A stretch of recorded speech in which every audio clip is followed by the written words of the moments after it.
Add Ast.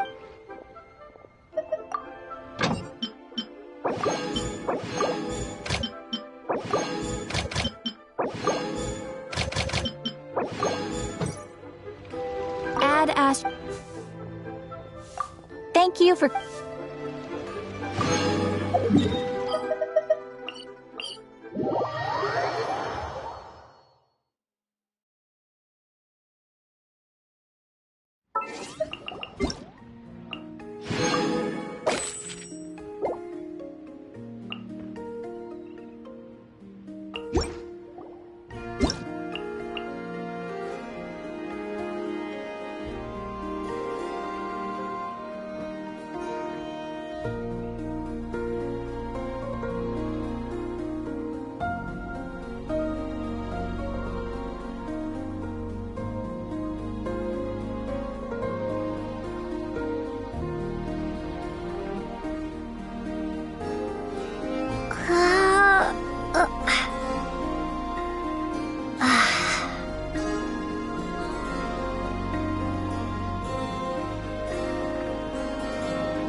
Would you care to...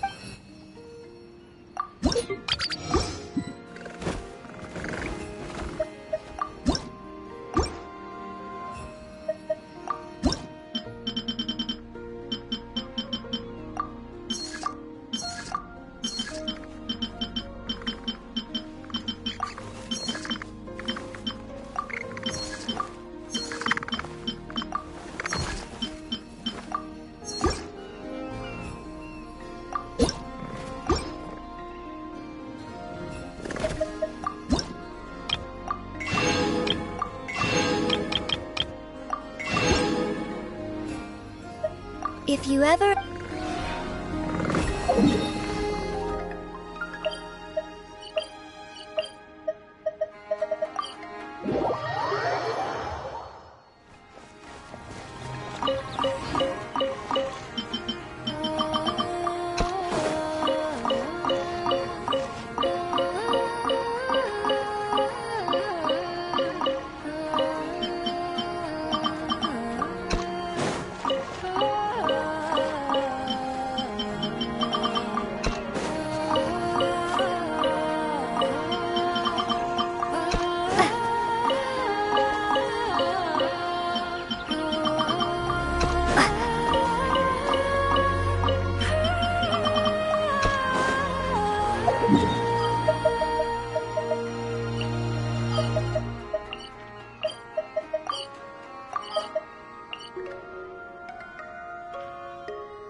There's no need to apologize.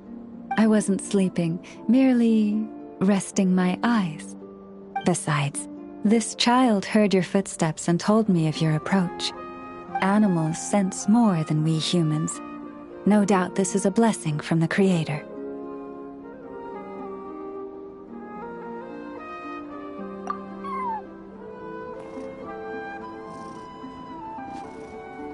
It acknowledges you as a kind soul. This child persuaded me to trick you by pretending to fall asleep. Let's see if she spies on you or tries to steal your food.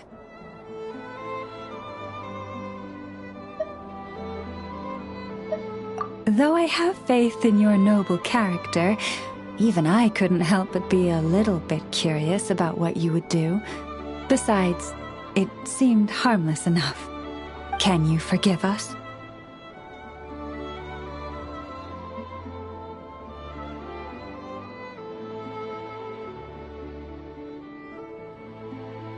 Oh, I completely forgot to ask. What is it that brings you here? So that's how it is. I thank you for your concern. All is well with me. As it so happens, we received a large amount of fresh fruit today. Perhaps you'd like to eat some with me? It doesn't wish to leave us. After a lot of lounging around, it's enjoying the commotion. May your road ahead be smooth.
So many local specialties in Sumeru. Don't you remember your adventure plans, my lady?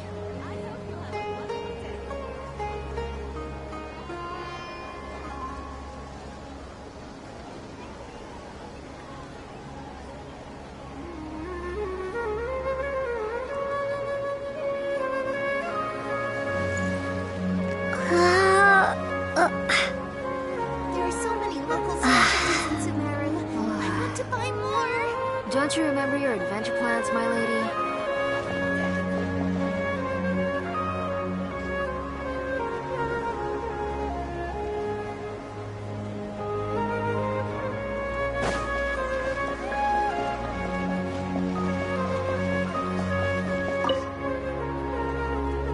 Traveler, you've come at a good time. Wait, this sounds like another commission.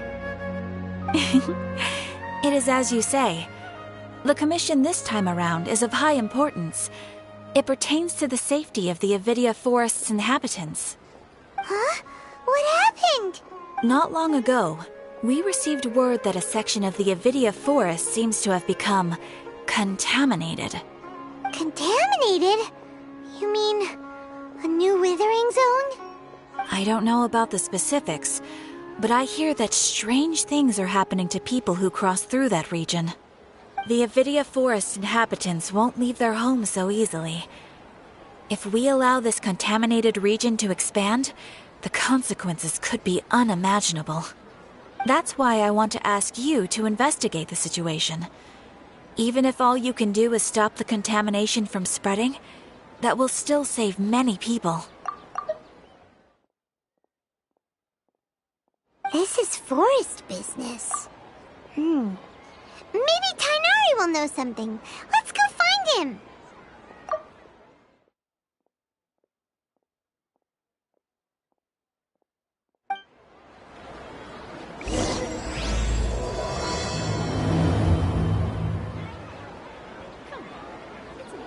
Add Ast...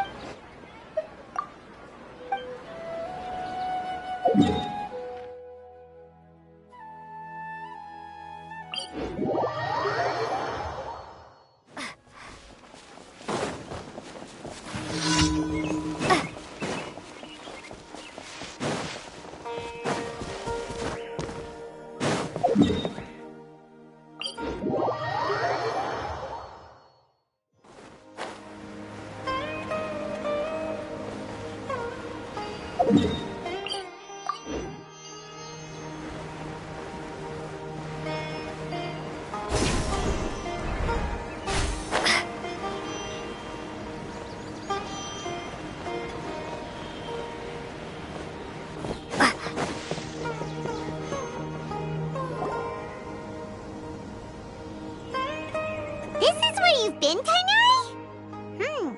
That's... Shh! Keep keep your voice down. Tainari, everything's spinning. Am I going to die? Tell Mom that I should have listened to her. And tell Suna that I'm sorry for breaking her toy. I didn't tell her because I was scared that she wouldn't play with me anymore. Tainari, I heard that people turn into birds after they die. Is that true?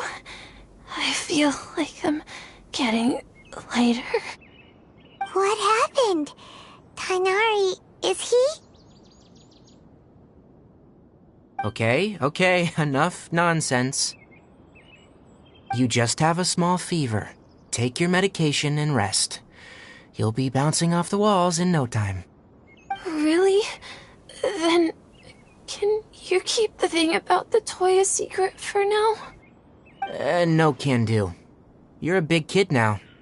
Once you've recovered, go and apologize. Keeping secrets to yourself won't solve anything.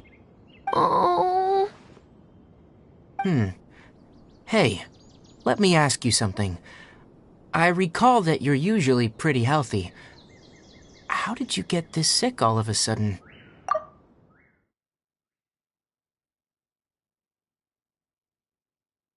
I don't know either. Mom's been telling me not to play in the forest. I just wanted to look inside.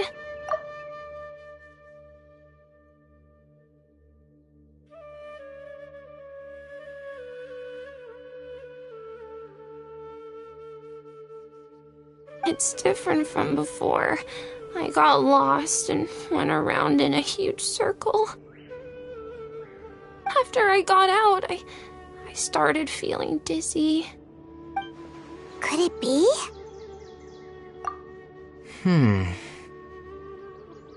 So that's how this whole mess happened. Anyway, go rest.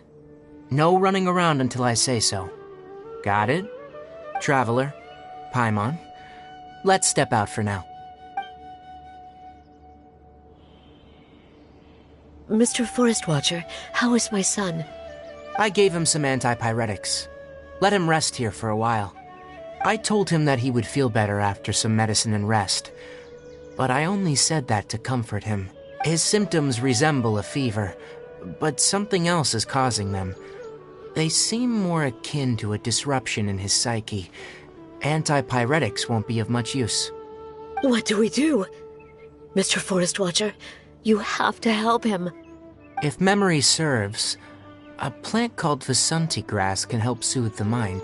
A small number grow in arid deserts. They usually look like shriveled weeds, but can be revitalized with a splash of water. They're expensive and unable to grow in the Avidia forest's climate, so I don't have any on hand. I'll ask the caravans. Go find Kale. Have her prepare medicinal tools and a set of traveling gear for me. All right. Thank you. Contaminated region. Is that why you two are also here? Yep. Is it a new withering zone? Doesn't seem like one. Whether you look at scale, internal conditions, or resultant effects, they're completely different.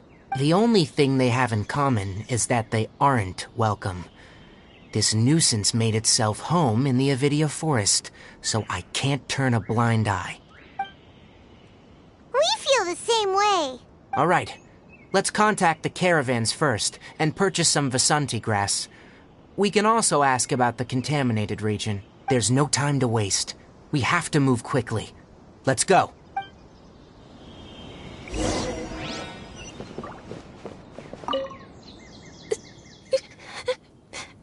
My head's still spinning.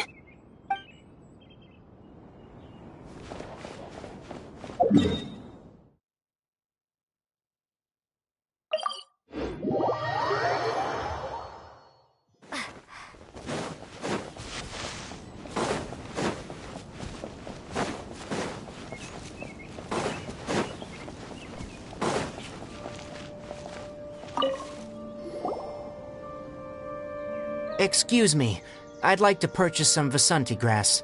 Do you have any? I'm sorry, Mr. Forest Watcher, but we've been closed for the past few days. Closed? Now that's odd. It's my first time hearing you say something like that. It's a long story. Some of our goods were stolen recently. They were mechanical parts that we got from the academia. Although they're old models, they still fetch a good price on the market. Our caravans had to pull together Mora to afford those parts. Now that they've been lost, we'll likely come up short this trip. All the merchants talked it over, and we decided to raise the prices of our remaining inventory. Until this plan takes effect, none of us can privately sell anything. I don't get it. If these goods are so important, then why not think of a way to get them back? Raising prices won't solve anything. At best, you're shoving the consequences of the robbery onto your customers. Mr. Forest Watcher, it's not that we don't want to. It's just the thief disappeared into the deepest parts of the forest. We asked around, and apparently the forest has been very unusual as of late. Anyone who goes in experiences mental anomalies. We can't keep waiting out here for the thief to come out. All we could do is come up with another solution. So the bandit hid in the contaminated region after stealing those mechanical parts? How many people were there in total? Were they not affected by the contaminated region? That crook came from the contaminated region. As for how many, there weren't any people. No people? Even if I tell you, you might not believe me. Fine. The thief that stole our parts was a huge mechanical crab! What the heck? The Avidia Forest has creatures like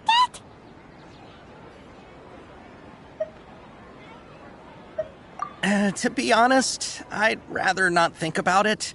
It moved too skillfully to be new at this. It came out of nowhere. Before we could react, it swiped our goods and ran away. We were all shocked. By the time we came to our senses, the thief was already long gone. I see.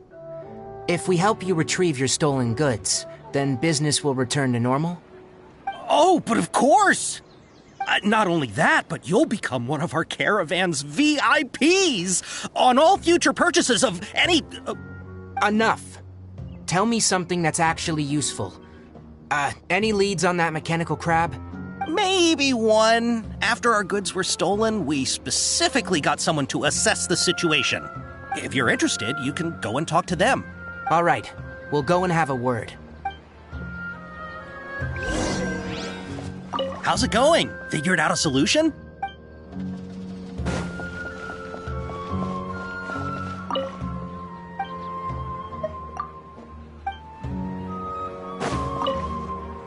After the goods were stolen, I made multiple inquiries with nearby caravans and residents. It turns out that many others have also been robbed by that crooked crab. However, the crab only seems to be interested in machinery. It doesn't even bat an eye at other valuables. A caravan carrying a large amount of Mora had an uneventful trip, but another caravan had a child whose metal toy was taken. Whatever the case, that thing is a scourge. We'll eventually think of a way to get rid of it.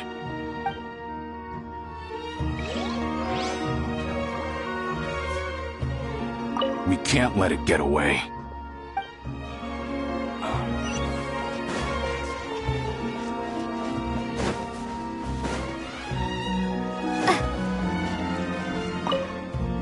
I heard from the caravanners that there have been a lot of robberies lately, but we haven't been affected.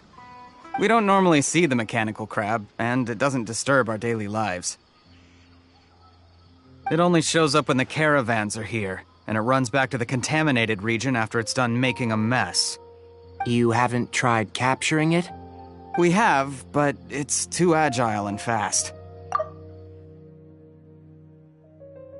However, we did unexpectedly learn something the last time we tried to capture it. It apparently lives in the deepest part of the forest, so instead of immediately moving its spoils, it first hides them nearby. Once its stash grows large enough, it moves everything in one go.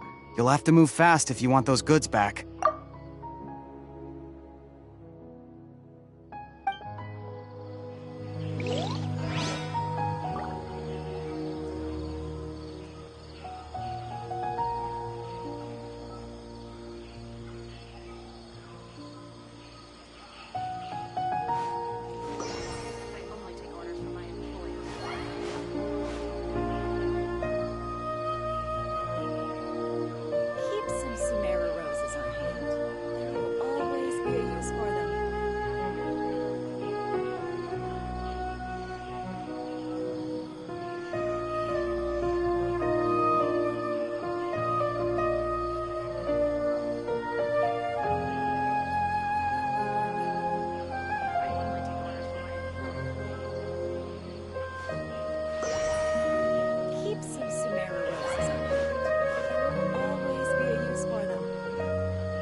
Keep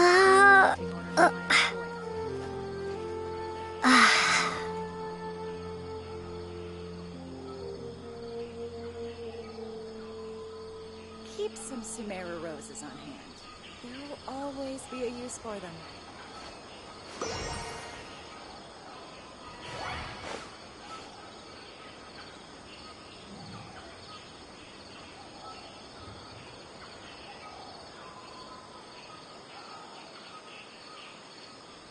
I only take orders from my employer.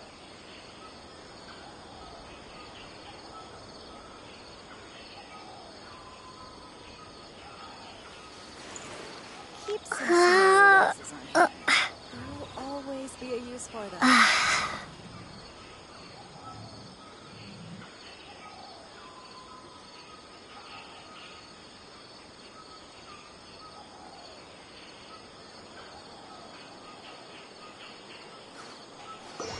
I only take orders from my employer.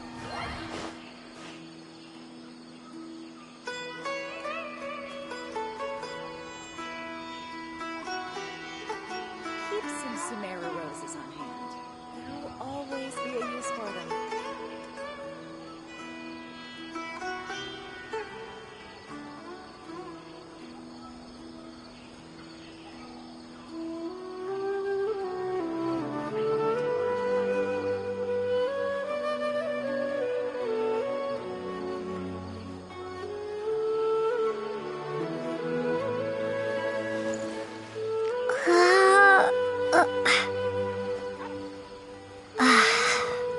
Keep some Sumeru roses on hand. There will always be a use for them. I only take orders from my employer.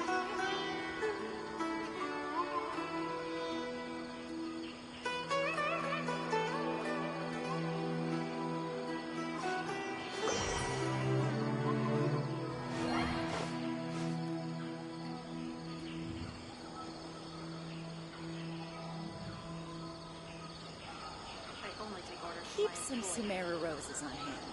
There will always be a use for them.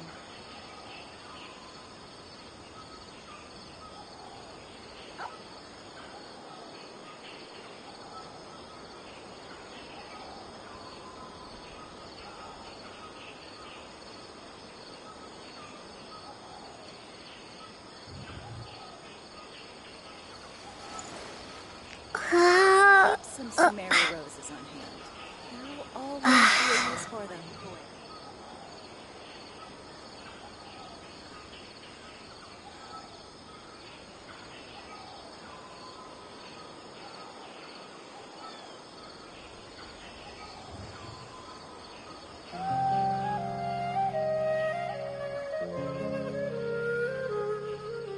I only take orders from my employer.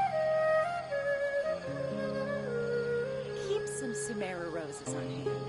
There will always be a use for them.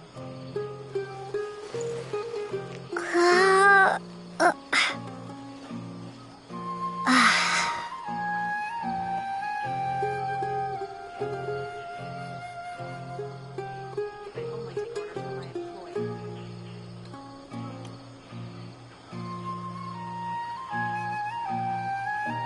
Keep some Sumeru roses on hand. There will always be a use for them.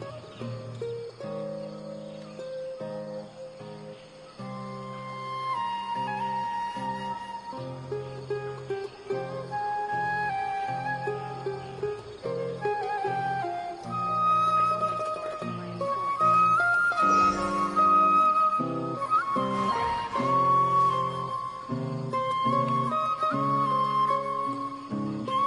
Keep some Sumeru roses on hand. There will always be a use for them.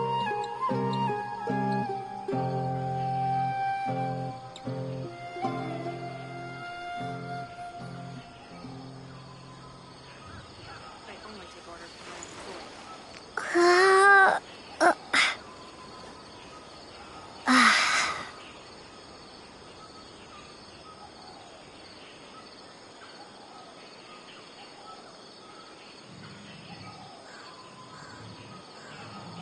Keep some Sumeru roses on hand. There will always be a use for them. I only take orders from my employer.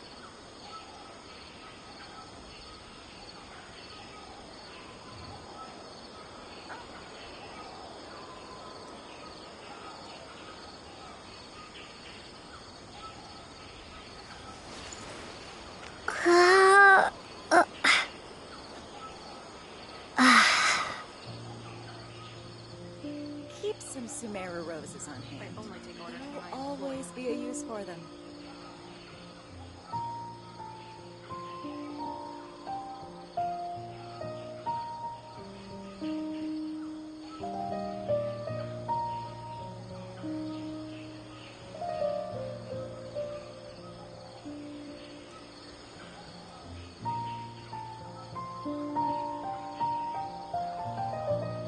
Keep some Sumera roses on hand. There will always be a use for them. I only take orders from my employer.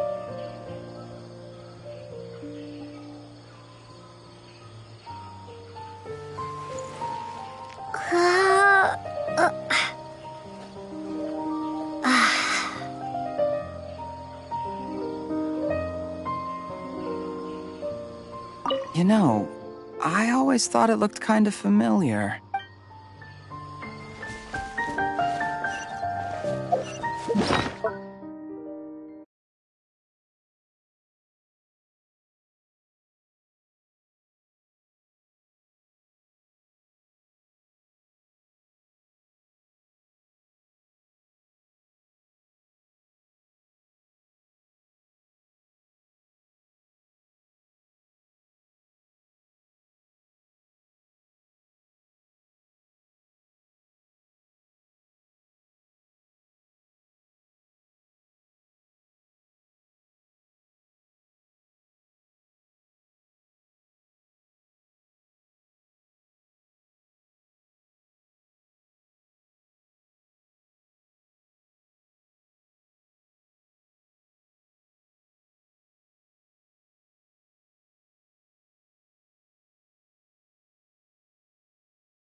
That mechanical crab is fast, strong, and a pain to deal with. 10 of us might not even be able to take that thing head on. Didn't the academia ban research on mechanical life forms years ago? Where did that thing come from?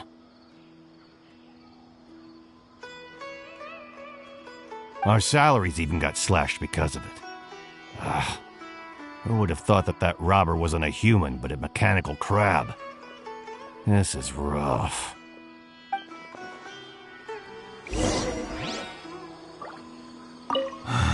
What a disaster.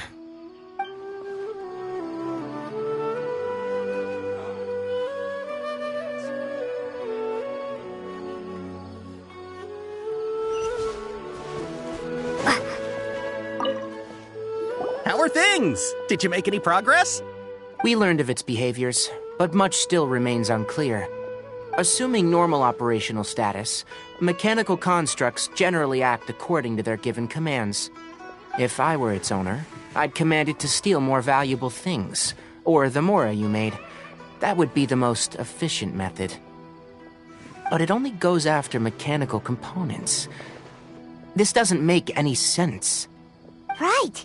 It's really weird. So, you all found a way to retrieve our goods? Do you have any more mechanical parts with you? Yes, I still have a small bag of samples. They weren't taken since I keep them on me at all times. Oh, are you planning to... Under constant external conditions, organisms rarely initiate changes in their habits. Here's what we know so far. It has a mechanical composition, it lives in the contaminated region, and it comes out to steal mechanical components. If we have said components, we can lure it out, capture it, and then make observations for further conclusions. Well, chatting like this won't get us anywhere. We're only wasting time.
You're right. We don't have any other options right now.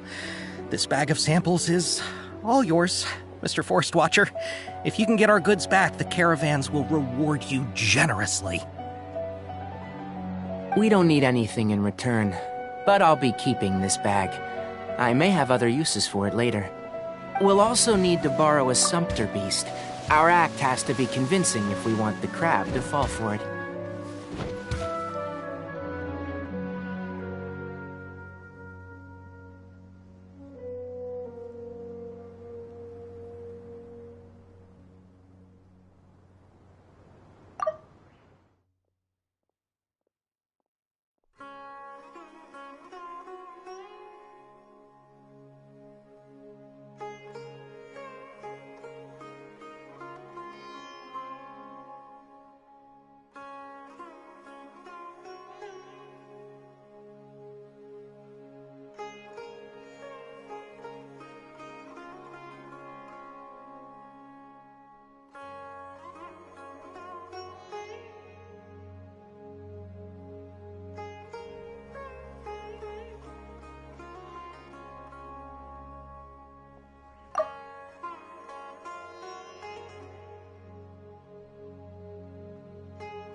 Oh, yeah, no problem at all. If it means getting our things back, you can even borrow me to do whatever you need.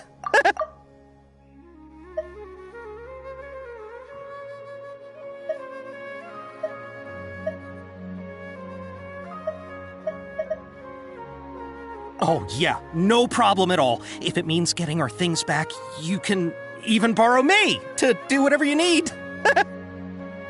I'll have to decline that offer. Anyway, we'll use the mechanical components and Sumpter Beast to pose as a transiting caravan and lure out the crab. Once it appears, capture it. I leave the timing to you. Don't worry, we're professionals.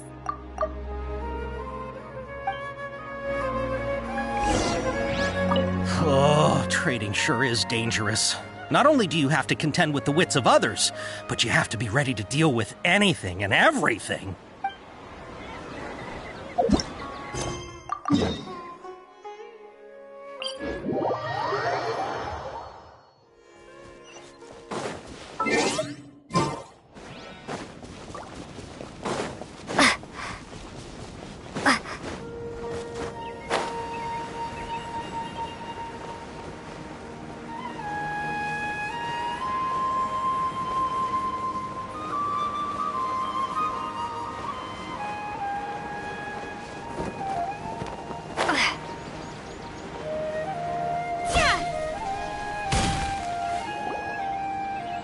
Looking at the trade routes and the contaminated region's current perimeter, the goods were likely stolen somewhere around here. Then let's get to it. We'll definitely capture that criminal crab. Okay, we'll start from here and have the Sumpter Beast with the components on board lead the way. This Sumpter Beast isn't familiar with us yet, so be calm and take your time with it. The Sumpter Beast went ahead. Let's keep up with it.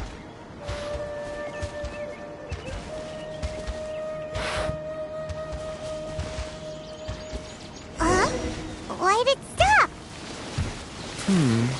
Looks like it's loafing around. Or maybe it's hungry.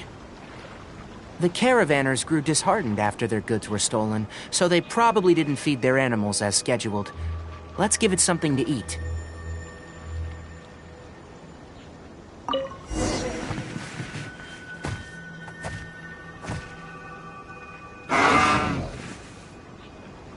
All right, it's moving again.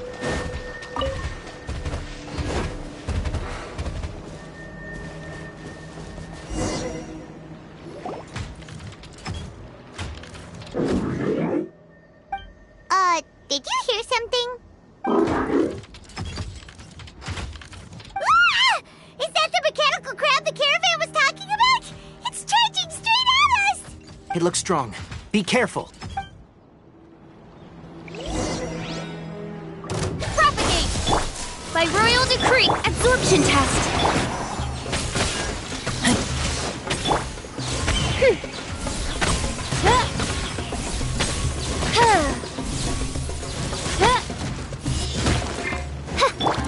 Swirl, mark 2. As you wish, mein Fräulein.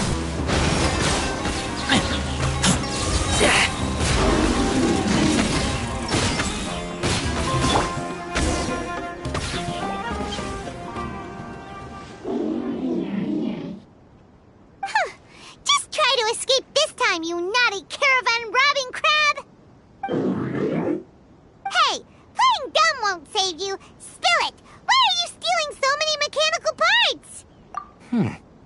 It doesn't seem capable of comprehending complex questions. Keep an eye on it. I'll search around the area for the caravan's goods.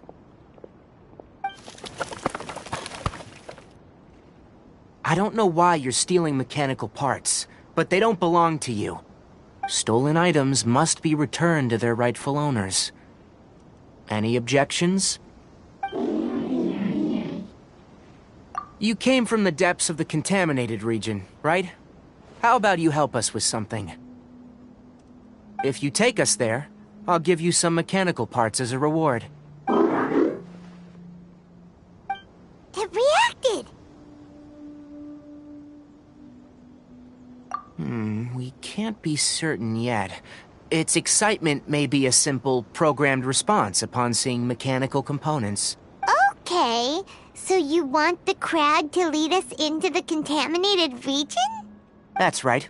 The contaminated region has a large and currently expanding perimeter, so it would be difficult to conduct a thorough search.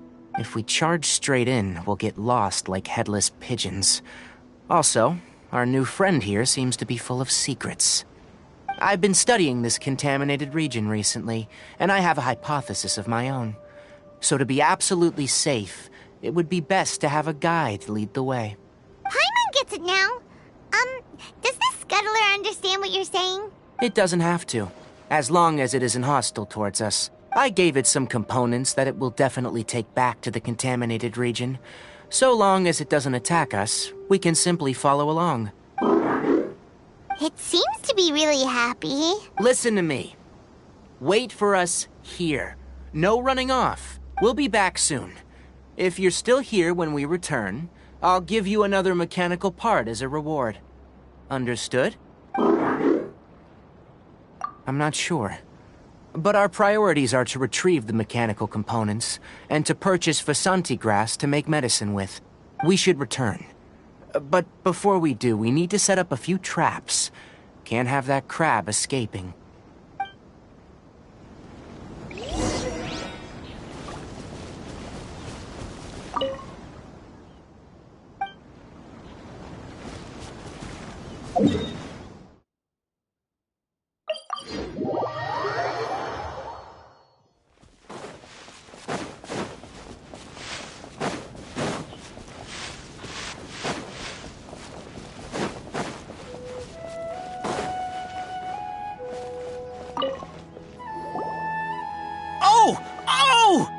These are the mechanical parts that were stolen!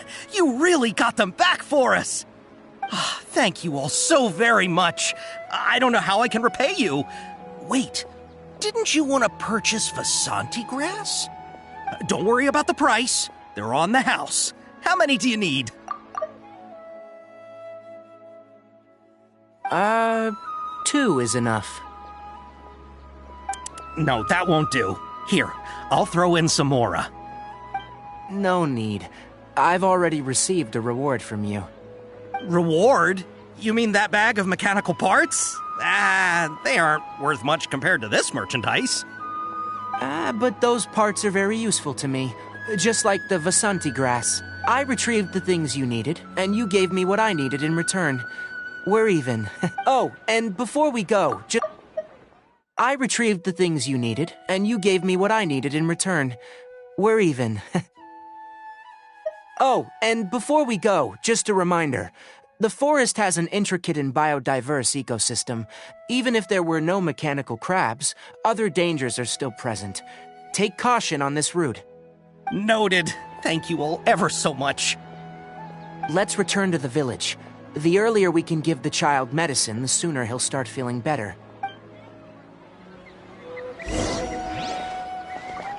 Thank you all for your help. If it weren't for you, we would have lost a fortune!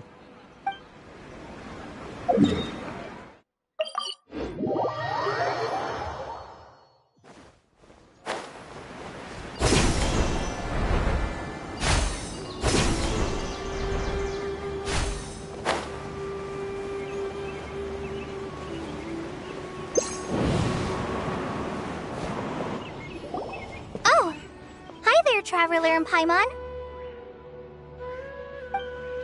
Master, I prepared the pharmaceutical equipment. Do you need me to help grind the medicine? No need. A precise dosage is required this time, so I'll do it myself. Oh. Okay.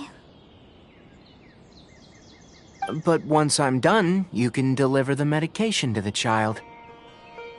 He gets a little nervous when I'm around for too long. I don't think he finds me very approachable. I'll go prepare the medication. Traveler, give me a hand.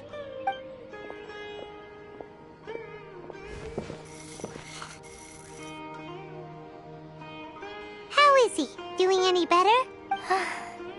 I feel like he's doing a lot better, and his temperature is returning to normal. That's wonderful! Oh yeah, he asked me to tell you that Suna came by earlier.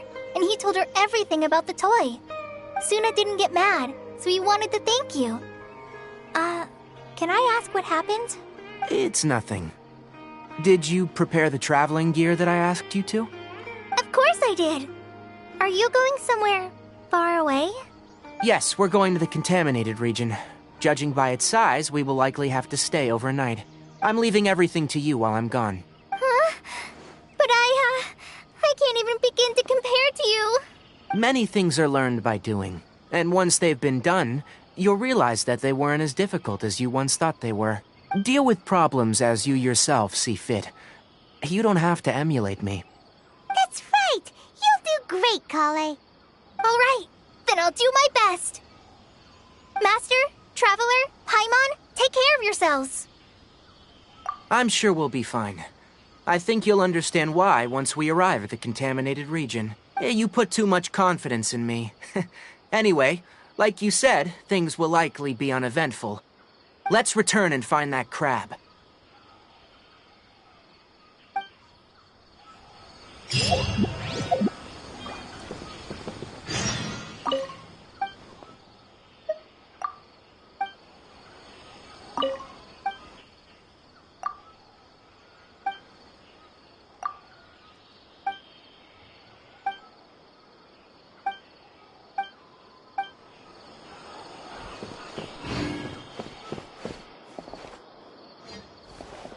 Thank you. I feel much better now.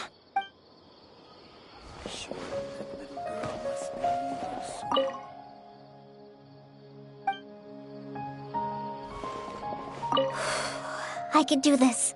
I can do this.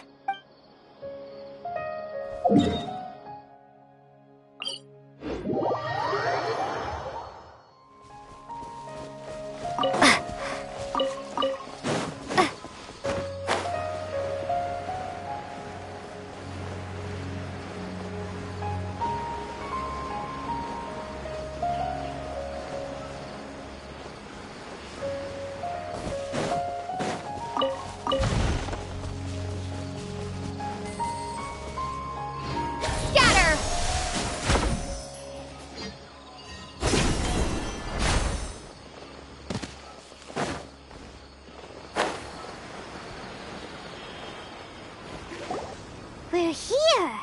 This should be... Huh? Where's the crab? Did it secretly scuttle away?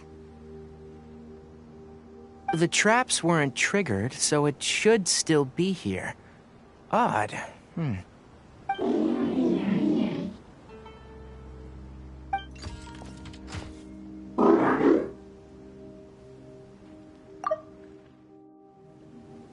You honored our agreement and waited here until we returned. As such, I'll hold up my end and give you another mechanical part. Keep it safe. I'm not giving you another one if you lose it. Glad you're satisfied. If you want more mechanical parts, take us deeper into the contaminated region. I want to see what happened there. What caused the Avidia forest to become like this?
contaminated region that everyone's been talking about. Oh, it definitely looks different from normal. It's like really creepy and suffocating. Do you feel unwell at all? Good. It's as I predicted. Elemental power confers a degree of resistance against the contaminated region's influence. How do you know that? Well, I haven't entered the contaminated region for a proper investigation, but I've conducted quite a few controlled experiments. My observations during our time here have all but confirmed my hypothesis. Look at these flowers. How are they different from normal?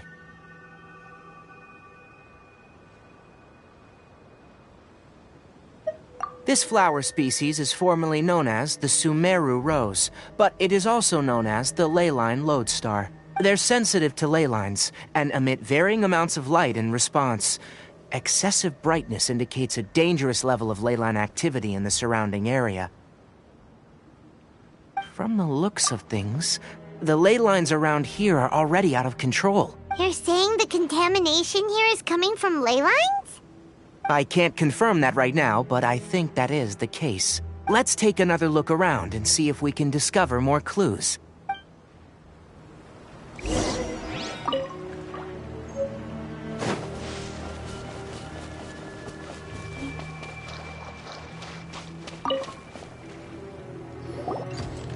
You know, we haven't seen any animals this entire time.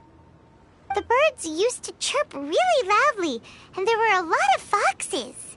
The contaminated region currently appears to have a critical efflux of ley line energy, which is probably the root cause of the patient's cognitive disturbances. Some animals have keen awareness. They sensed something abnormal in this area and fled. Leaky ley lines sure can cause a lot of damage, huh? Like how plants have preferred growth conditions, we also gradually habituate to our surrounding environment. Climate, temperature, humidity, intensity of ley line energies. When people live under fixed conditions, they reach a sort of homeostasis with their environment.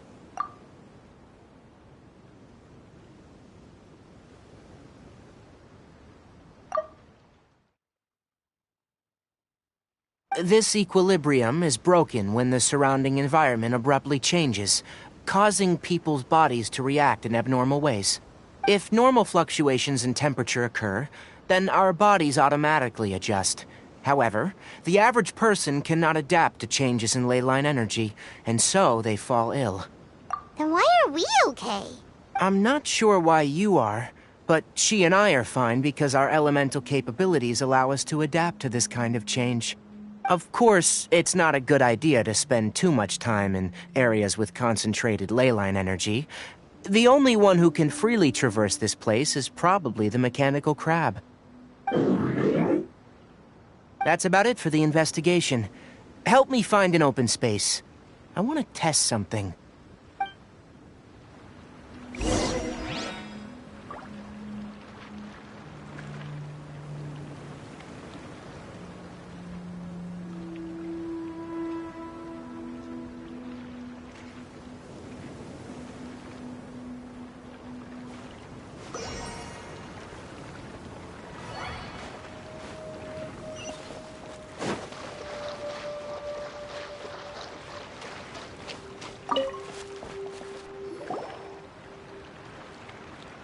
Environment. No wind. Target parameters. Normal. Setup complete. Excellent. Looks like it's working. What's this? A purification device I made. It can absorb excess ley line energy and temporarily stabilize an area. What a neat thing! Let's set up more and cover the entire region! I wouldn't mind if that would actually work. Unfortunately, once this contamination is present, it isn't something that a few purification devices can fix.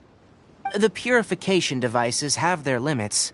At best, they can only prevent the contaminated region from expanding temporarily. If we want to permanently eradicate the contamination from the ley line effluence, we'll need to tackle the source.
That's right.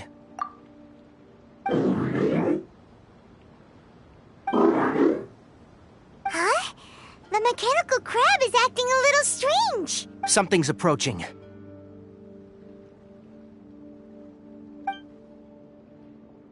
So that's it.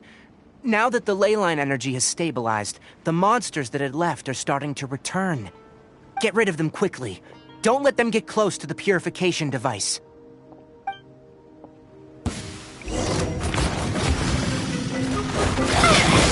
Propagate! Oz, reveal thyself!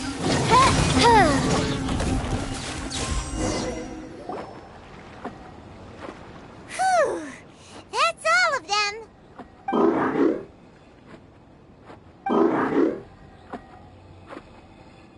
Hey! Where are you? Wait for us! Let's hurry and keep up!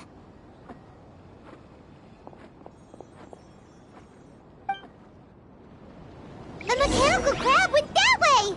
Let's keep up! Help! Help!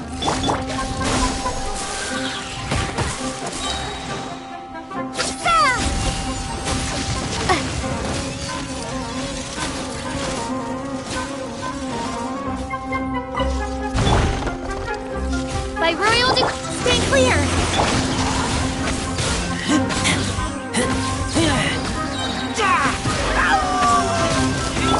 Shadow Raven! Propagate! Animal Tech 63! Keep back! No rest for the wicked. Oz, reveal thy... Get back!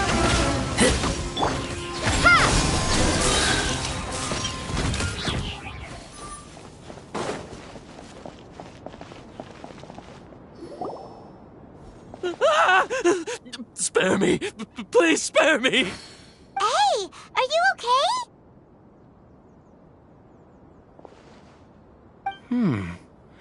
These injuries are superficial. Don't move. I'll patch you up.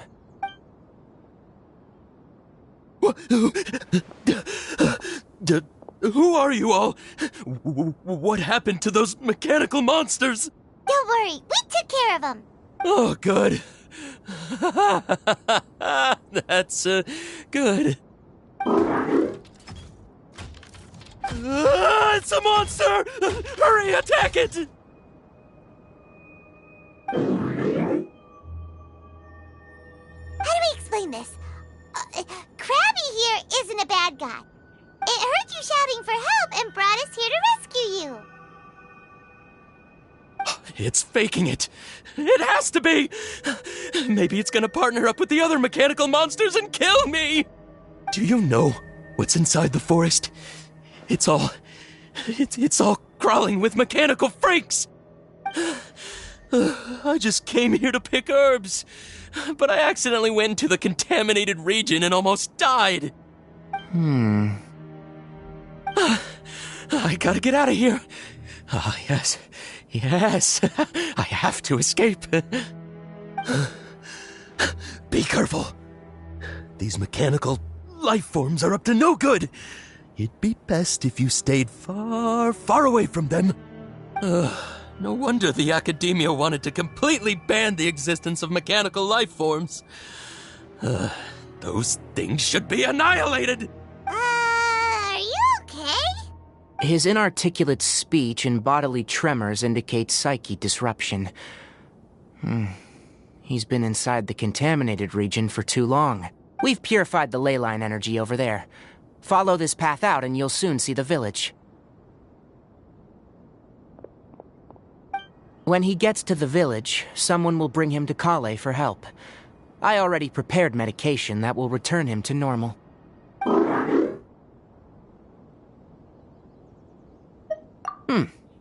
So, you think you did a good job and want a part as your reward, huh? So, you think you did a good job and want a part as your reward, huh?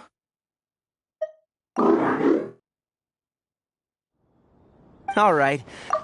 It's so hard to understand. All right. Regardless of what you're thinking, you did some real good this time. That's why I'll give you another mechanical part. Need any help with it? Guess not. Well, make sure to hang on to it. What was going through your owner's mind when he made you? I wonder. You're like a giant mechanical crab on the outside and a fluffy little hamster on the inside. And also, how do you feel about that person saying that you're as evil as the other mechanical life forms? Okay, it definitely doesn't understand you. It seems like it possesses limited understanding, only towards matters related to mechanical components.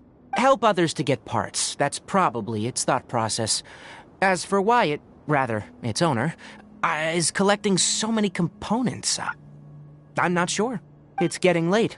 Let's set up camp for the night. We'll explore further tomorrow after a night's rest.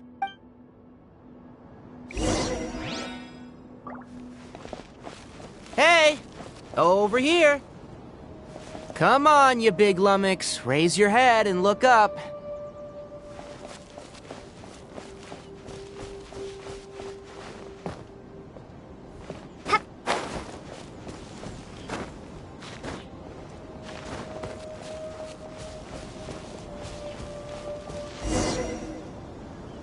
Let's set up camp here.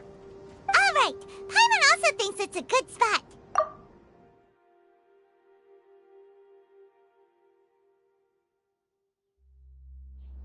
Oh.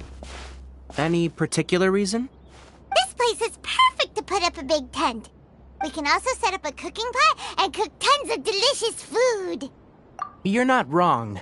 But the primary reason for choosing this place is because its higher elevation keeps us away from the water vapor below. Rainforests are very wet.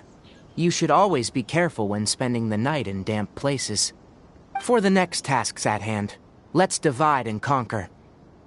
I'll set up the tent. You'll be in charge of making the fire, and Paimon will forage for edibles nearby. Leave it to Paimon. Paimon's a pro. I'm not expecting that much. Just do what you can. That's right. You can use rushes to start a fire in the wilderness. Their piths are relatively dry and can be readily set aflame. The downside is that they produce a lot of smoke. Traveler, Tainari, Paimon couldn't find any food. Paimon didn't know that rainforest had so many interesting plants until we came here. They were all sort of weird-looking mushrooms, but Paimon didn't know which ones were edible.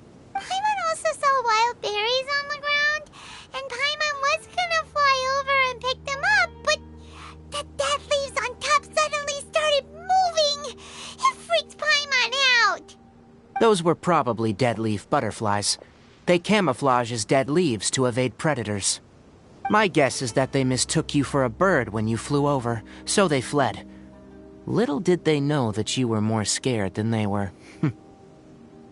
Never mind. The tent's up, so you two go rest. I'll forage for food. Oh, you found some already.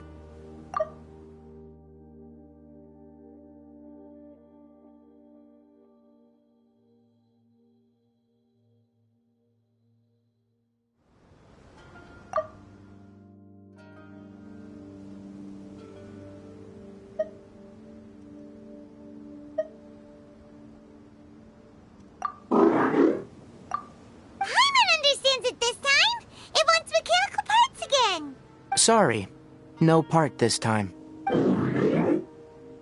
That task wasn't important enough. If every little thing resulted in a reward, then it might start to take advantage of the system. I'll note little things like this, and give a cumulative reward at a later time.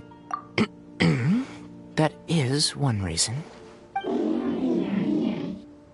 looks really sad. After some further thought, it might come up with some weird misunderstanding if I don't give it something. All right, here's another for you. I'm off to prepare dinner.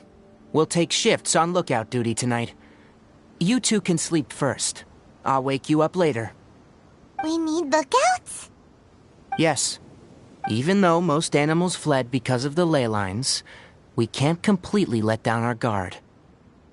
It's settled then. I'll set up some pest-repelling devices so, poisonous insects don't come crawling into the tent. Have a good night. Not too good, though.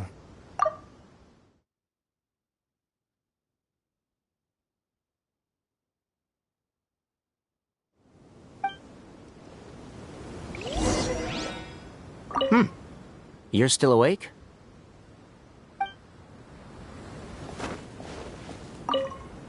Paimon's getting sleepy. Is this because of the ley lines? It's been a while since we camped outside like this. This feels like when we just started adventuring together. Nighty-night.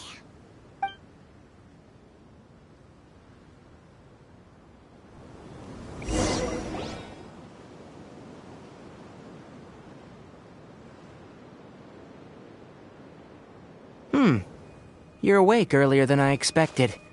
Did you sleep well?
You have to maintain constant vigilance in dangerous places like this. Yawning all the time like that is no good. If you can't stay awake, it's okay. Go sleep some more. I'm not tired yet. Really? You don't need to push yourself. I'm used to staying up all night, because many plant and animal species can only be observed during nighttime. Speaking of which, have you seen the crab? It was scampering around over there just now, but I don't know where it went. So you can tell, my suspicion is less towards the crab and more directed to its unrevealed owner. A ley line effluence of this magnitude occurred without any warning. Someone probably disrupted the natural flow of the ley lines.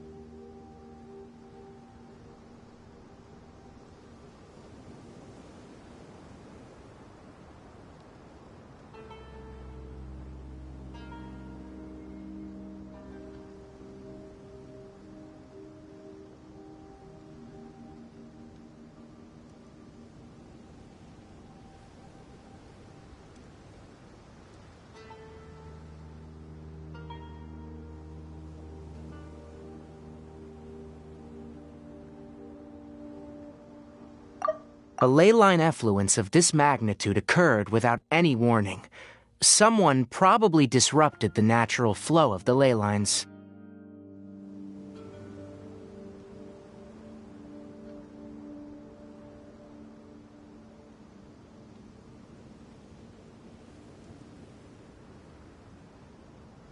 Until we fully understand the situation, take extra caution. The academia has banned mechanical lifeform research for years, so the origin of these creatures is very suspect.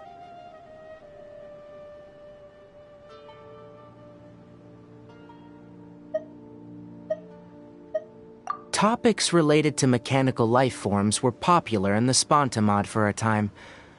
Some of my juniors had also thrown themselves into such research. They proposed an intriguing idea.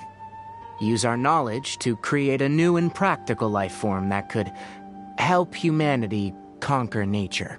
However, no matter which modules or parts are installed, a machine is innately a construct that receives and executes commands. They can never possess self-awareness like us or other living organisms. In their pursuit to discover the differences between mechanical and biological life forms, zealous researchers performed unregulated vivisections and other absurdly cruel experiments on animals. Research on mechanical life forms was thus banned. The irony is that the researchers became even more impetuous afterward. Who knows? Maybe the subject will be unbanned in a few years. That's a difficult question to answer. I am interested in the topic of mechanical life, but I don't like the researchers' attitudes. It's just my personal opinion. My ancestors and the Veluca Shuna of the desert coexisted together and supported one another. The bloodline of my people was born from this symbiotic relationship. So to me, all life is important. To understand life, you must first respect it. Life is not an expendable commodity, and knowledge should not be wielded like a scepter. These are the points of contention I have with some researchers, and why I left the academia. Once you start placing yourself above other life forms, I mean, what kind of results do you expect to get from researching pure life with impure intentions? Really? Well, I'm glad to hear it.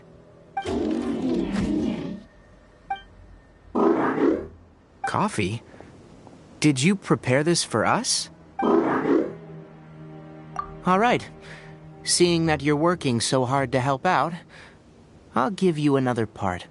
You're not planning on using it? Many of your own parts are critically degraded, and you're running low on power.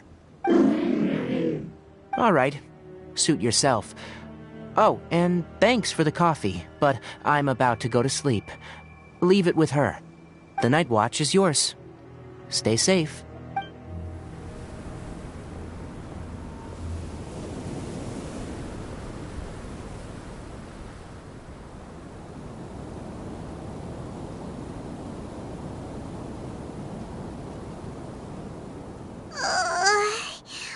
Sorry.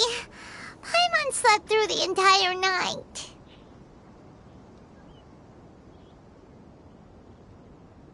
Really? You're not mad? Don't worry. Paimon will be sure to stay awake next time. Good morning, Traveler and Paimon. A quick question. Do you feel off at all? Me too. The farther in we go, the closer we get to the source of the ley line effluence. We'll be heading out earlier today. I'll take down the tent and... Is there something we can do? Me too. The farther in we go, the closer we get to the source of the ley line effluence. We'll be heading out earlier today.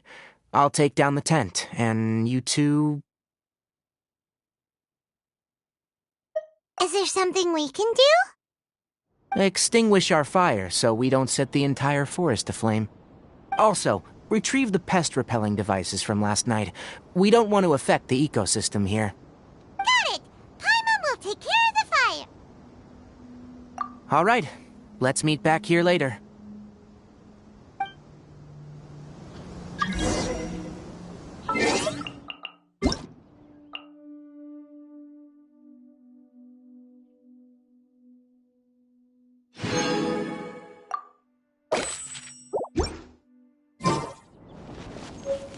Guess it'll have to wait until we return. I also just remembered that I forgot to apply essential oil to my tail. You probably noticed that it isn't as glossy as usual. Perhaps one night doesn't make too much of a difference. I'll make a new blend when we get back. It should make up for last night. I should have some leftover herbs from last month.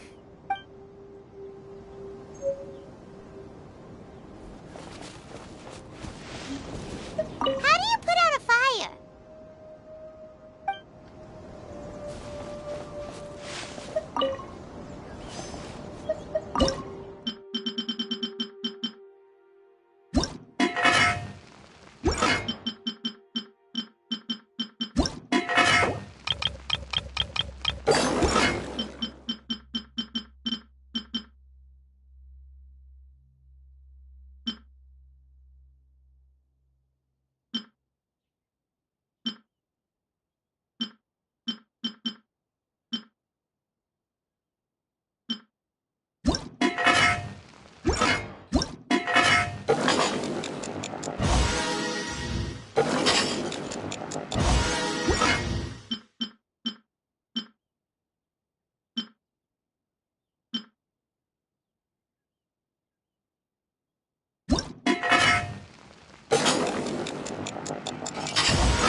All right, it's about time to head out.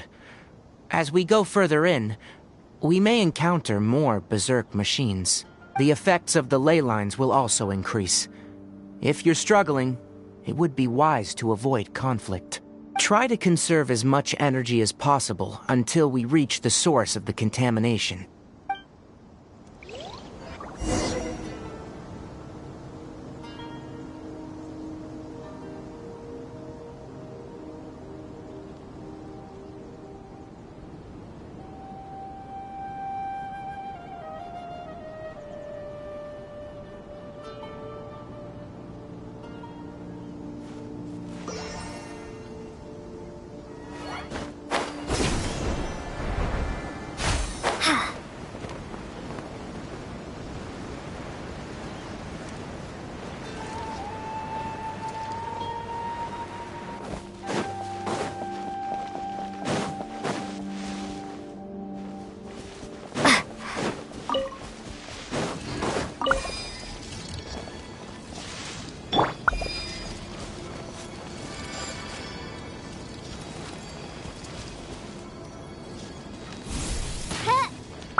Animal hypostasis emulation! Scatter! Germinate! Midnight Phantasmical?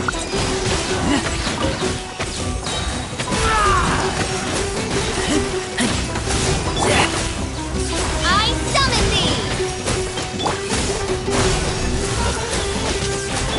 Stay clear! Propagate! I'll spring forth! Shadow Raven!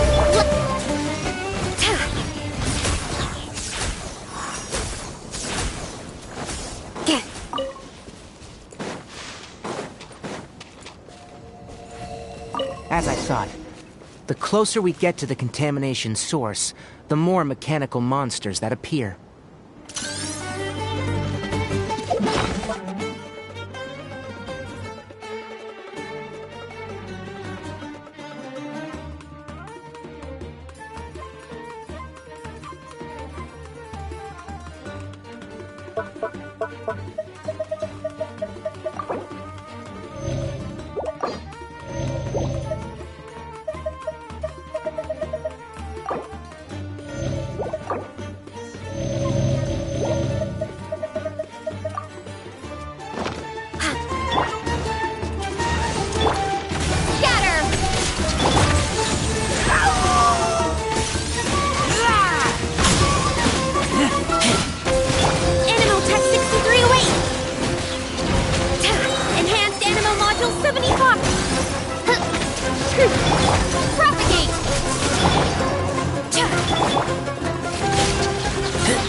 By royal decree!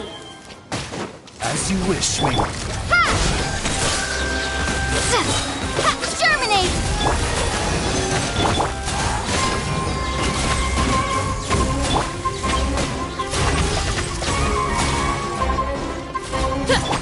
Scatter! Get back! Oz, reveal thyself!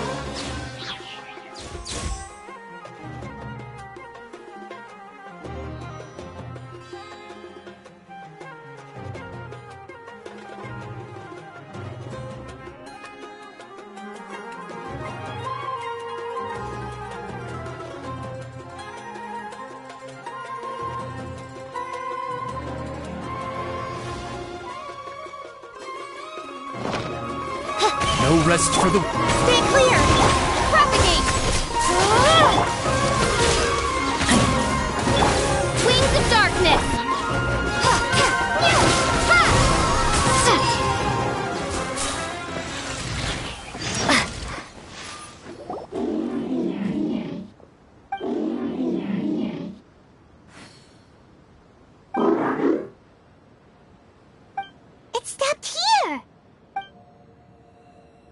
Upon closer inspection, the plants here are really different. Leyline energies are also stronger here. This may be the place we've been looking for. Ready yourselves?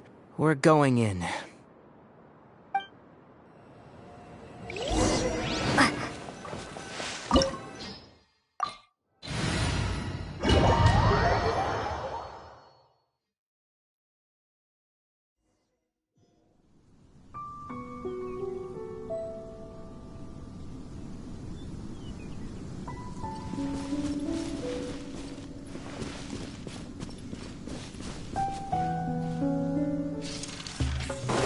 There's a ton of mechanical monsters here. They made this place their lair. Looks like there's no way to sneak by. Let's take care of them quickly. And Shroud!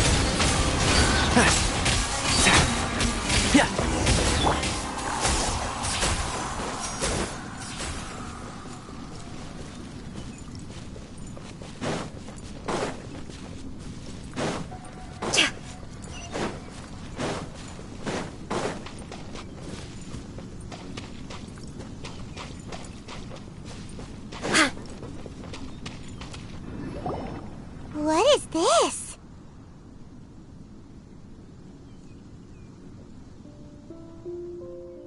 Leyline energy is spilling out from here.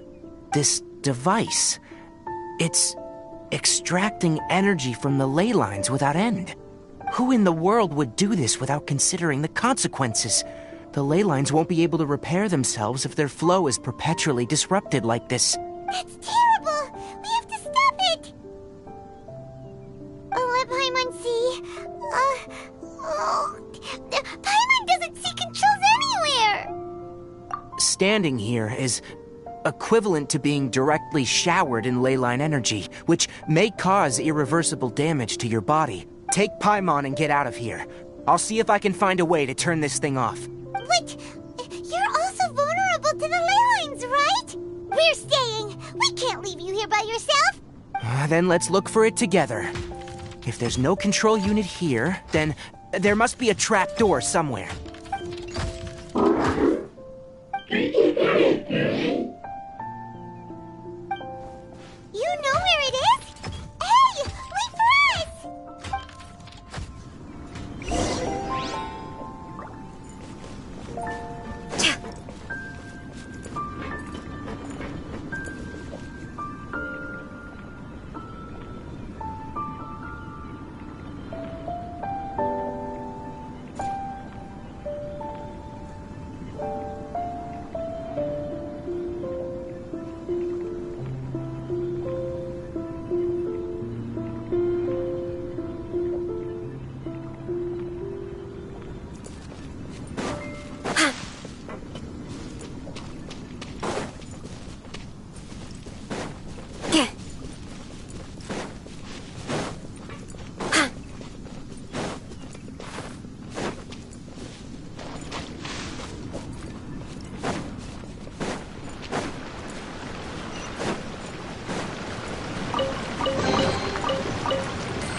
What's this?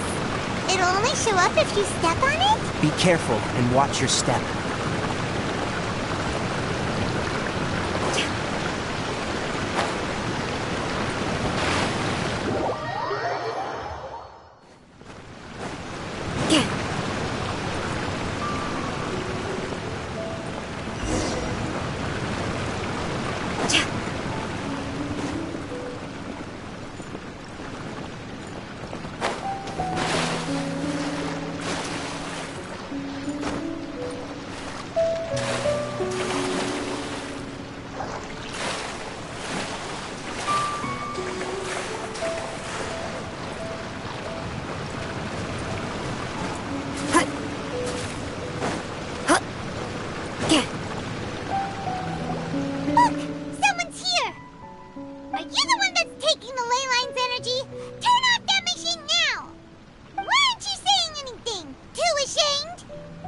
His body is cold. It's emaciated, and his eyes are sunken. likely from chronic malnourishment and stress. He collapsed and never got back up. What exactly happened here? Almost forgot about you. Here. This is the last one. What is it doing? I'm not sure. Judging by this room's layout, this place was a laboratory. We should find a repository of research documents if we keep going. The file room will definitely give us some clues, so let's go take a look. Maybe we can piece together what happened here.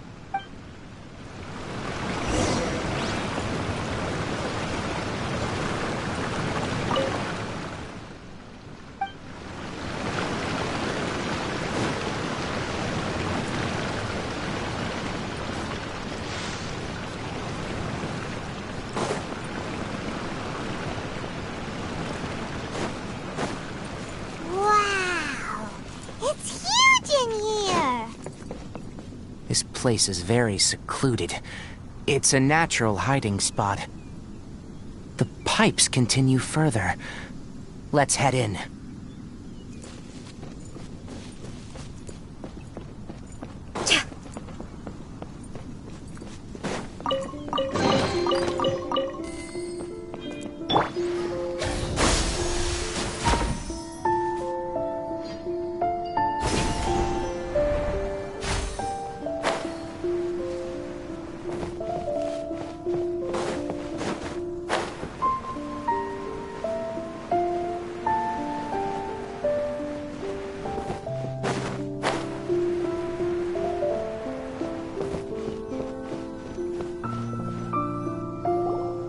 Did you two find anything?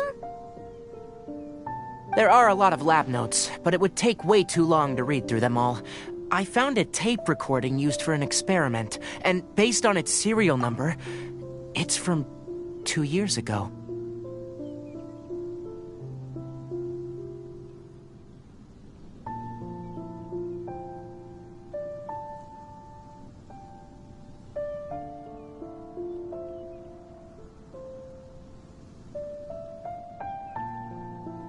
Tape recording?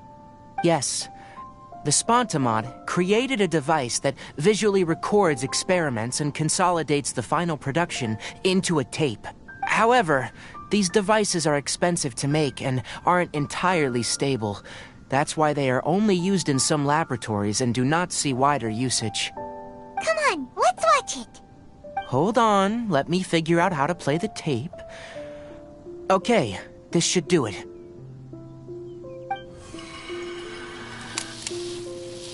Kakata? Kakata? Seriously, I look away for 1 second and you're gone?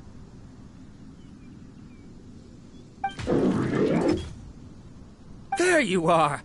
Look here. This is our new home. I, Abatsui, will unleash my talents here and amaze those ancient fossils at the Academia. Oh, you're also quite happy. Kakata, do you know what we're about to do? Yes, I thought not. Listen up, Kakata. I'm going to make a mechanical life form that can be mass-produced. The technology will be unlike anything else that exists. I'll use mechanical organs, and electric currents will course through them like blood. A steel-cast heart that will beat forever, and a brain of myriad components that can think like mine.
Inspiration from the ruins and the research that the academia had banned. I hope everything can start anew from this place. When you can understand our language and live among us, you will no longer be a boring machine, but a truly living being.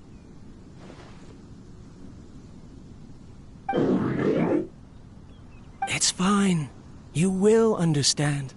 One day, you will understand me.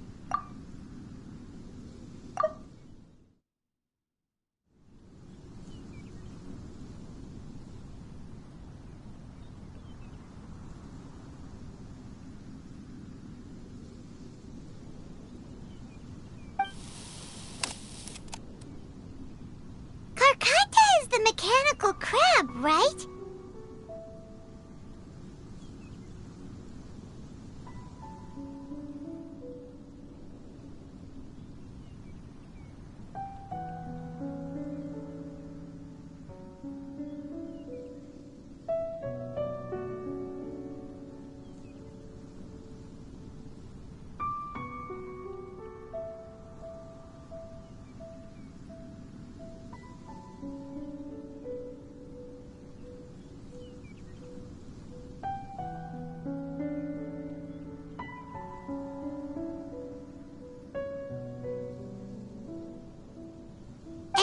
Researcher named Abatui said he wanted to prove something to the academia? I remember now. I had a junior researcher named Abatui. He was expelled from the academia for researching mechanical life forms. Junior researcher?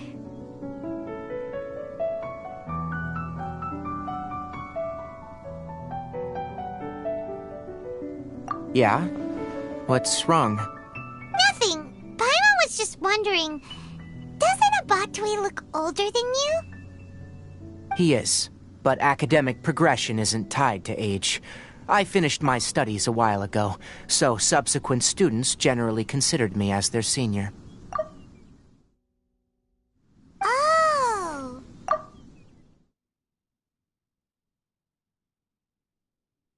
Of course, age can be an issue. For a while, people, always dragged me into pictures.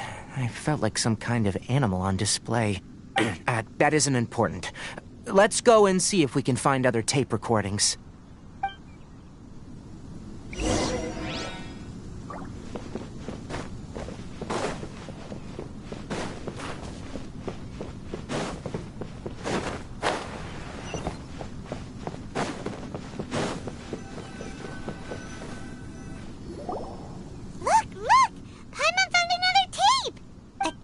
Written on it.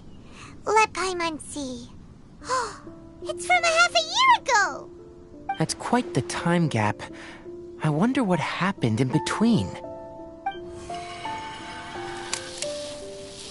It's rare that you malfunction because of an operational error. Seems that making coffee is still somewhat difficult for you. Or is there an issue with my set parameters? All right, there you go. Water entered the chela and caused it to short-circuit, so it couldn't receive signals from the ganglion. Look at me, talking to you like this. You can't understand me anyway, can you? It's fine. I swapped in some new parts, so you should be all right now. Try moving around. Everything in working order? Be more careful next time. We're tight on money right now, so we don't have a lot of parts or power to spare. I'm glad. Karkata, did you know? Yesterday, I dreamed that you could talk. Aren't the bunch at the academia always saying things like, mechanical intelligence is just an extension of statistics? They were blown away when they saw us talking with each other. Too bad it was just a dream. Forget holding a conversation with me. You're so simple that you probably wouldn't even notice if I died. Never mind. I should probably be worrying about next month's power.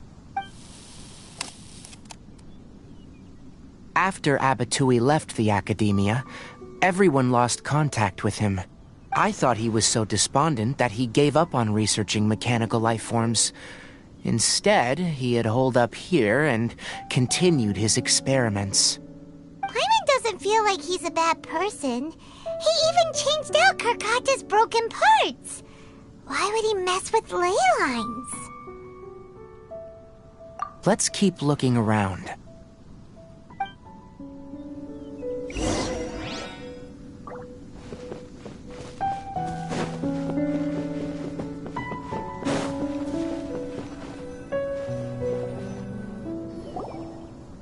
Following the serial numbers, the next recording should be here.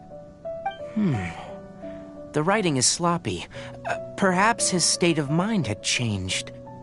There's also an undated tape in the wrong spot. It doesn't seem like Abatui put it there. Maybe Karkata helped him with sorting. It's hard to say. These are the last 2 tape recordings. Let's watch them.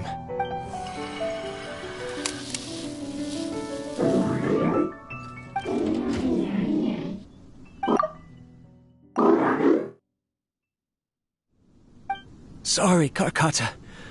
I was just thinking about something. Today might become a special day. In my recent experiments, I successfully gave you a living being's instincts. When you're low on power, or if one of your parts is damaged, you will prioritize your survival command and proactively recharge or replace your parts. That is a very dangerous thing. And today, I did something even more dangerous. I've officially activated the 3rd generation ley line extractor. The ley lines will serve as our power source from now on.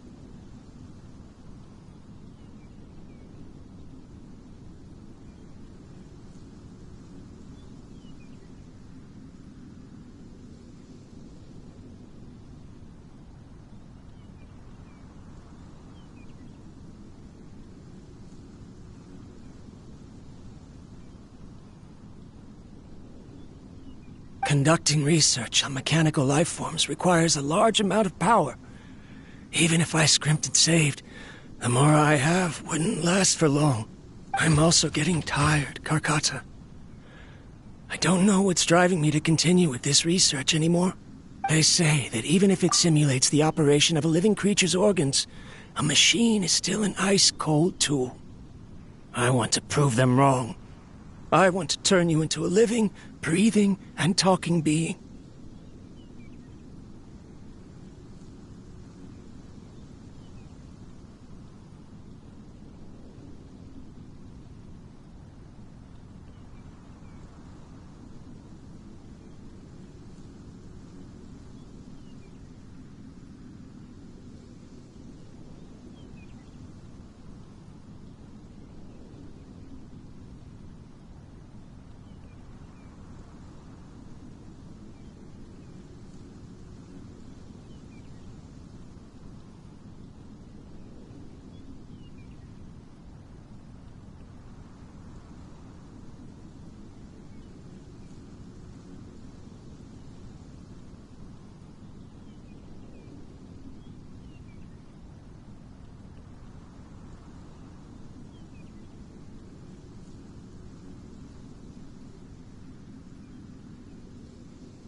I'm not talking about anything cheerful, Karkata.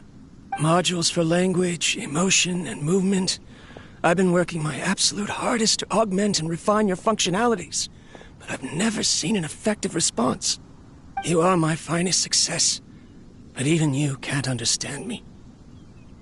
All you can do is execute limited responses based on preset commands or keywords. Karkata, I wish you could speak to me, even just once.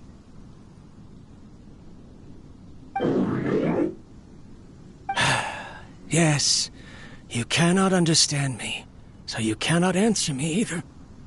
It is what it is. In a few days, I'll sell the failed ley line extractor for some more and continue my experiments. Life goes on, and I have to as well. I don't have any other choice. This is new. If I place another 2 control modules here to simulate the brain's thalamus... of course my heart decides to act up now. Why did I cut medication from our expenses? Karkata, come help me.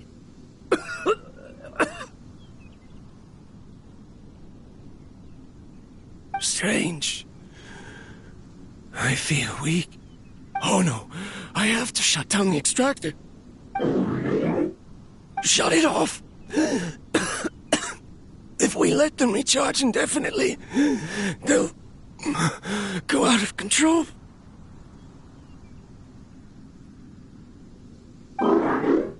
Right. I never input a command to shut down the extractor, so you don't understand what I'm saying. In the end, it's just like the academia said. Mechanical life forms only bring danger. My research... Was there any point to it at all?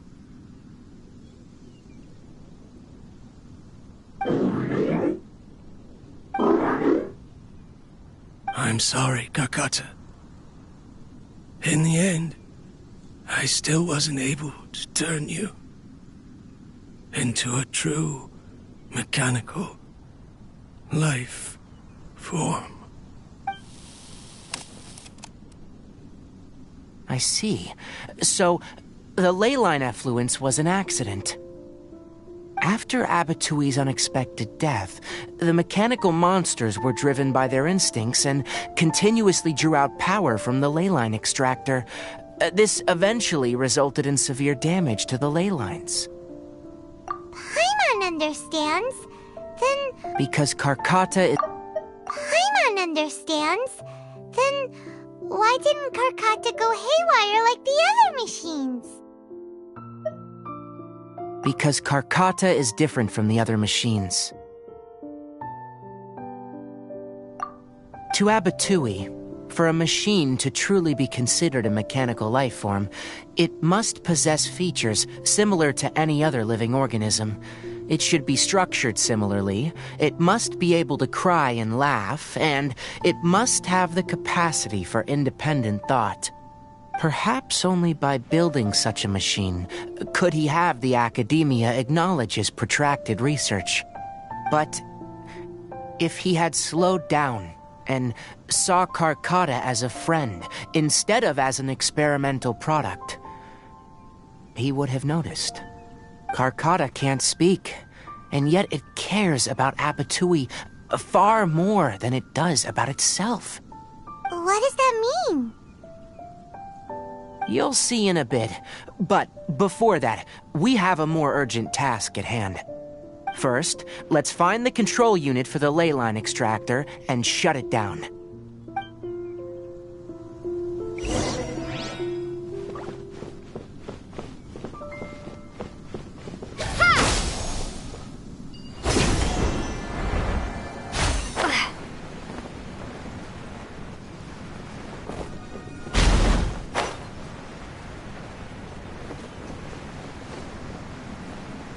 More of this transparent flooring.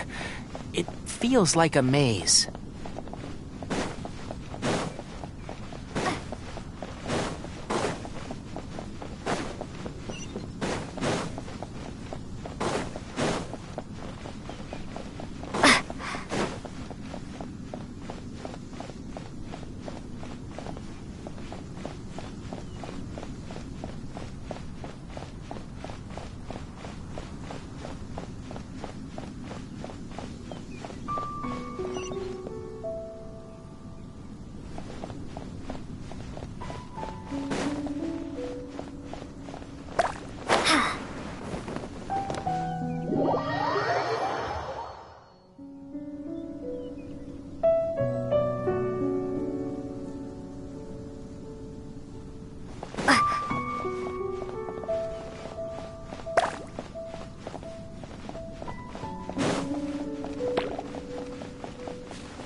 Below us is the final room.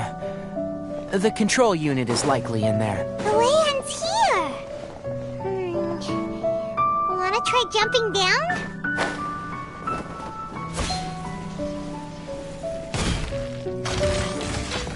Propagate! Oz, reveal thyself! Can't see?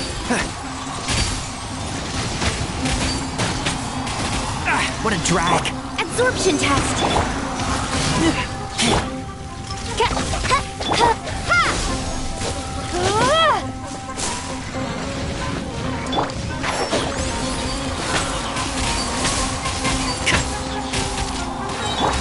By royal decree! Scatter! I hear everything. Enshroud!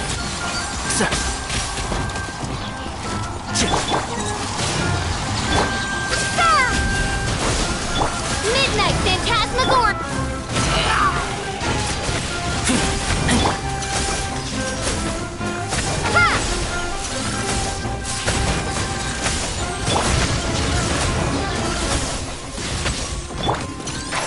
Can't see? I'll uproot you!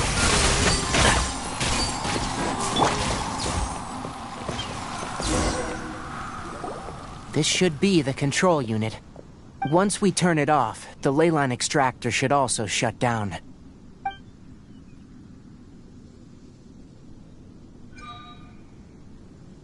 Without an external force damaging the ley lines, they should start to slowly repair themselves.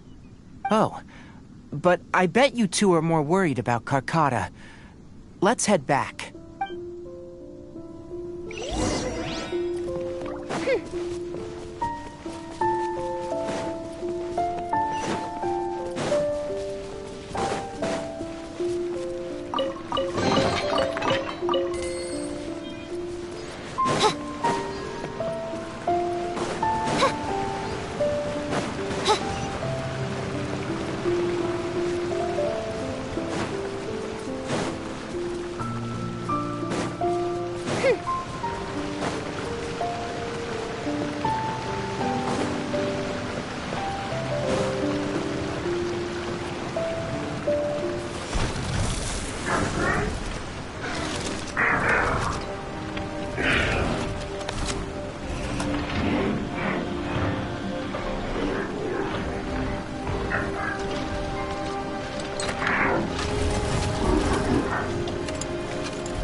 So, Karkata has been collecting parts because it thinks doing so will fix its owner?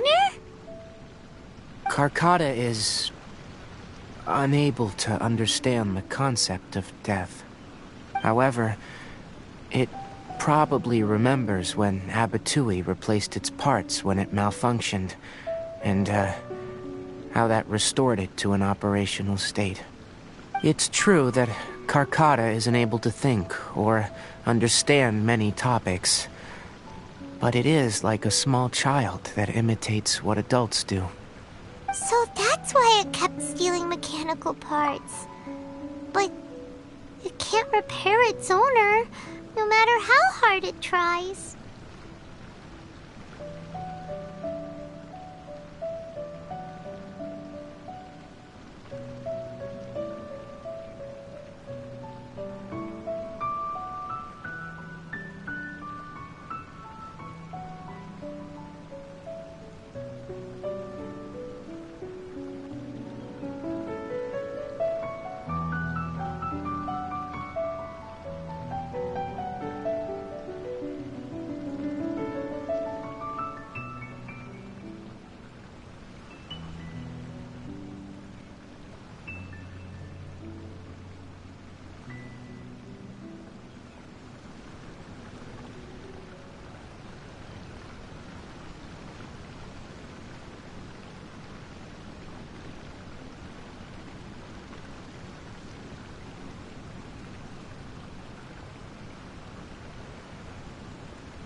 yes.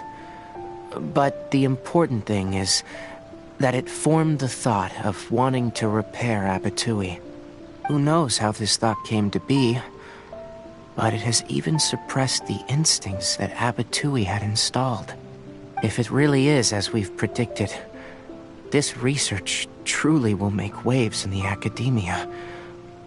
It might have been possible to achieve this with ancient technology, but no one has been able to do the same with modern tools.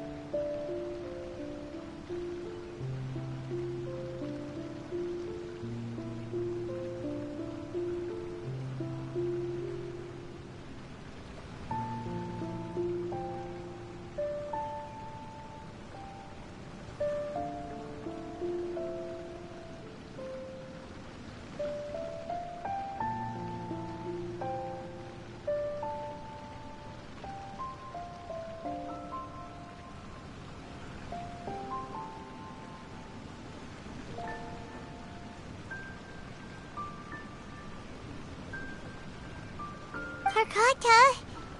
Karkata? Can you hear Paimon? Tighnari says you're awesome! It reached its limit. It hasn't recharged this entire time, nor has it replaced its severely damaged parts.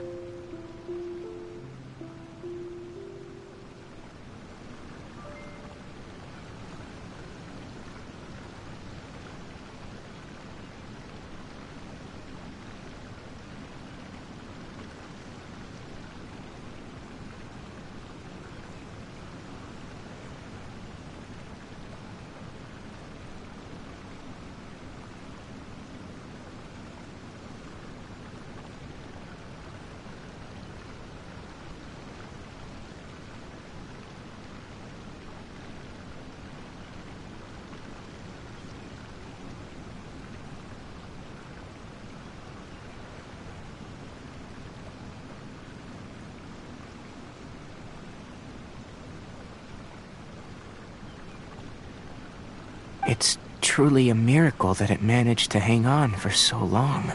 I'm gonna go confirm that the ley line extractor has shut down. Come with me. Let them be alone for a while.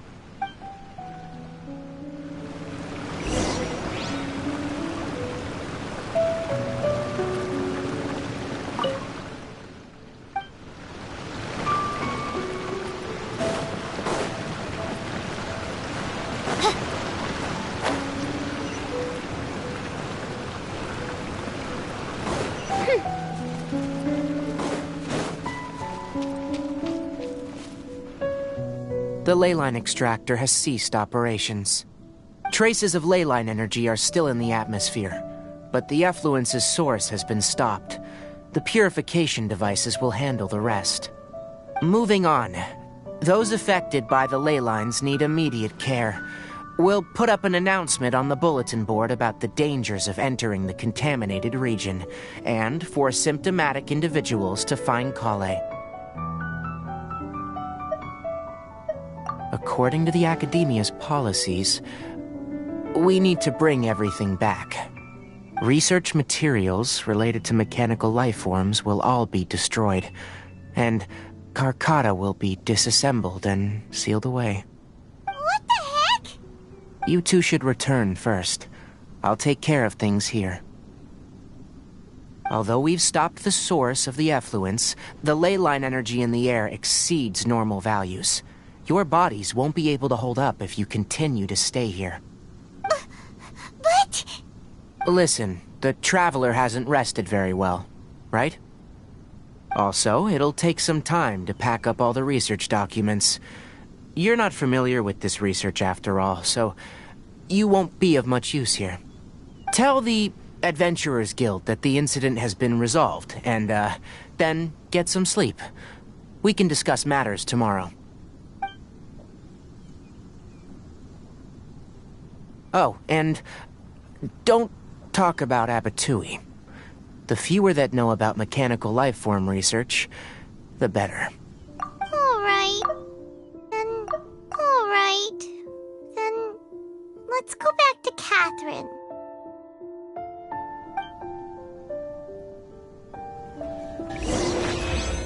Why are you still here? I'll take care of this. Go and report to the Adventurers Guild, and then get some rest.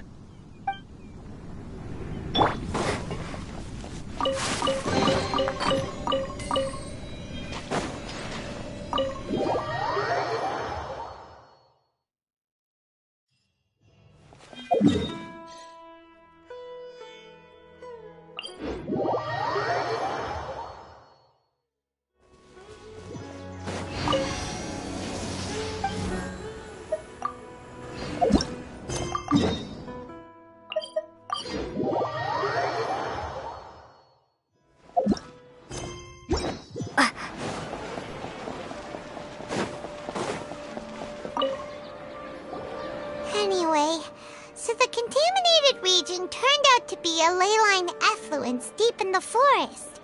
Things are already getting back to normal. I see. Thank you for your hard work. Once the excess ley line energy dissipates from the air, we should be able to make an announcement for residents to resume their normal activities. This is the stipulated reward. Please accept it. Is Karkata going to be sent back to the academia? It's already damaged, but Paimon feels sad thinking about it getting disassembled. Oh, then how about we find Tighnari tomorrow and ask him not to do that? Paimon really wants to go right now, but Tighnari said that we would discuss matters tomorrow. We'll probably make him mad if we go now, huh? Alright then, we'll find Tighnari tomorrow and tell him not to disassemble Karkata.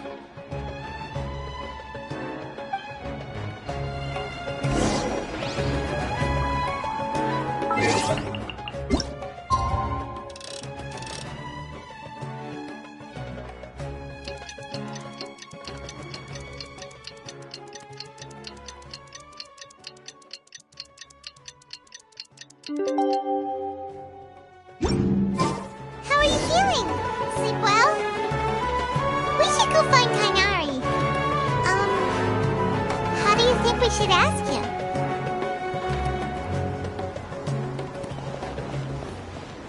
So many rooms. I want to find...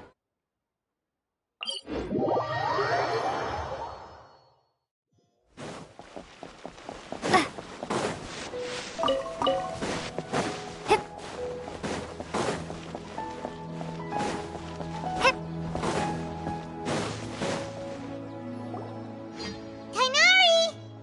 Shh! Keep your voice down. The lilac daphne, a daphne of the genus Thameliaceae, has a strong anticonvulsant effect. It can also be made into an anesthetic powder. Extrapolating from these two data sets, it would be particularly potent against Piscine species. Hey, make sure you're getting all this down.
I thought I told you all to keep your voices low. Plants aren't afraid of noise, but your shouting is making my ears ring. I thought I told you all to keep your voices low. Plants aren't afraid of noise, but your shouting is making my ears ring. You didn't disassemble Karkata? Why would I do that? But Paimon thought you said, according to the Academia's policies... So that's why you two barged in like barbarians at this hour. Fine. I suppose I wasn't clear enough about this yesterday. What I meant was, according to the Academia's policies, all products of research must be destroyed. That's why we can't let the Academia discover that place. Anyway, the first thing I did was repair Karkata. During my time at the Academia, I took an elective course at the Spontamod. Who knew it would prove useful one day? We then buried Abatui together. After organizing the research materials, I kept some as a souvenir. Most of it was burned to hide the evidence. I'm not with the Academia, so what do their policies have to do with me? On the other hand, I am the Forest Watcher of the Avidia Forest.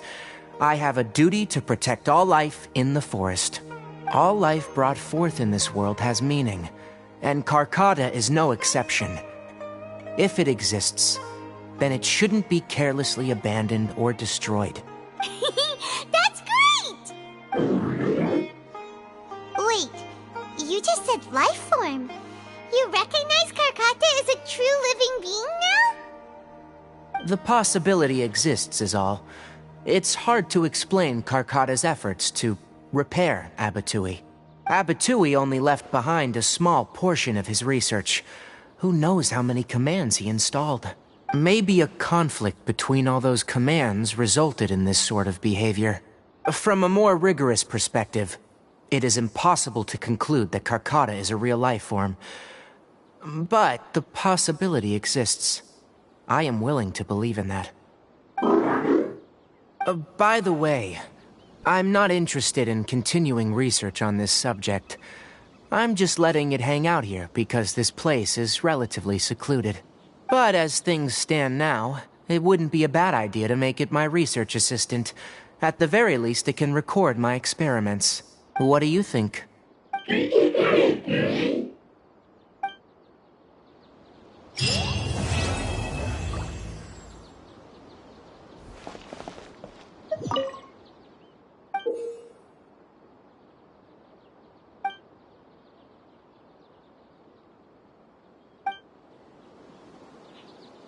When people at the Academia included me in a group photo, they would also send me a copy. I have zero interest in group photos. But I also wouldn't just throw them away. I stored them all in a box. After coming back yesterday, I looked through them and found one with Abatui. I gave it to Karkata and it seemed happy. That's good enough.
I can barely sense any Kuvaki at all. This whole area feels like a soulless husk. Looks like his appetite truly is insatiable. As if the power of that energy cannon wasn't enough. He's not seriously still getting stronger? What's his endgame here? Ah, everyone's here already. Hey, we made it. So, what's going on? We've all been on high alert since we split up a few days back, expecting Rerir to strike again. But it's like he just vanished into thin air. No one has seen him nor found any trace of his presence. That is, until this morning, when a ratnik found signs of wild hunt activity while out here on patrol. As you can see, the Crystonite itself is physically intact, but the Kuvaki it contained is all but completely diminished.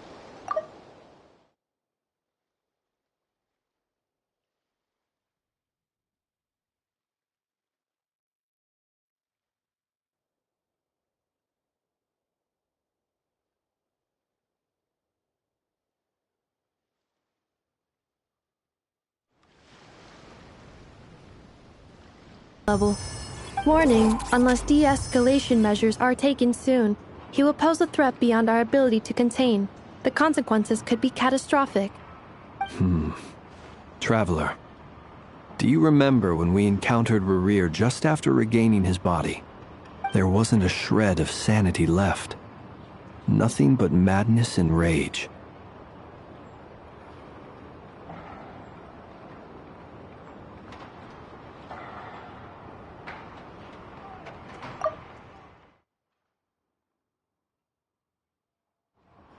Yeah, didn't he shout out a bunch of names? Then he started raving about how nothing in this world mattered to him. Oh, Paimon gets chills just thinking about it. Oh, but the thought that he's still out there, lurking somewhere in Nod-Krai, waiting for his chance to strike? Oh, even chillier. Last time we fought, we were already at a disadvantage. If he has such overwhelming strength, why would he suddenly go into hiding? Yeah, if I were him and I wanted more Kuvaki, I'd just take it by force. No point staying in the shadows. Unless something went wrong. His whole resurrection thing didn't exactly go smoothly. The other thing is, how does someone who's completely lost their mind still have the wherewithal to cover their tracks so perfectly?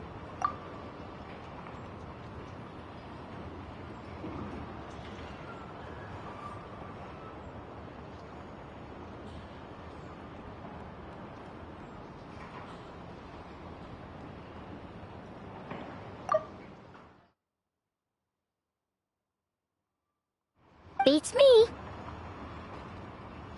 According to certain medical studies, insanity does not always entail a complete loss of rationality. It may be that he is simply living in a world of his own. That actually sounds about right. He was ranting away to himself the whole time, like he had zero interest in talking to us. There are many unanswered questions here. He could be right under our noses, and we'd still be in the dark. Besides his name and title, we know little about him. Certainly nothing about his past, or what he might be hoping to achieve. Exactly. And we wouldn't even know where to begin looking. Even Boss hadn't heard of the Rahir of Solnari before all this. I'd be willing to bet that even if we gathered together every scrap of intel in Nod-Krai, we still wouldn't find more than, like, 3 useful facts about him. So, if we do nothing, he'll just keep getting stronger. And if we want to investigate him, we have no idea where to look. Last time we had Marionette and her big robo-buddy to help us, and we still barely held our ground. If we had to face him alone... Oh, Paimon's head hurts just thinking about it. What are we supposed to do against a threat this big? Well, I do have a little hunch about his next move. Given that he attacked the quarry, I'd say it's likely he'll target other places rich in Kuvaki. Somewhere like the Eye of Krati, or the Pillar of Embla. One thing's for sure. If we just sit back and let him keep absorbing Kuvaki, we really won't stand a chance against him. A perfectly reasonable hypothesis. However, it is worth noting that these two locations are quite far apart. To investigate them both, we'll need to split up. I agree, we should split up. Right now, Rarir's goal seems to be gathering Kuvaki, not fighting us directly. Once we're done, let's regroup on Hisi Island. Wait, why Hisi Island? If I recall correctly, your largest goddess statue was carved from Kuvaki-rich ore, was it not? That's right. Yes, it could well be a potential target of his. I should head back and start evacuating the pilgrims.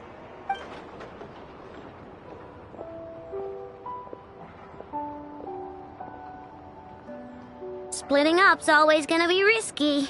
But I guess we don't have much choice, right? We're in a race against time here. And if we do run into Rear, what then? That's when you follow the third rule of treasure hunting. Run like the wind. Didn't you say the third rule was go with the flow? I don't know. Did I? Anyway, whatever. In this situation, go with the flow means go find backup. Agreed.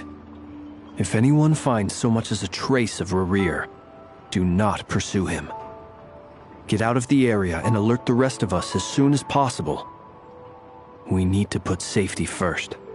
All right, we'd better get moving. Come on, Anefa, let's go.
Any leads? Nope. Diddly squat. No clues to where he might be hiding. It's like he's a ghost. It feels like we're sitting on a powder keg that could go off at any second. Ugh, I hate this feeling. I'd rather face him head on than be left hanging like this. So, you guys didn't find anything either?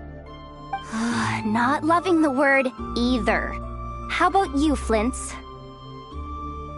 I questioned a few Ratniki and eventually narrowed my investigation down to one suspicious individual. But by the time I got to his place, he was already gone. Almost as if he knew someone was on to him. Either that or he's just extremely cautious and doesn't stay in one place for long. He's been biding his time for a while now. The question is, where or what is his next target? No idea. Since regaining his body, he seems to have lost all interest in the fragment in my possession. If he did still want it, he's had plenty of chances to take it. All we can do now is hope that Aino and Anefa turn up some leads. Darn it, Rarir. If you've got the guts, come face me one-on-one!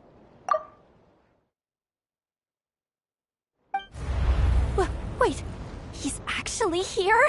I didn't mean it! I swear! No, it's coming from Silver Moon Hall.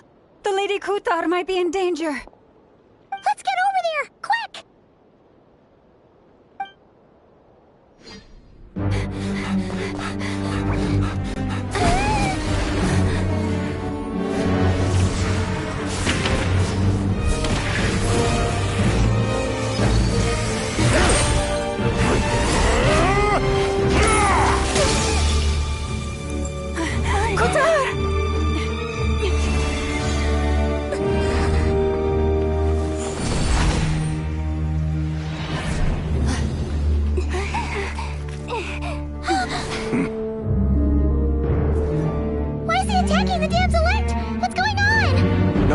questions.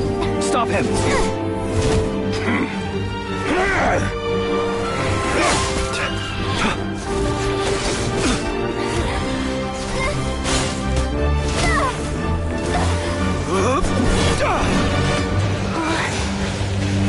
This is insane.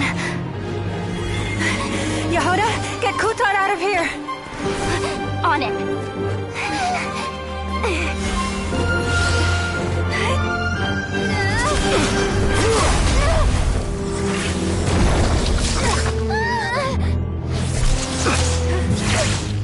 Look where your feeble light has gotten you. Now, you shall plunge into darkness. Felindus, soon, I will find a way. Watch out!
Made it out of there alive.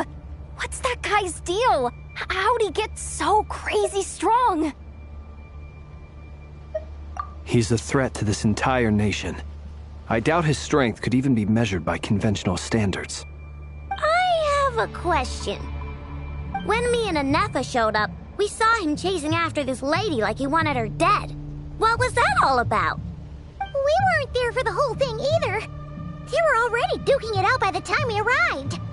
Yeah, we didn't see how it all started. It all escalated so quickly, we had no choice but to step in. Kutar, can you shed any light on the situation? Kutar. Cross-checking database. I see. So you're the one that the Frost Moon Scions refer to as the Moon Goddess? Wait, she's the Moon Goddess? Oh, no wonder she looks just like all those statues. There are many reasons why people might worship the moon, and just as many why they might despise it. I've never met that person before, but there was no mistaking his deep-seated hostility towards me. Why he holds me in such contempt, I cannot say. But since he hunts the power of the moon, it's no surprise that I am a target. Kutar. There are many potential motives. For instance, you help the traveler escape his grasp. This could be his way of taking revenge. It is also possible that he covets the Kuvaki inside you and seeks to take it for his own. The list goes on. But right now, devising a counter-strategy should be our #1 priority. The likelihood of this location being discovered is close to 100%.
A counter strategy?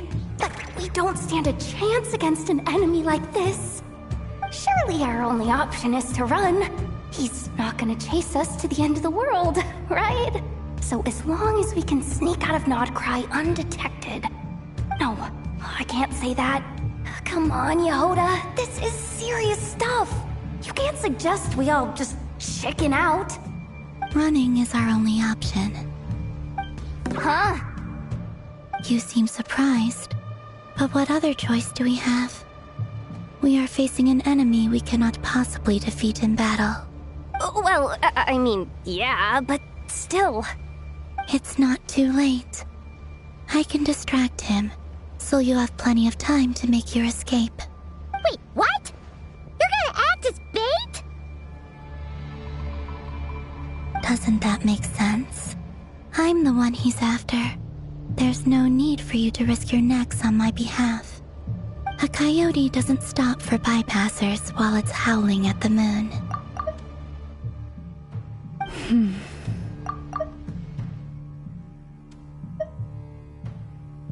A coyote... What is it, Loma?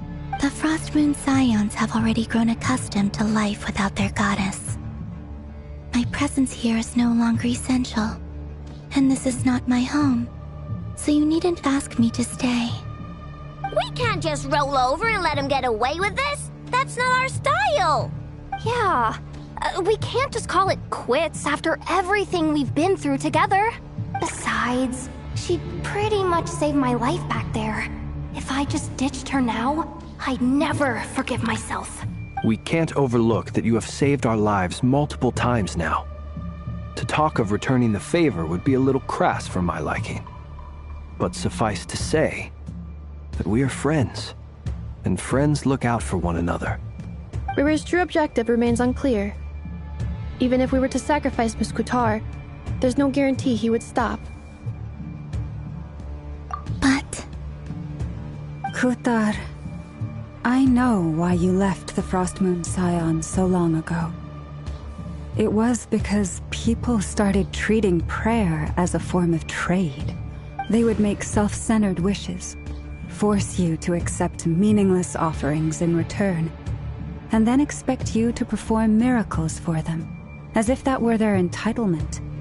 If it were me, I might have walked away too.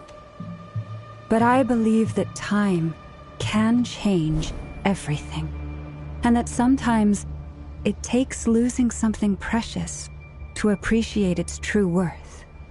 After much reflection, I've realized that this was never about whether the Frost Moon Scions need you.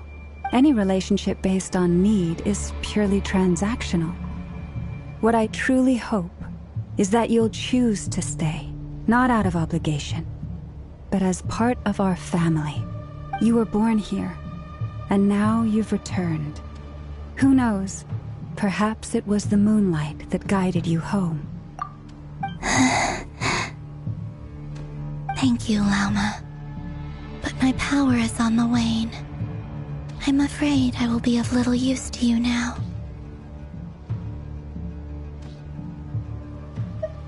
Very well then. I'll do as you say. Both times you saved us, we were transported across great distances in an instant. Is that one of your powers as the Moon Goddess?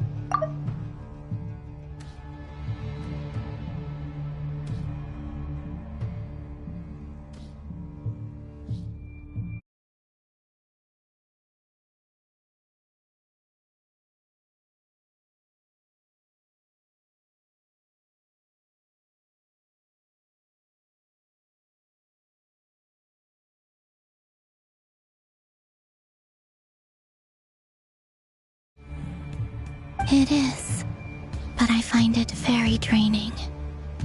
I barely managed to pull it off just now, and it will be some time before I'm strong enough to do so again. Rejected by the world, my power is dwindling.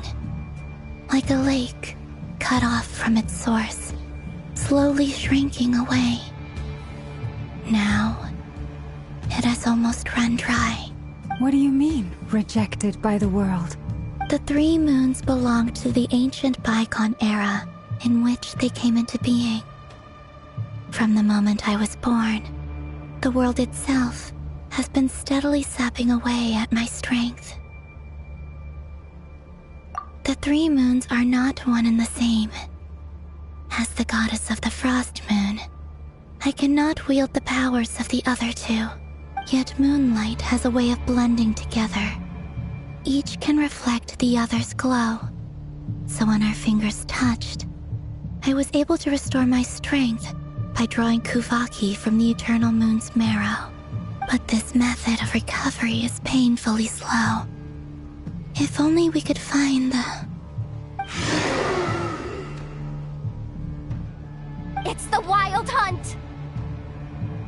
Even faster than we expected. We'll have to finish this conversation later. See how those Wild Hunt creatures are running away from us. They're likely just a scouting party, which means Rerir won't be far behind. Then what are we waiting for? Let's get the heck out of here!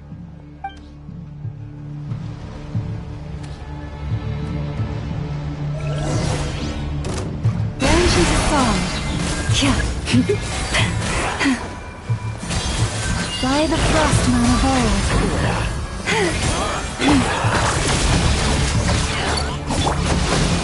Ding-dong water bomb! You're fine! The long sleep. Oh, he just keeps coming! This is driving me nuts! Rerir's closing in on us. We need to pick up the pace. There's too many of them! And this time, we can't fall back on Qatar's house to escape! If this goes on much longer...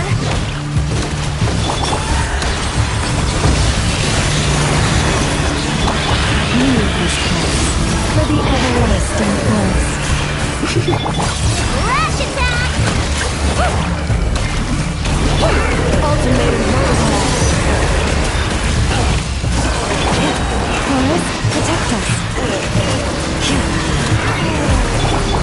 The long sleep phase. Observe. Look, the rainbow! Leave this place. By the Frostman of old. Cleanup sequence initiated. Annihilation mode. Beware the creatures of the night. Rash attack! Forest, protect us for the everlasting forest.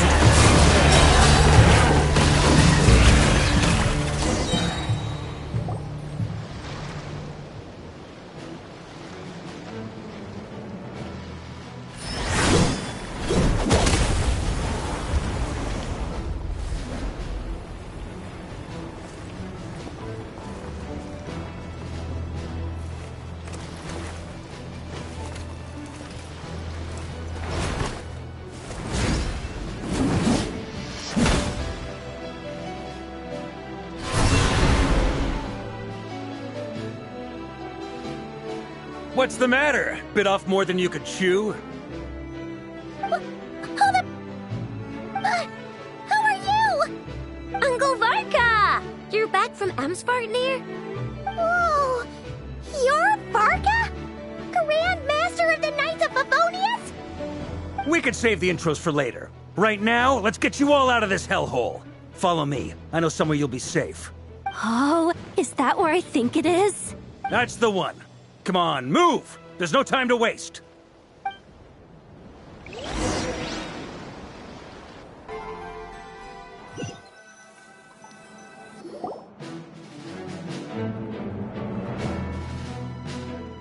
Wow! Where are we? This is so well hidden. Well, that goes without saying. This is the Knights of Favonius' meeting place in Nod-Krai, and a contact hub for the Northern Intelligence Network, aka the Black Market of Intel. No matter what faction you're with, it's the place to buy and sell information. Their headquarters are in Nod-Krai, but they've got contacts in every nation.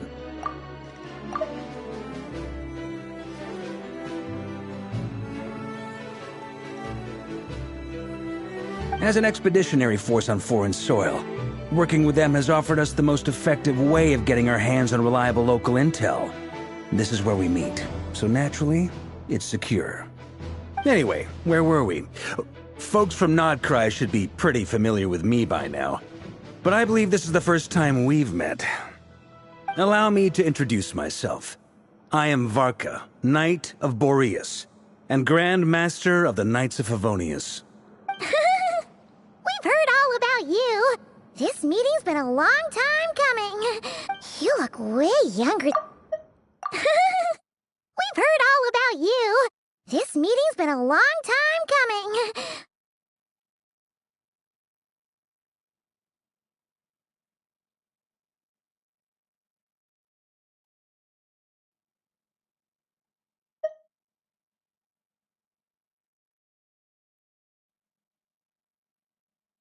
You look way younger than Paimon expected. But you definitely have that Grand Master vibe.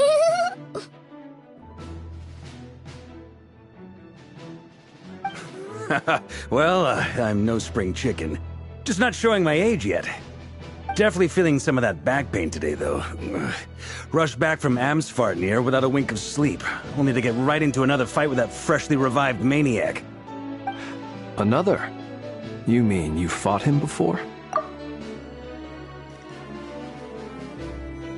Yep. He wasn't nearly as strong back then, but he was still a formidable foe. I brought some of the knights along to give him a little surprise, but he saw us coming from a mile off. My squad took heavy injuries, and I barely made it out alive myself. We knew it might have been our last chance, so we staked everything on it. But still, it wasn't enough to stop him. I tried tracking him down afterwards, but he didn't leave a trace. Even in his unhinged mental state, he's as cautious as any trained operative. So, I decided to come find you. And as luck would have it, turned up to find you being ambushed by the Wild Hunt. The rest, you already know.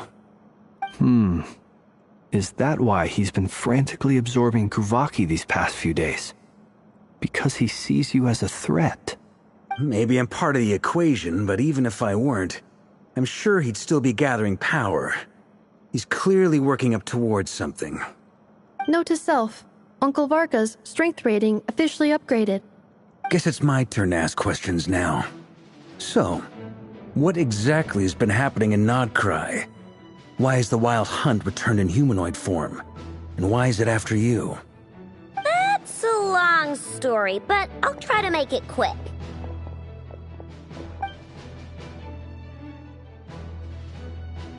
Wow, I had no idea so much had happened. Sounds like you guys have really been through it.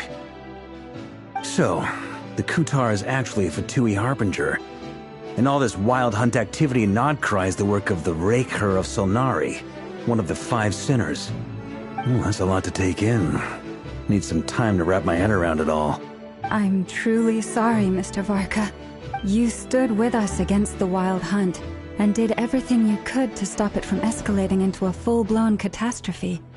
And then, the one time you're away, it all comes to a head and all your hard work gets undone. You've got nothing to apologize for, Miss Moonchanter. You can plan 100 steps ahead and still slip up. That's just life. No one knows what tomorrow holds. You can't predict which way the wind will blow next. And, to be perfectly honest, I can't say I'm surprised. For all the times we've defeated the Wild Hunt in the past, we've never been able to completely wipe it out. Turns out, we were just delaying the inevitable. But now that a new variable has come into play, fate may well take a different course. A new variable? You mean us? Who else?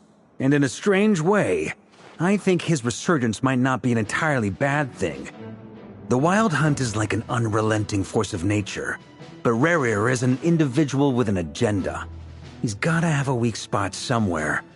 That said, while I was explaining everything just now, some of the points that Mr. Flint's added caught my attention. You mean about our mystery ally? That's right. From what you've said, not only did they lead you straight to some key files, they also shielded Hisi Island from a lethal Kuvaki blast. I don't know who or what could pull something like that off. Heck, even Miss Columbina doesn't have a clue. I hadn't heard the story about those files. Would you mind repeating their titles for me? Wild Hunt Phenomena Log, a Nod-Krai Ratnik's Field Journal, and Kuvaki Survey Log. Oh.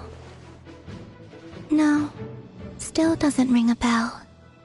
Another dead end. Guess all we can do now is hope that our mystery ally keeps showing up when we most need them. Still, it's safest to assume they won't be intervening again. From here on out, we'll have to resolve this crisis by ourselves. Your intel also explains something else I've been wondering about. The reason I led my team to Amsfarnir was because we'd had reports about a possible source of the Wild Hunt showing up there. But once we looked into it, it turned out to be a red herring. I don't know who was behind it, but clearly, it served its purpose. I doubt it's by chance that he happened to make his comeback while my attention was diverted. And from everything you told me, it sounds like his scheming began well before his return. So maybe luring me away was all a part of his plan. But is it even possible that he orchestrated all of this by himself? The Moon Maiden and the Raker of Solnari, Nod-Krai of all places. The way everything is unfolding, it can't be a coincidence. So, what do we do now? Got any ideas? Right now, we've got at least 3 things to consider. Let's go through them one by one. First, we need to figure out how to take down Rerir. If we can't beat him in a straight-up fight, the rest won't even matter. To my knowledge, the bulk of Nod-Krai's fighting force is already gathered here. But even with everyone united, we're still no match for Rerir in his current state, let alone with his power still growing.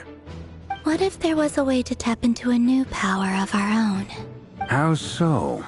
Have you thought of something, Columbina? 3 moons once watched over this world. The Eternal Moon was the largest. The Frost Moon was the brightest. And the Iridescent Moon was the most mysterious. They say that back then, the 3 moon goddesses wielded immense power. Enough to shape the workings of the world itself. I now bear the Frost Moon's power, and the Eternal Moon's marrow resides within the Traveler. Hold on. Are you suggesting... The Iridescent Moon, the last piece in the puzzle. That's right. If we can find the Iridescent Moon's marrow, I will be able to regain my strength much more quickly.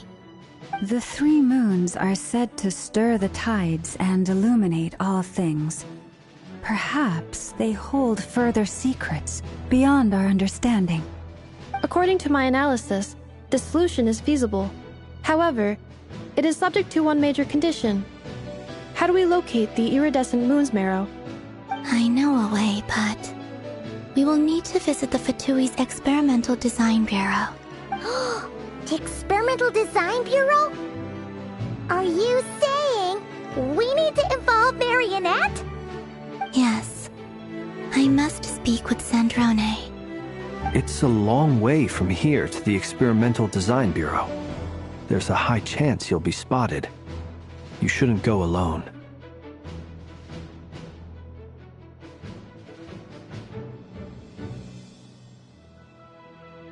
Then that's settled. Next up, our second priority. Somehow, we need to figure out Rerir's end goal. As you saw for yourselves, when he was still in his Wild Hunt form, everything he did was for the sake of recovering his body and resurrecting himself. His first act since then, after laying low for a while, was to try and assassinate this young lady. People's obsessions often reveal their greatest vulnerabilities. There must be a reason why he despises the moon so deeply. Perhaps it sheds some light on his title, the Raker of Solnari. The Wild Hunt has plagued Nod-Krai for centuries now. If we want to stop it for good, we have to get to the root cause of what's driving it. It's true. We still know very little about him. If Kuthar hadn't given us that lead, we wouldn't even know his name. But where would we even start? I doubt even the Intel Queen of Nod-Krai has a clue, and she has info coming out of her ears. Oh? That's a rather hasty conclusion for someone who's so painstakingly meticulous when it comes to dealing with machines. Ah!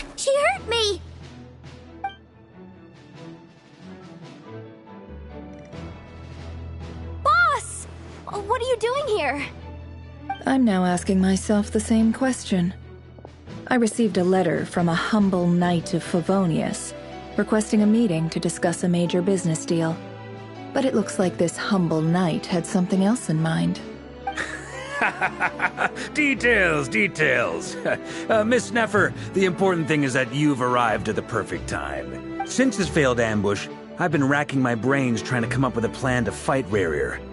Given the severity of the situation, I think it's fair to say that our only chance lies in uniting as one. And I'm talking all the factions in Nod-Krai. We can't do this without the Curatorium, but I knew it'd be a tough job to win you over. So, I took the liberty of reaching out for a little chat. Wait a sec. How did you even hear about this place, Neffer? Didn't you say this is meant to be the Knights of Favonius' meeting spot? And a contact hub for the Northern Intelligence Network? And isn't it supposed to be super hidden? You really think he could have gotten settled in Nod-Krai without my help? Besides, I'm the one running this gig. Of course I know where the meeting place is. Allow me to introduce the current head of the Northern Intelligence Network. If it's intel you're after, she's your woman. Pretty much seen and heard it all. Please spare me the flattery. Let's cut to the chase. Seems like you've run into some trouble, huh?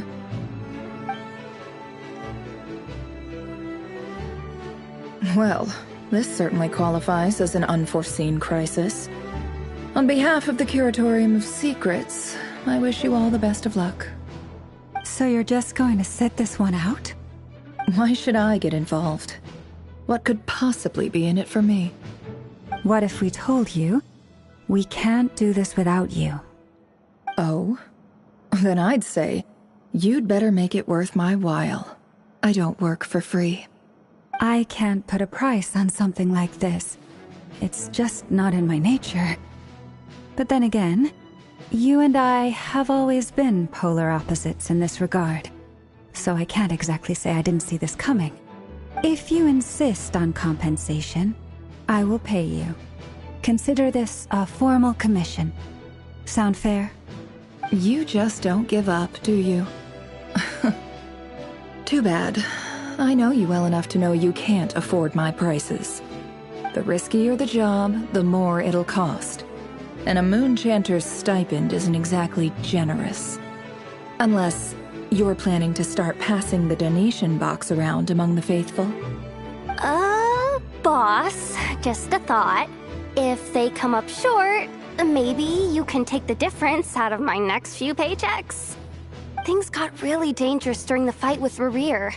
If this girl hadn't saved me, I'd be ley line fodder by now. I'd be gone for good, boss. If there's any way we can make this work, I'd really like to help her. Please? I'm begging you. This is why I'm always telling you never accept favors. They are the hardest debts to repay. You have to be careful who you get involved with, or you invite all kinds of misfortune.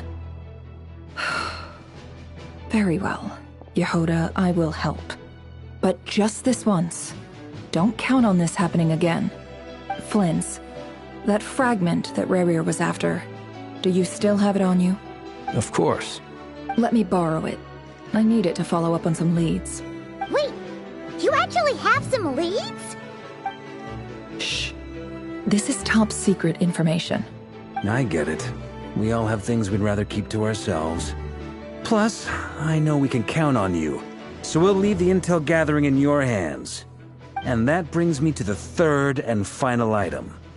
We need to find a way to distract him. We need time to make our move, so someone will have to stall him. I'm in for this part, no matter what. Anyone coming with? Count me in too. Come off it, you two. Quit playing heroes. I'm way ahead of you here.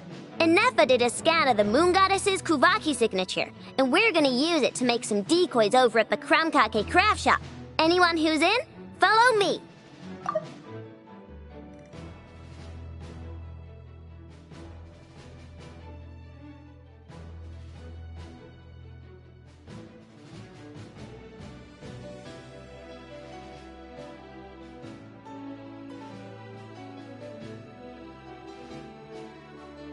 Once they're ready, we'll deploy the decoys across Nod-Krai.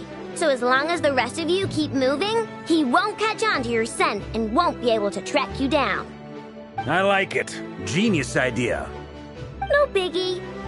All right then, we'll split into 3 teams. Once your team has finished their mission, return here and wait for the others. Dismissed!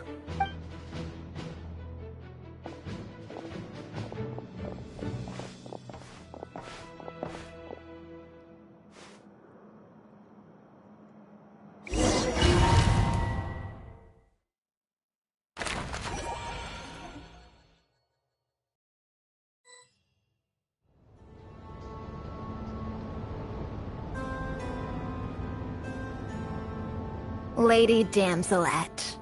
Wait, and you two? What are you doing at the Kuvaki Experimental Design Bureau? We've been doing our best to mind our own business lately. But if you're just gonna waltz up here like this, you're seriously pressing your luck. Don't blame us for doing what we have to. Huh. You really think that's gonna scare us off? We're not looking for any trouble. I just want to see Sandrone. Do I need to remind you that you're still a wanted fugitive for deserting us?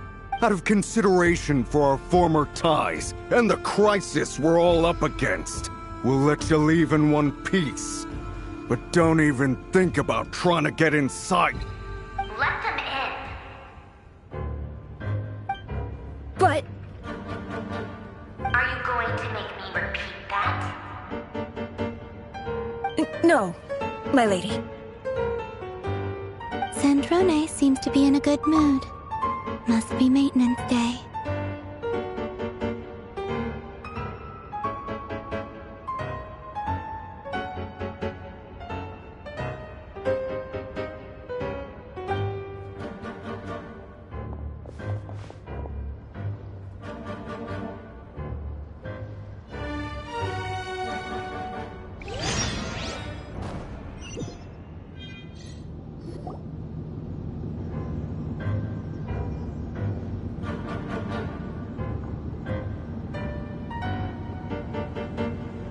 So tell me, to what do I owe the honor this time?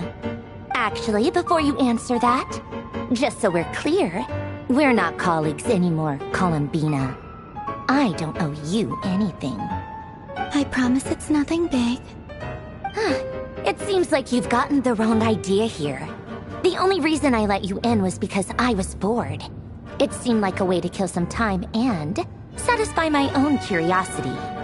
Whatever miscalculations I may or may not have made in the past, I haven't lost the plot enough to even consider sticking my neck out for your sakes. I'd like to speak with Arlecchino. What? Huh? You mean the knave? I'd like to speak with Arlecchino. Is she in Nod-Krai? No, she's not. Once the work on this facility was completed, she went back with the rooster and Regrator. The only ones in Nod-Krai are me and... What is it you need to speak to her about anyway? Rerir is hunting me. If I'm going to face him, I must first retrieve the lost moon.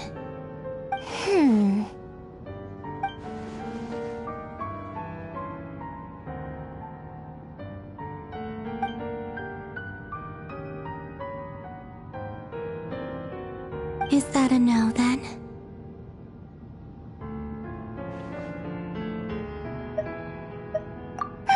As if I need reminding. I was this close to settling things with him before someone decided to whisk me away to their weird little garden. Have you held any tea parties lately? Tea parties? Yeah, obviously. You don't seriously think we'd pack it all in just because you aren't here. If anything, they've been more eventful than ever. Just me, Arlecchino, and a bunch of insolent and sensitive guests who won't stop asking where you've gone. Oh, they've been a real joy. I bet you served them the worst tea you have. Just like you used to do to me when I upset you. Who cares about how good the tea is when there's no one around to drink it? I keep losing people. First Rosaline, now you? I'm running out of people who can make me laugh. Honestly, what could be more ridiculous than a multi-centenarian goddess who's only ever had the plain herbal tea she received as offerings? You'd always brew a different type. First Rosaline, now you? I'm running out of people who can make me laugh. Honestly, what could be more ridiculous than a multi-centenarian goddess who's only ever had the plain herbal tea she received as offerings? You'd always brew a different type of tea for me each time. Was it really just to see how I'd react?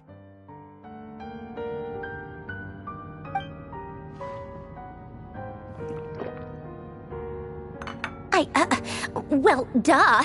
Why else? Watching you squirm was practically my only form of entertainment.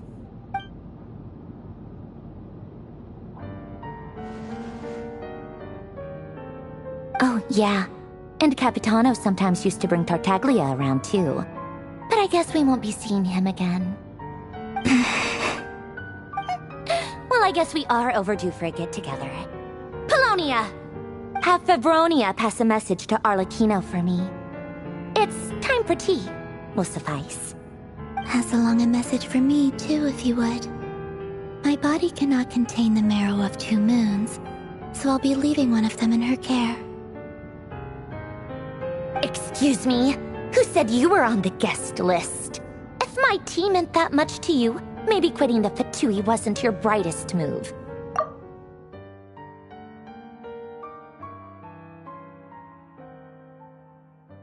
Back when you were under the Tsaritsa's protection, no one would have dared come at you so openly. But that protection didn't come for free. In fact, I paid dearly for it. At the end of the day, it was just another transaction. I just got tired, that's all. I never wanted any part in their grand ambitions, and I've had enough of being treated like a bottomless supply of power. It brings back memories from the old days, when I was still worshipped as the moon goddess. Centuries on, it may be a different group of people, but I see the same greed in their eyes. I figured you'd leave eventually. You didn't have as much of a reason to stay as I do. The Tsaritsa gave you shelter and protection, but that was it. Nothing more, nothing less. Meanwhile, the Fatui demanded everything from you in return, until it was more than you could bear. I get why you left. And frankly, I have no interest in dragging you back just because the higher-ups told me to. But if you keep hanging around with this riffraff, the next time we cross paths, we might be enemies for real.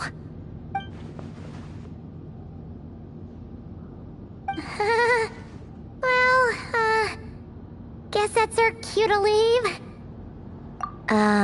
That might be your plan.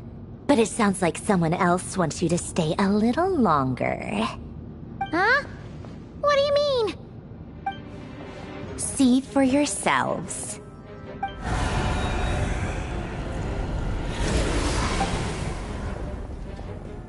My lady, it's the Wild Hunt.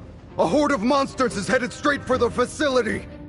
Ugh, another uninvited guest trying to crash my tea party. Clear the area! I'll handle this. Wait, what? You want us to leave you here by yourself? Huh, you'll be lucky to make it out of this alive. You really think you can afford to worry about me? Go on, get out of here. You may have stopped Polonia from crushing him last time, but I've made sure that won't happen again. The entire Experimental Design Bureau is rigged for war. Stay and watch if you want, but it'll be at your own risk. You're not flagged as friendlies in the weapons system.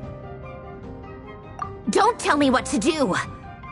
Look, if you're leaving, make it quick, or you'll just get in my way. There's a secret passage on the 2nd floor. It'll take you right to the plains out back.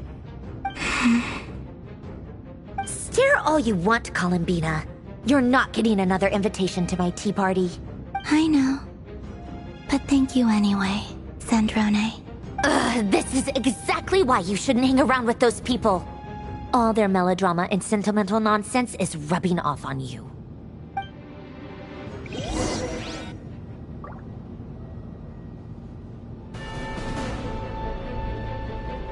Come on then, Mr. Ray here. Let's pick up where we left off. It's your Wild Hunt monstrosities versus my beautiful creations. Let's see who comes out on top.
Lilonia, get him! I've upgraded Lilonia again since our last encounter, and uploaded every last scrap of your data. So let's finish this, once and for... She's not here. Where did she go? Hey! Over here, you big... Cursed moon. Go. Keep searching. She cannot have gotten far.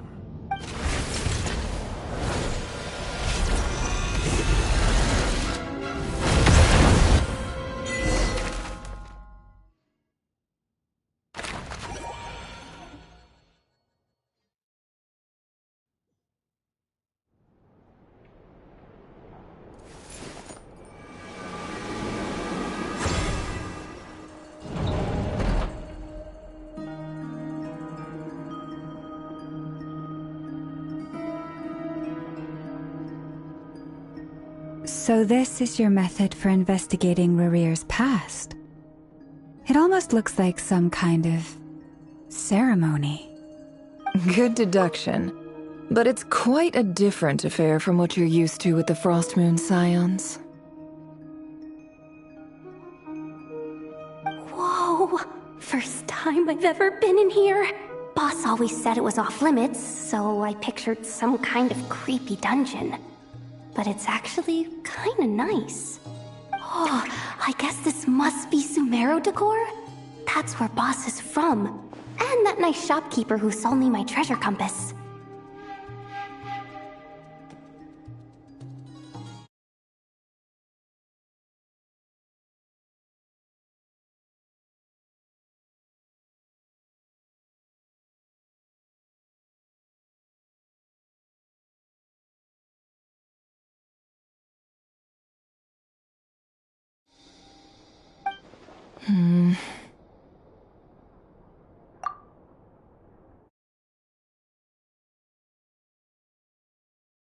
I'm not sure exactly what you've got planned, but it looks like you're all set.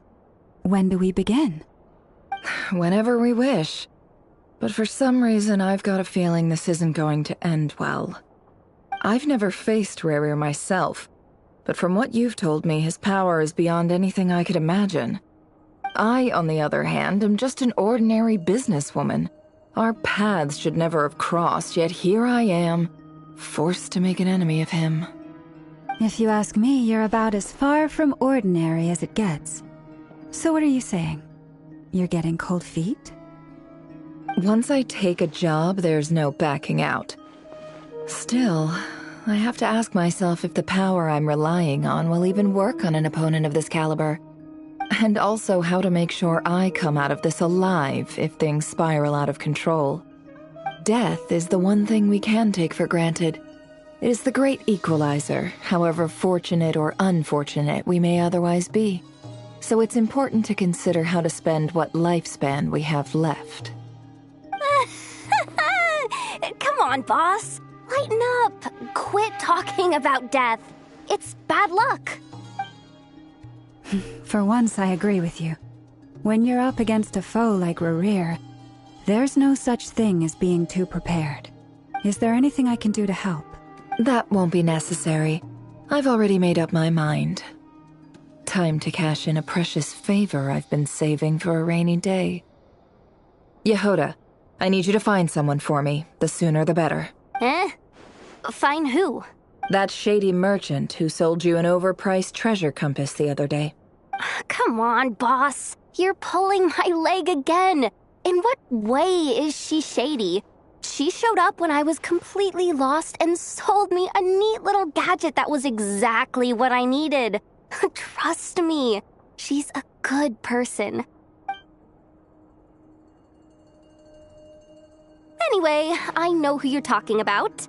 Don't go anywhere. I'll be right back.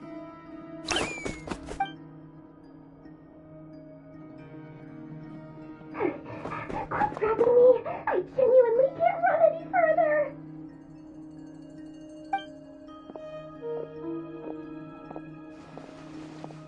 Hey, aren't you...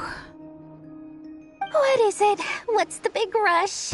You dragged me out of a dream where I was literally swimming in Mora. I'm charging double my usual attendance fee. See, look how easygoing she is. After that rude awakening, she could have completely snapped at us. But instead, she kept it together and just asked for an extra fee.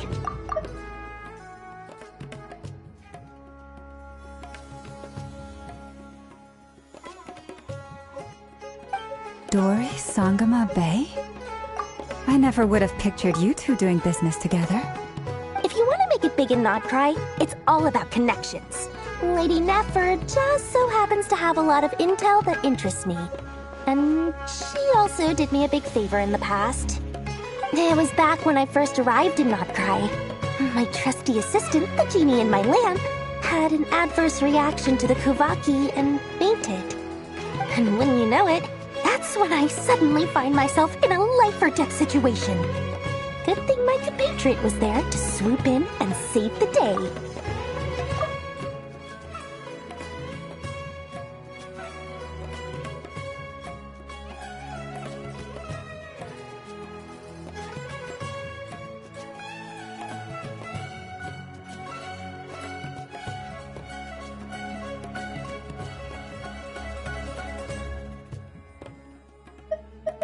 Dori Sangama Bay? I never would have pictured you two doing business together. If you want to make it big in Nod-Krai, it's all about connections. Lady Nefer just so happens to have a lot of intel that interests me. And she also did me a big favor in the past. It was back when I first arrived in Nod-Krai. My trusty assistant, the genie in my lamp, had an adverse reaction to the Kuvaki and fainted. And when you know it, that's when I suddenly find myself in a life-or-death situation. Good thing my compatriot was there to swoop in and save the day. I've been giving her a 30% discount off all of my goods ever since. Now, so that no one here feels left out, I'm willing to extend a 20% discount to fellow friends of Boss Nefer. Plus, any other friends you send my way will enjoy 10% off. What can I say? The great Lord Sangama Bay is nothing if not generous. So, let me guess. You've run into some trouble? I've got everything you could possibly need, and the more you buy, the more you'll save. You guessed correctly. What have you got in the way of survival gear? The one type of gear I've never been short on. What are you looking for? A jetpack fresh from the Academia's labs? An ancient suit of armor dredged up from the bottom of the sea? At the very least, I need to know what kind of opponent you're dealing with here. If even you're worried about staying alive, it must be pretty serious. What if I told you it's someone with the power to bring a nation to its knees? Is that so? Then we really are talking top-shelf treasures. I don't have anything like that in stock right now. I'll have to ask my supplier. Your supplier? A powerful woman, make no mistake. I can't reveal her identity, but luckily for you, I hear she's planning to visit Nod-Krai in the near future. If you're willing to wait, I can ask her when she's here. Can't say exactly how long that'll be, though. Then, let me put it another way. What would you do if you encountered an enemy like that?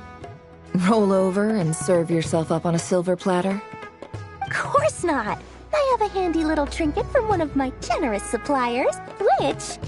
Hold on. What exactly are you getting at? No, this is for my personal use only!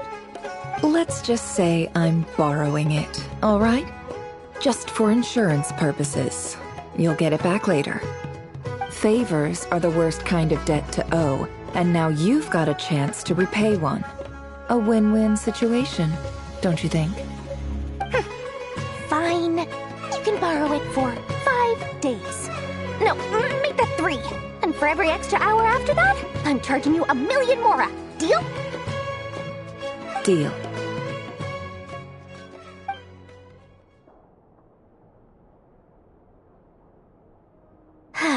What a way to start the day.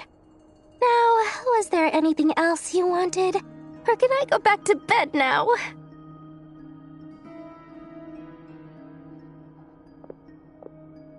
That will be all. Take care now. Don't trip up on your way back, friend. See you later! You're my favorite shopkeeper.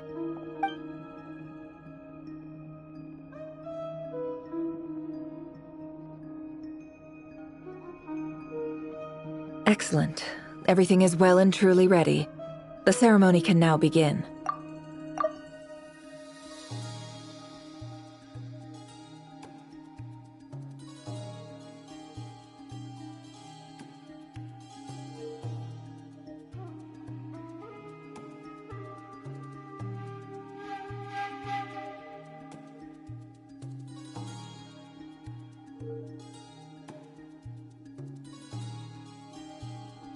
After initiating the ceremony, your minds will follow me wherever I go. You will see many strange things in your mind's eye.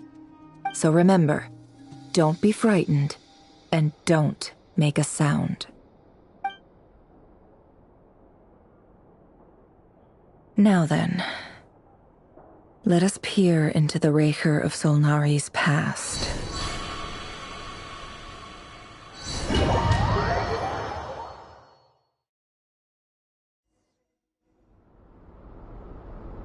I made it. I don't recognize this style of architecture. Must be Conrian. Simple furnishings, table and chairs. It's a more ordinary house than I might have expected. Looks like the fearsome Raker of Solnari came from surprisingly humble beginnings. Unless this passed for luxury in Conria. Unlikely. It was said to be a very prosperous nation in its heyday. Anyway, I'll keep exploring.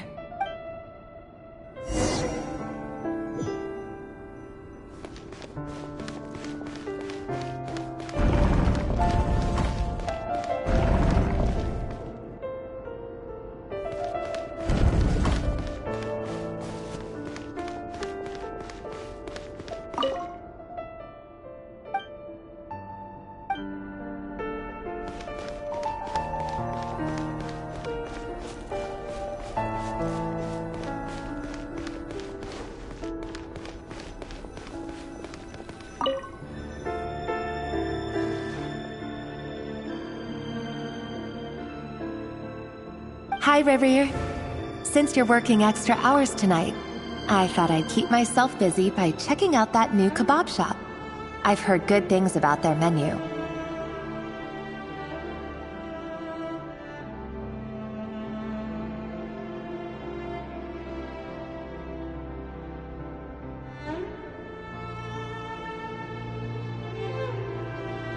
I'll test it out, and if it's as good as everyone's saying, let's go back together sometime. P.S. New stash from the Universitas Magistrorum. I brought some goodies home. A few teacups and a pin rack. Hope you like them. They didn't sign their name, but they must have been close. Sounds like they were living together.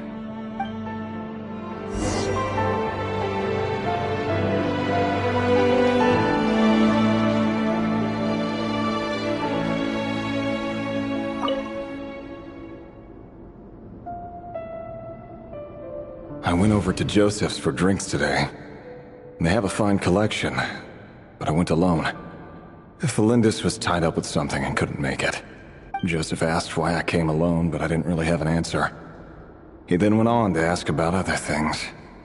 If you ask me, someone who asks that many personal questions is too nosy for their own good. But if he invites me again, chances are I'd still go. Felindis. That's the same name Rerir mentioned. Grain imports keep falling. If things don't pick up, we'll soon be back to meat and mushrooms only. Honestly, I'm not a huge fan of that new type of mushroom everyone's been into lately. Didn't it start out as a lab-grown variety? I heard it's even mildly corrosive. Seriously, why would you even eat something like that? I don't care if it's an impressive feat of alchemy. That just isn't the kind of thing I like to eat. Grain has to be imported, and they're eating a diet of mostly meat and mushrooms. Could it be because Conria is underground, so it doesn't get much sunlight? That would explain why they use so much stone in their buildings. They even use alchemically modified strains for food. Seems like the people of Conria don't have many options when it comes to dining. I've just about saved up enough now. Time to buy it and keep it somewhere safe. Making a big purchase. I wonder what it is.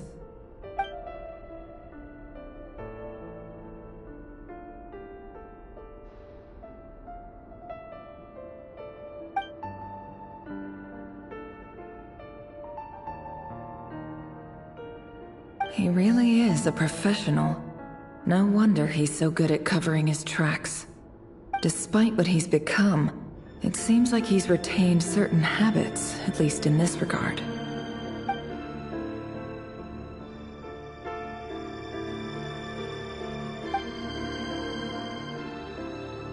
Did Rary rip it out himself?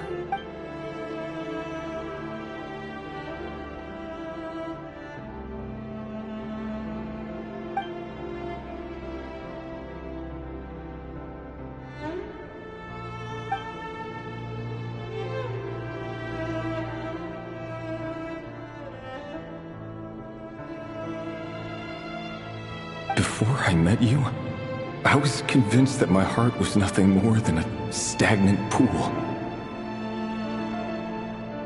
The burial place of a fallen moon. A withered, windless grove where the waters rested forever unrippled. It was you who helped me see that my heart hadn't entirely withered away. That it could still beat to the rhythm of love. This is just trivial sentimentality from the looks of it. Why would he go to the trouble of hiding that? The burial place of a fallen moon.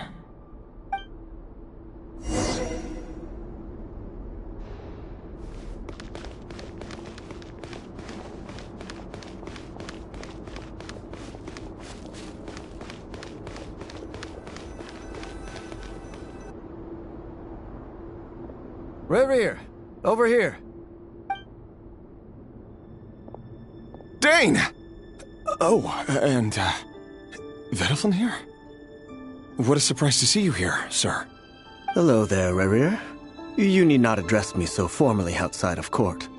He doesn't get that much free time, so I invited him over for a drink. Even the court prophet deserves a break every now and then, right? Well, I'm flattered. So, what are we discussing today? Hey, don't look at me. As far as I see it, we don't need an excuse to have a few drinks. Come on, don't give us that. Didn't you say you were about to pop the big question? How's that coming along? Who'd have thought the great Twilight Sword was an even greater gossip? I just didn't expect you to be the first one to settle down and get married, that's all. Yeah. If you told me that a few years ago, I wouldn't have believed you either. So, are you planning to come clean about your job then? I'm guessing you still haven't told her. Sure, I'll have to tell her at some point. But I'll need to pick the right time and place. To be honest, I have no idea how she'll take it. Come on, stop being such a pessimist. For all you know, she could be thrilled. I bet she'll be much more impressed by your actual job than the one she thinks you're doing now. A member of the King's Guard. Quite the cover story. Does the king himself even know? Of course he does. Anyway, enough about me. How have you been? Me? Same old, same old. Nothing much to... Huh? What's up, Ved? It's nothing. Vedalfin, Dainsleif's elder brother. Renowned throughout the court of Conria as the Visionary, and said to possess a wisdom far beyond the reach of any ordinary man. And yet, despite the gulf between us, he seems to have something to say about me. Does he even know me? Does he see me as a friend of his brother, or just another of the Vinster King's blades? Why did he react so strongly? Was it really to do with what we were talking about? Brown, curly hair and brooding blue eyes. So this is what Rare looked like back in the day. Perfectly normal. No different from anyone else. As frightening as this monster is in the present, there's something even more unsettling about seeing the human he used to be.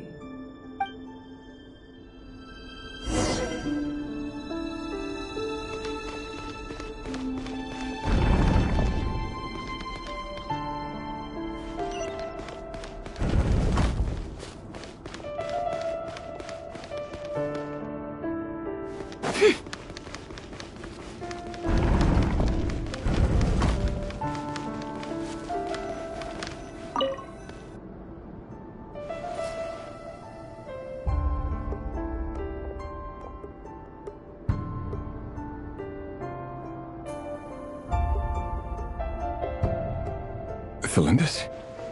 You're back early? Our equipment's being serviced today, so I got off earlier than usual. How's your day been? Aw, why the long face?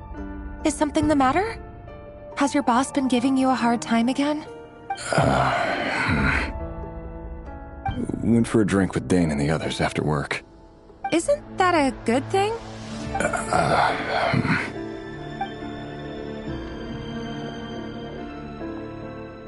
Vedifnir showed up today, too. You know, Dainsleif's older brother. Ah, Mr. Vedifnir. Yes, I've heard of him. They say that everything he says ends up coming true. He overheard Dainsleif mention that I'd recently proposed, and seemed to have an issue with it. But when I asked what it was, he kept it to himself. So, you're worried? You can be such a child sometimes, Revier. We're nobodies. Why would the Visionary be concerned about us? I'm sure someone in his position has much bigger fish to fry. Maybe you're right. You worry too much, Revier. We've been together for ages now, and everything's been going so well, has it not? You've even proposed to me. So, you do remember. Tell me then. What's your answer? Like I said, I need some time to decide. You can't just rush into things like this. We may be nobodies in the grand scheme of things, but if we want things to work out, we've still got to plan ahead. All right. Take your time. Just don't keep me waiting forever. Nobodies. Sounds about right. In the eyes of people like Vedifnir and Dainsleif, what do we matter? Can someone whose gaze is so fixed on a far-flung future even see the present clearly? Besides, the dynasty's fate rests with the king and his inner circle. Whatever I do, it won't make much difference. Meanwhile, every idea they come up with and every decision they make, it affects everything. These days, the king is lost in his research, and the purge of the Crimson Moon bloodline grows ever more intense. The opposition tried to speak out, but nothing came of it. And I'm under no illusions as to why. Because we eliminated them and got rid of their bodies. A man can have 1,000 reasons to carry a sword, but there are few good excuses to use it. Yet the king has never even considered a gentler approach, and he never will. What becomes of someone who kills on another's behalf? Can he ever find true peace?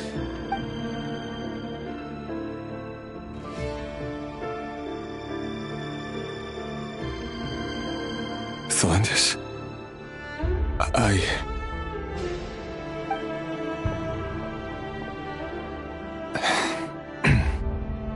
It's nothing. You were right. Fate has never smiled upon nobodies like us. But by the same token, it's unlikely to bear a grudge against us either.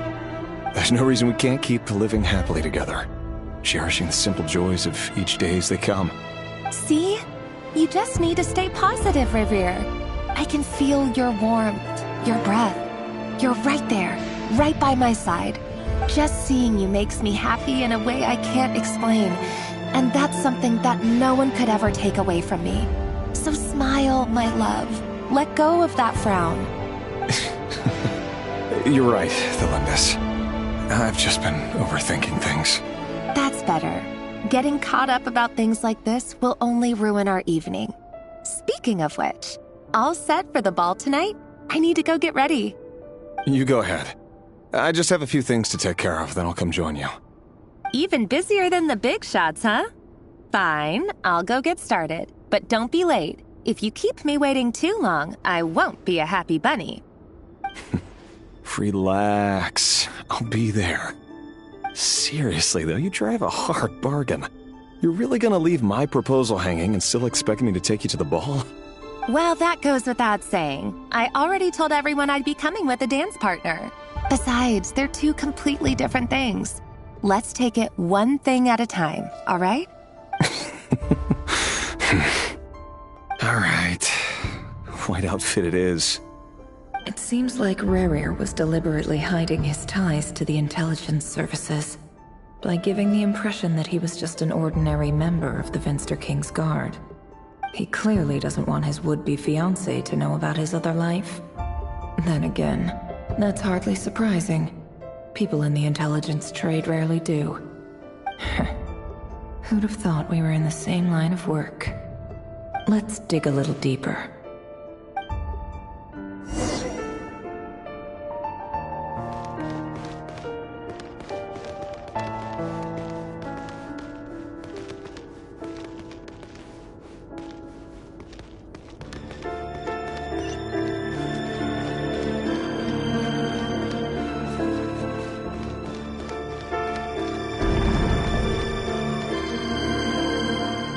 Our last operation was a resounding success, and all thanks to you, Reihir of Solnari.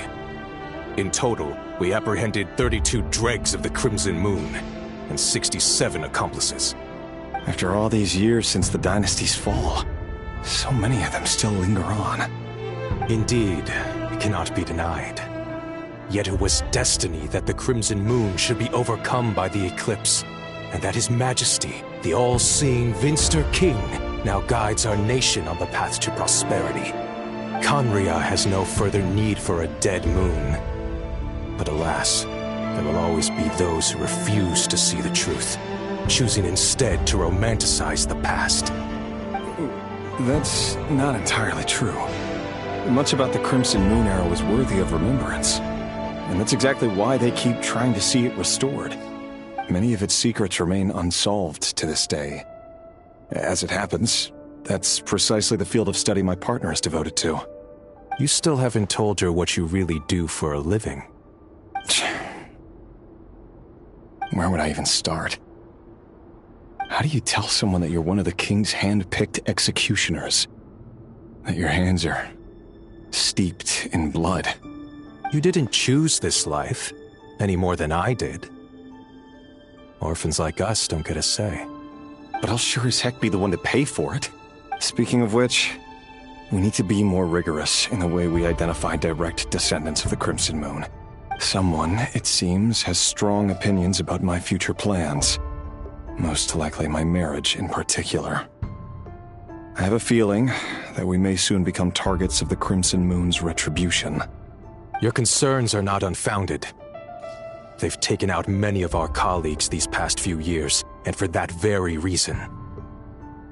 These are no helpless lambs we're leading to the slaughter. They're wolves in sheep's clothing. Take care, Reihir of Solnari. I look forward to toasting you at your wedding. Thanks, Thorkel. You look after yourself, too.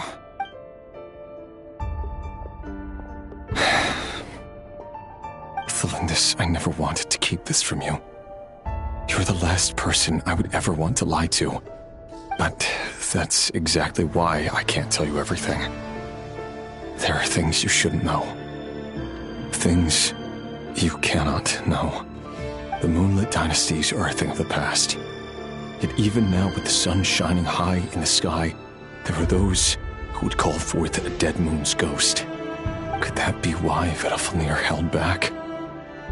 Or was it because of some court secret he's not at liberty to share? I have to get a clear answer from him. No matter what happens, I will protect Thelindis. Rerir seems to be very concerned by Vedderfanir's reaction. Vedderfanir and Dainsleif, the Visionary and Twilight Sword. So that's what they were really like. I've investigated this whole area now. There doesn't seem to be any other memories here. Should I try somewhere else? Wait a second. What's this black smoke?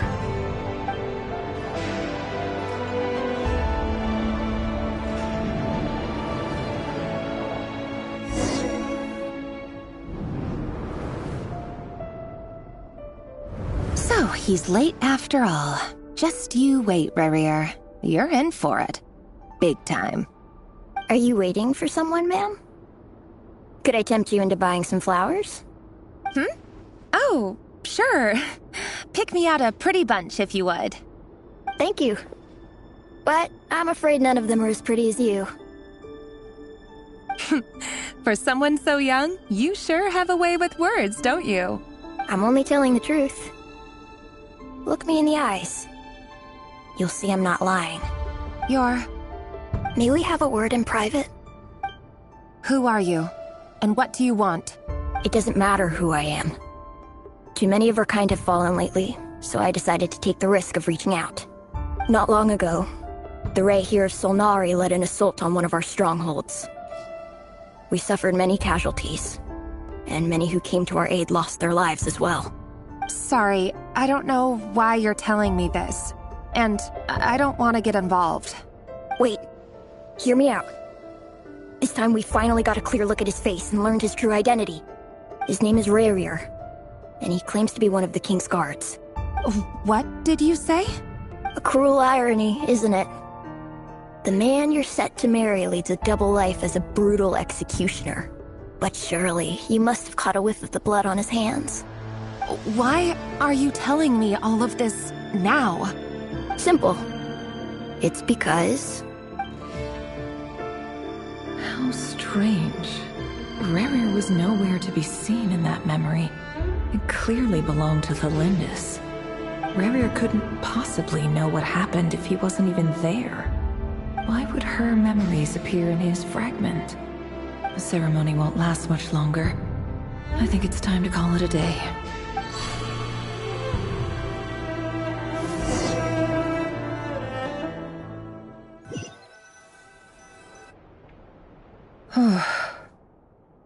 So that was your doing? Did you just pull us inside Rerir's fragment to spy directly on his memories? Any more questions, and I'll have to start charging. I had no idea you could do that, boss! Seriously, that was amazing! We're not worthy. We're not worthy! I gotta admit, though, I'm itching to see what happens next. Feels like we barely scratched the surface. I'm just as curious as you are. But the ceremony only allows for limited time inside. That's all we can see for now. Luckily, we managed to learn quite a lot. So far, so good. I just hope the others are doing okay too. Especially the group with the Traveler. Their mission is a risky one. Let's hope it's all going smoothly. If you're worried about them, go see how they're doing. If I know boss, she's gonna need some time to write up all the details and make sure it's all coherent. I'll stay behind to lend a hand, but feel free to head back and meet up with the others.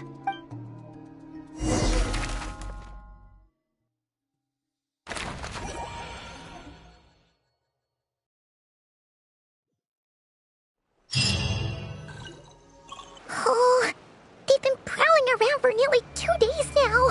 These things just won't quit.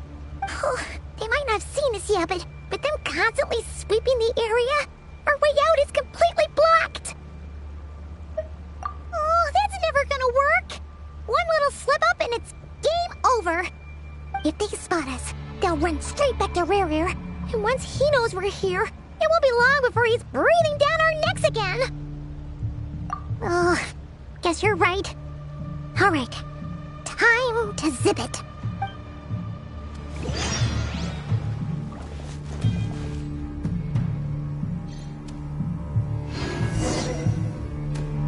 Oh, they've been spot us, they'll run. Ugh.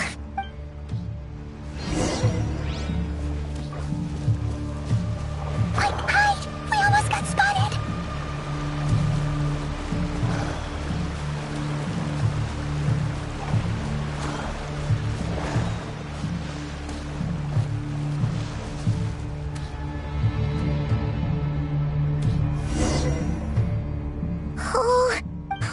They might not have seen us yet, but that's never. If they spot us, they'll run. Quick,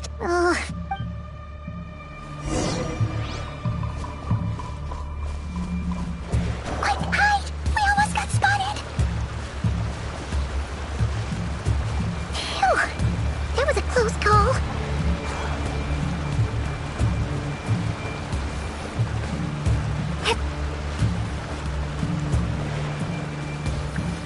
Watch out! They're coming this way! Keep going. We're nearly there. This is the final hurdle.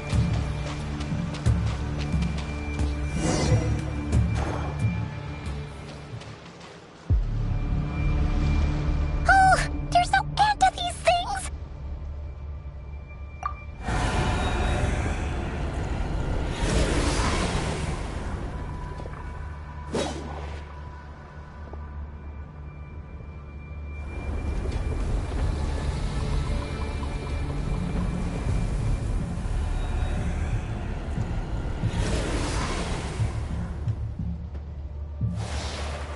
Fire.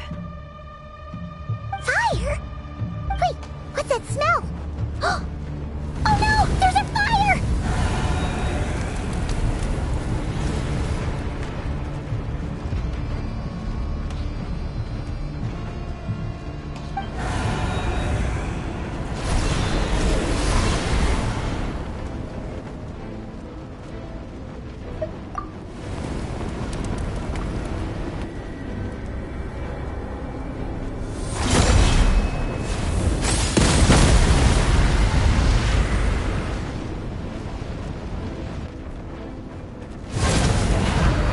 Sandrone was right. You look weak, Columbina.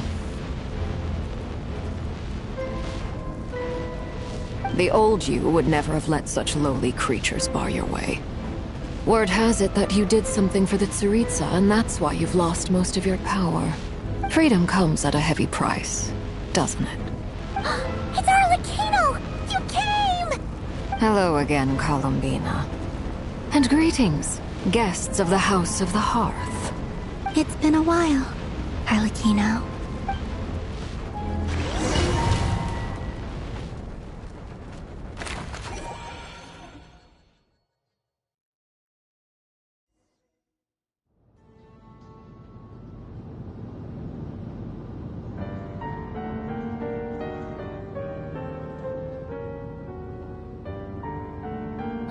Stupid right here of stupid Solnari. Whatever! I've got all the data I need. Next time we meet, you're finished.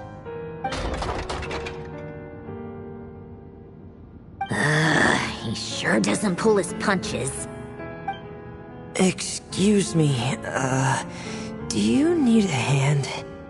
You can do me a favor by staying out of my way. Can't you see I'm busy? Wait a minute. I recognize that voice. Hello, Miss Sandrone. Father sent us over to help. How considerate of her. Hey, Fremine, get over here and help me fix this. Lenny, you do your thing. Just keep your sister away from my machines. Nearly every machine that cat girl touches ends up going haywire. Go put her on cleaning duty or something.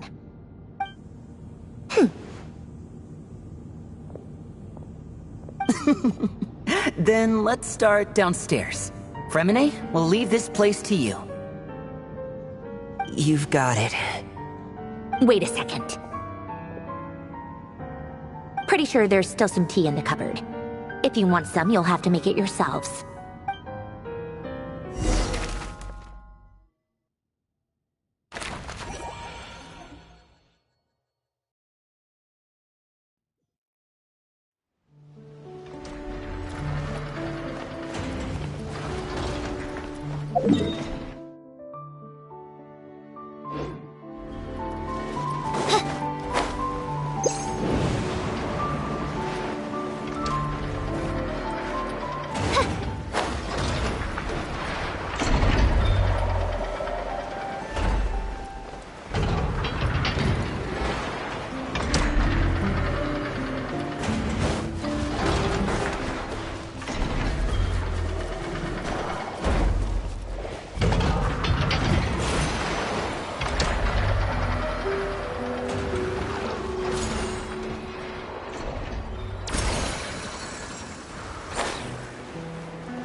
It's a relief to see you all made it back in one piece. Huh? Feels like there's quite a few people missing. Where's Flint's and the others? And what about Nefer? I returned ahead of them. Flint is helping Aino and Anefa to set up the decoys and buy us some time. As for Miss Nefer... Boss is still wrapping things up on her end. She sent us back to fill you all in on the top secret intel we've been gathering. I see. Then let's get right into it. But first, who do we have here? You brought someone else in to help? Greetings. I was invited here to help as a longtime Tea Party companion of Columbina's. You may call me Arlecchino. Surely it can't be. Those eyes. Oh, where have I seen them before? Wait, of course. In those memories we just saw. The only Arlecchino I know is the fourth of the Fatui Harbingers. So either you share a pretty uncommon name, or you're more than just a Tea Party buddy.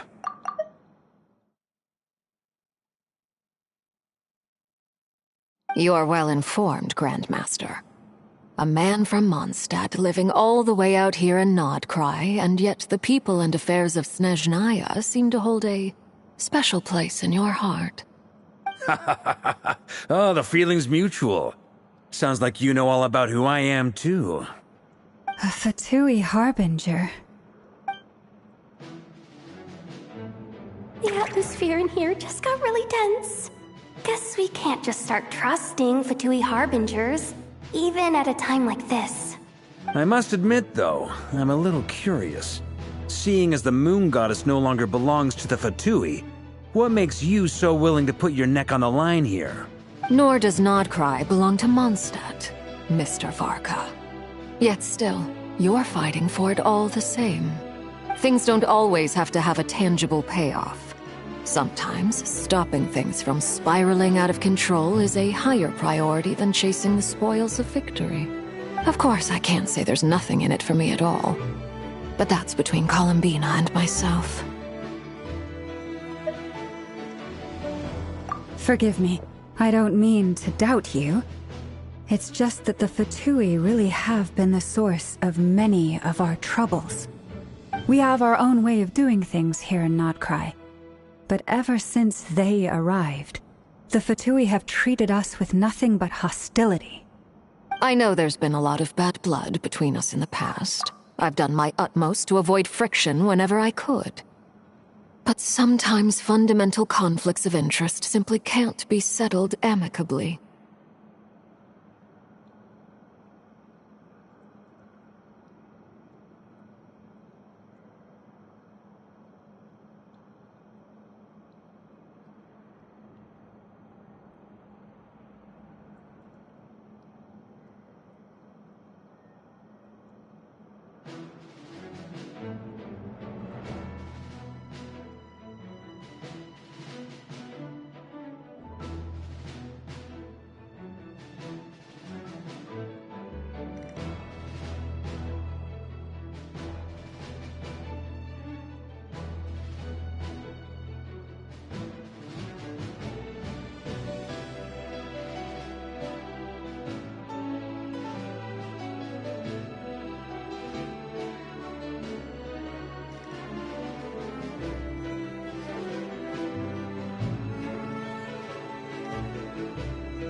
I know there's been a lot of bad blood between us in the past. I've done my utmost to avoid friction whenever I could. But sometimes fundamental conflicts of interest simply can't be settled amicably.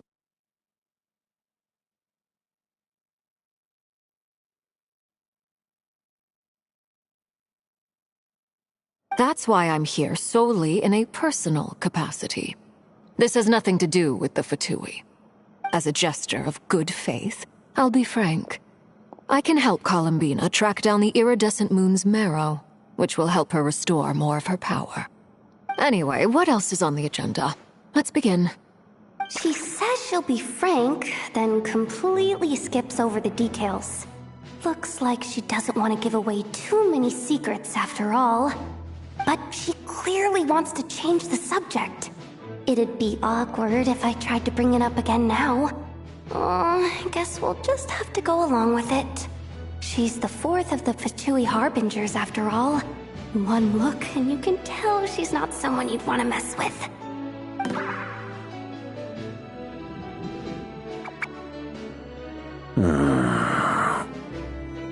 Well, since Miss Arlecchino sounds confident in her ability to handle that, we'll proceed to the next topic. Yehoda, time to share that top-secret intel.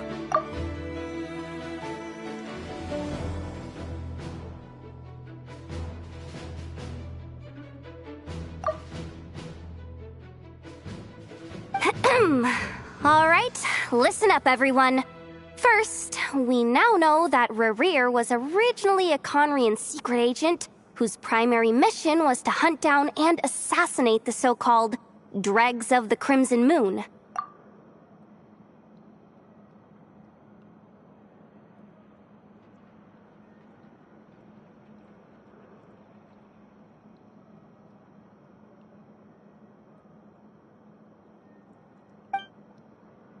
The Dregs of the Crimson Moon? Mm-hmm. In the memories, there was a lot of talk about the Crimson Moon and Eclipse, and a whole bunch of other stuff from the time of Conria. To my knowledge, those were the names of two different Conrian dynasties.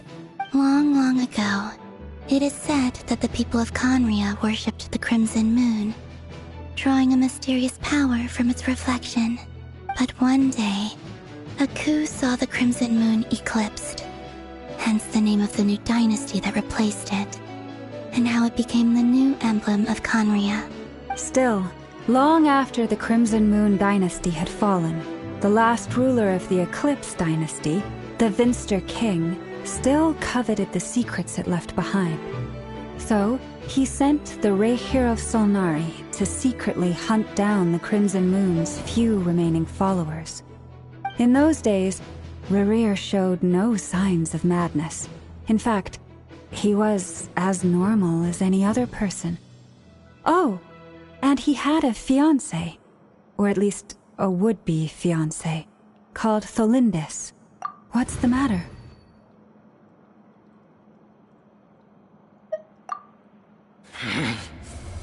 Verfnir, Freindaughter, Flinders.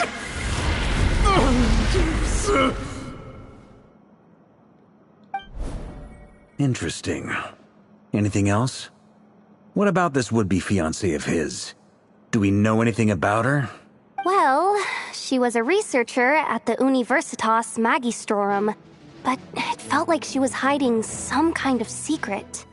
Oh, and one more thing. For some reason, Rerir's fragment also contained some of Tholindis' memories, though only a very small portion. Well, no shortage of potential leads, I'll give you that. In any case, it sounds like we can conclude that while Tholindis was still around, Rerir appeared to be lucid and quite normal. Tholindis, it seems, must have been the one thing in this world that he couldn't let go of.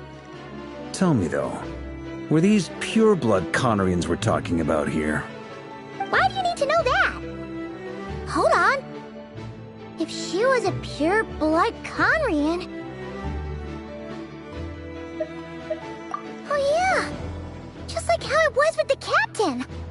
If we could somehow find her, do you think there's any chance Rerir might regain some of his sanity?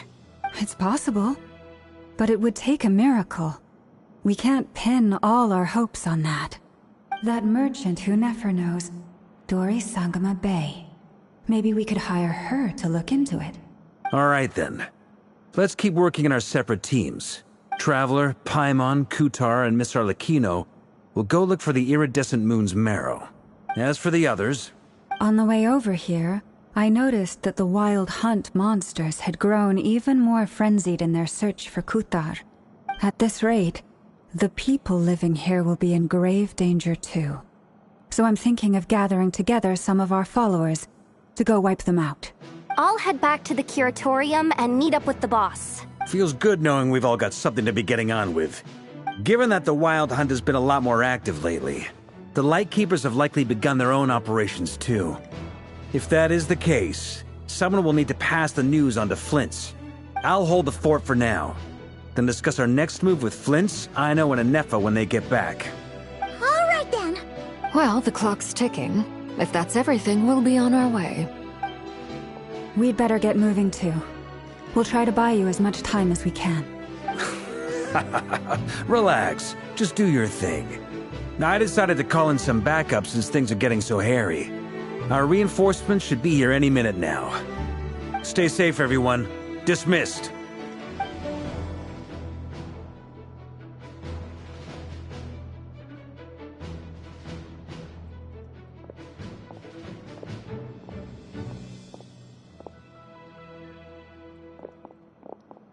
We're back. Did we get here a little early? Or a little late? A tad late. The others have already set off. To summarize, our resident moon goddess has found us a new ally, and Boss Nefer has uncovered some promising info. Everything going smoothly on your end? Not great. I don't know how long we can stall them for. The decoys are getting taken out way faster than we imagined. I'm gonna make some more later, but I need a timeout first. I'm so tired right now. Oh, right! Anefa, could you fill in Uncle Varka on what we just discussed with Flint's? Sure. Uncle Varka, you previously told us about how when you went to investigate a source of the Wild Hunt in Amsvartnir, you discovered that it was just a diversion. But according to Flint's intel, several outbreaks of the Wild Hunt had already occurred in Nod-Krai in the period leading up to that. That was before Rerir had regained his body, when he was far from regaining his full strength. In other words, in theory at least, he still lacked the means to act in two places at once. Flint's, with everything that's been happening, the Lightkeepers across Nod-Krai are rallying to fight back against the Wild Hunt. They're gonna need your help. I know, I'm sure you're capable of coming up with something far more effective than decoys. But for now, you should stay here and get some rest. Anefa and I will head back over to Amsvartnir to see if there's anything I missed. I told you Uncle Varka would say that, didn't I? A deal is a deal. Not a word about my snack intake for the next week. Database updated. Reliability of Ino's predictions increased. What does that mean? They were betting on how you'd respond after hearing their intel. It's the obvious choice, isn't it? That's hardly worth betting on. We already decided that Anefa should go investigate the situation over at Amsvartnir on her own. You might as well stay here and keep watch. Someone needs to hang back and oversee our strategy meetings. And besides, you still haven't fully recovered from ambushing Rerir. So I've ended up with the easiest assignment. Well, I appreciate it, everyone. See you when you get back.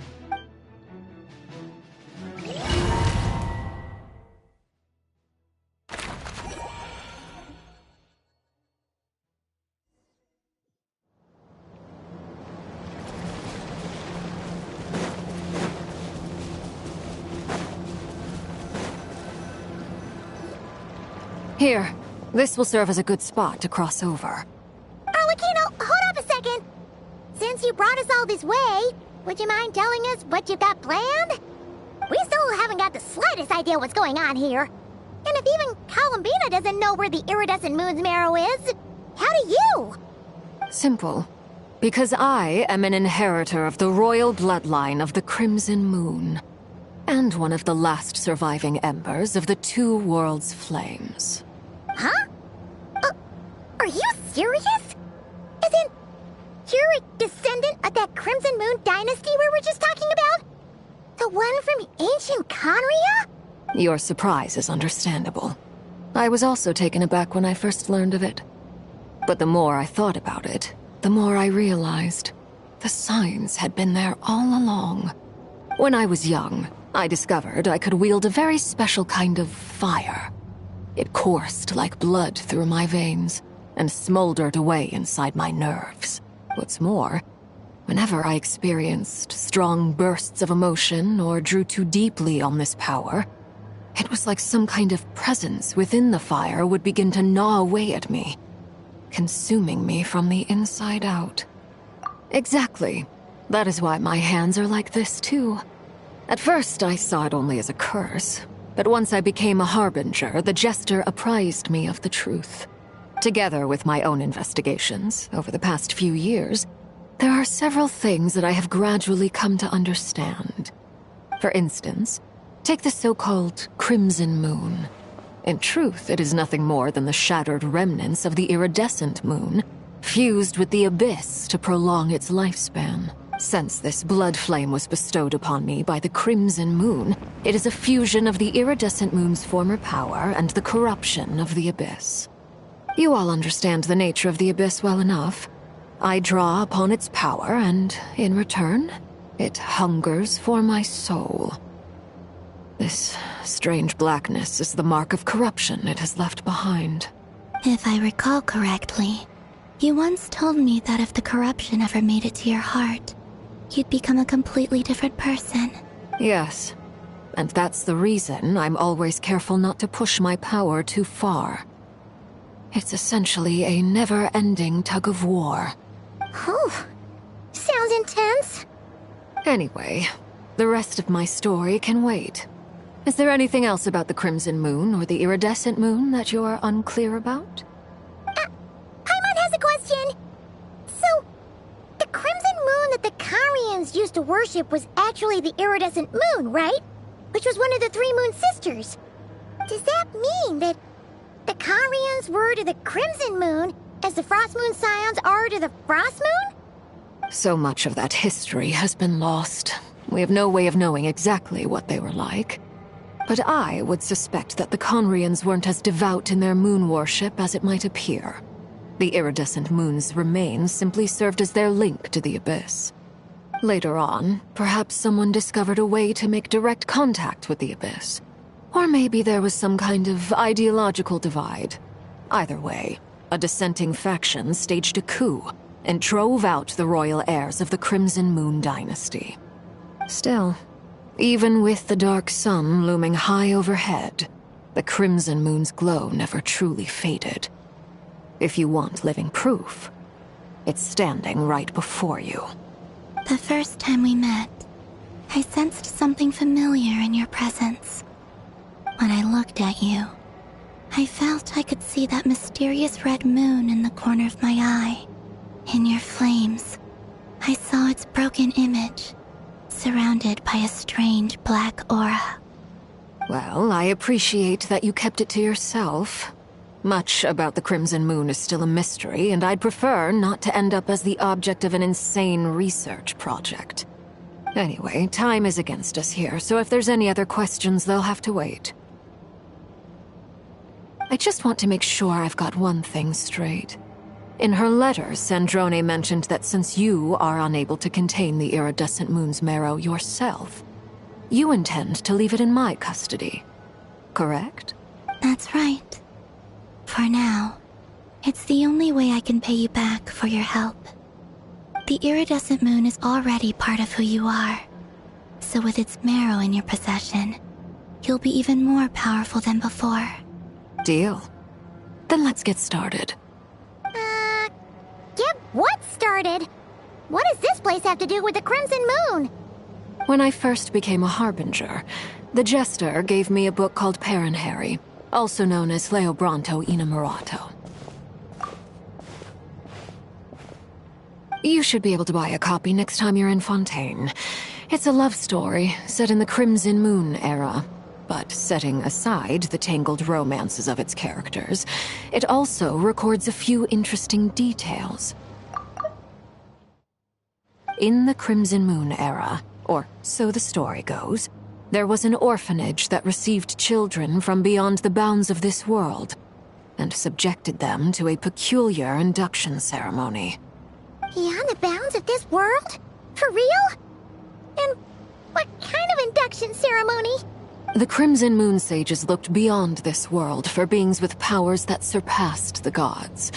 But fearing they might lose control, they subjected these children to a process of refinement. They made these children crawl up a fireplace and kept asking them, "Have you died? Did you see it?" Until they finally admitted to having died and seen a crimson moon. The adults embraced the children who passed the ritual, telling them, "Within the fireplace, you have traversed the flames between two worlds. Here and now, you are born anew." The book leaves much unsaid, but I suspect that this was their way of branding the children they had enrolled, leaving an indelible mark upon them so that they would forever live in the Crimson Moon's light. That explains why I can't sense the Crimson Moon's marrow in this world. It makes sense that it would be sealed in a special space that can only be accessed temporarily through some kind of ritual. But there's no fireplace here. Do you see a chimney anywhere? Oh, are we supposed to build it ourselves? Okay, fine. Paimon will go find some bricks. That won't be necessary. The fireplace is purely symbolic. The key to the ritual is crossing the flames between two worlds. In other words, the flames that burn within me. Those burned away by such flames leave behind a kind of ghostly afterimage in the world.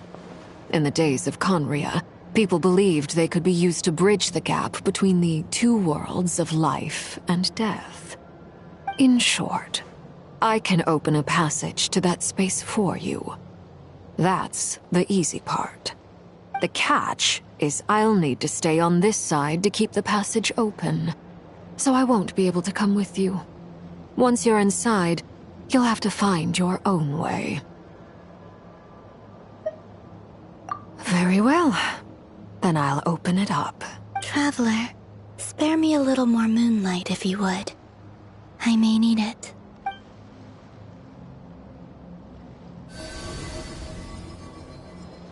Thank you. I feel like I've recovered some of my strength now. It should be enough to move us across short distances and confront whatever dangers might await.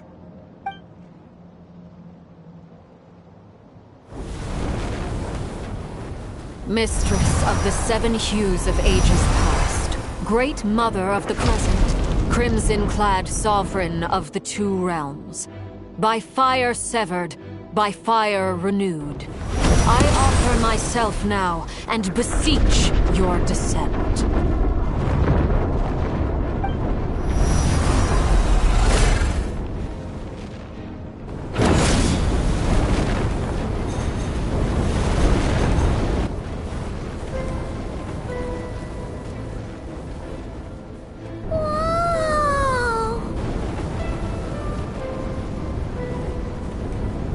One word of advice. As you're crossing over, no matter what voices you hear, do not answer. Got it! I sense a sinister gloom inside, but also the familiar light of the moon. I feel that I am about to meet an old friend who has changed beyond all recognition. All right, let's go.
that the abyss? It's practically filled the entire place. What now? What a tragic sight.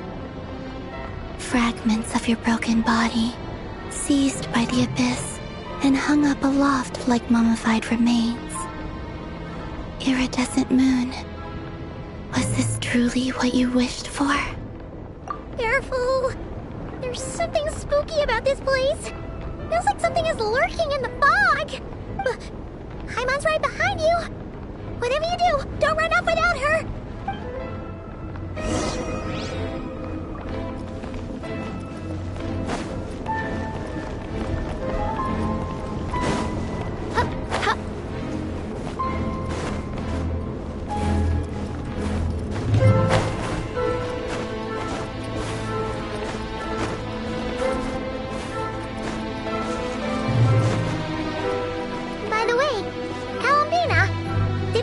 The iridescent moon had shattered into pieces? The moon up there looks pretty whole to Paimon. How is that possible?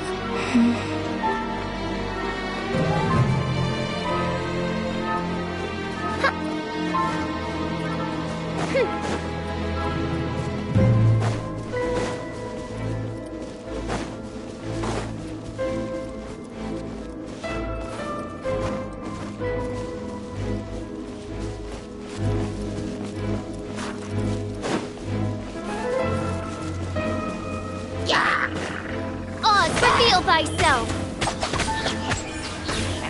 I summon thee!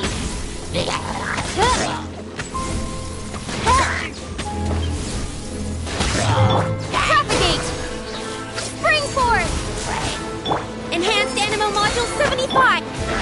Midnight Phantasmagoria!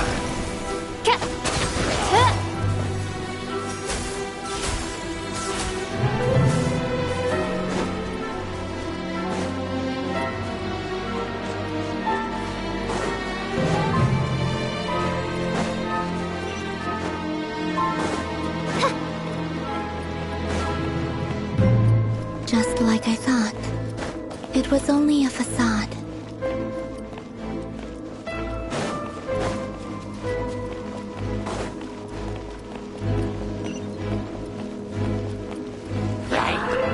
No rest for the wicked.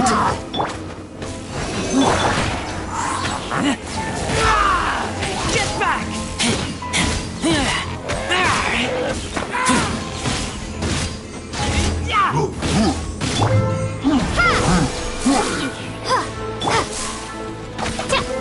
Animal Tech 63.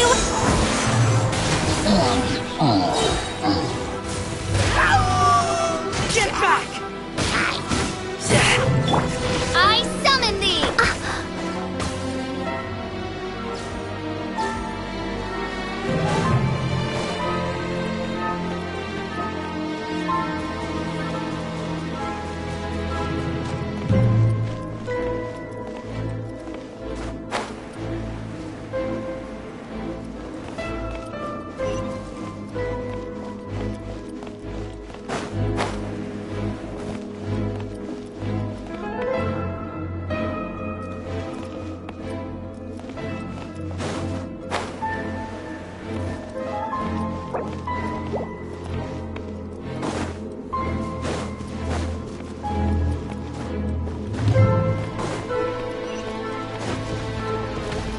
By royal decree.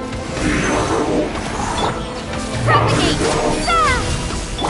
Wings of darkness! No rest for the wicked.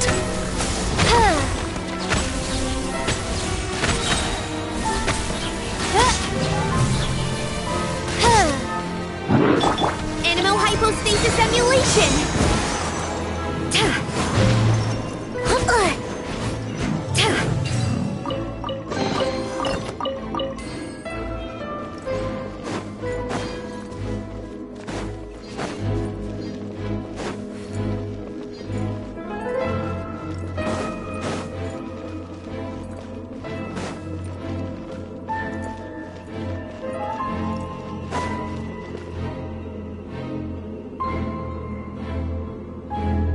Huh?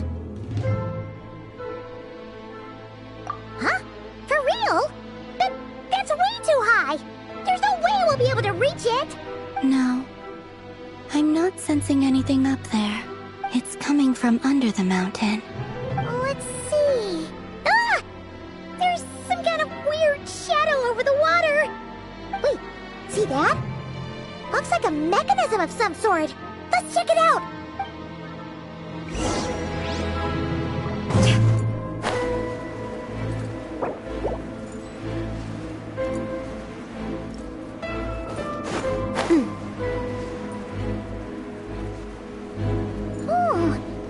Looks like a device from the time of Karia. Maybe people once came here to study the Crimson Moon's domain, and they left this behind. Oh, if we can activate it, we might find some clues.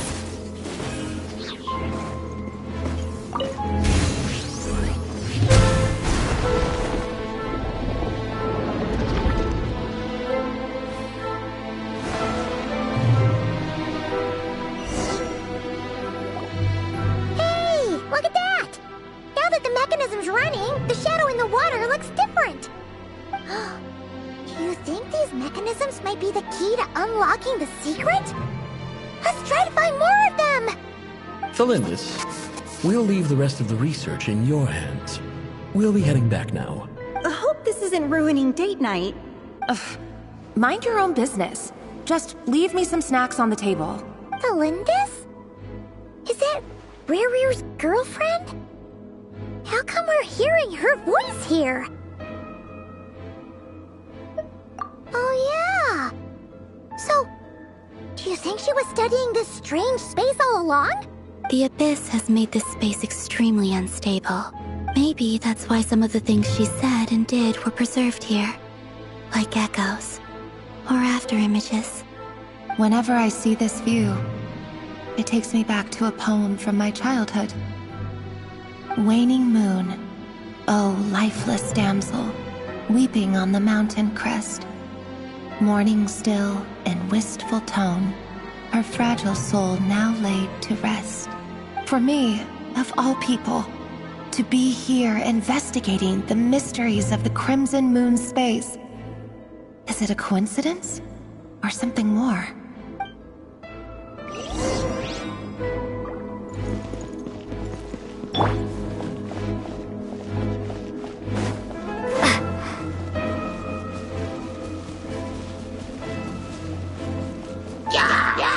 Scatter! Germinate! I summon the absorption test!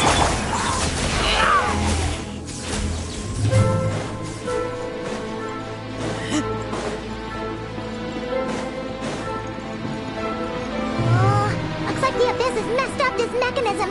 We need to find a way to get it working again. Let's see if there are any other devices nearby.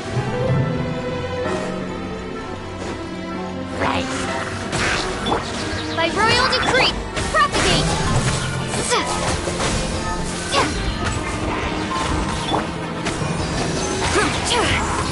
Enhanced Animo Module, Shadow Raven, let night fall! Scatter! No rest for the wicked.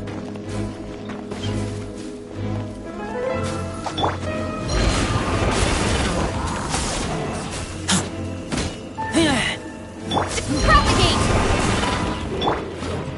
Animo Tech 63, I summon the...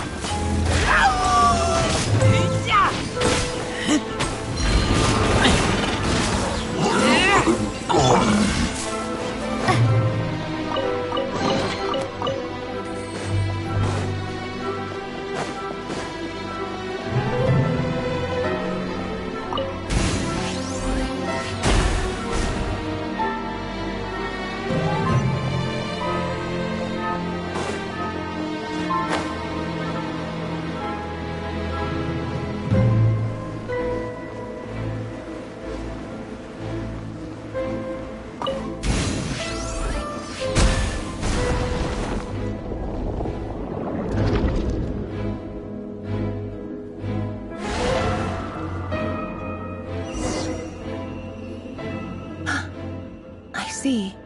So the moon marrow, or rather the power of the 3 moons, is the key to unlocking... If it really does exist, then maybe this madness can finally be put to an end.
With the Abyss inhibitors in place, I should be able to access the chamber with the moon marrow.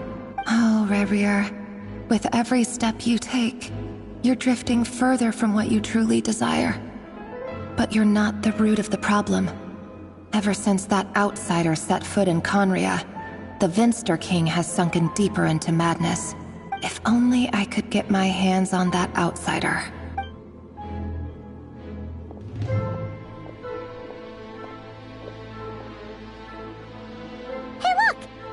Reflection is back to normal. Elendis' voice mentioned a chamber with the moon marrow. Do you think maybe it's hidden in the moon's reflection? It must be. For within it, I sense the fragile aura of a dying soul. Then there's no time to lose! Let's go!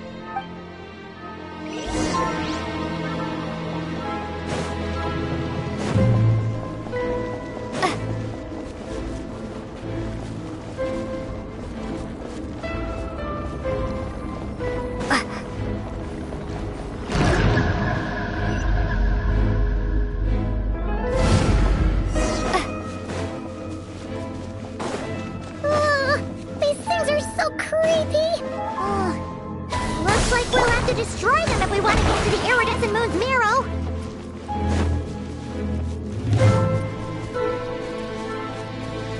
No rest for the wicked.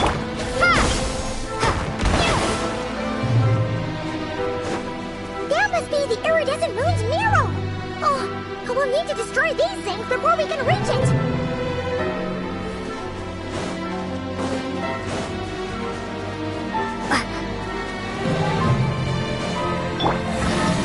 By royal decree, stand clear! Scatter! Spring forth! As you wish, main Fräulein.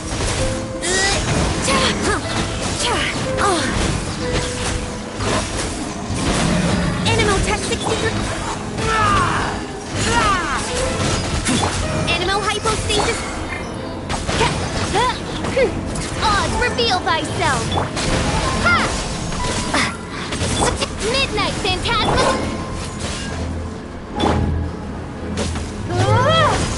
Scatter! Stand clear!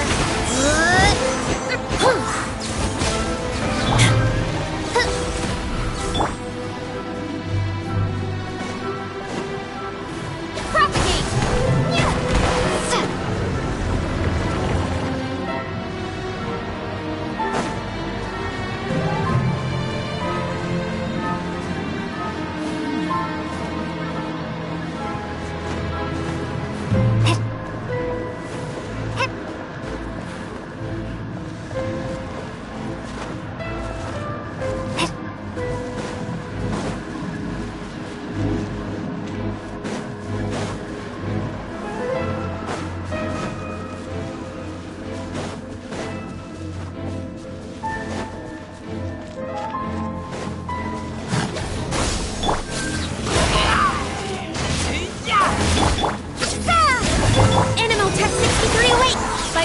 decree!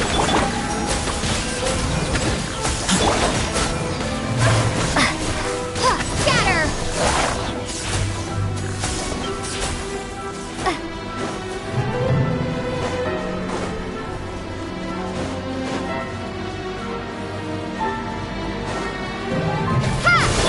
Midnight Phantasmagoria. Get back!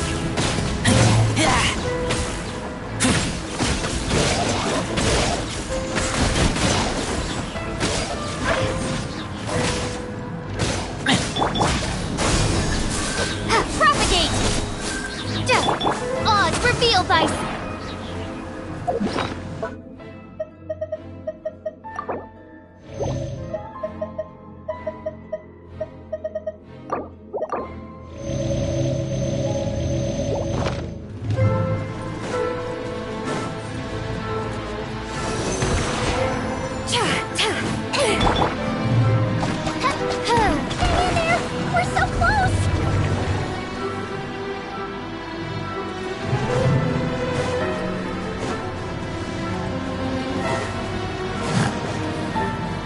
By royal decree! Ha!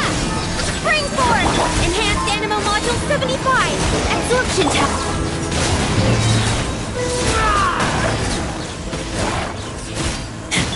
Wings of Darkness!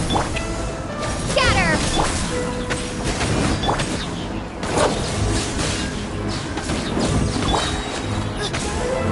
Stuff out! Propagate! Animo Tech 6308!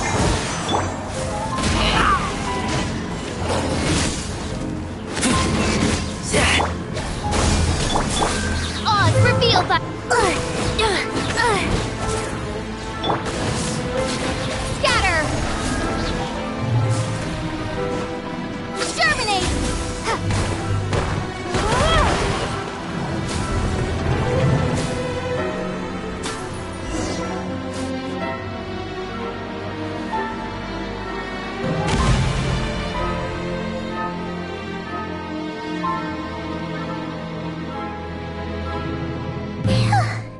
I finally did it! The iridescent moon's marrow, still burning away like an undying flame, yet now contaminated by the abyss. It has taken on a new form entirely. If we can purify the abyssal power within, we should be able to obtain its untainted essence.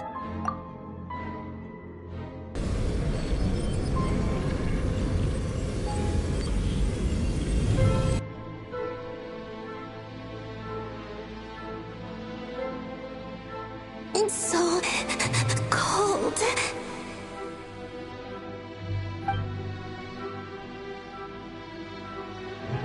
Is it you? Are you here? Huh? Are you talking to us? At long last, I can see you once more. Our fates have crossed, and I am finally free. I'm sorry, I lied to you.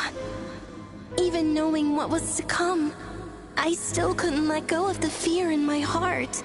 As death drew near, the moment the moon shattered, my body began to split apart piece by piece. Like I was being cut into pieces by 1,000 blunt blades. My thoughts scattered as the cold crept in. But I could not bear to fade away like that.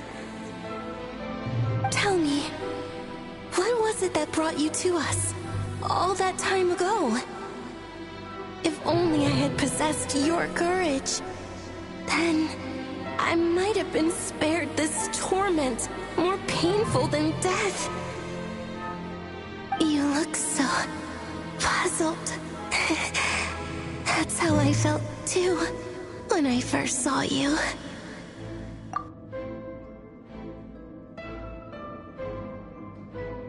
But trust me when I say that everything happens for a reason. Farewell, Hypo.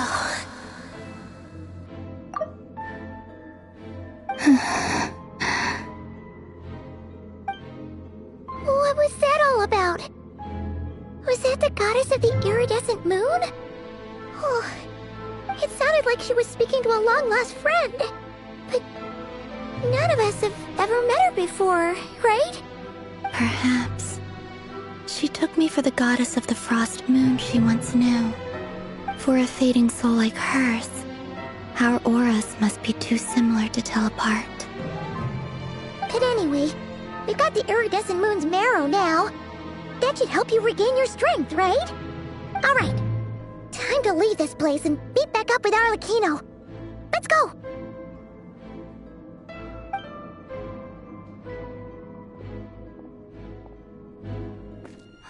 That's odd. This place looks different than when we came in. Waning moon, huh? oh lifeless damsel. Oh.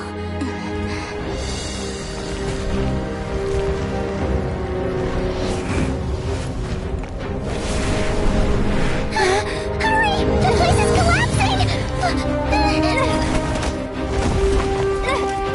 It wants to trap us here. Who's it? The Abyss? Now we've taken the moon marrow. All that's left here is a dark will. It will show us no mercy.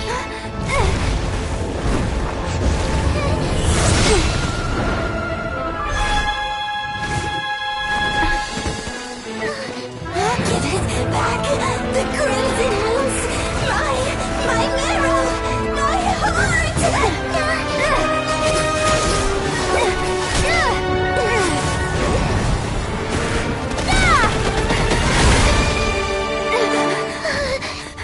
Finally! Huh? Oh no! The exit's blocked! They're back! Now what do we do? This is where you fall. Witness my rise. Hey, What are you waiting for?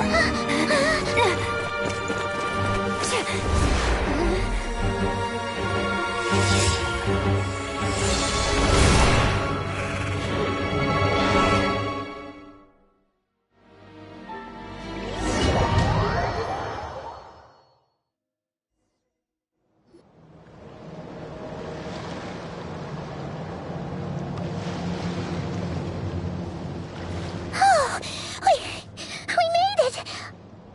Was that you, Arlecchino? Did you save us? Wait, your hands! They're... Oh, this? Don't worry. It's a small price to pay. The Abyss wanted to trap you inside, and I defied its will by bringing you out. No wonder it's a little angry. No. I have paid the price, albeit a small one, and it cannot be undone. My hands have already fused with the Abyss. Purification would simply destroy whatever's left of them.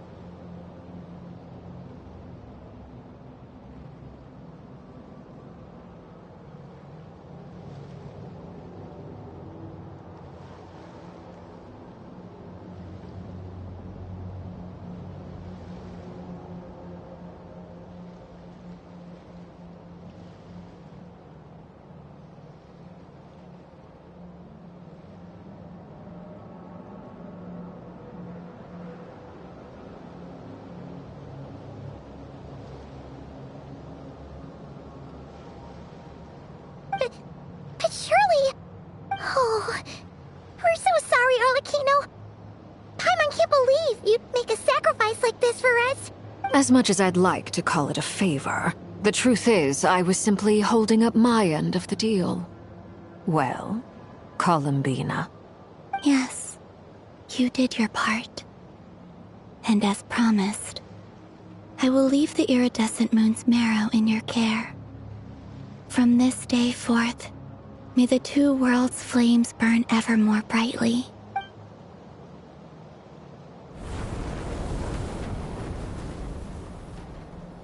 I'll take that as a blessing. Now, Columbina, give me your hand. Accept this moonlight I offer in return.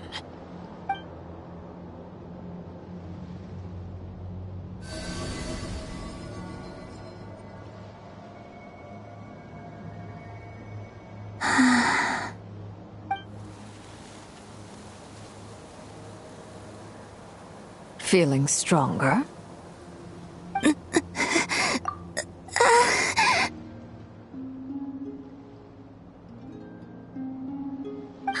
Hey, Columbina! Are you okay?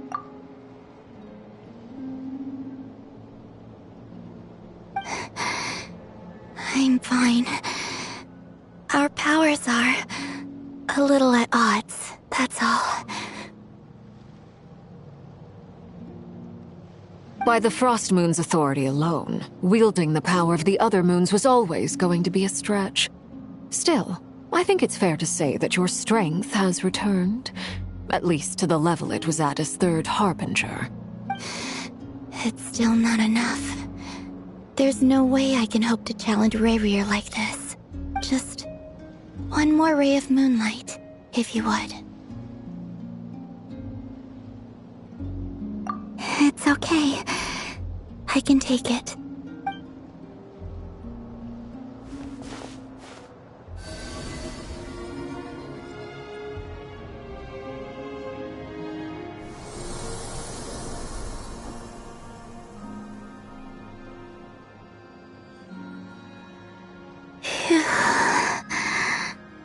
How about now? Fighting fit? At the very least, I won't have to stay hidden like before. I want to see him gone from Nod-Krai. The Ray here of Solnari and his wild hunt must be sent back where they belong. Well, it's good to have something to aim for. You certainly seem more alive now than you did earlier. When I first met you, you didn't strike me as a ray of moonlight. More like a wisp of fog drifting in from who knows where, ready to scatter at the first sign of a breeze. But now, you're full of vitality. Just like the Frost Moon, once the brightest of them all. May you keep shining, Columbina. This is who you are. Thank you. Look after yourself too, Arlecchino. I know you have plans of your own, and that's why you're always seeking to grow stronger. But whatever you're after, don't let the Abyss take a hold of you. I do not wish to see you go down the same path as Rayrier. I appreciate the concern, Columbina. Although perhaps it's time you took a new name. A new name? Kutar, the Moon Maiden, Columbina. They're nothing more than code names. They describe who she is and the roles she's played, but they're not her real name. We often use code names in the House of the Hearth, too. But it's knowing your real name that keeps you grounded. Up till now, you've been living a wandering life, so you've probably never really cared. All I'll say is this. Once you've defeated Rayrier, give it some thought. All right, that's it from me. I'll get you back safely first, then go meet up with Sandrone. You're the best! I appreciate the gesture. It speaks to your good character. Anyway, let's get going. There are more urgent things to do right now than trade compliments.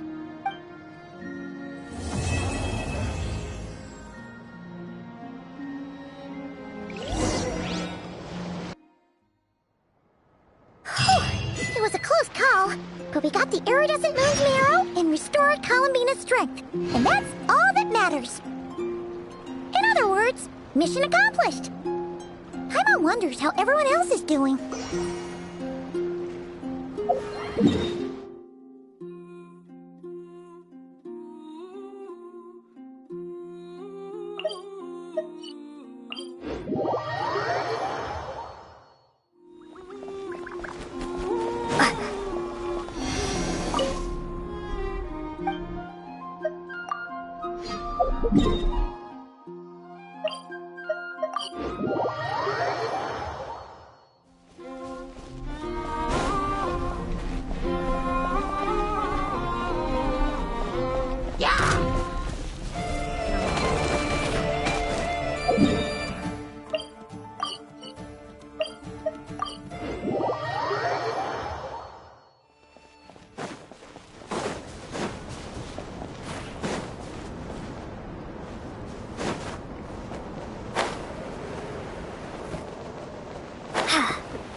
Little Chard, I think you're getting smarter. You actually pick out useful treasures from the trash now. I'm 1,000 times smarter than you. Oops, I was wrong. It's your arrogance that's been skyrocketing. Maybe I should take that flower back.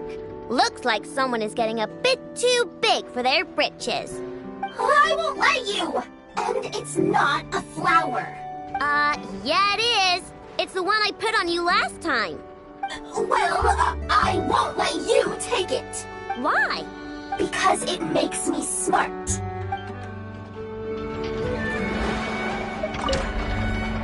Little Chard. Oops, I was... I won't let you! Well... Why? Because it...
this an answer from this world?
I'll keep this close.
decree!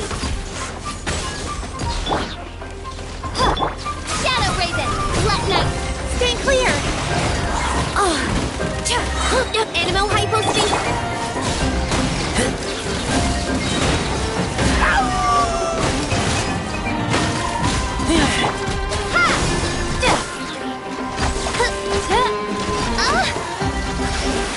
Oz, reveal vice!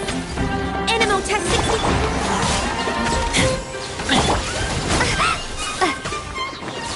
Propagate! Midnight Phantasmagoria!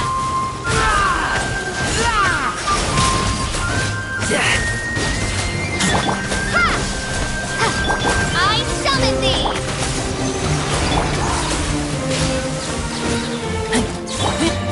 Scatter! By royal decree!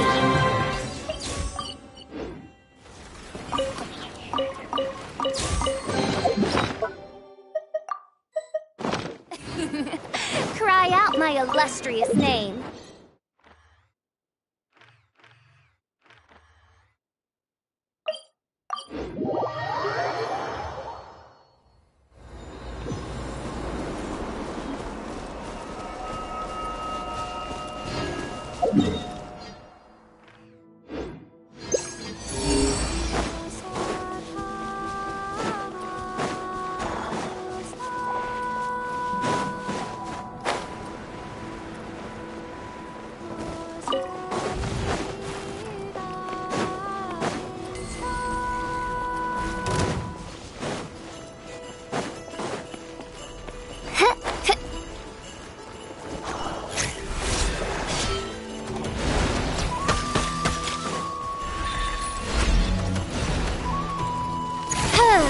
Oz, reveal!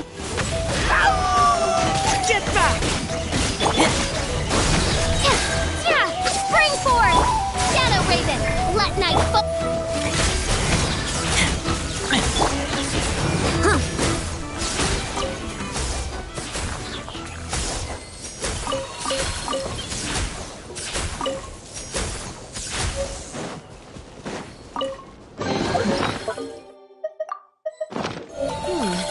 Chests appearing out of thin air? This needs research.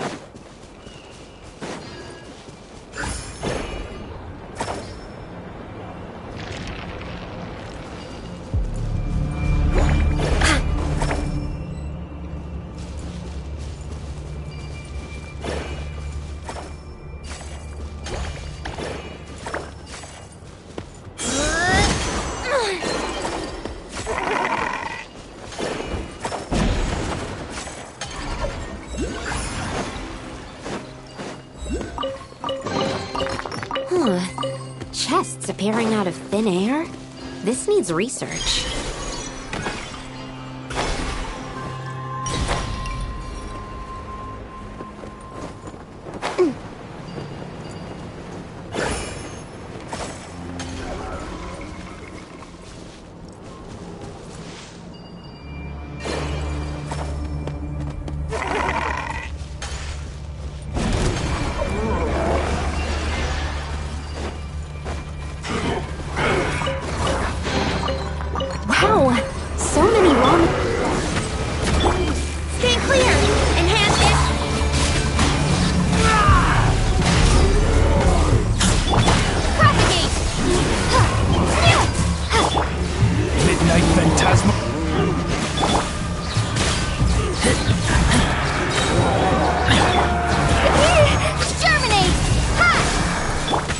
Rest for the wicked. Animo Tech 63 awaits!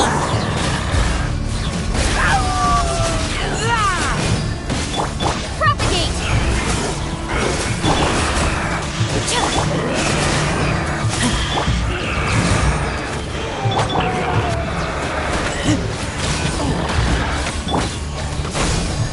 Wings of Darkness!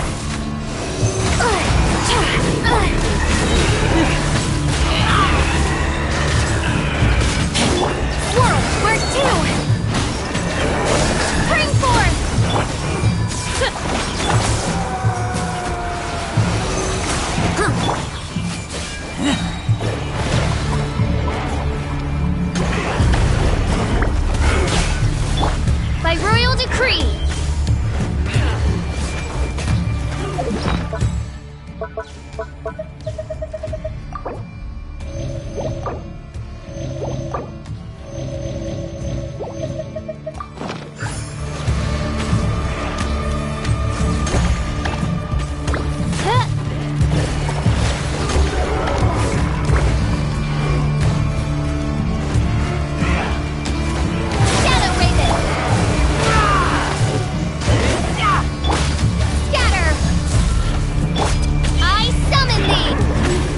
illusion test!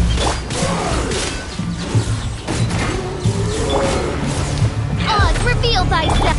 Propagate!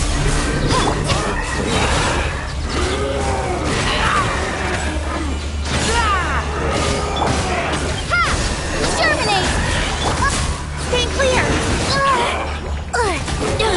Enhanced Anima Watch Midnight Phantasmagoria! Scatter!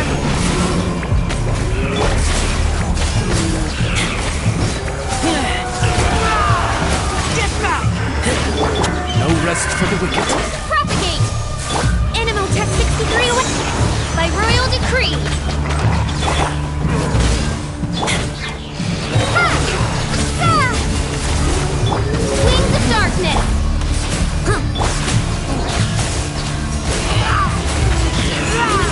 Take me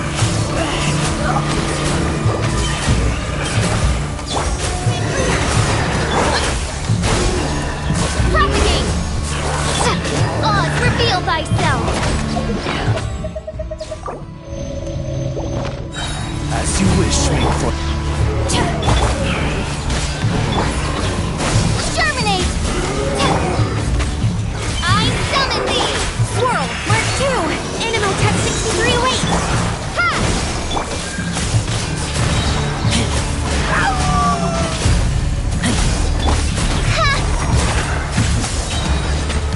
Midnight Phantasma...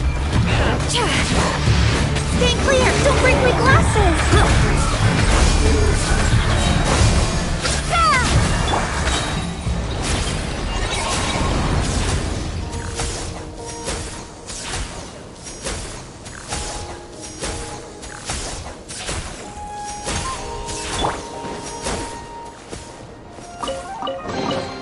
A reward on the road.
Trinkets lie veiled within this desolate plain.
Cry out my illustrious name.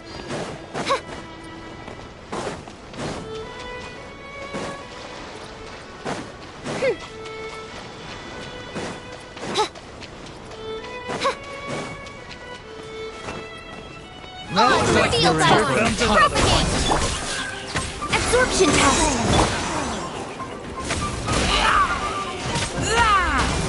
Midnight Phantasmical.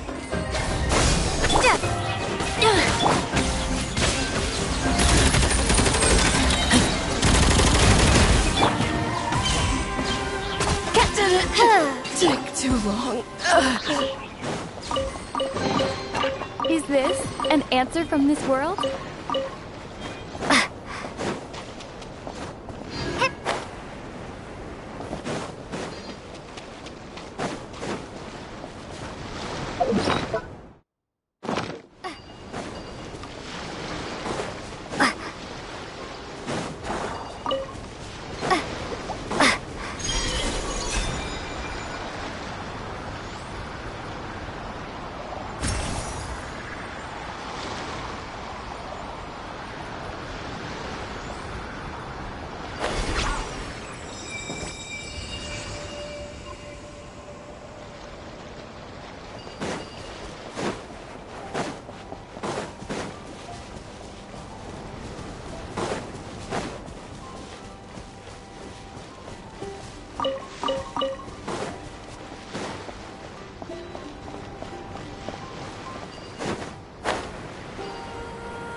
Is this an answer from this world?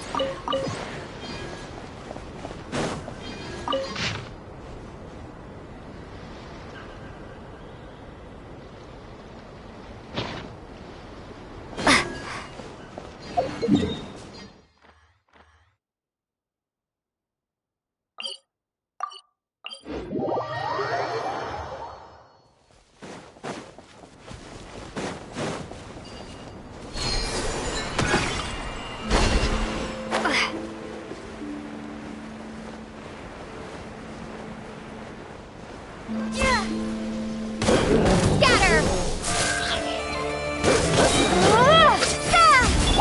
By royal decree!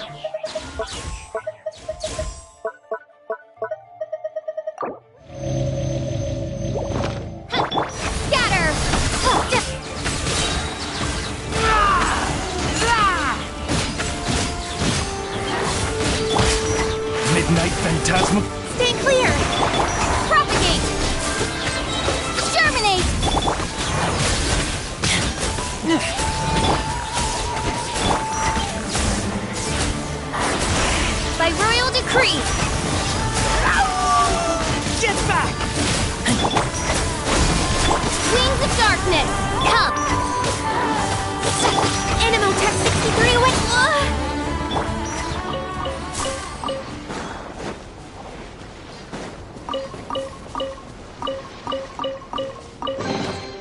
Is this an answer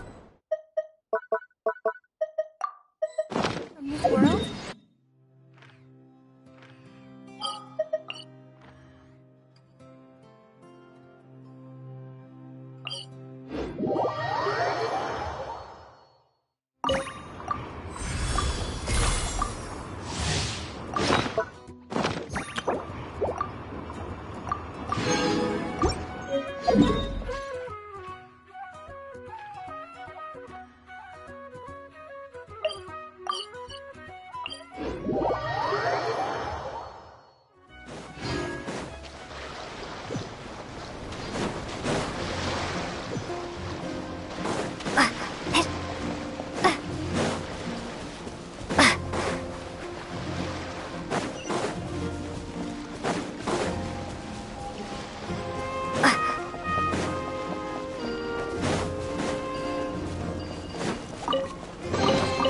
A reward on the road.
I'll keep this close.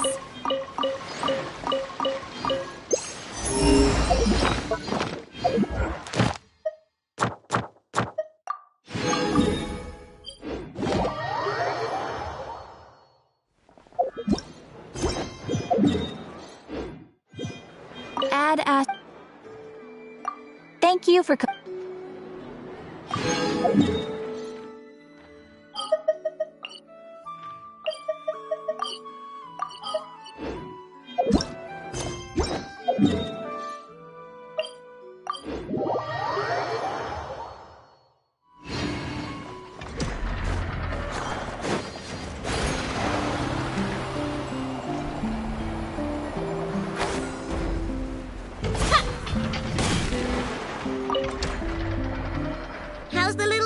Neffa?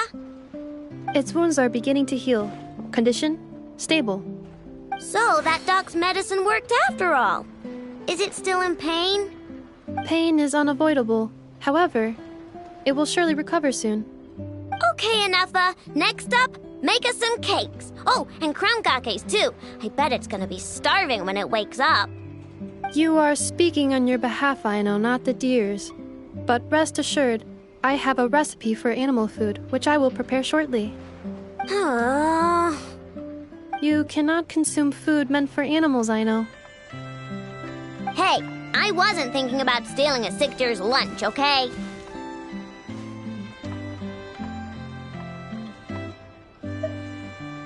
We are.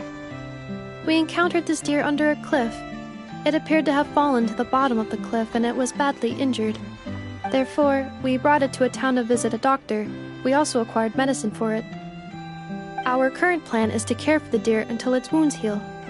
Afterwards, we will bring it to a nearby forest before returning it to its herd. I know, we have discussed this before. I can take care of it! I'll get up early to feed it. Heck, I'll even brush its fur! The previous time you got up early to feed it, you hugged it and fell back asleep. Both you and the deer only finished half of your breakfast portions. Well, that was that's... When you were brushing its fur yesterday, you played ball with it, successfully distributing its fur to every corner of the room, and it clogged my vacuum cleaner when I tried to clean it up.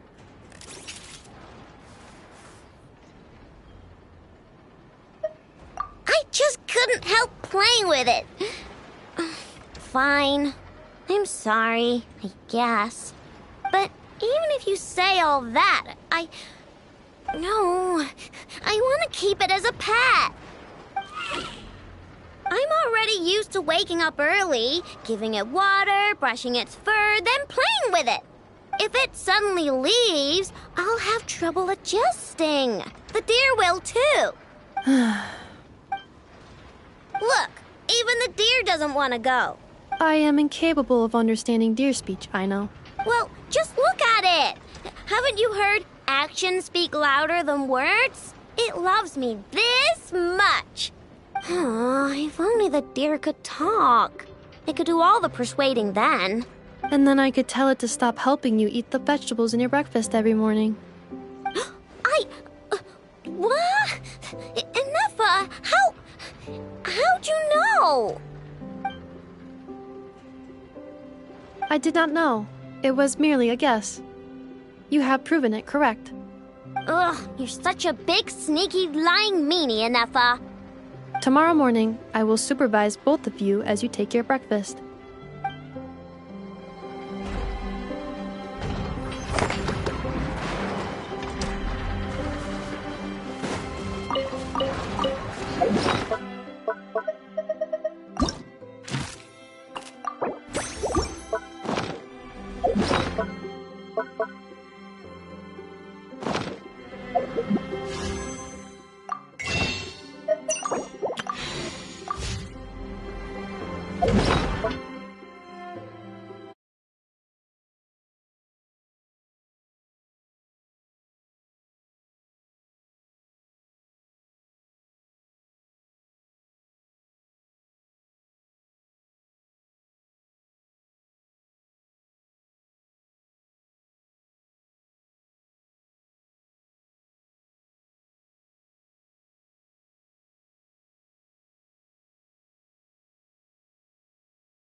close.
Do you think the others are making good progress? Hope it's all going smoothly.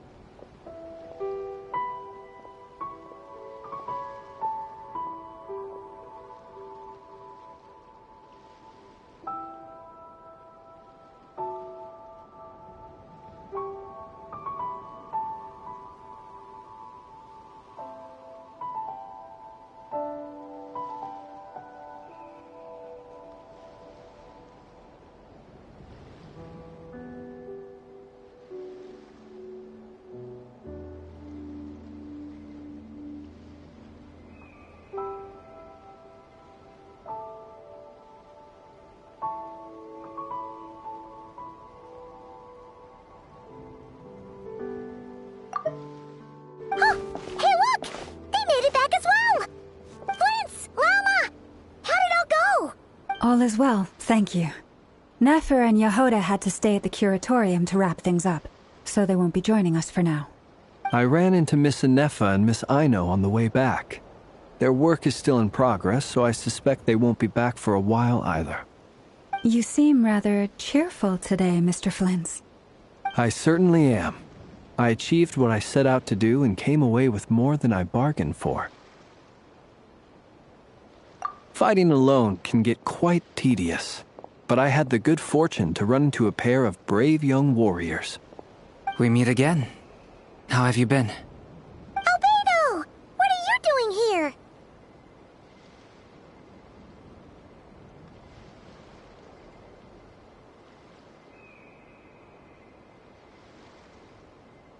Thankfully, tracking you down turned out to be a lot simpler than we envisaged. These two courageously lent me a hand while I was fighting the Wild Hunt. When they told me they were Servarka's colleagues, it all made sense. And given how people of outstanding talent tend to cross paths, it's no wonder you're already acquainted. So, who's your travel buddy, Albedo? Why don't you come and introduce yourself?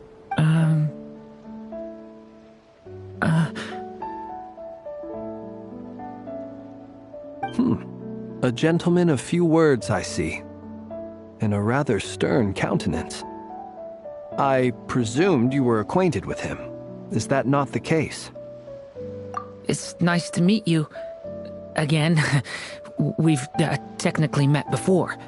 Wait a sec! You're Minnie Durin! That's right. It's me. I'm glad to see you again. By the way, he says it's okay if you drop the mini. Yeah, I'm not as mini as I used to be. Interesting, isn't it? The first step towards blending into human society appears to be reflecting on whether one's name really reflects who they are. Wow! You look so different! In a good way, of course. It's great to see you looking so healthy. Thank you, Paimon. And although you're as mini as ever, I understand that diminutives don't always convey endearment. I'll be sure to simply call you Paimon as a sign of my great respect for you. Wow! You're such a smooth talker now. Paimon could get used to this. From now on, you may refer to her as your esteemed guide, Paimon. Personally, I think our little Paimon is the perfect size. When people call her Little Paimon, it's just because she's so adorable that they can't help themselves. If that's not a sign of endearment, what is? You're absolutely right, Miss Lauma. My brother still has a long road ahead of him when it comes to understanding human relationships. Anyway, speaking of long journeys, didn't Columbina, leave with you? How come she isn't back yet? She's been catching up with old friends. Wouldn't be surprised if she stopped for a cup of tea or 10 on the way back. Uh-oh. People are talking about me. Hope it's nothing negative. Judging from your expressions, I'm guessing it all went well? It's getting crowded here. I'll go grab some chairs. No need. This is a job for an alchemist. I'll whip some up momentarily. Thank you for your hospitality, ladies and gentlemen, but I was merely escorting my friends back. I'll be meeting Sandrone shortly, as we still have some things to discuss. It's been a pleasure, everyone. But this is where I'll say goodbye. We really appreciate your help. Oh, come on. Spare the formalities. I'm just glad I could help out some true friends. I understand. Well, bye for now, Harlequino. Oh, this place is hopping. It's probably a good thing one of us left. Otherwise, we might not fit all these people in. Are you saying we're about to run out of chairs? As a matter of fact, I am. Come on in and see for yourself.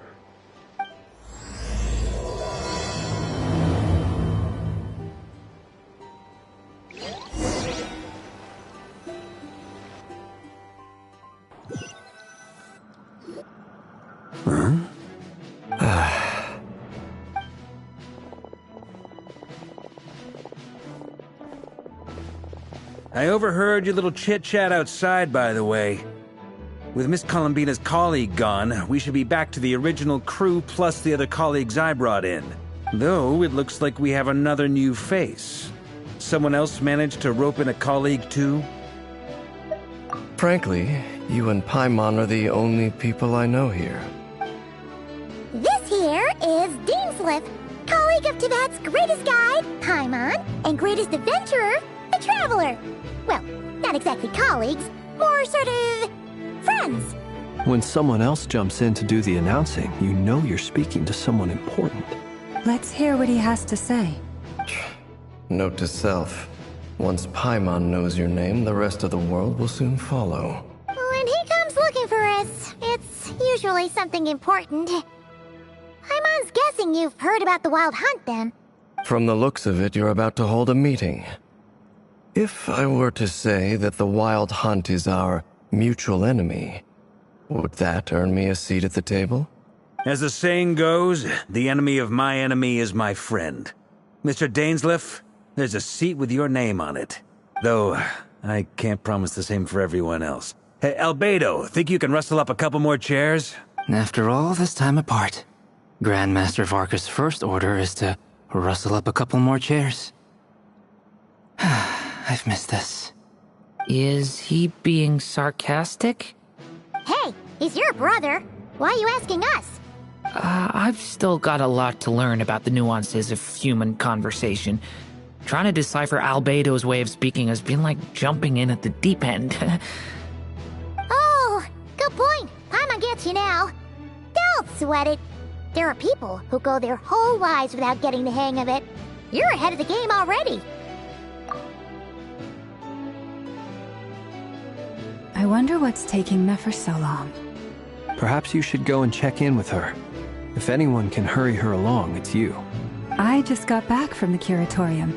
Besides, aren't you curious to see what's taking her so long? Miss Nefer doesn't strike me as the type to share secrets. And since gathering intel is her specialty, I'm guessing she'd prefer to keep her methods confidential. Under such circumstances, would it not be tactless for me to impose? Oh, but it's fine for me to impose. What can I say? You have an unrivaled ability to garner people's affection, Miss Moonchanter. Besides, you have far more in common with her than I do. All right, then. Impressive. She barely fought back at all. I admire your powers of persuasion, my friend. As I'm sure Miss Lauma will realize soon enough, the trick in life is to always pitch in with other people's responsibilities so that you can be selective with your own. Another trick is to simply hide in the background. Spoken like a true sage. Anyway, looks like we've got some time to kill before the meeting. Let's take a little breather, folks. And feel free to chat amongst yourselves. We'll get down to business once the other two arrive.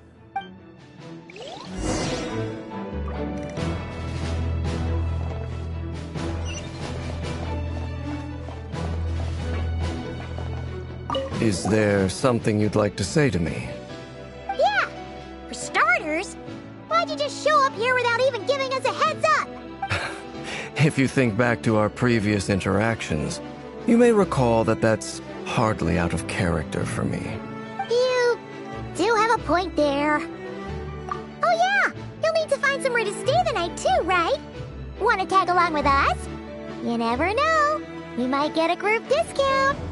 Sure, let's do that. Great! Paimon will handle it! And in return, we can get Dainslift to be our very own personal bodyguard. If that's what you had in mind, you should have said so sooner. I'd be happy to help. Oh, okay then. Paimon was only kidding, but good to know. Anyway, since we're all here together, we might as well watch each other's backs. That's just what friends do, right? Indeed. Thank you. Is there some... Yeah! You do have a... Oh yeah! Sure. Great! Paimon will... And in return... If that's what you had... Oh, anyway... Indeed.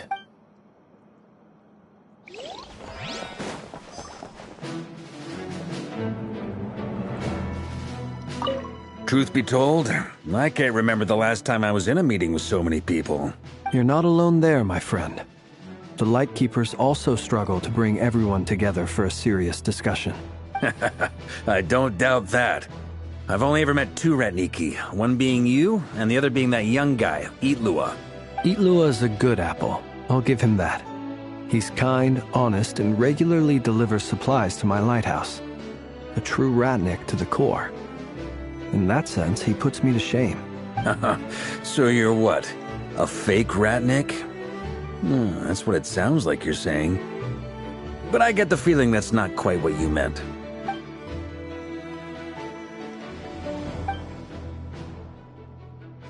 Come on, why the awkward silence? Sorry. I'm not even gonna bother trying to hide it. You've known all along, haven't you, my friend?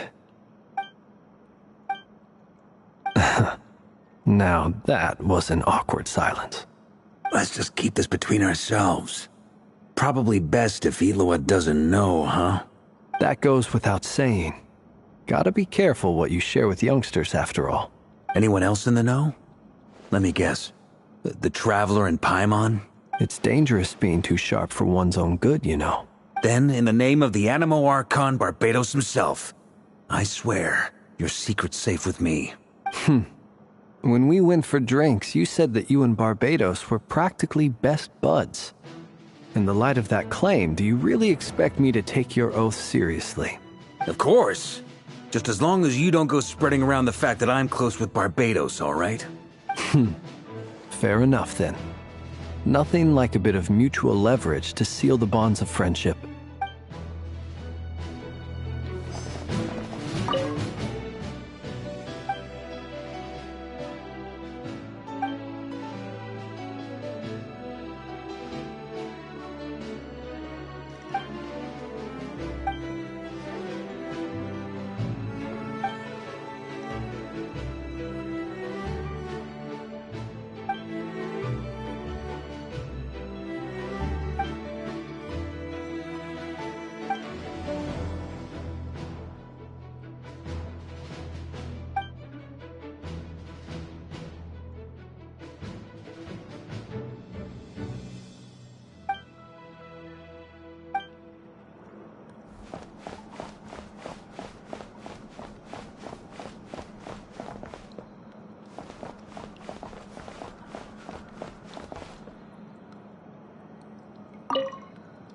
You're both awfully quiet. Why don't I start us off with an icebreaker? Much obliged. Have either of you ever had your portrait painted? If not, I'd be glad to help. That sounds like a lovely idea. You know how to paint, then? I dabble occasionally. He's an excellent painter. Tables, chairs, people, dragons, you name it. He'll paint it for you. I'm flattered. If I ever get the chance, I'd like to give it a try myself. I'll bear that in mind. Anyway, how about you, Durin? What sort of portrait would you prefer? Oh, I'd be fine with anything. Whatever style feels best to you. Very well. Then I'll play it by ear. You can replicate any style I want? I can try. If you show me a sample, I'll do my best to match it. Thank you. In that case, I'll dig up some reference material for you.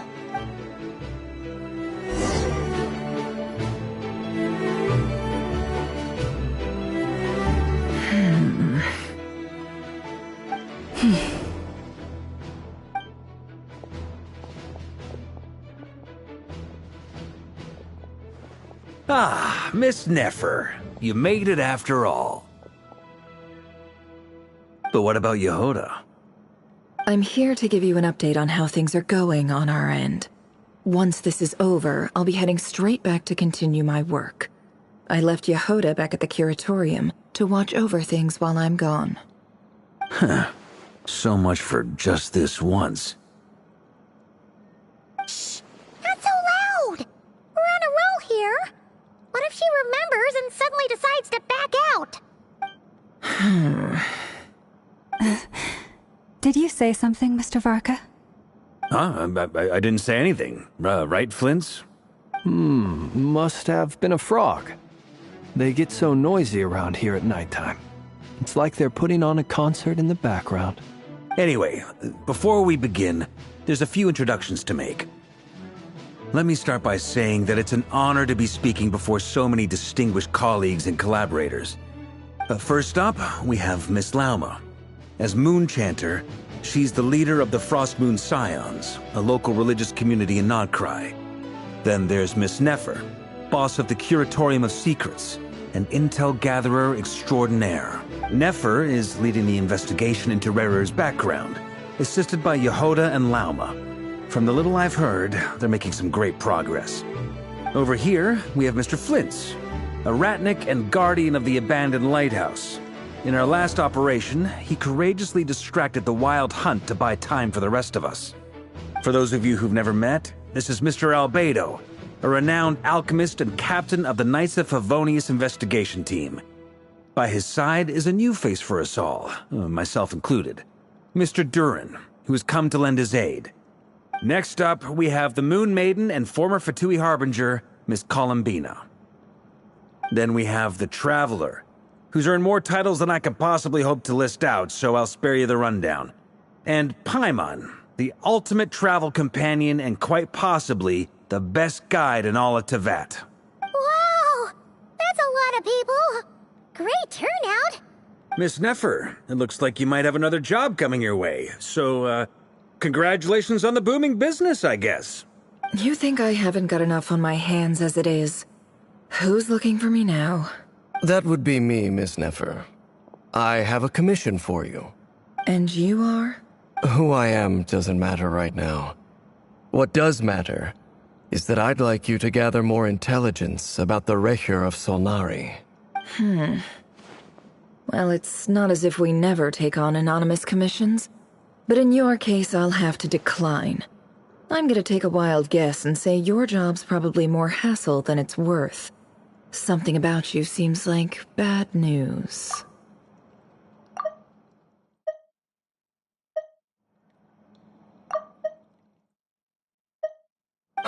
It's my eyes, isn't it?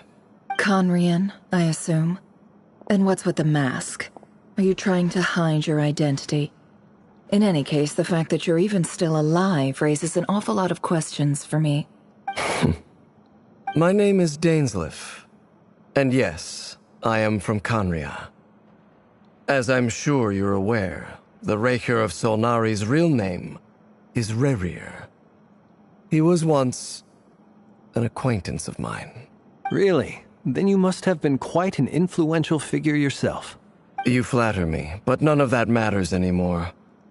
My point was simply to clarify why I have asked Miss Nefer to investigate Rerir's background. So you're both from Khaenri'ah, and it sounds like you used to be friends. What am I missing here?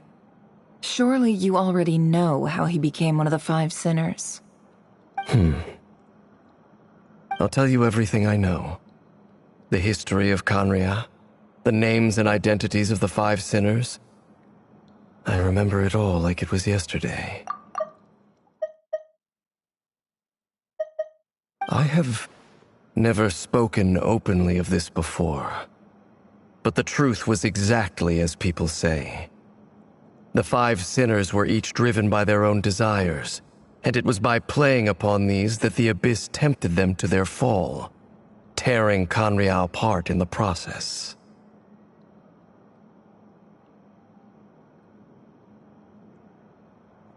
The visionary, Vedifenir, who wished to foretell the future. The wise, Haroptatir, who sought limitless knowledge. Gold, Rhindaughter, who desired to create life. The foul, Surtologi, who pursued supreme strength. And last, but not least, Raker of Solnari, Rerir, Ravager of the Moon. Of the 5, Rerir is the only one who remains a mystery to me. He never harbored grand ambitions. So what changed in the space of a single night? How did he come to fall like the others? In other words, you're saying that his change came as a shock to you, and you have no idea what actually happened?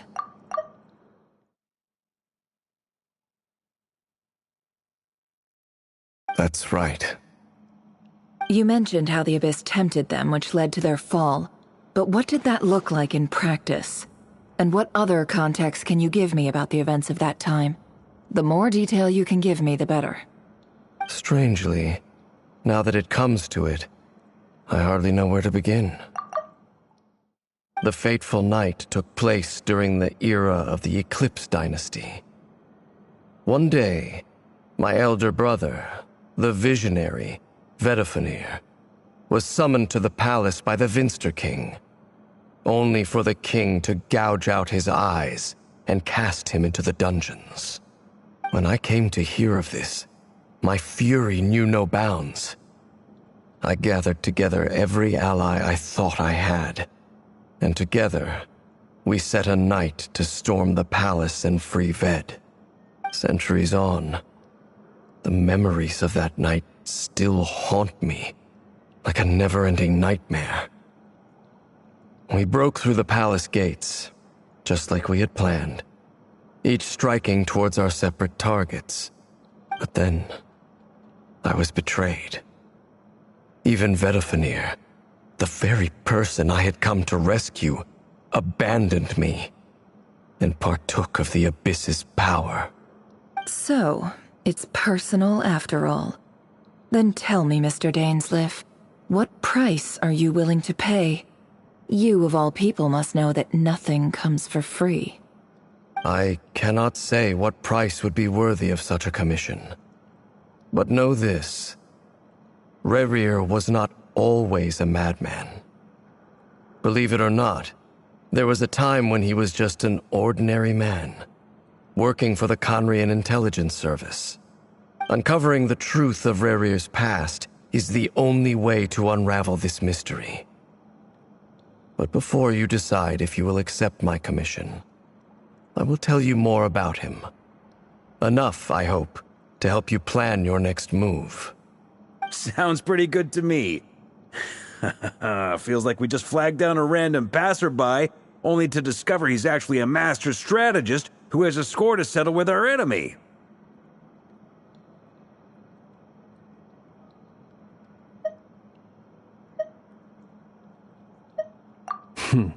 Can I borrow your halo? It could be useful in the lighthouse. Hey, enough with the wisecracks! Besides, Isn't that lamp of yours bright enough already? Relax. It was meant to be a compliment. If that was a little over the top for your liking, I'll make sure to tone it down next time. I'll give your proposal some serious thought, Mr. Dainsleif. Let's speak in private once the meeting is over. Before that, there's a few things I'd like to share.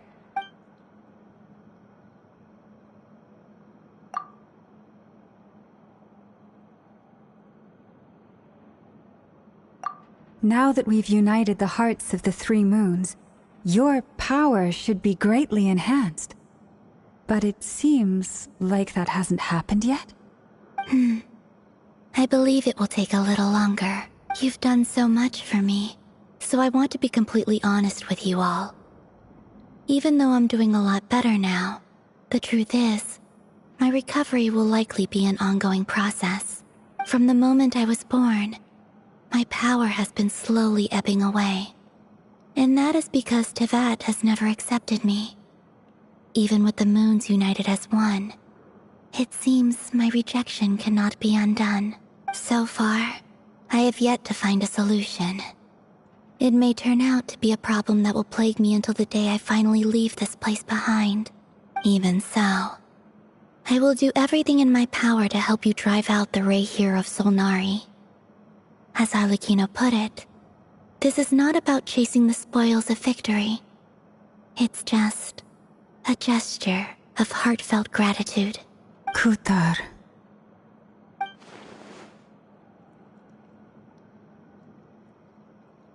Defeating the Rayhir of Solnari will be no easy task.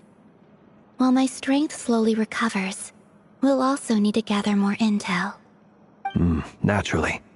We should take all the help we can get if we hope to defeat him.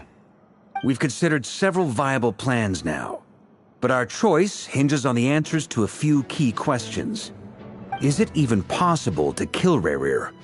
What experiences shaped the person or monster he became? And what's he really after? Given Albedo's expertise in alchemy, I think we should leave him to try and answer the first of these questions. Understood.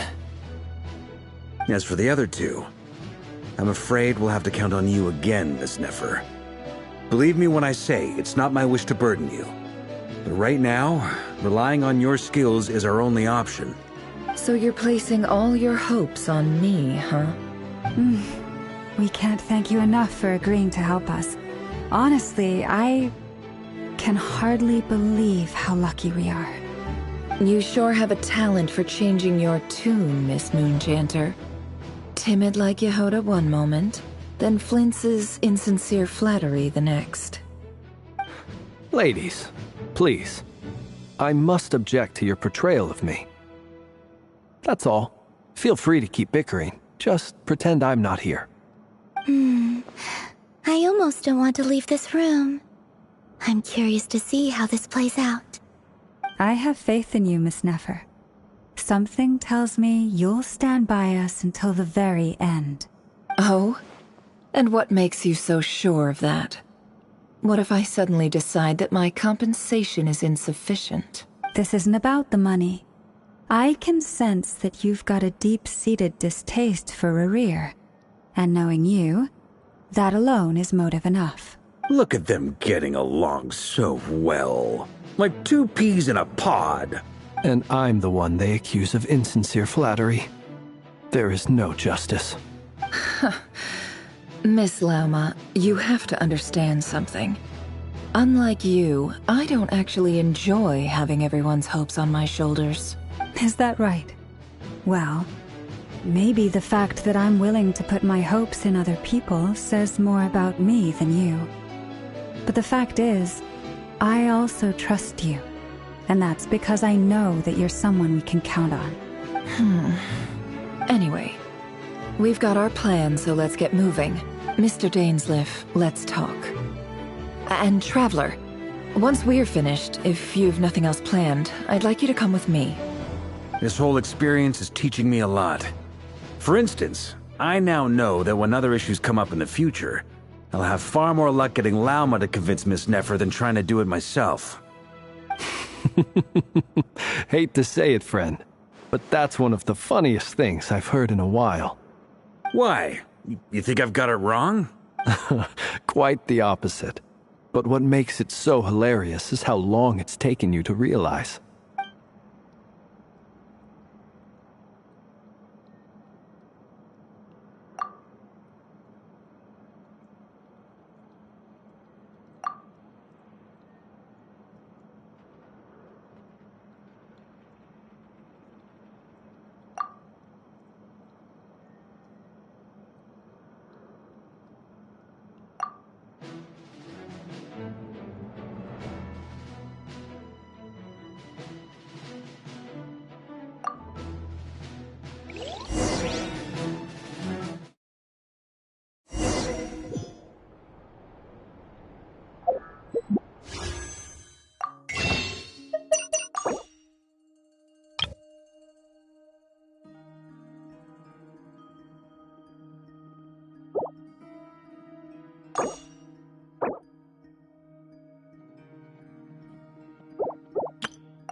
Thank you for waiting. It's okay. We actually used the time to help Dainsleif get a room at the hotel. That's very considerate of you. Now, I trust you share my curiosity about Rarier's past, and you seem fairly familiar with Mr. Dainsleif already. We spoke at some length after the meeting. He was the one who suggested I should invite you to join this operation. He feels confident that these secrets will be safe with you. Dane has a lot of faith in us, that's for sure. Likewise. I appreciate that you got right on board without interrogating me about why I invited you. It shows that you trust me to explain everything in due course. That's because we know what you're capable of. We appreciate you too, Nefer. You might have been forced to help in the beginning, but this time, it was your choice. That's one way to put it. Another is this, that once a decision's been made, it's set in stone. After that, my only goal is to see it through. Alright, so here's how it is. I'm going to access Rarier's thoughts again using my confidential method. Now, I'm sure you've seen things like this before on your travels, so you're surely well aware of how dangerous it can be. The reason I've gathered you all here is to ensure my safety during the proceedings. I plan for us to enter the fragment of his consciousness together, and once inside, I will focus on searching for information. Think of this as a diving expedition into someone's brain. If I'm the diver, you are my safety equipment, tasked with keeping me alive while I'm under the surface. Once the ceremony begins, we will all be spying on privileged information. But in the interests of safety, you must remain absolutely silent at all times. We will discuss our observations after the ceremony has concluded. Lastly, any individuals of a weaker constitution are advised not to partake in the ceremony.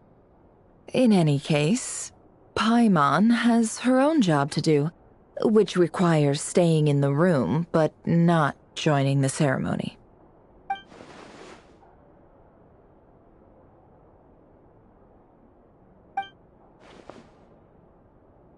Well, good luck, everyone! Sounds like all Paimon can do is cross her fingers and root for you guys. There's a little more to it than that. I was being serious when I said you have a job to do. While the rest of us are inside Rarir's mind, it's imperative that we have a team member on the outside. In the event that something goes wrong, you will be our first responder. I don't anticipate any issues, but the extra level of safety will be greatly appreciated. I second that. This is a dangerous operation here, and you're our whole rescue team. That's pretty much the most important job in the crew. So, Paimon's like the lifeguard? Yeah, that makes sense. All right, got it. Good. Please, take a seat. We'll get started momentarily.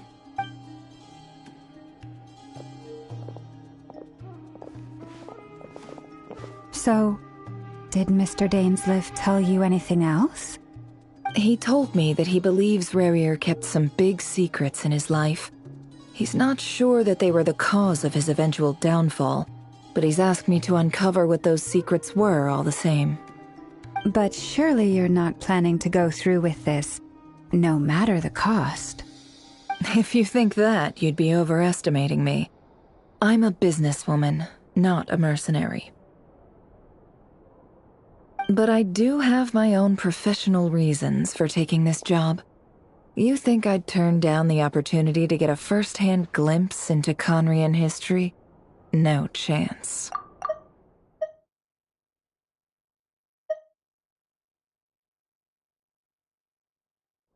Well, as long as you don't let morbid curiosity get in the way of safety concerns, we're good. We'll do whatever we can to help you. You're such a killjoy.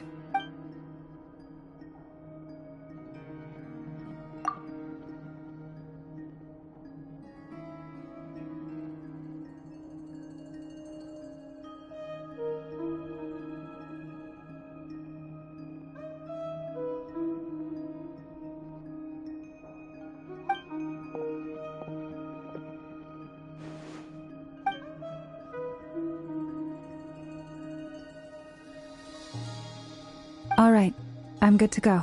All set over here, too. Promise, Paimon, you'll be extra careful. All right. Let your whole body relax. We're about to begin. Close your eyes.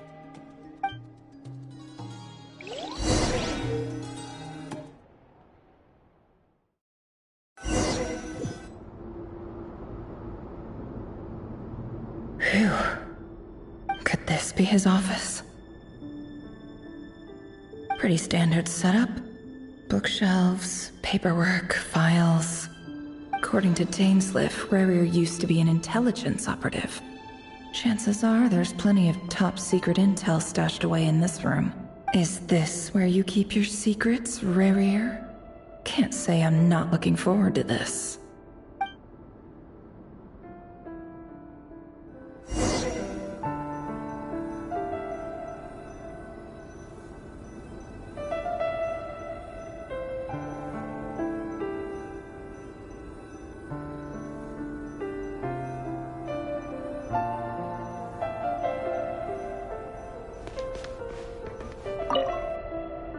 A file tucked inside a folder. The title reads, Dear Breakfast Shop Owner. It's a list of names, but at this stage I have no idea who any of them even are.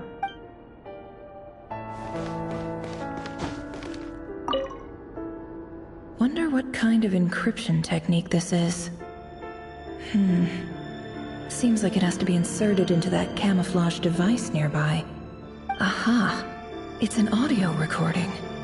Please, hear me out. I can't shake this feeling that someone's been spying on our house. No, I'm not being paranoid. It's true. I saw someone dressed in all black. It was a couple of days back, but that was on another street, not near my house. I swear, I know what I saw! There's a note in the margin. Surveillance of the run for their residence has concluded. We apprehended the target and filed the mission report last night. Could the voice in the recording belong to one of Rarir's targets?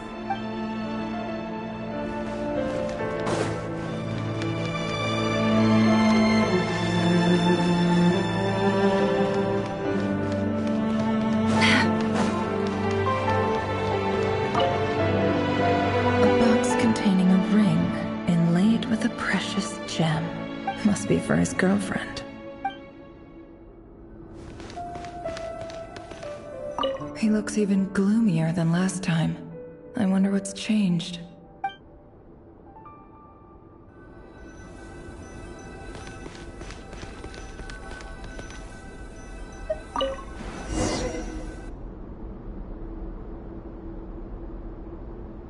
Today's files are in. Time to wade through them just like usual. Male, 51. Occupation, cook. Confirmed Crimson Moon descendant. Has maintained frequent contact with other descendants over the past year. Poses a threat to the dynasty. Neutralized on...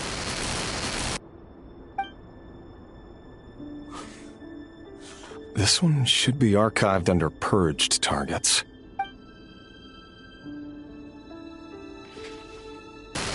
Female, 23. Occupation, office clerk. Confirmed Crimson Moon descendant. Has maintained frequent contact with other descendants over the past year. Poses a threat to the dynasty. Neutralized on...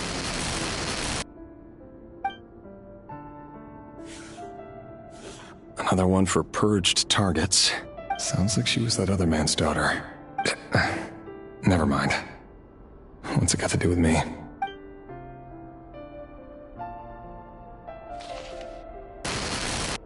Male, 40.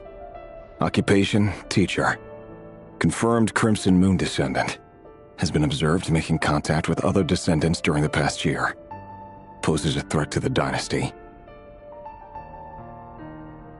Neutralized on...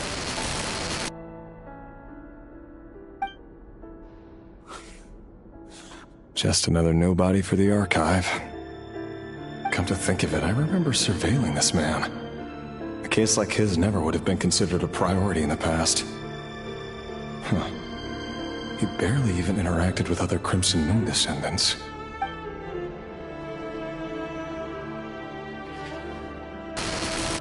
Female, 16.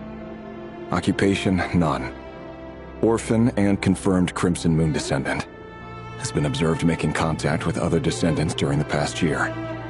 Poses a threat to the dynasty. Neutralized on...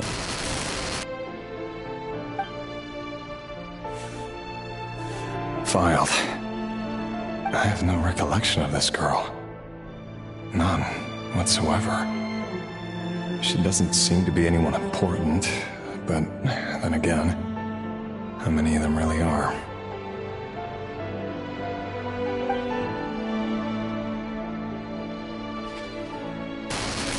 Female, 13. Occupation, none. Orphan and confirmed Crimson Moon descendant. Has been observed making contact with other descendants during the past year. Poses a threat to the dynasty. Neutralized on...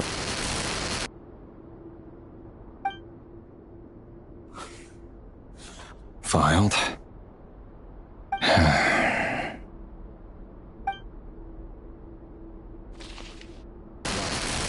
Male, 11. Occupation, none. Orphan and confirmed Crimson Moon descendant. Has not been observed making any contact with other descendants during the past year. Poses a threat to the dynasty. Neutralized and...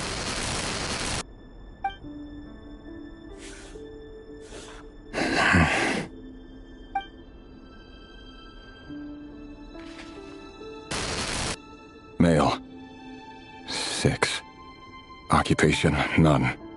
Orphan and confirmed Crimson Moon descendant. Poses a threat to the dynasty.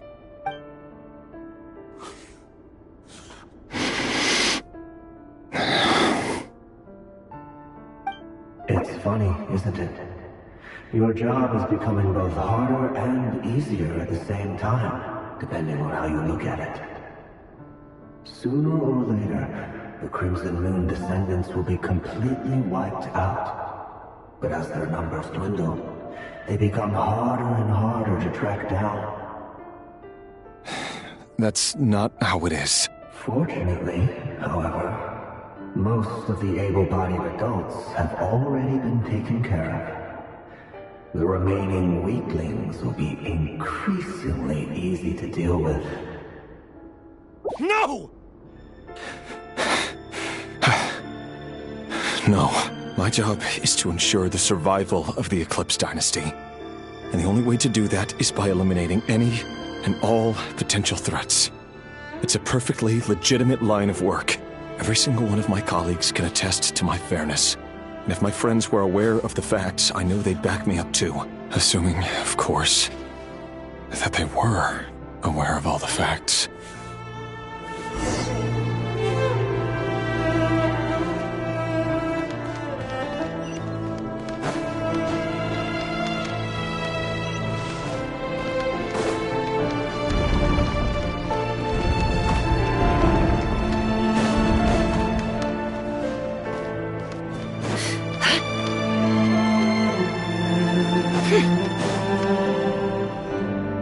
Mr. Vedifalnir, it's been quite some time since we last met.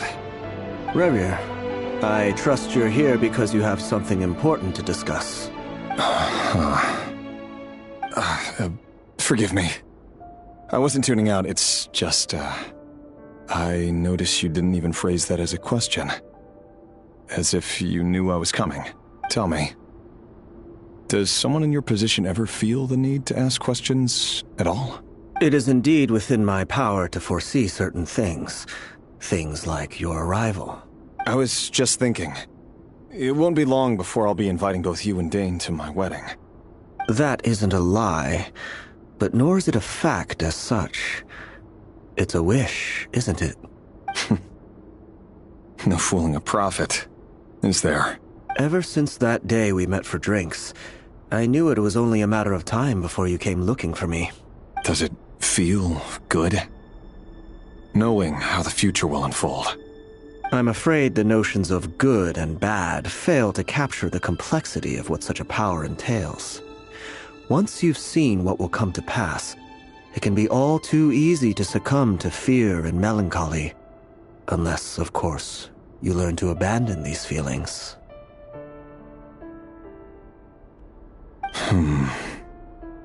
You fear my silence, and long to hear the words I left unspoken that day. That's right. You must have noticed my reluctance to broach the subject. And the reason is simple. Because the truth could never have lived up to your hopes. For both our sakes, such words are better left unsaid. The burden of prophecy was never meant for your shoulders.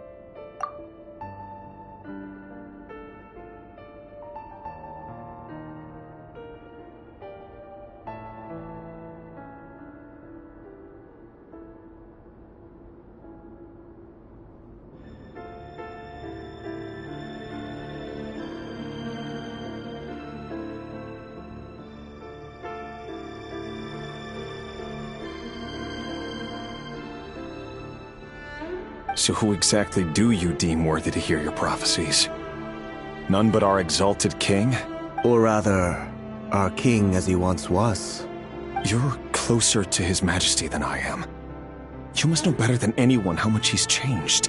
You say that as though it is to my benefit. Yet precisely because of that, I dare not speak rashly.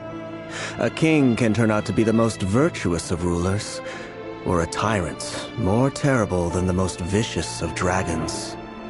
You are so wise and far-sighted, yet still you would have me live in fear of the unknown? You make a fair point. Especially given my silence alone was all it took to send you spiraling downwards.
Very well then. Let me offer you some advice. And I say this not as a prophet or a visionary, but simply as the brother of your friend. For many reasons, there is very little chance of your marriage ending in happiness. If happiness is what you seek, you should find another fiancé.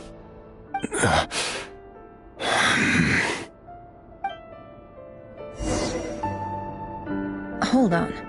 There's that same black fog again. Could this memory belong to Thelindis? Guess I'd better tread carefully.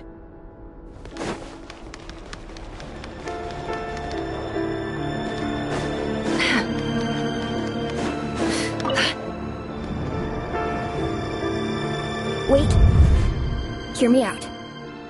This time we finally got a clear look at his face and learned his true identity. His name is Rayrir, and he claims to be one of the king's guards. What did you say? A cruel irony, isn't it? The man you're set to marry leads a double life as a brutal executioner. Why are you telling me all of this now? Simple. It's because I want you to kill him. You are the only person he would never suspect. No, absolutely not. I would never dream of doing such a despicable thing. So you'll just stand by and watch him slaughter us to the last? Do not forget that the blood of the Crimson Moon flows in your veins too. The blood of the Crimson Moon? What does that matter now? The dynasty has long been dead and gone. You think that alone is reason enough for me to throw away everything I have? Why wouldn't it be? You two were once a child of the Crimson Moon, just like me. Don't tell me you've never felt so much as a flicker of fury for the way we were trampled into the dust.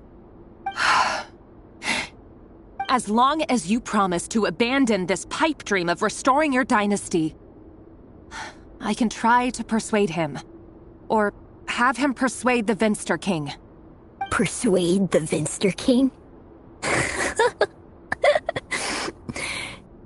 Do you even know why he's so obsessed with hunting us down? Why he keeps trying to force us to hand over our secrets over and over again?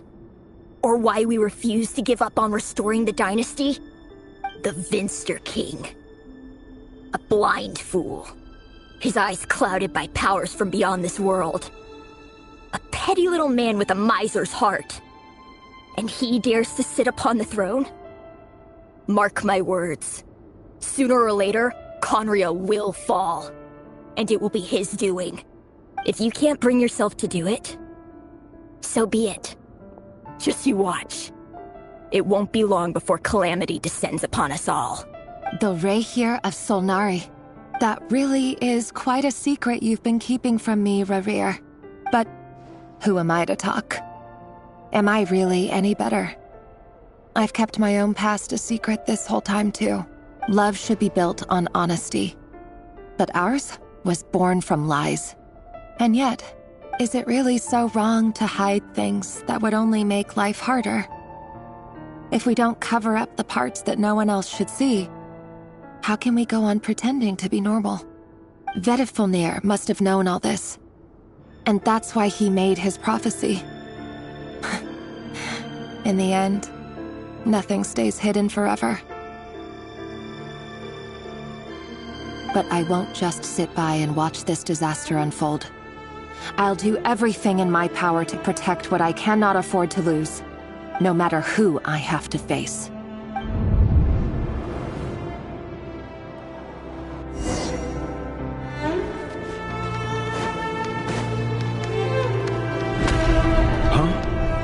Was that Rerir who just walked past the window? Doesn't it give you the chills that he still takes the same road to work every day? As if nothing ever happened. Those people at the deli. Enough already. They're clearly pretty taken by their own disguises, so just smile and play along. Pull the rug from under beasts like that, and you'll risk having your throat torn out. Deli? They're talking about those people from the opposition. Right. I'd almost forgotten they used to run a deli. People of no consequence always vanish so easily. And no one even remembers them.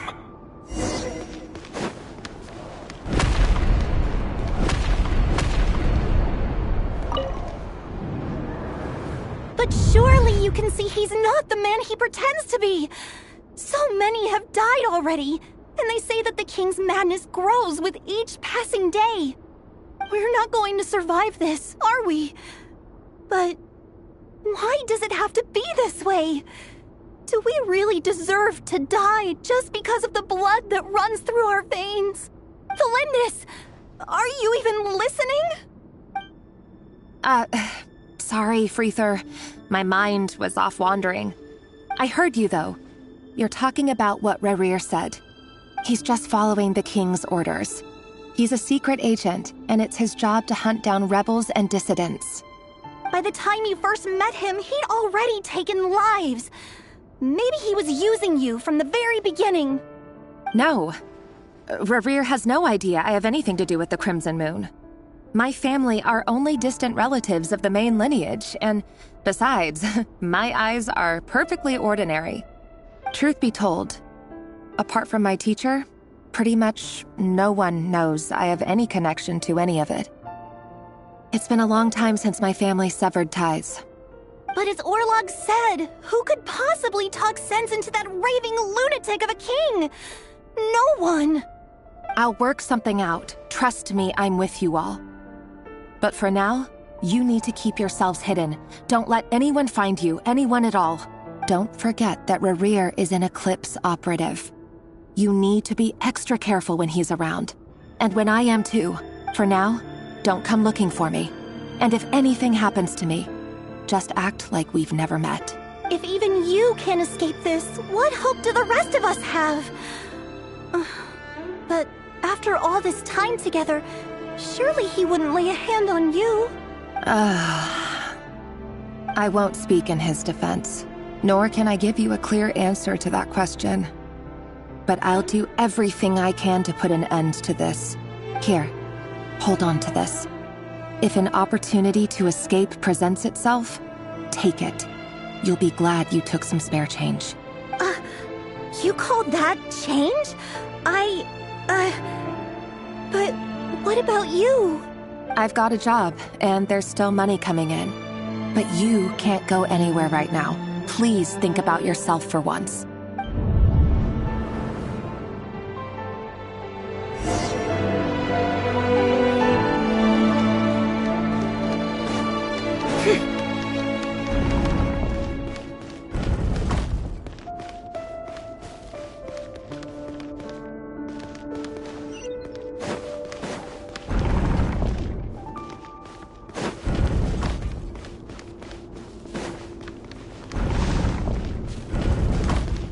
day, another round of assassination training. The training ground is just beyond this hidden passageway. When you kill a person, doesn't it bother you when you end up covered in their blood? Why would it? Aren't we all just walking blood bags? But not everyone is accustomed to hunting down others like prey. You've been a hunter for so long now, you seem to have forgotten that most people don't just go around killing one another. Leave me alone.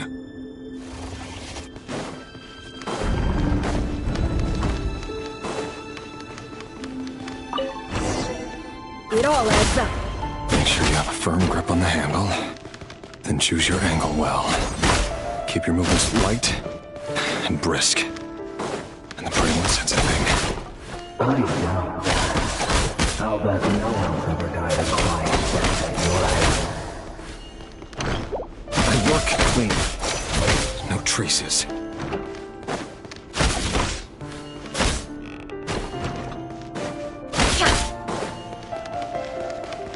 That doesn't make it open and above board, though.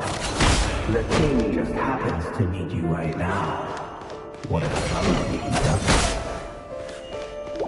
That won't happen. He's changed. Ever since he fell under the spell of that power.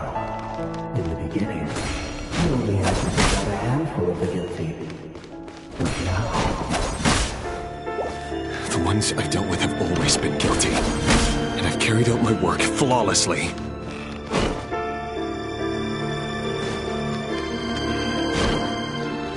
No more lies.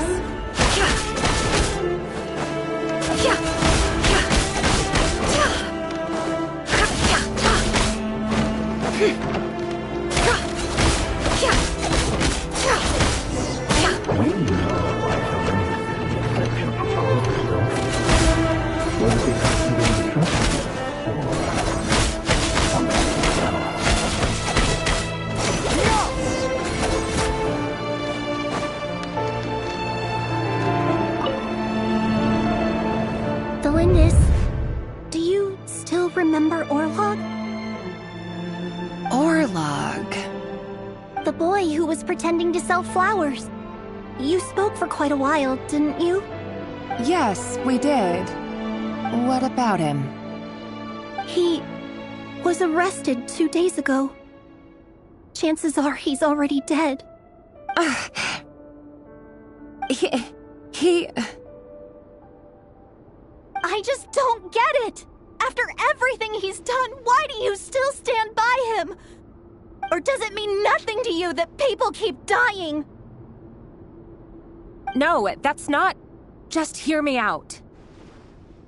I need to go now, Thelindis. They're looking for us. You take care too. If you ever need a place to hide, come find us.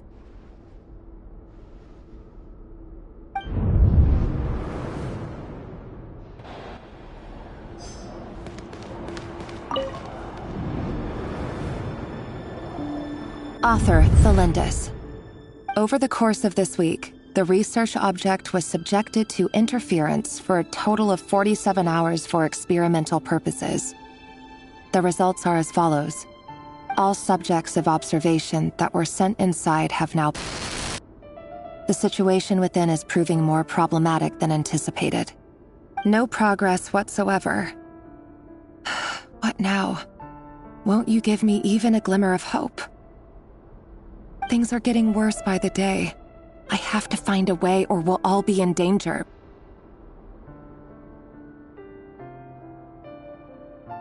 But I... If all this research comes to nothing, what then? Sooner or later, it'll be my neck on the line. But could he really bring himself to kill me? No. Surely he wouldn't have the heart.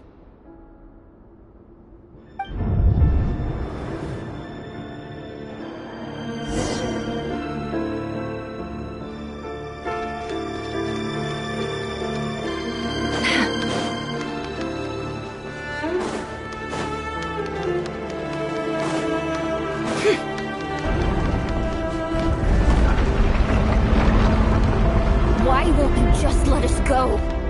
We don't even know each other. All we want is to live ordinary, peaceful lives. You want to live?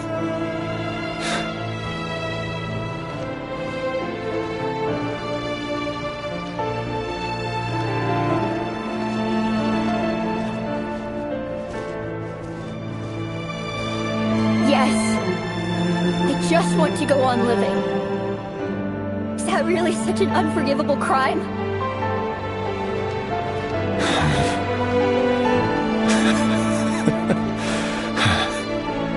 You want to go on living. I want to keep living too. To keep living forever. That's why I have no choice but to continue on the path I'm on. If only some savior would suddenly swoop down and change the way the world is. Too bad that's not going to happen.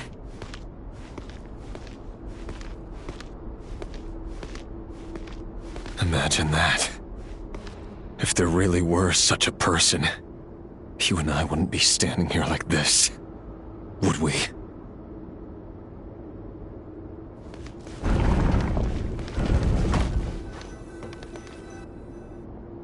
Today's files are in. Time to wade through them just like usual.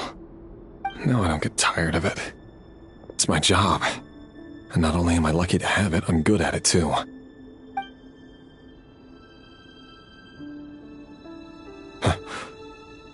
Wait. That's...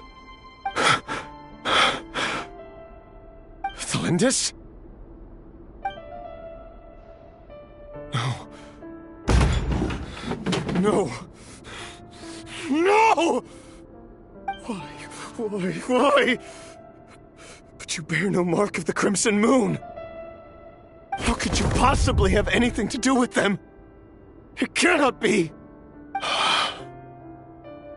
A diluted bloodline. Carefully concealed. I see it now. You've been living in the shadows just like me. What a fool I've been. Numbing myself with talk of justice. Even imagining my friends would back me up. But in the end,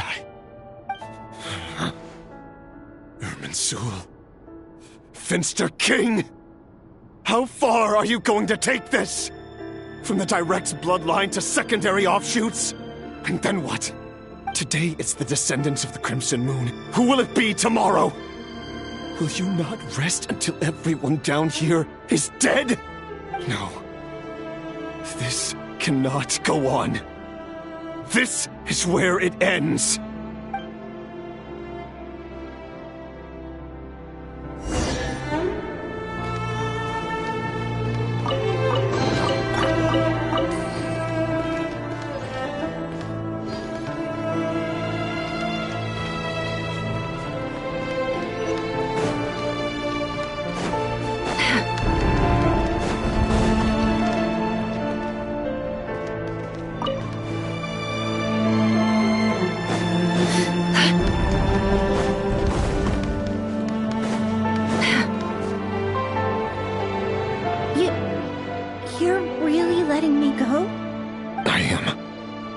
As long as you can guarantee that no one will find you. Don't worry, I'll be extra careful. No one will know I was here.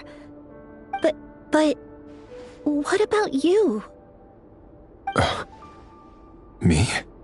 If you let me go, you won't be able to complete your mission, will you? Good point. In that case, maybe you should stay. No, please! I just want to see the outside world again. To... Go on living? Yes. I know you're a man of your word.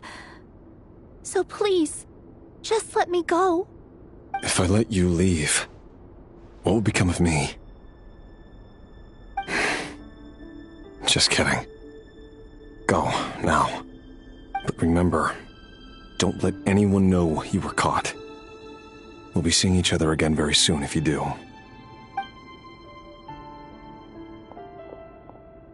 Even shadows in the dark must live by a code. but you can't save everyone. You've been whispering in my ear for days now, Vedifilnir. What are you trying to do? Break me down? I only say this because you long for an answer to your problems. Let her go, Rerir, or you risk losing everything. I will not abandon Thelindis. Then you'll need a little more vigilance and a lot more power. The world is changing, Rerir. Keep your eyes peeled for your moment of opportunity. That voice used to be so unclear, but now I know exactly whose it is. It's Vedifilnir. He won't tell me how to actually resolve any of this, but he keeps trying to manipulate me like a puppet. What's his game here? Tell me then. What will this moment of opportunity look like? And no answer. He's like a ghost. Always disturbing me when I'm on edge, but never answering when I need him most. So, the Eclipse Dynasty was purging, well, massacring the descendants of the Crimson Moon. And it seems like it was all connected to the Vinster King's research. The King's obsession with abyssal power left the future of Khaenri'ah hanging in the balance. No wonder every aspect of Rerir's life was so unstable. And it looks like this Thelindis, Rerir's would-be fiancée, herself belonged to a sub-branch of the Crimson Moon Dynasty's descendants. It almost defies belief that a couple like them could hide the truth from each other for so long. If the Vinster King hadn't intervened in such a drastic way, they might have gone on deceiving each other for the rest of their lives. And why does Vedifilnir, Dainslif's older brother, keep talking in Rerir's head? This guy kept more secrets than I ever imagined. The human mind is like a vast desert of shifting sands. When you follow the flow of someone's memories, you only ever see the parts they're willing to let surface. Time for something a bit more creative.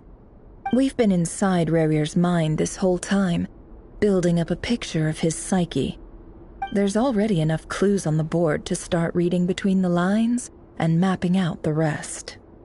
Now, we can finally begin to put the pieces together.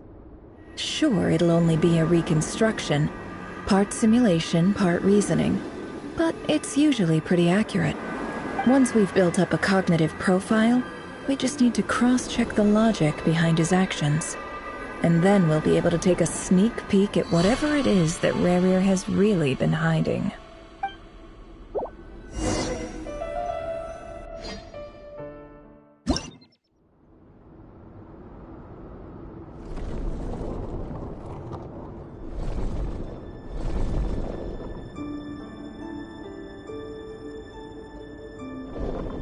Rerir, are you there?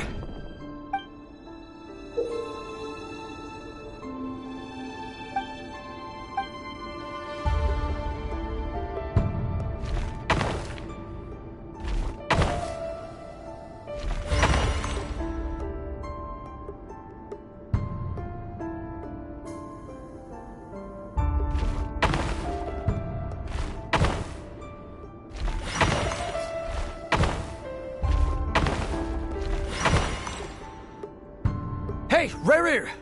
Come out, it's urgent! Dain? What's wrong? Quick, come with me. I'll explain everything once we've met up with the others. Okay. I'll come. But Thelindis is still over at the Universitas. I'll need to leave her a note. All right then, but make it quick. I've never seen Dain so worked up before. Whatever this is, it must be big trouble.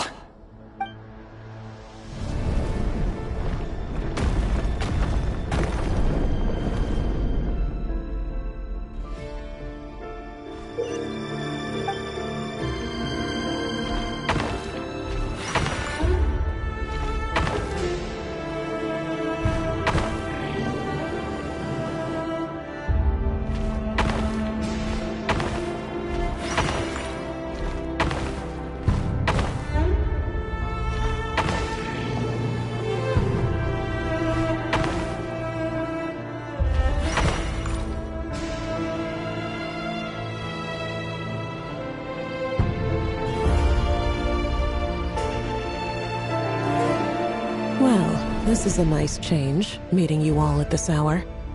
When men and women of ambition can speak face to face in broad daylight, I say that's a big step forward for our dear Conria. Don't be ridiculous. We do not fear the day. Why would we seek refuge in the night? You might ask your blade that same question. I'm told it prefers the cover of darkness. The word on the street is that Sertologi only strikes when he has an unfair advantage. But that is patently false. I see you're missing an arm and a leg. Surely only a fair fight could explain that. If this is your way of offering me replacement limbs, believe me, I'll take them. Oh, we can certainly discuss that. With bioalchemy, anything is possible. Assuming I have your full support in my research. Lunatic. Robtatir, what brings you here? Why, Dainsleif, of course. He invited me. Please, cast aside your apprehensions, Miss Rhine-daughter. Whatever the rumors may say, I am but a humble servant of the king, and I can assure you he affords me no greater convenience than he does you. Well, the Universitas Magistrorum won't stop fawning over you, so at least some of the rumors must be true. You're clearly doing well for yourself, so drop the humble servant act. It endears you to no one. You're president of the Universitas Magistrorum, the chief royal mage known as the Wise by royal appointment, and by far the most favored among the 4 pillars of Conria. Vice President Veit doesn't even try to hide his envy when he sees you. My success is the product of hard work and good luck. It's as simple as that. Were the king not such an extremist, I hardly think I would have received a senior post at my age. Of course, no job is without its gripes. Serving a king like ours can be a challenging task, as I'm sure you can imagine. And as for Efterveit, in missing out on the presidency, he's dodged a mountain of stress. Like everything else in life, it comes with pros and cons. You're all here. I apologize for the short notice, but it was an emergency.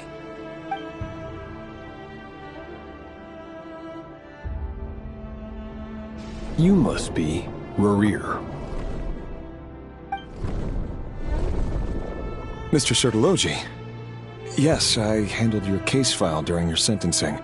Nothing personal, of course. I'm pleasantly surprised that you remember me. You're clearly a person of substance if you've been invited here.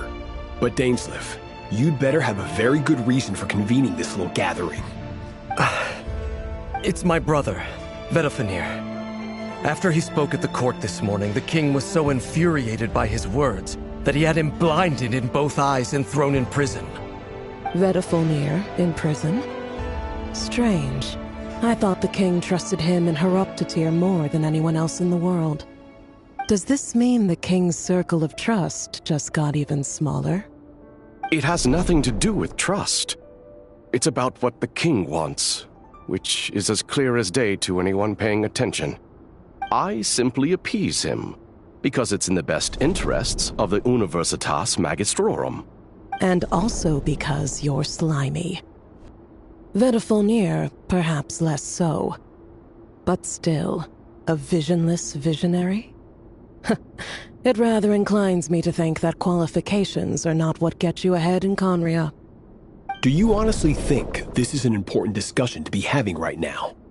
Dane, what are you planning to do? Rescue Vedofenir, I assume.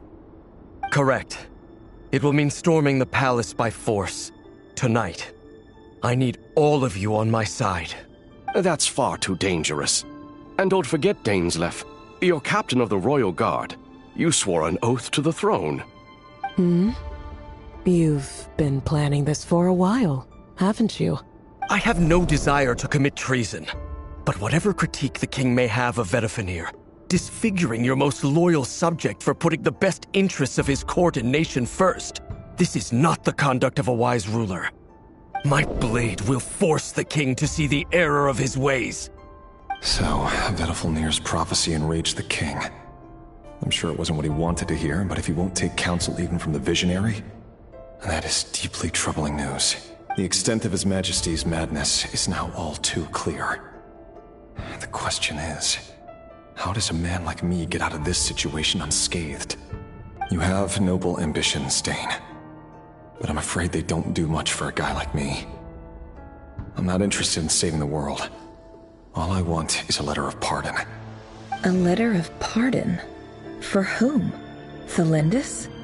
The chances of the Vinster King issuing a pardon for anyone connected to the Crimson Moon seem vanishingly slim.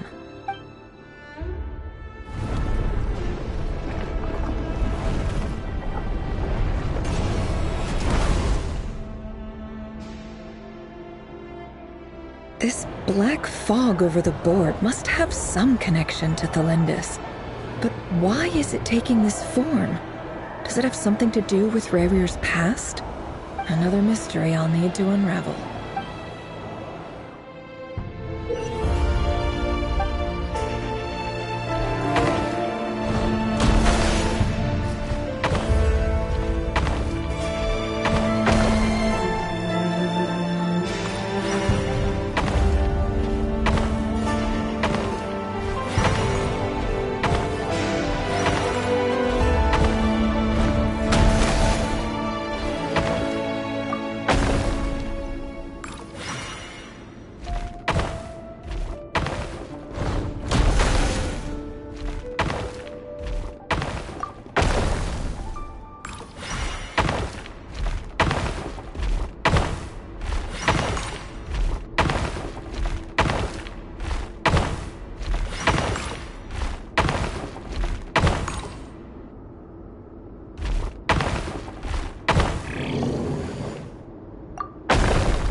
Author Thelindis. Over the course of this week, the research object was subjected to interference for a total of 60 hours for experimental purposes. The results are as follows. Research dating back to the Crimson Moon Dynasty has established 2 points regarding moon marrow. Firstly, its origins have something to do with a god's power. Secondly, it serves as a portal to an as-yet indeterminate location. Moon marrow can thus be defined as a spatial gateway. However, there are a number of hurdles to overcome before we can answer the question of where it leads to. To start with, opening the gateway requires a specific power source, which the relevant literature indicates. An enormous amount of power is then required to keep the gate open. Currently, the total power output of our instruments remains in the single digits. To make matters worse, I am now the only staff member remaining in the Moon Marrow Lab. The Universitas Magistrorum recently decided to move most of its personnel into abyssal energy research, which has stymied all Crimson Moon-related projects. This is not a wise move. I have always maintained that placing all our hopes in a single source of power is risky, especially one as poorly understood as this. As well as making ourselves overly reliant on a single resource, we are neglecting other promising technologies. I apologize if this comes across as disrespectful.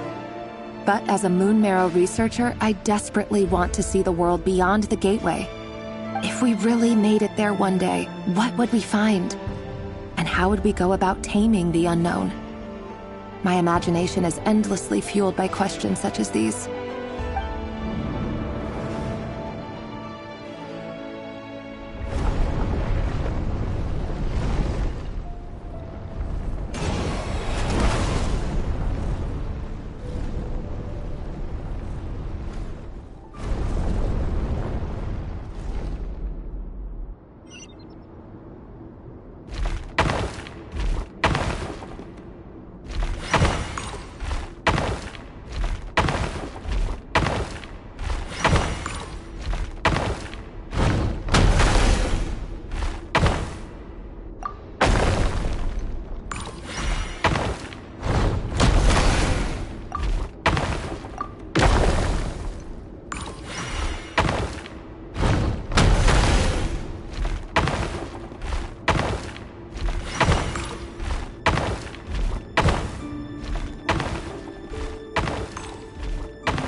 This is for you.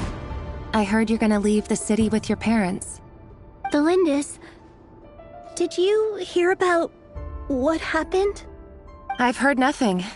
Rerir got back very late last Friday, and he was acting a little unusual, but he slept pretty well, so I'm guessing whatever he did was a good deed. You never saw him, and I don't know what he did. And this conversation never happened. You understand? What if he finds out that you pried into his secrets? Don't be silly. I don't know what secrets he does or doesn't have. All I know is he's just a normal guy who happens to run some errands for the king. Are you scared of him? I don't know. The Rerir I know doesn't match the person you all describe. Logically, I should be scared of him. And yet, I don't want to lose him. But enough about that. You should get going, and be careful with the package I gave you. Keep it secret. Keep it safe. What's in it? A piece of the moon. All you need to know is that as long as you keep it safe, then in the future, everyone will be able to see a red moon. A red moon? You mean our moon? That's right. Our moon. Promise me you'll look after it. I promise, Delindis. The Crimson Moon bloodline will never die out. Its light, the color of blood, will become like a fire that flows in our veins, no matter how long it takes.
Hurry, everyone, and stick to the plan. Sir Dainsleif, what are you? Is this treason? You know what happens to those who betray the throne. Please, don't do this! It is the king himself who has betrayed the throne. He has betrayed all of Conria. If you have any love left for justice in your heart, you should join me. It's showtime. Dane and his group will handle the troops in the palace. Then Hraptatyr and Rhindaughter will disarm the security measures. My job is to enter the prison and rescue Vedifalnir. Stay safe. Wish me luck. Look after my brother. Draw your blade. It is time for justice to prevail.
And the smell is abominable.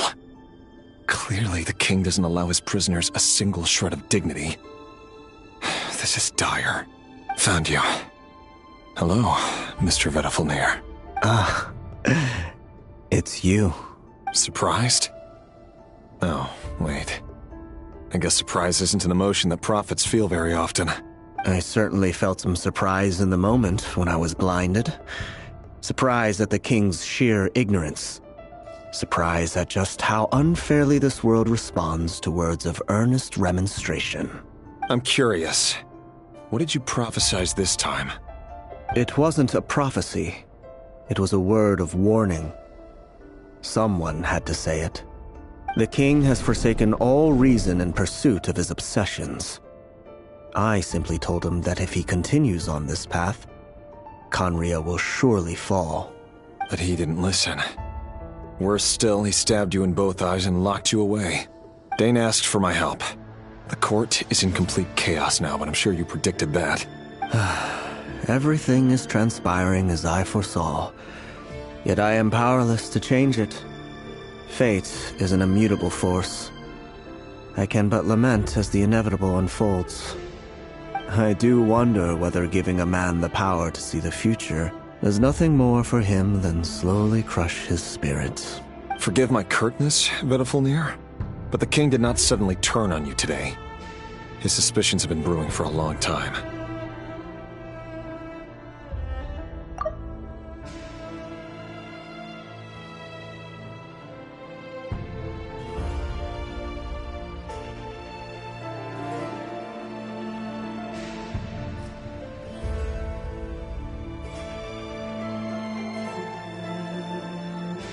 You can't have wisdom beyond the reach of your fellow man without attracting his fear and suspicion.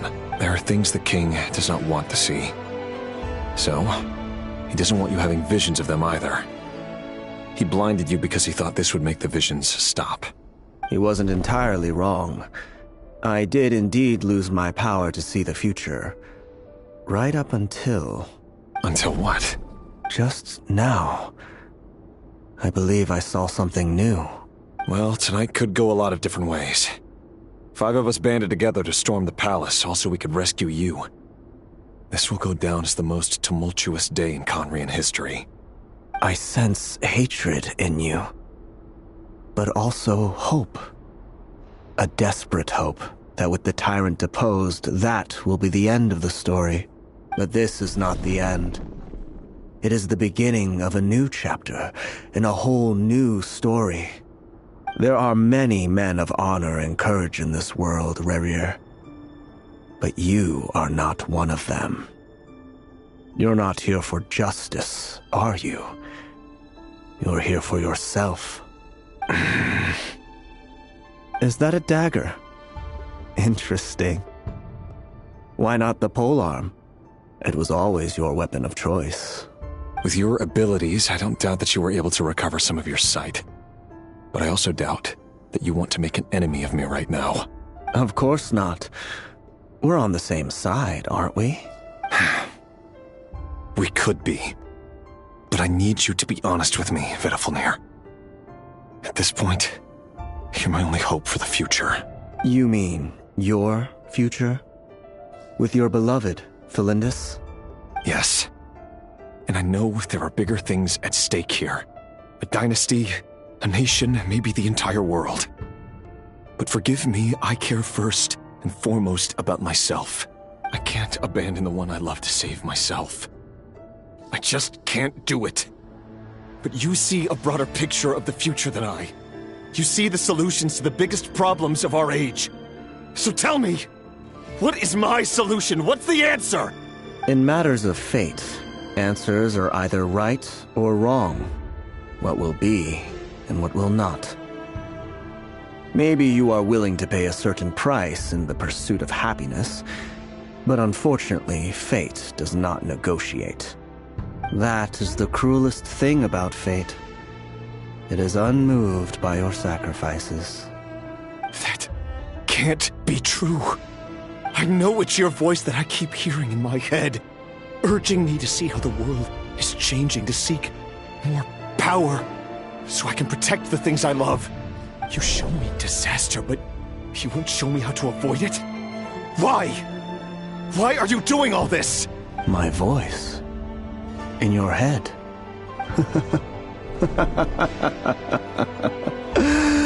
So, you hear it too. The voice that steals your mind, gains your trust, and drives you crazy.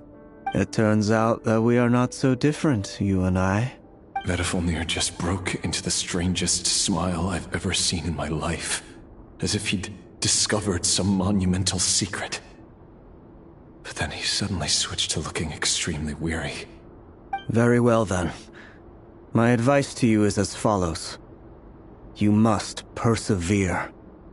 Whatever trials and tribulations you may face, be steadfast in the belief that they are your path to the future. For as long as you live, your story with Thelindis shall not come to an end.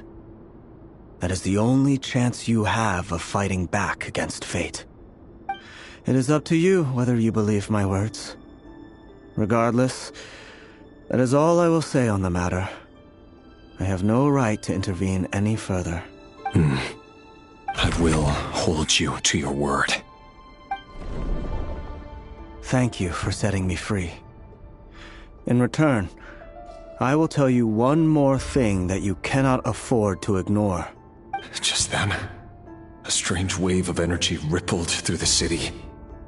We had no idea what it could mean. If I were you, I would head to the Universitas Magistrorum. The Universitas? Oh no! I'm sure we'll be seeing each other again very soon, Rerir. Whatever Vedifalnir said, I didn't catch it. I didn't even help him out of the prison. There was no time to lose.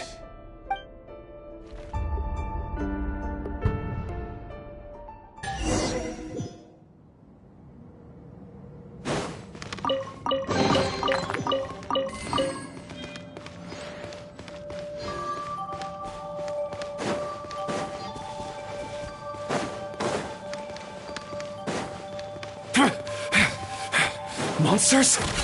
Is this Rhine-Daughter's doing? Or the Universitas Magistrorum? Out of my way!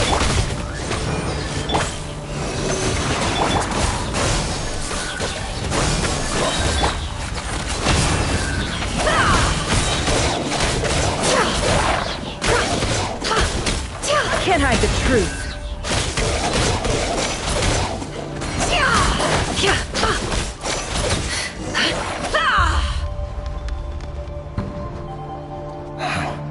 The Universitas. That reminds me of a rumor I once heard. Allegedly, the king installed secret mechanisms in the palace and around the city. No one knows where they are or what kind of power they hold. But if they were ever going to activate, it would probably be on a night like tonight. Help! Help! Hold on! Don't let them anywhere near you! Save me! I can't! Ah! That sounded like an explosion. So, the rumor is true? The king really went through with it? What other means does the king have at his disposal? They must run on power from the Abyss. And given it's a major center of Abyss research, anyone over at the Universitas will be in grave danger. I have to hurry!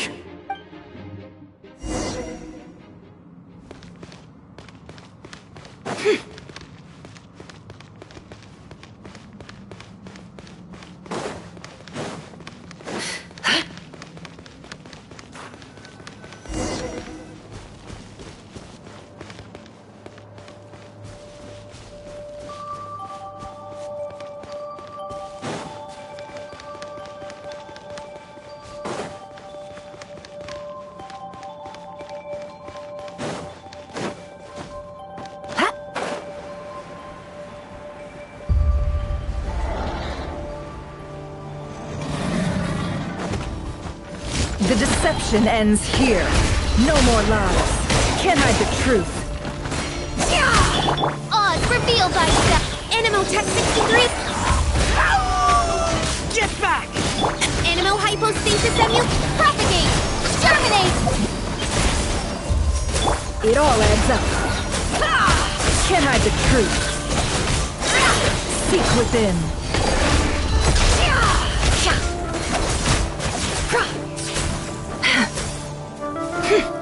It all adds up.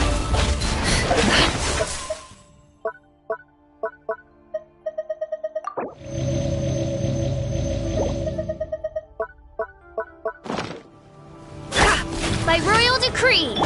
Ha! Absorption test.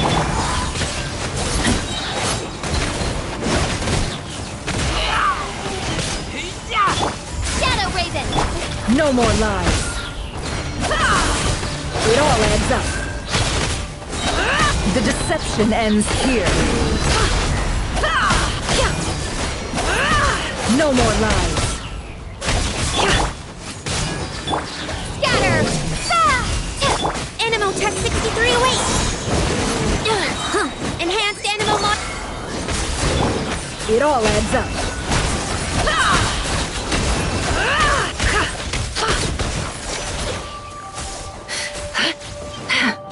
The mystery unravels. No more lies. Wings of darkness. Stay clear. I should sleep on it.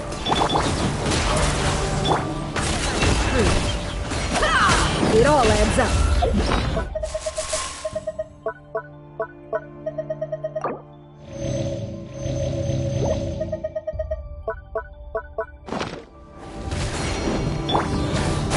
Spring forth! Odds, reveal thyself!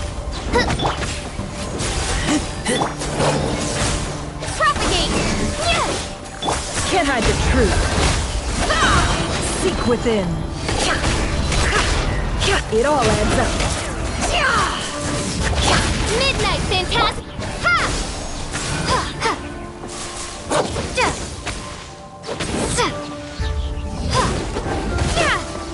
Scatter!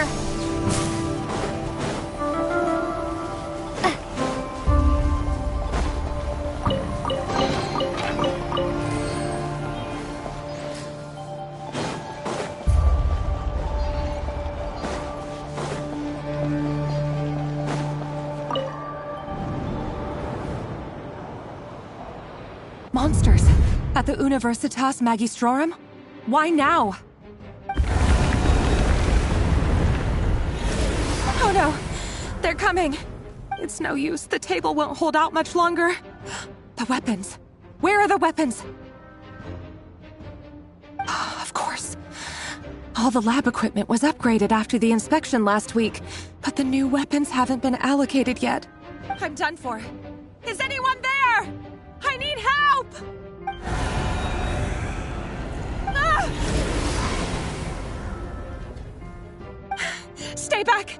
Please stay back! Please!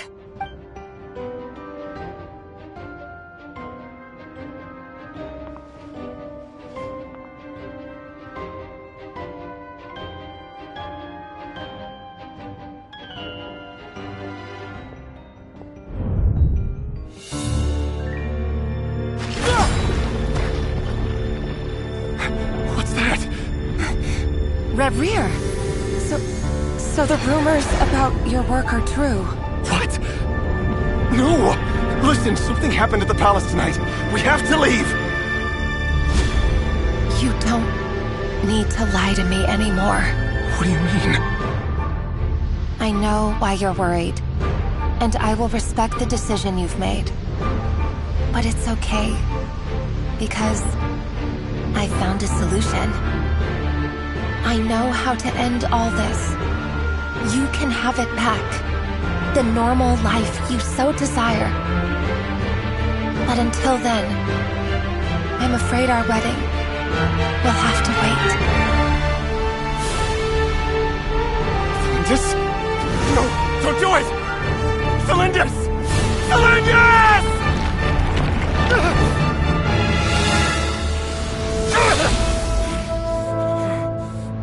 I told you, Reria.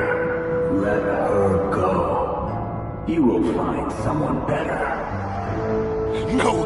No, I won't do it! I have to save her! By what means, exactly? A lonely pawn. You lack the power and the strength of will. Do you know a way? Tell me! Come to the palace. Join us.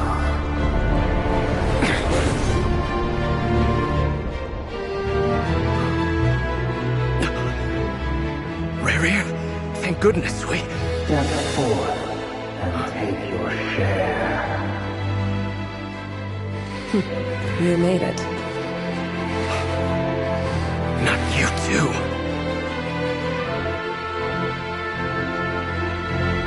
Hatred or grief, despair, desire. We all have our own.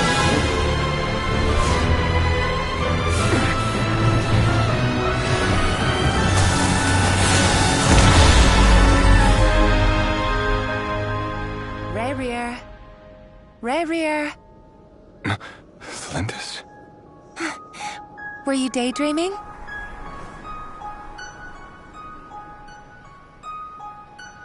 You still remember, Rarier? That question you asked me a couple of weeks ago? Oh. You mean the proposal? Yeah. I'm wondering, where do you think would be a good place to discuss it? Maybe in the garden? Or were you thinking a fancy restaurant? It's your choice.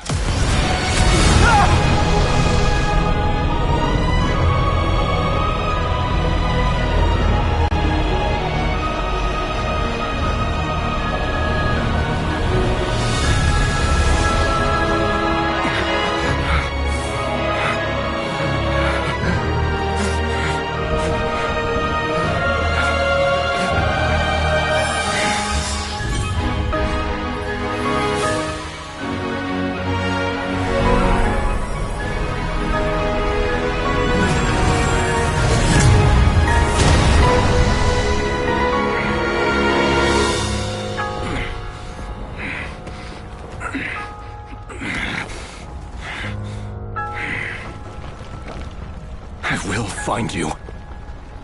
And then, you can give me your answer.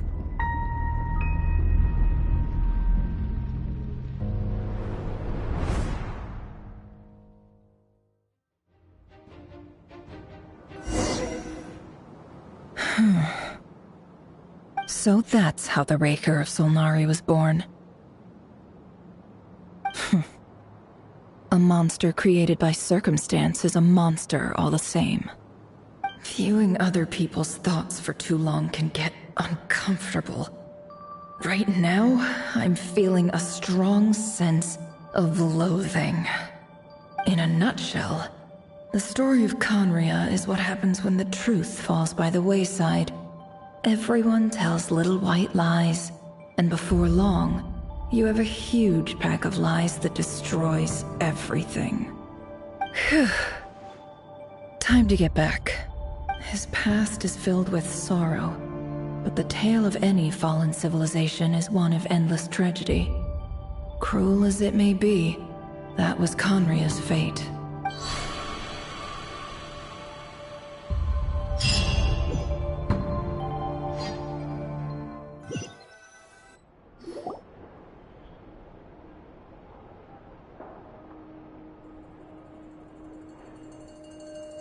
Everyone, I'm back. Can I get a standing ovation? Never! How are you holding up? Feeling okay?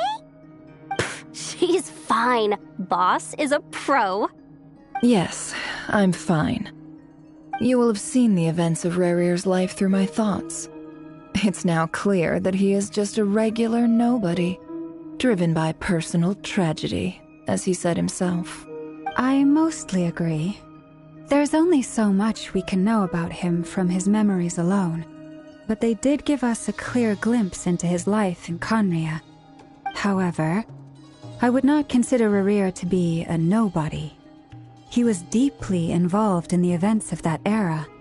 Yet, when the catastrophe of a generation strikes, nobody is safe. Sounds to me like you're speaking in riddles again. Is this you urging me not to abandon the people of Nod-Krai in their hour of need?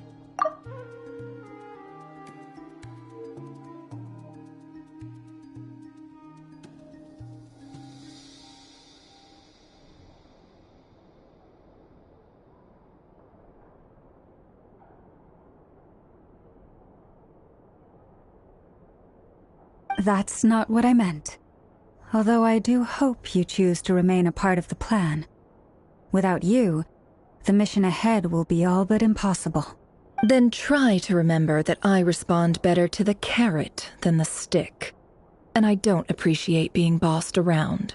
Now, as for you, Missy, you were excellent. You stuck to the rules of the ceremony and kept your mouth shut the entire time. Bravo. Cool! So, can you fill me in on the deets now? Most of what I saw went right over my head. Patience. You'll hear the whole story, don't you worry. But let's meet up with the others first. It will save me narrating it twice. Yehoda? Yes, boss! Let me get that door for ya. That's more like it. For a moment there, I was worried you'd forgotten about the first clause of your employment contract. Forgive my curiosity, but what does the first clause say? It says I gotta do the annoying stuff that boss is too lazy to do for herself. Like opening the door, pouring the tea, yada yada. Is that right? If something is in the contract, it's because she willingly agreed to it. Rest assured that the Curatorium abides by the very strictest of labor policies. You don't seriously think I'm cruel enough to treat her like my slave? In any case, I've hardly shied away from my share of the work today. Hope I don't catch Flintz and Varka lounging about in their chairs, enjoying a leisurely cup of tea. There's nothing I dislike more than other people enjoying themselves while I'm hard at work.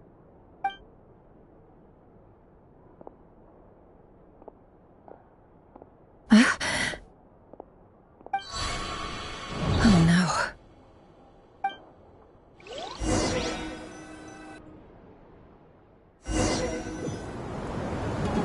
Sorry to disturb you, but we seem to have run into some trouble.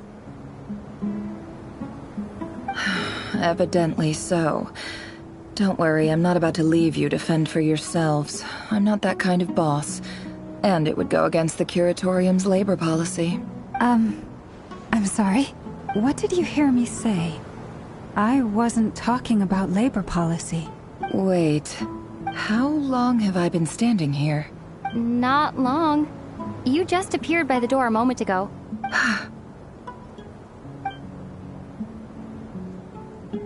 Boss, what's wrong?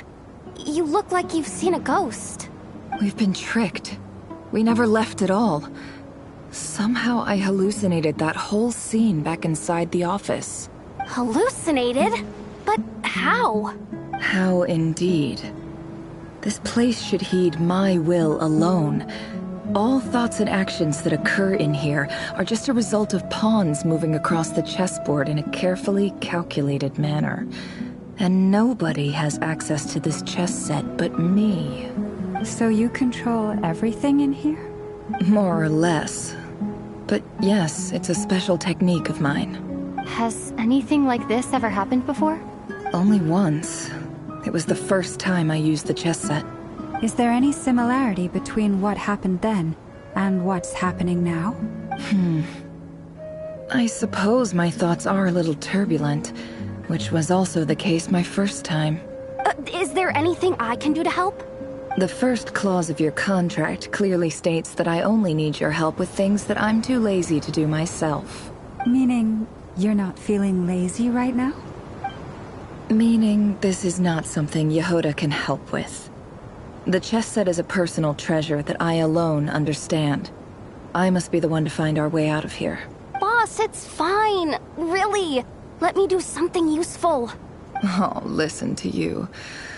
Whatever would I do without you, Yehoda? What? Really? Yes, really. Where would I ever find another employee as obedient and servile as you? God forbid anything ever happens to you. Oh, okay. Well, anyway, I was thinking of fetching some water. There's gotta be a source around here somewhere. I suggest everyone finds someplace comfortable to take a rest.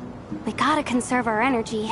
Even though all this chess malarkey doesn't exist in a physical sense, mentally speaking, it's all real. And so is our tiredness and fatigue. You don't want to dismiss mental fatigue. Just because it isn't physical doesn't mean it's any less serious. But anyway, I got your backs, so don't worry about a thing. Don't I have the best employees? Jealous much? If we can find a suitable time, I'd love to borrow Yehoda for a day to help out at the Frost Moon Scions. Would you be amenable to that, Boss Nefer? Oh, Lauma. Have I ever told you just how pretty you are? Beauty runs from the tips of your antlers to the depths of your imagination. Time to rally, everyone. Follow me.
As we continue our journey, the same rules will apply.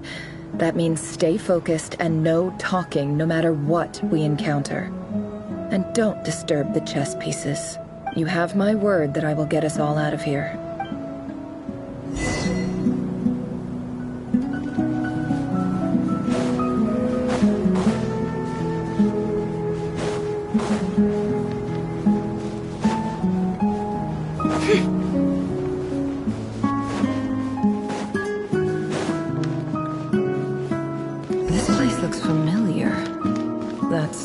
Good sign.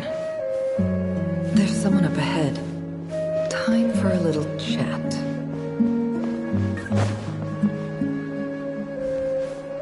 I wasn't expecting visitors at this hour. Wait, is that? Oh, it's him. There you are. Sinue's been looking for you all day. I think he has some news for you. Oh yeah? What were you doing just now, Uncle Retinue? Hiding away some more loose change? I know I saw some Mora. What do you mean, loose change? Oh, come on, I'm too old for this. Just pretend you saw nothing.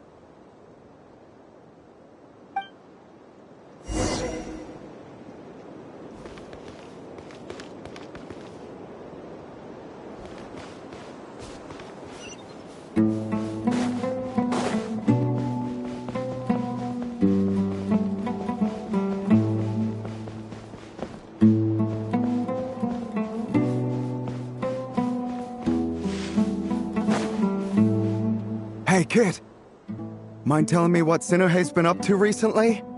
I'm trying to get in his good books and I need a way in. Get in his good books? Why? What do you want with my dad, Uncle Apepi? I've written a new song. I was hoping to showcase it at the next festival, but I'll need his approval. A new song, huh?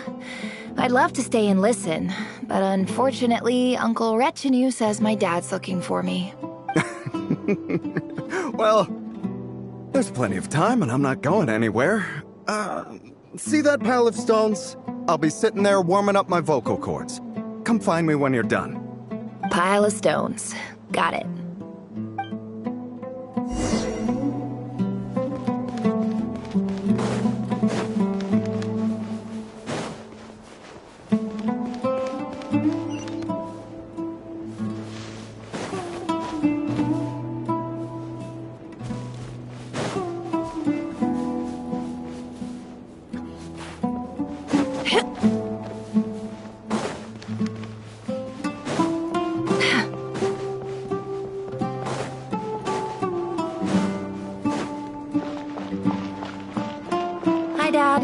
Uncle Retinue said you were looking for me. Ah, there's my little princess. If you'd gotten back just a little sooner, you could have shared the spoils of war with me. Spoils of war? Who were you fighting against, Dad? It was just a figure of speech. The aftermath of a sandstorm is no time to be waging war. I was talking about our war against thirst. I went out to fix our water supply problem, and now I'm back. Which means... we have a well again! That's right. I found a new one and brought back as much water as I could carry. It should last us for a good while. If it wasn't for these blasted sandstorms, our wells wouldn't be caving in. You wouldn't be spending all your time out searching for new water sources. As the chief of our tribe, I'm supposed to be leading us out of hardship and poverty, onto better things. You know how prosperous our ancestors were.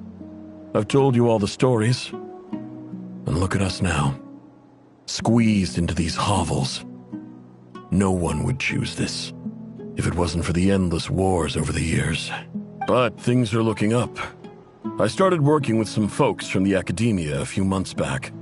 They gave me some contacts in return for my assistance in the desert. So you're the academia's helper now? Special ambassador, they call it. Think of it as a partnership.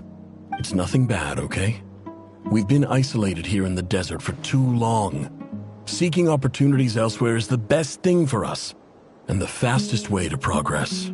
So, do you get anything good out of being a special ambassador? Of course. My luck's improving all the time. One day, I swear I'm gonna lead us out of this place. We'll find somewhere new. Somewhere better.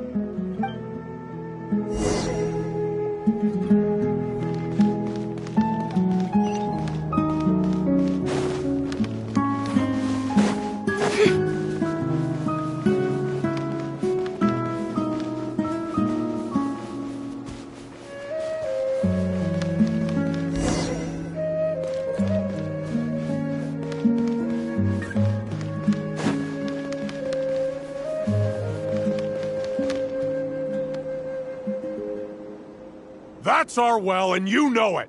You stole from us. Well, you've gone from chief to thief, and now you have to face the consequences. Did you really think you could take our water without permission and get away with it? You're either brave, stupid, or both. And that special ambassador act? Yeah, nice try.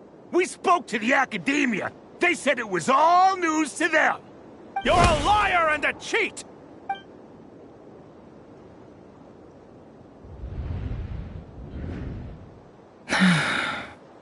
I heard Yehuda gasp, but I don't blame her. Most people are terrified by the sight of blood. Corpses strewn across the ground. The wounds are clearly from scimitars and daggers. The desert dwellers' weapons of choice. There's a handwritten note on the ground. Let's see what it says. Halil, this is Sinuhe, chief of the Shimti tribe. Surely you remember me. I was the one who helped you and your colleagues avoid the quicksand in the desert. This is my second time writing to you. I assume my last letter must have gotten lost in the mail, as I didn't receive a reply. I hope this one makes it to you safely. I'm writing to you because I need some help. That sandstorm the other day completely blocked up our well, forcing me to look for another water source in Iab and Unut territory. It was a matter of survival. Praise the gods. The well of the Iab tribe was intact. It was my last resort. I drew what water I could and left, but not without being spotted. I fear they will retaliate. You told me to write to you if I ever needed help. You said you'd be my ally in the academia. I urgently need you to formally recognize my title of Special Ambassador and send some of your people to assist me for a few days. It's the only way I can convince them that this was the academia's decision and prevent them from retaliating. This is an emergency. Please send help as soon as possible. Looks like this letter never got sent. The writer died a grisly death, and the letter was trampled into the ground. It's badly defaced. Some parts are barely legible. What a ridiculous lie the surviving Shimti tell. Their whole village was butchered over a sip of water.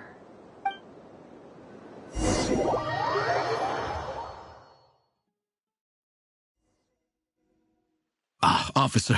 Welcome. Welcome to our humble village. I thought you would at least have the courtesy to provide some respectable libations. This is the finest wine Aru village has to offer. I promise.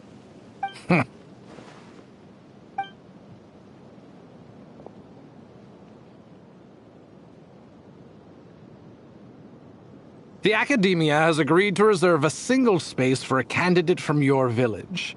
But I remain skeptical of this entire endeavor.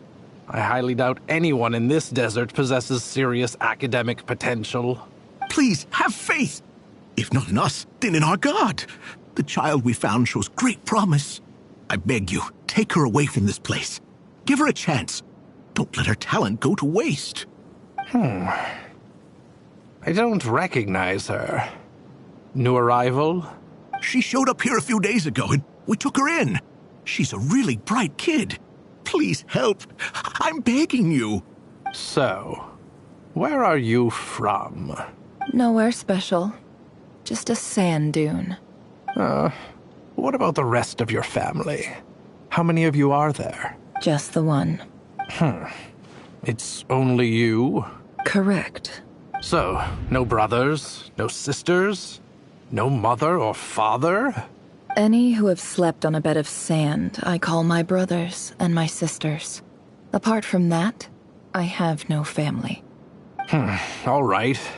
Get over here. Sign your name on the form.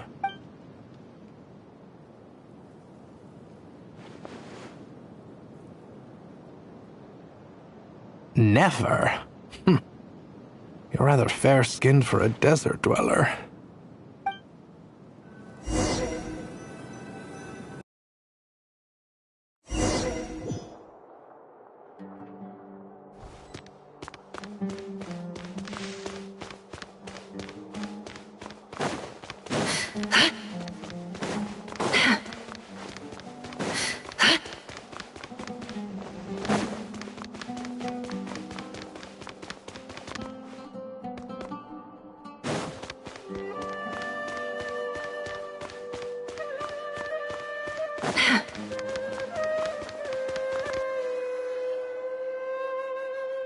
Nefer, this term's assignments have been issued already. Please read through the materials thoroughly, conduct your own additional research, and then write an essay on the topic. Yes, Professor, I'm aware. I just had a couple more questions I wanted to get your perspective on. Oh? Please ask away. Well, I saw the other students' problem sheets, and I couldn't help but notice that my assignment is much easier than theirs. Do you really think I'm a weak student? A weak student? Goodness, no. Quite the opposite. You have a sharp mind. Almost too sharp. I think what you're saying is, A weak student wouldn't have noticed the discrepancy. And if they did, they certainly wouldn't complain about the lighter workload. You see, sharp as they come. You see things the way they are, and I'm sure you know why they're like that. Because of where I come from. Because I'm different.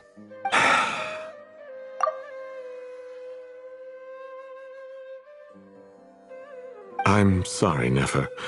I don't like it any more than you do. It's just... Anyway, you said you had a couple of questions. What's the other one? I wanted to check. If someone sent me a letter to the academia, where do I go to collect it?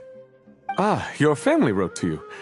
Well, as long as they put your name on the envelope, someone should hand it right to you.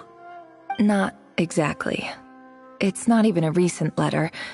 I was just curious where the mail would end up if no one collects it. The House of Dana, I expect. I know there's a box for unclaimed mail somewhere in there, probably sitting on a shelf. Whatever you're looking for, that'd be the place to start. Okay, got it. Thank you, Professor. Oh, don't mention it. Honestly, I feel like I failed you. I'm supposed to be your teacher, but I haven't taught you anything. Hey, don't say that. You're a great teacher, and you do your best for all your students. But the rules are the rules. You're not allowed to teach students like me. It's not just the academia either. The whole world bends over backwards for the successful, and leaves the losers to suffer and die. Oh, my dear child. Don't tell me you've given up on life already. I haven't. I just think that if you want to make it in this world, you have to find a way to become successful.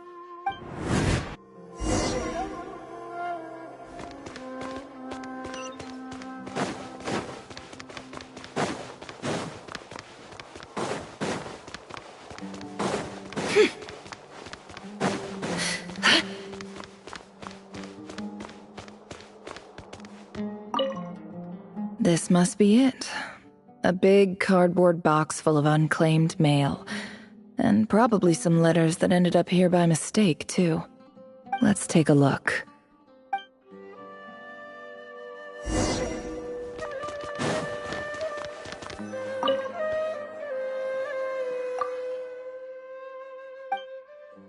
A dilapidation survey from Port Ormos. Looks like it's from a Corps of 30 representative. What a strange thought. A bunch of mercs losing sleep over rundown buildings. This one was never even opened. I guess the recipient didn't care what the Corps of 30 had to say about anything. Who was it addressed to? I don't recognize the name, but it must have been a Ksharawar professor. This one is addressed to the Immorta Sage. The title is Changes Observed in Satyavada Life Symptoms. Why do all these letters read like full-blown dissertations?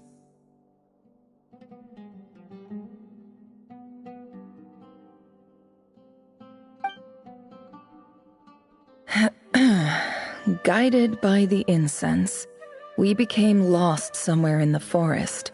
All the barriers between levels of consciousness disappeared as our minds soared around in circles, looking for a branch to seek refuge on. In clinical terms, these symptoms fit the description of incense poisoning. The Immorta Darshan strictly prohibits the use of hallucinogenic substances, but I believe there are still people getting away with it.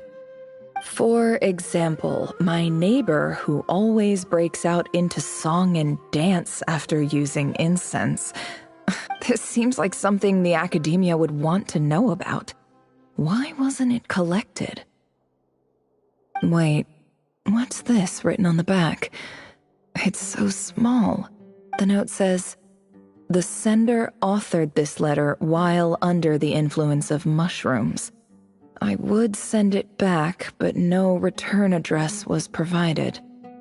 Stamped by the Grand Conservator of the House of Dana."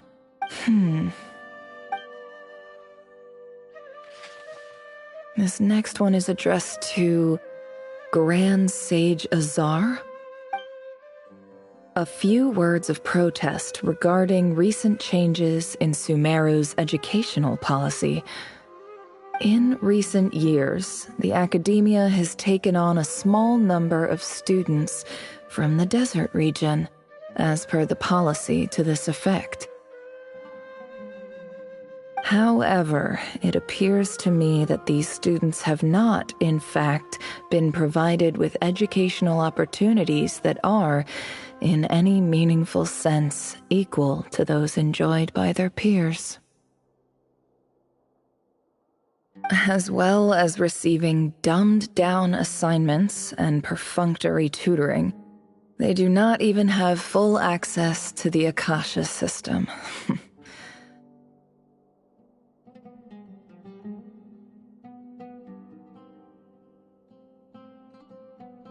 Education is the fundamental purpose of this institution, which should go without saying in a nation whose founding virtues are knowledge and wisdom.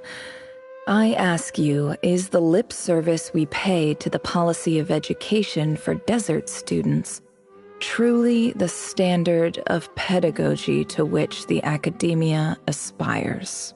As Grand Sage, policy decisions are your prerogative. But do not forget your roots. You and I were once students too, as was everyone else in this institution. I do hope you will give some serious attention to this matter. I encourage you to discuss issues like this with myself and others, and listen to some alternative opinions. Great letter. Shame it didn't get to where it needed to go. And the sender is... Huh? Sage Cyrus of Spontamod. I didn't realize anyone else even knew how bad students like me have it in this place. So this is where letters from the Sage of Spontamod end up? Nice one, Grand Sage. Really enlightened leadership. Whatever. This isn't what I came here for. Moving on. I'm not exactly holding out hope that a letter sent from the desert would even make it here. But if it did, where else would it end up if not in this box? I can't believe how much discarded mail there is. Must have been years since someone last went through it all. And this is just one box. The whole house of Dana is boxes on shelves. I don't believe for 1 second that any human being has sat down and read through all the documents in this place. Who has that much free time on their hands? Wait, could this be it?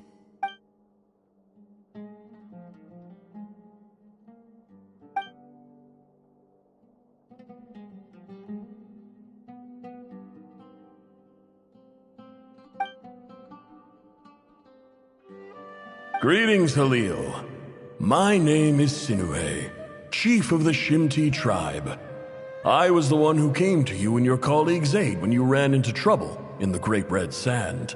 I don't know how well you remember it now, but I brought you to safety and gave you some water and other supplies. You seemed very pleased and told me your name. In my tribe, learning a person's true name is serious business. And I therefore see you all as friends. You were kind enough to leave your contact details, so we could stay in touch. The Shimti tribe lives a harsh, nomadic existence in the desert.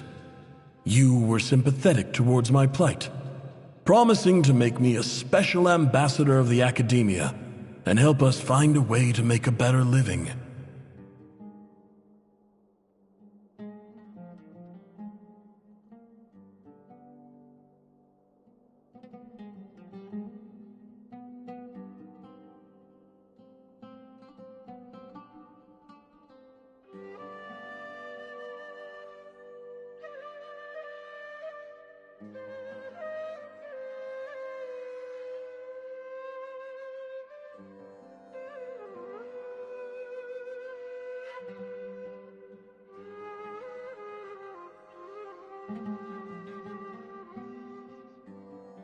This brings me to my reason for writing. Our tribe has fallen on particularly hard times, and I would like to ask for your assistance. There was a terrible sandstorm a few days ago, which blocked up the well in our land. To ensure my people's survival, I had no choice but to venture into Iyab and Unut territory in search of an alternate water source. The Iyab and Unut are descended from the Thamudians. While we trace our ancestry to Tulatala, we worship the Lord of Flowers and have had relatively good relations with our fellow tribes up until now. I found a well belonging to the Iyab tribe. They declined to help us, but I really had no other option, so I took some water to keep me and my tribe alive. My actions are certain to incur their wrath. When we met, you assured me that you would be my ally in the academia. I would like to take you up on that offer, because I really need your help. I wonder if you could send an academia representative to meet with me. That aside, the last time you were here, you mentioned that the academia had started accepting students from the desert, and I told you a little about my daughter, Nefer. We have next to no resources here in the desert, and my power and influence are limited. Would you consider enrolling my daughter at the academia? She is a smart girl. I know she won't disappoint you. From the outset, the academia never took you seriously. Those things they promised were just empty words. I doubt they even remember the name Sinuhe. And you were so emphatic that your luck had finally changed for the better. You swore you'd lead us to a better place one day. You spoke with such conviction, like you were the most powerful chief in the whole desert. You liar. You lied about everything. You promised the world and delivered on none of it. And who fell for it? Just me, by the looks of it. Despite your best efforts. Which makes you a pathetic liar. You weren't even any good at it. I think I'll take over from here. Let me show you how it's done.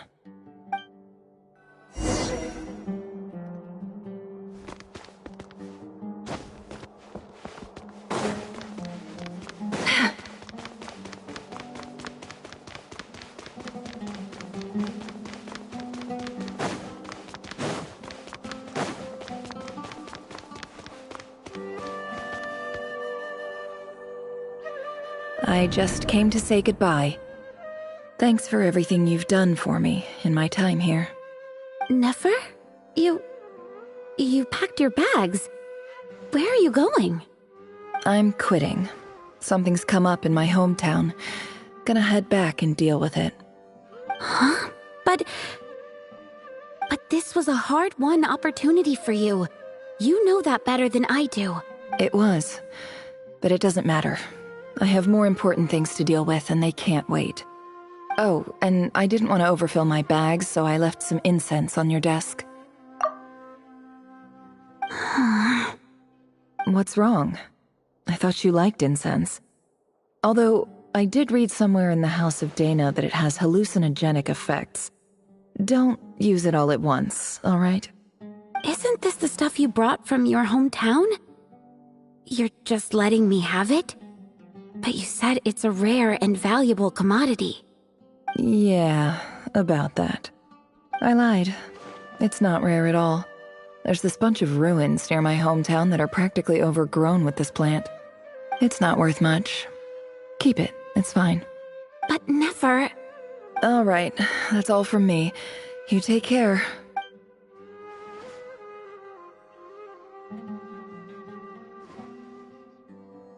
Don't forget me, okay? I mean, we're more than just classmates, right? We're friends. Yeah, I'll remember you. I lied again. That incense is worth a fortune, and it's a rare find even in those ruins. And as for remembering her, I have far too much to do when I get back. No time to reminisce. I'll be lucky if I even make it through this alive. But either way, I expect I'll forget you pretty quickly.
It's a pleasure to meet you, Mr. Arif.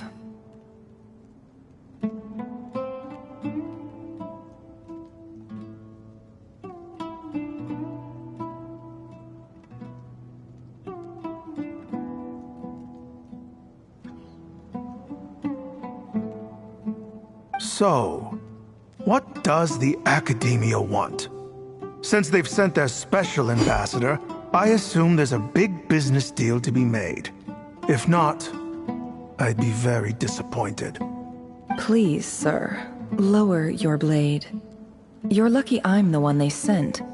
Not all special ambassadors share my admiration for the Iab people.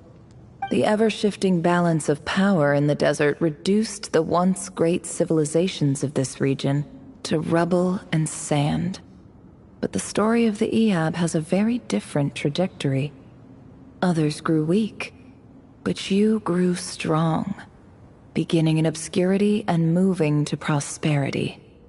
You're the only ones who defied the trend. Huh. So, you do know who you're dealing with? This well is the perfect symbol of your strength, is it not? It used to belong to the Unut, but it looks like you have control over it now. You're not wrong. But I'm sure you didn't come all this way just to flatter us. Of course not. I came to bring you some very good news. Some information that recently came to light, which might just be your ticket to freedom.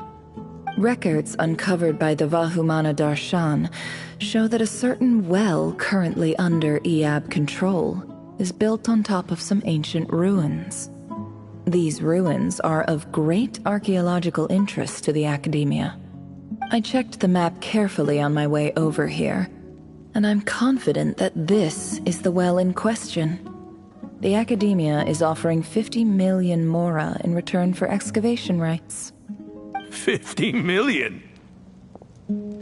No, wait. If these ruins are as important as you say, 50 million's a little low, don't you think? Don't get greedy, Iab. We know far more than you think. We know that you seized this well by force. Wasn't that the first step in your rise to power? To drive away the Unut and steal their water supply? So what if it was?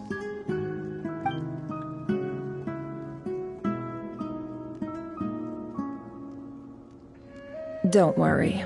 As unscrupulous as it was, it's something we're willing to overlook. The Academia is only interested in dealing with the de facto power holders in the region. I hope I am making myself clear. And I hope your words are the truth. If I find out the Academia is trying to play me, I'll hunt down every one of your people and make you watch as I cut their heads off one by one. I assure you, Chief, that would not be in your long-term interests. You don't want to make an enemy of the Academia. You see how I'm dressed, don't you? I appreciate that you've never been to the rainforest, but surely even you recognize an ambassador's attire when you see it. And what does a barbarian like you have to lose anyway? You really think the Sumeru Academia would bother to come all this way just to lie to you? We have more important things to worry about. All right, I take your point. The Academia is the highest authority in the land. I'm sure you're trustworthy people. In that case, we have a deal. We will sell you the excavation rights. I'd like to thank you, Ambassador. This is good news indeed. Excellent news. In fact, it calls for a celebration. Would you do us the honor of staying a while and enjoying some Eab hospitality? Gladly. I am partial to wine myself, and I trust you are as well. So let's indulge in a few drinks together, in celebration of this momentous occasion.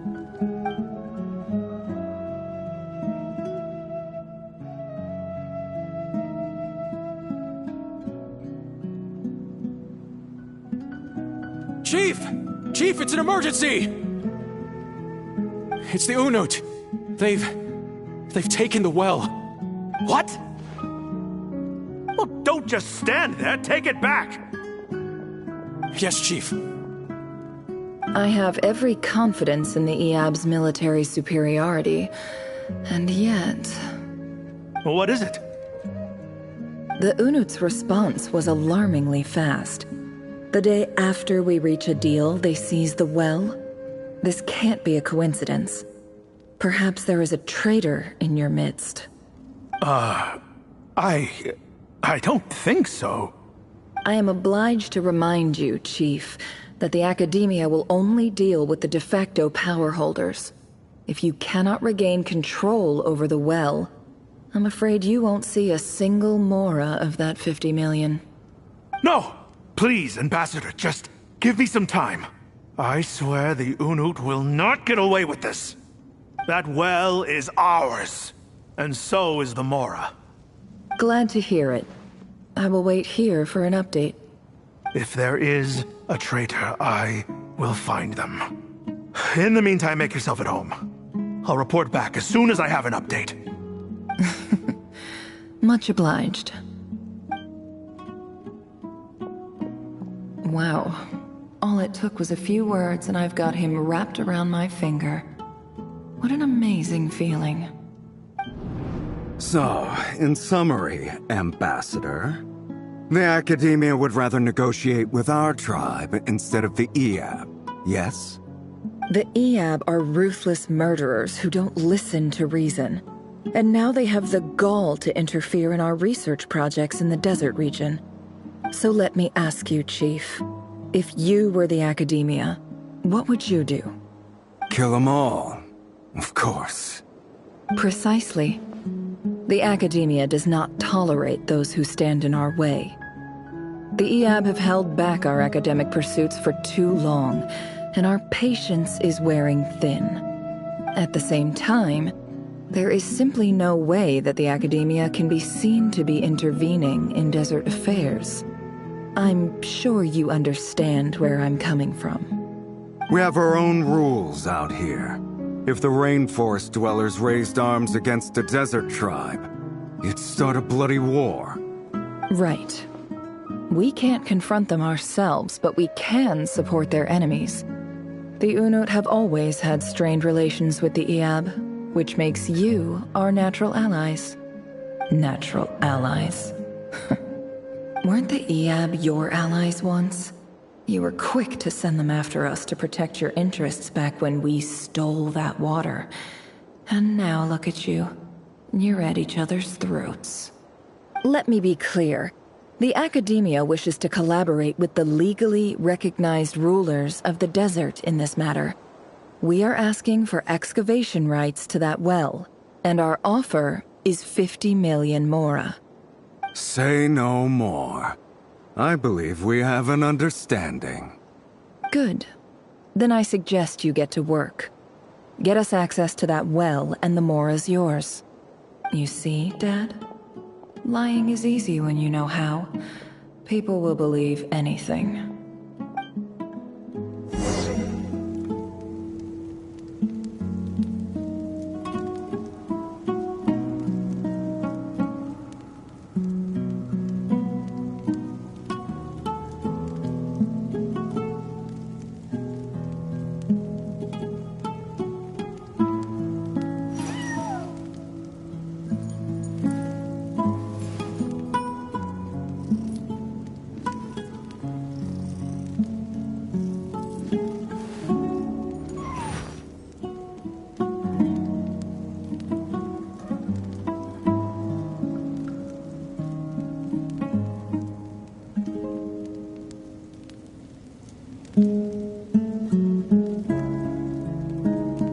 Why does Ashru sit up on the counter? To welcome our clients, of course. A kitty's gotta earn his kibble somehow.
Emotions are like a raging torrent that surges through the mind. More often than not, if you try to hold them back, you'll be swept away by their unstoppable force. And if you try to ignore them entirely, you'll end up tearing yourself to pieces.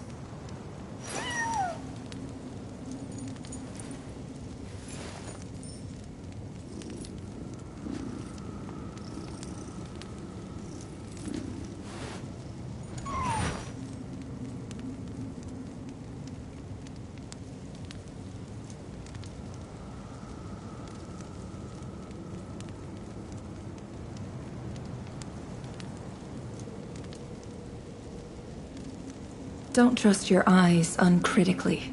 People only see what they want to, so don't be your own fool.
Why does Ashru sit up on the counter? To welcome our clients, of course. A kitty's gotta earn his kibble somehow.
Don't trust your eyes uncritically. People only see what they want to, so don't be your own fool.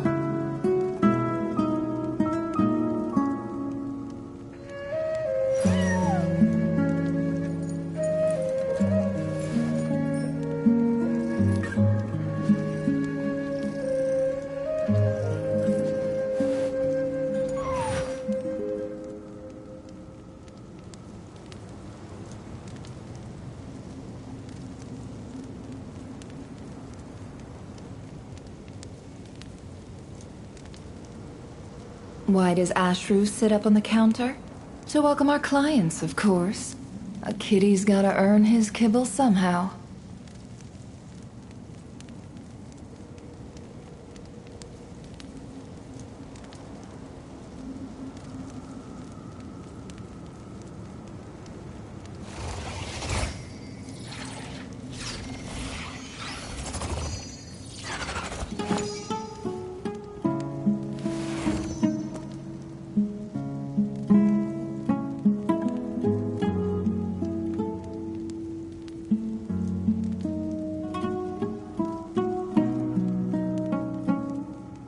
Don't trust your eyes uncritically.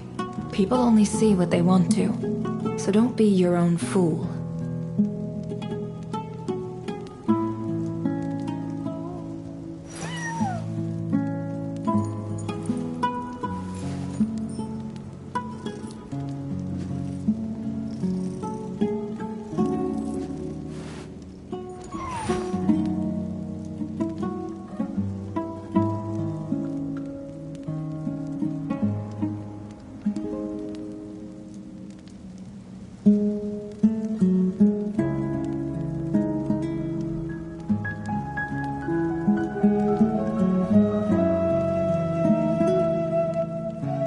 Why does Ashru sit up on the counter?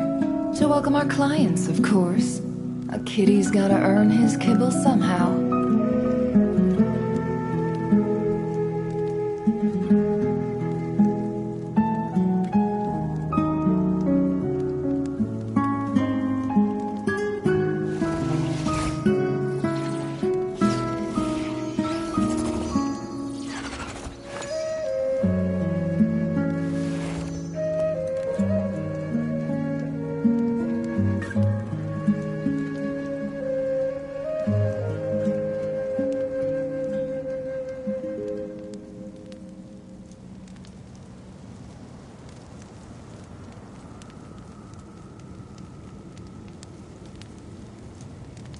Don't trust your eyes uncritically.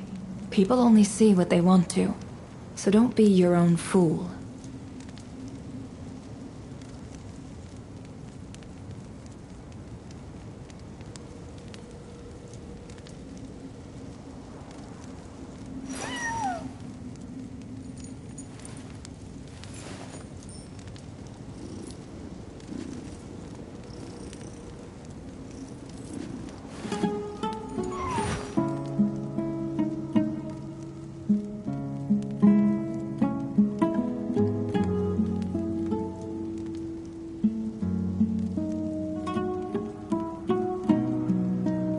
Why does Ashru sit up on the counter? To welcome our clients, of course. A kitty's gotta earn his kibble somehow.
Emotions are like a raging torrent that surges through the mind.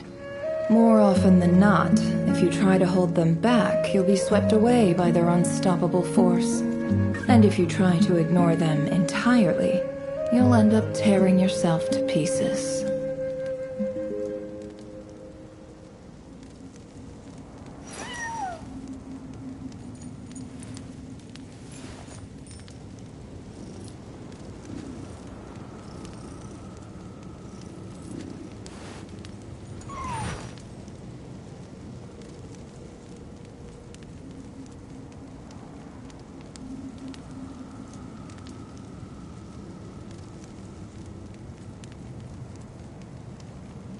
Why does Ashru sit up on the counter? To welcome our clients, of course. A kitty's gotta earn his kibble somehow.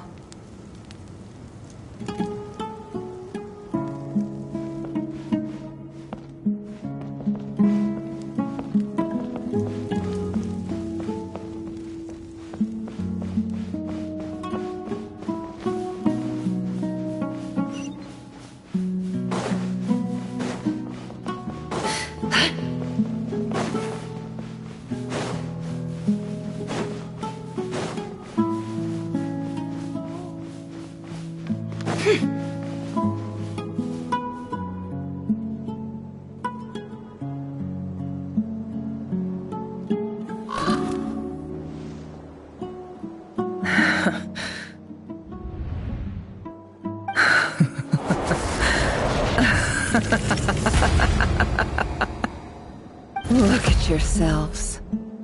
You may be vile, savage monsters, but your butchered bodies bleed like any others. You're no different. You're nothing special at all. The monsters who destroyed my home, they're just ordinary, petty human beings. What a joke. I think we're even now. Maybe I've even done the desert a favor. It's a better place without all these people around.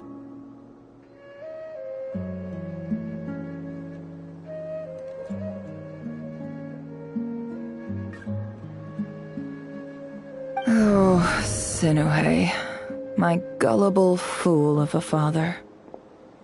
Perhaps if you'd been as ruthless as I was today, our tribespeople would still be alive. In this dog-eat-dog world, a chief needs to be tough to survive. But you couldn't do what had to be done. So I did it for you. Nefer, it's okay.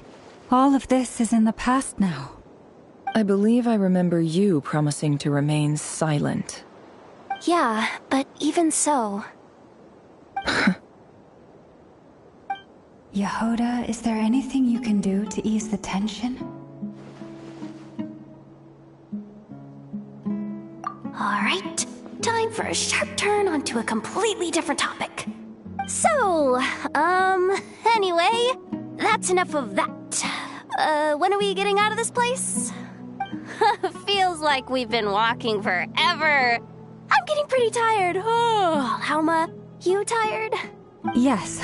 If we can find somewhere to sit down, I could certainly do with a rest. It's not far now. There should be a temple just up ahead. Yes. Really? A temple? That's where this story ends? I guess that's how things go in the desert. Desert dwellers can never escape their destiny. Or so everyone says. I never wanted to believe it, but looking back now, I'm as desert as they come. You mentioned a temple. What's waiting for us there? My biggest trade secret of all. Ah.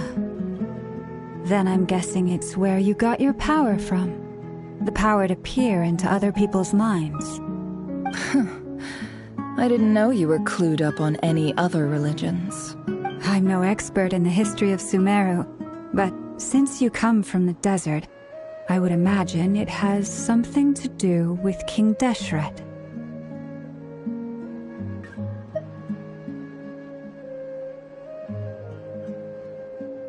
Sounds impressive. Ah, I know who you mean. General Mahamatra Sino. The spirit of Hermanubis dwells within him. That's Boss Neff for ya. She knows everything. Sino's hardly a figure of obscurity, but I know about Sethos too. What about him? Is he a big deal or something? Well, he's not a small deal, let's put it that way.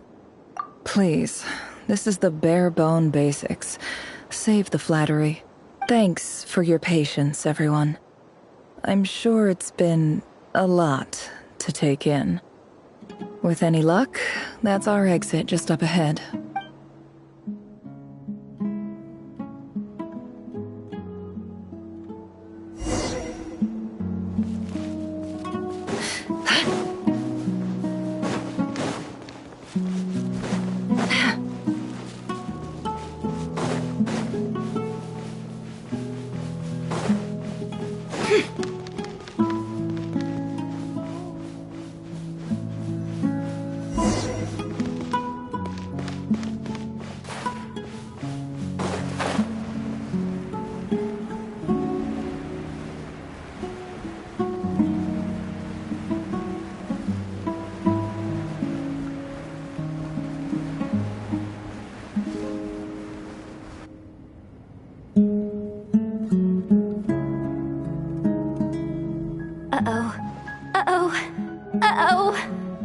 I'm totally out of my depth here. I don't have anything to add about any of this stuff. Like, look at that statue, for instance. I want to do the whole name-dropping, this girl knows her stuff thing too, but I've never seen anything like it before. A statue with the head of a bird. That's Thoth, the Ibis King, one of the 7 pillars of King Deshret. The legends say that he, the Crocodile King, and the Goat King were the 3 retainers of King Deshret. Let's take a look.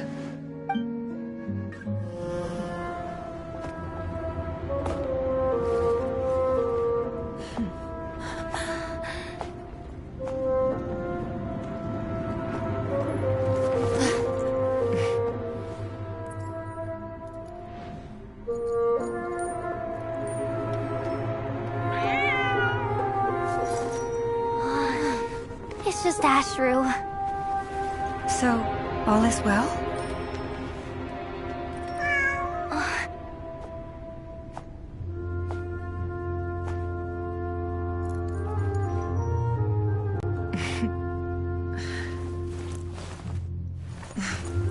Typically speaking, at this point, the world disintegrates.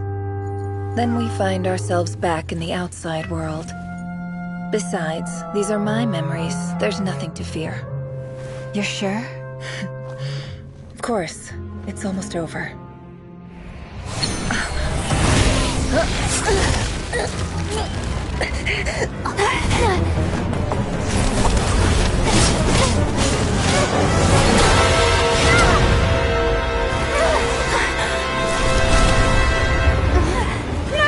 Hold on!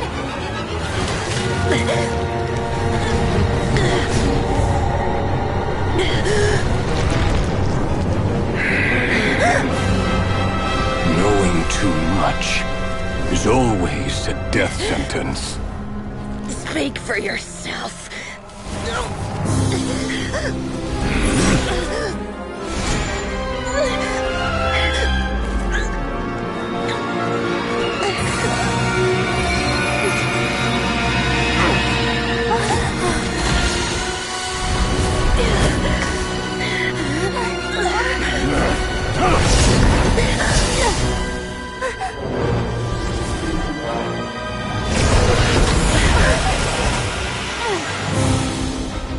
How repulsive.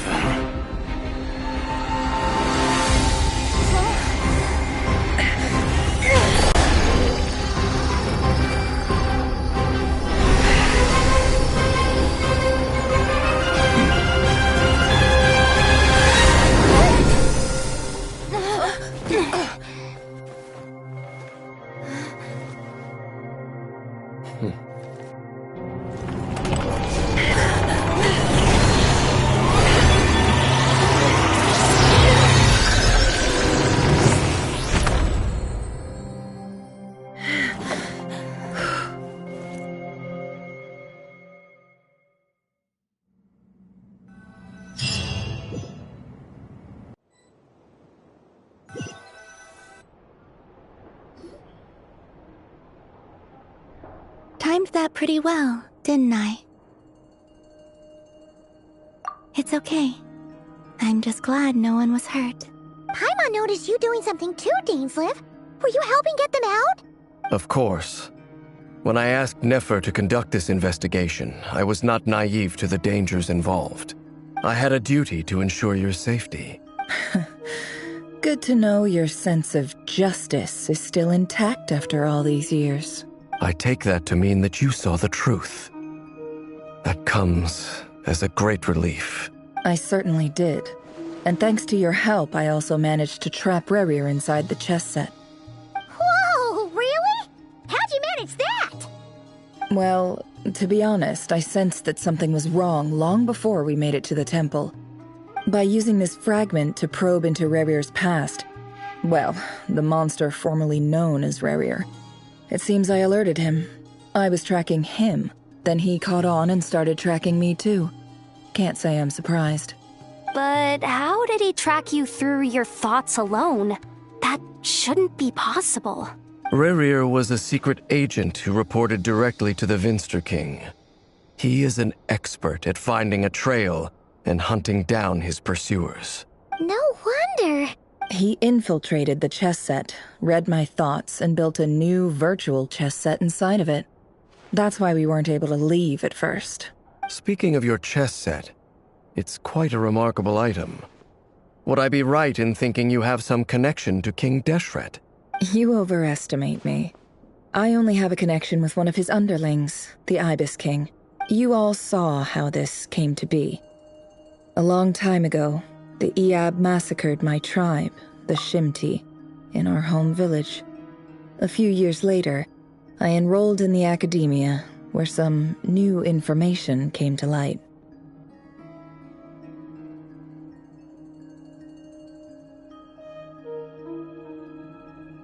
The Unut and the Eab fought a bitter battle over the rights to a well, all for the sake of a non-existent 50 million Mora. The Eab ultimately won that confrontation, but their victory came at the cost of almost every warrior in the tribe.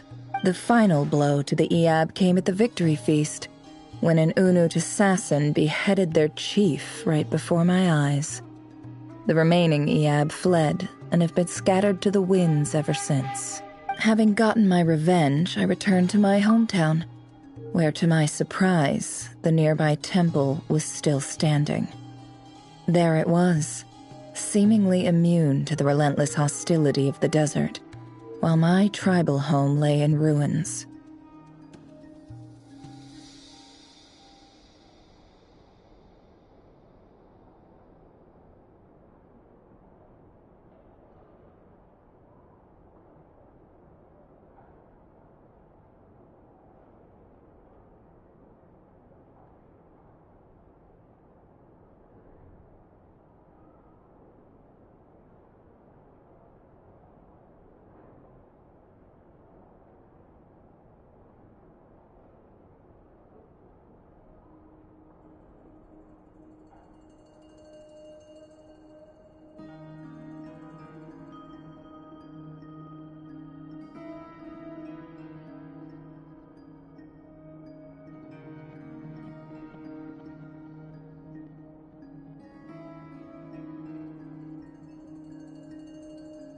As I stood there gazing at the temple, I noticed a cat just outside.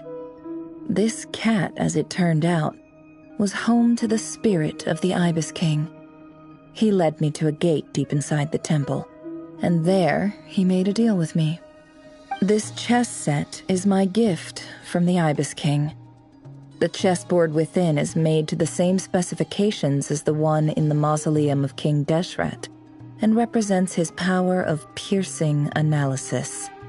With this chessboard in its container, I gained a certain ability to perceive hidden secrets. Now, you could conclude that the Ibis King simply wanted to give the people of this world the power to seek the truth, but I don't believe that's the full story.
Every god plays favorites. Their hearts are as fickle as any human's, full of secrets, perversions, egotistical tendencies. But precious few gods are willing to admit this. It is the same with all powerful forces, including fate itself. Their gaze falls preferentially upon a select few. As you rightly point out, this is an act of favoritism. If you're alluding to the Abyss, then yes, I agree. Gather the others. It's time to share everything I've learned.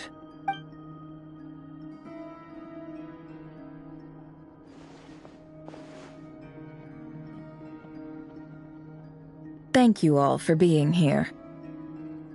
As promised, I did some further investigating into the Raker of Solnari's background. I am pleased to report that the investigation has been most fruitful indeed. The Raker of Solnari, real name Rerir, was once a Conrian subject who served the Vinster King. I will now share the important details of his story. Please save any questions or comments for the end.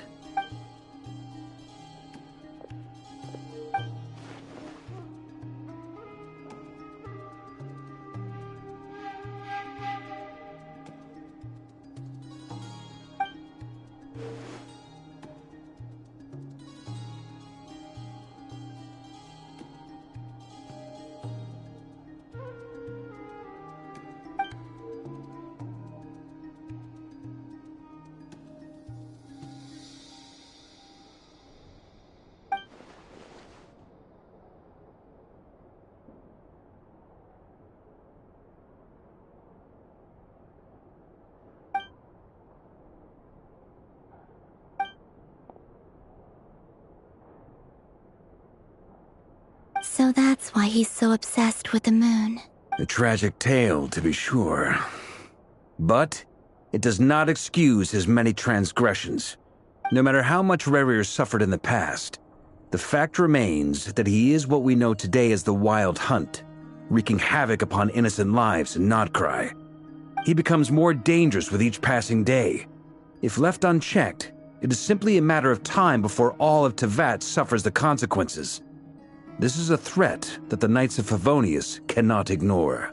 A question for Miss Columbina. Forgive me if this is presumptuous, but have you ever seen the spatial gateway that appeared in Rerir's memory? Never. But I have heard stories of something called the Moon Gate, and this seems to fit the description. Miss Lama, any thoughts on this? In the lore of the Frost Moon Scions, the moon is believed to hold many secrets. Some sources speak of ancient knowledge, others of a gateway to the unknown. The term Moon Gate is one I have heard before, but as is the case with all of our legends, there are no records of any first-hand witnesses. We cannot know whether it truly exists. Then back to Miss Columbina. As a moon goddess yourself, do you have some idea of where the Moon Gate leads to? Not at this stage, sorry. I do hold the power of the Frost Moon, and my strength is recovering well. I can sense that the gate would open at my command, but... But there's more to the power of the Frost Moon than that? Yes. A moon goddess has the right to open the Moon Gate, since it is a path to the moon. But as never mentioned, holding open a spatial gateway takes a huge amount of power. And right now, I need to conserve my energy to fight the Raker of Solnari. I'm afraid this is one mystery we may have to leave unsolved for now. I agree. Better to save your strength. But if you'll humor me for a moment, I have a bold conjecture of my own regarding the world beyond the gateway. I highly suspect that neither Tholindis nor Rerir made it through unscathed. The evidence pointing to this is the fact that the Raker of Solnari exists in the form of countless fragments.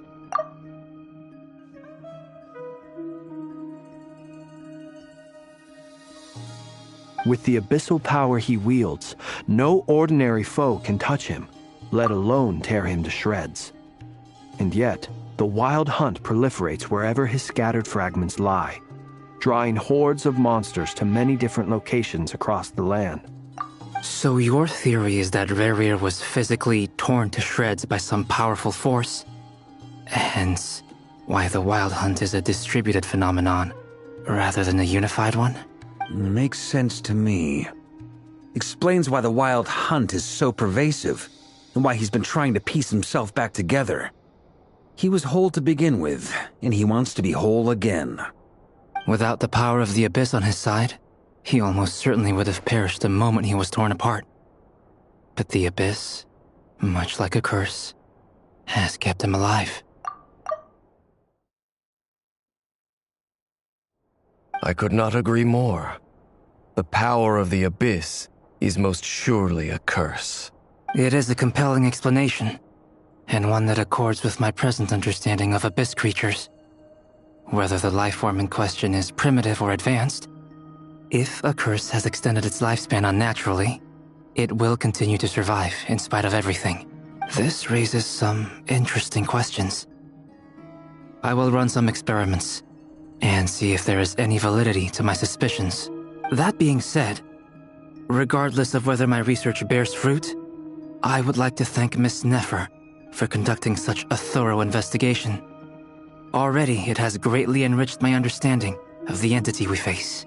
My pleasure, Mr. Albedo. I too hope that the information I have shared today proves useful as we look to formulate the next stage of our plan. Hey! What is it, Dainsleif? You look really upset! It's just... when I think of the man I once knew as Rerir, I struggle to understand why things had to turn out like this. The two of you used to be friends, didn't you? I don't know if these words will bring any comfort, but my heart goes out to you. Mine too. We can never know all the hows and whys of the way things are. The moon and stars are full of untold secrets and lies, and the skies are host to many more mysteries than these alone.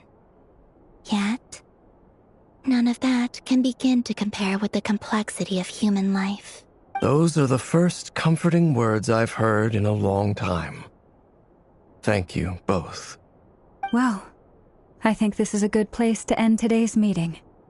I'm sure Nefer needs some time to recover. She's been through an awful lot today. That's very thoughtful of you, Lama. Of course. Sounds good to me. Take some time to rest and digest before we reconvene to nail down a plan.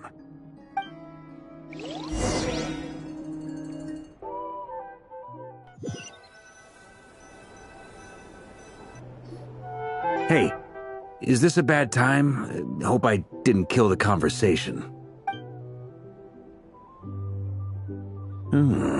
Nice room. Oh, I'm not coming in, though. Why not? It's just a hotel room. If it's all the same, I'll just stay out here. I might not look the part, but I'm technically a knight. Barging into people's private quarters isn't the kind of thing we do.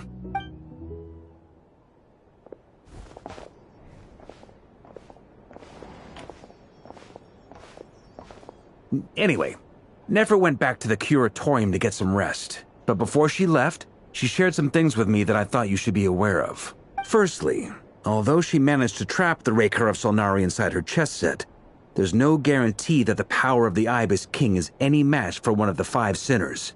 Their powers are beyond our comprehension. It's only a matter of time before he finds a way to break out. We have to come up with a plan and take care of him before that happens.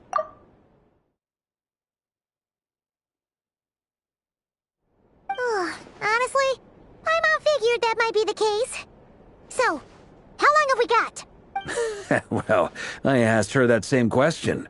She talked for a long time, but for the most part, it seemed like she was trying to convince me how precious her chess set is. What a long and storied history it has. It felt like some kind of sales pitch, you know? The kind where you end up handing over Mora against your will? Anyway, after all that, she finally answered the question. 2 days, at most. 2 days?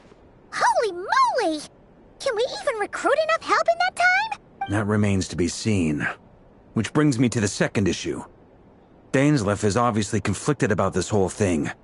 But given how little time we have, there's no way we can pull this off without his help. You have some history with him, right? Do you think maybe you could talk to him for us? Great. I appreciate it. All right, on to item 3. So, Albedo, Duran, and I put our heads together and came up with a plan. Can't promise it's gonna work yet, but at least it's a start. We figured we'd bounce the idea off you first. We'll explore it further once everyone's recovered.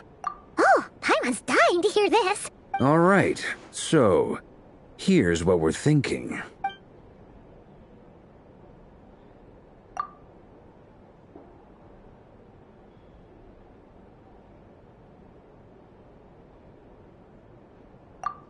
We felt a little uneasy about roping you into this. I mean, firstly, you're not locals, and secondly, none of us are your boss. You're well within your rights to refuse if you so choose. Roping us in? Why would you even say that? We know the stakes here.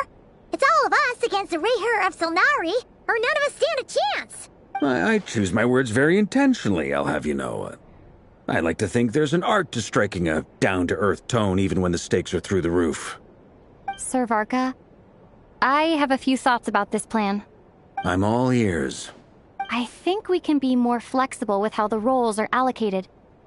In my view, the most sensible lineup would be like this.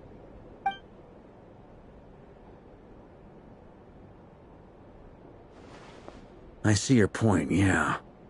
But if that's how we're going to approach this, you'd better make sure you're ready. To be clear, I don't doubt your abilities. Far from it. I just want to make sure. Are you really willing to take all this on? I want to do everything within my power. The Rehir of Solnari is a truly fearsome opponent, and if I do my part, it'll greatly reduce the risk for everyone else involved. Well, that tracks with what I've heard. Jean's mentioned in her letters that you're so diligent it's almost abnormal. As in, most people weigh up the risks and rewards in situations like this. But you seem to just march towards danger without a moment's hesitation. Of course, everyone appreciates a fearless pioneer. But all that aside, I'm the Grand Master of the Knights of Favonius, and you're our honorary knight. I want to make sure your courage doesn't come at the expense of your safety. Thank you, Sir Varka. I should be the one thanking you. It means a lot to have you on board. I'll give some serious thought to your suggestions.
This is a thorough plan, but I do have one last question before we take action. How can we be sure that our enemy won't leave the designated area? Great question. Albedo's been hard at work analyzing Rehur and the Wild Hunt's behavioral patterns. His conclusions are as follows. Firstly, from the earliest known confrontation until now, Rehur has never displayed any ability to manipulate the dimension of space.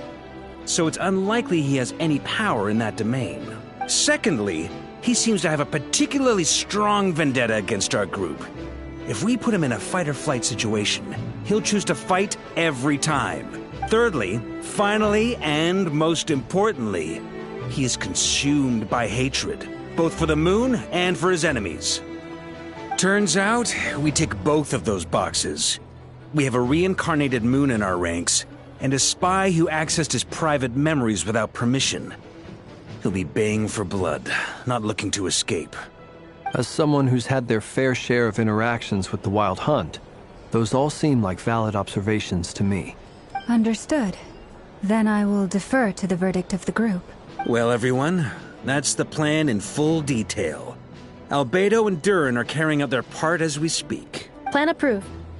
Scheduling. Okay, any firepower you need, I got you covered. Let's light this baby up. The Frost Moon Scions are behind you as well. And the rest of you? No objections? All right, then it's settled. This is the plan we're going with. Next up, an old tradition of mine. Anyone who wants to back out, now's your chance. Wait, we can still back out of this? Everyone says things they regret, right? I don't want anyone feeling trapped because their mouth said yes before their brain had time to think things through. A very people-first approach. I hear that's common practice in the Knights of Favonius. Heh. Who'd you hear it from? D-Luke? Shh. We don't use people's real names at work. This contact will be known only as Owl, please and thank you. This plan can only work if everyone does their part.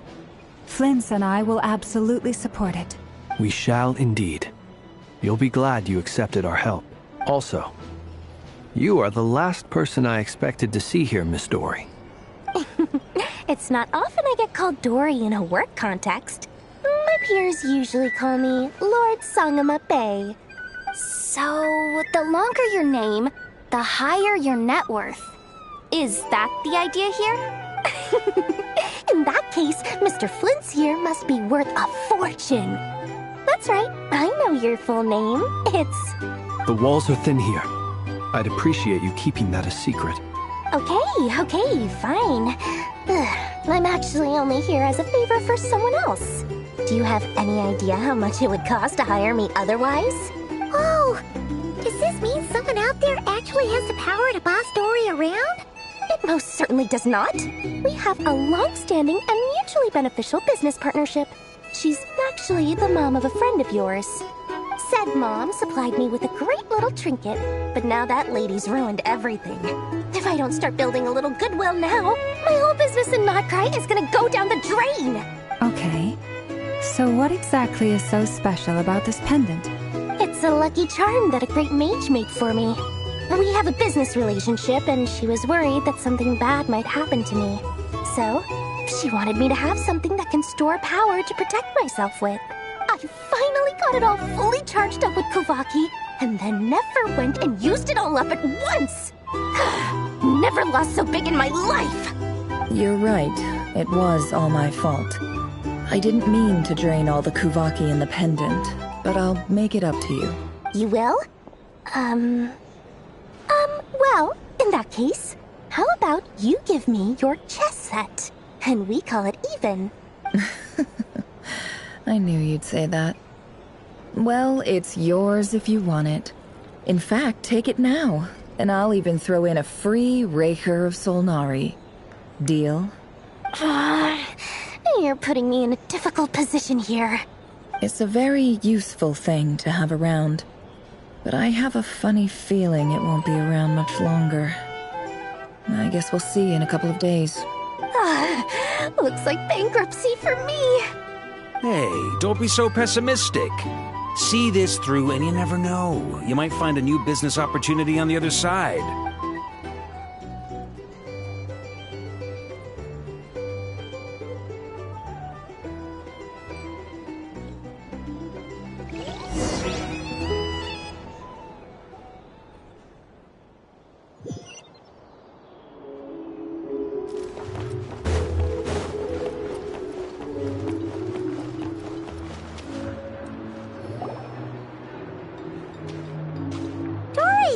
How are things going? Feeling ready? Oh, I was born ready. We only have 2 days. You think Lord Sangama Bay would let an opportunity like this slip by?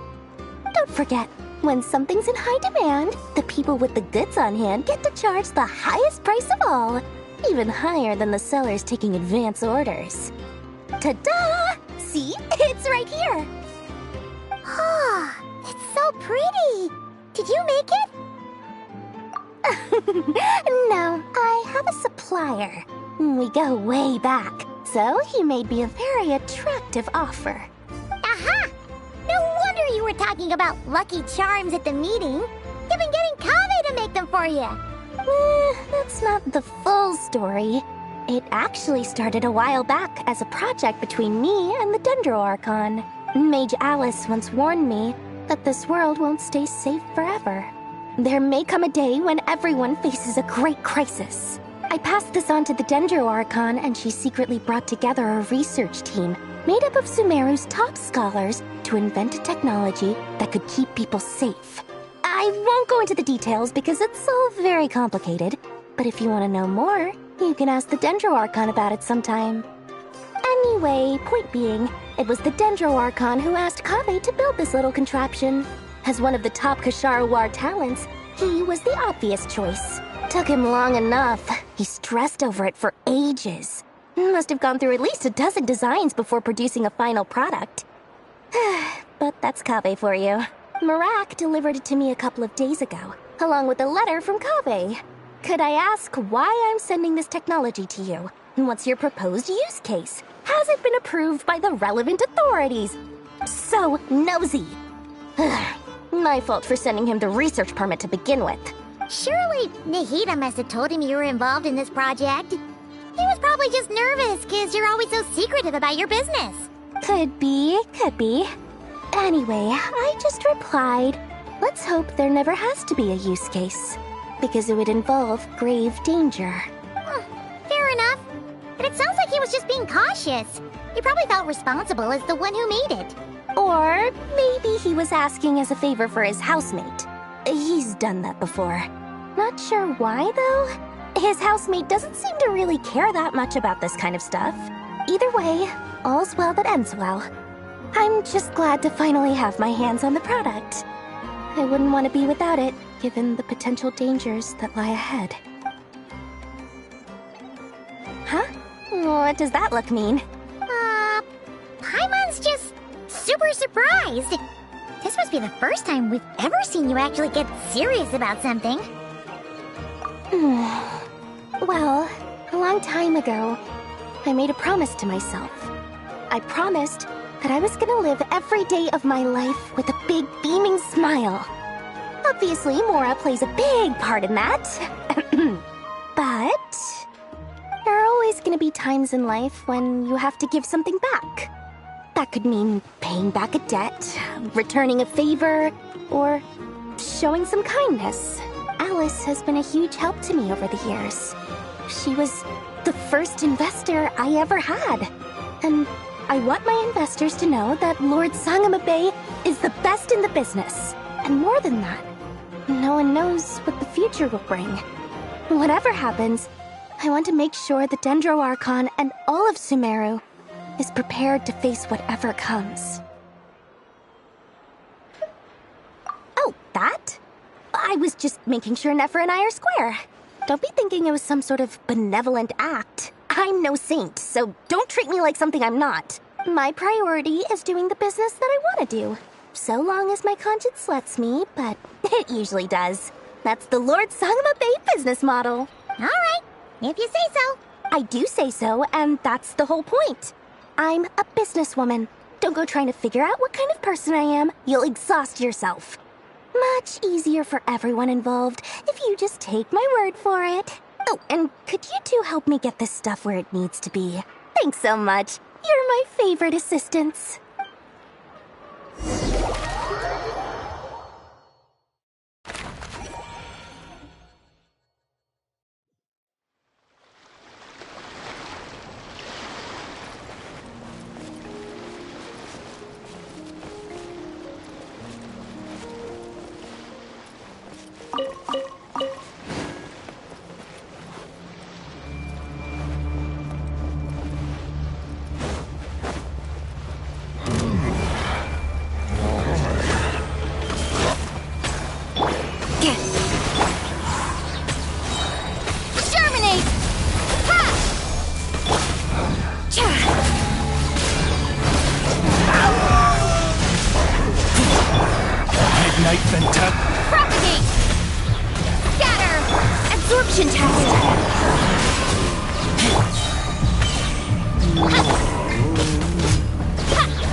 Fräulein.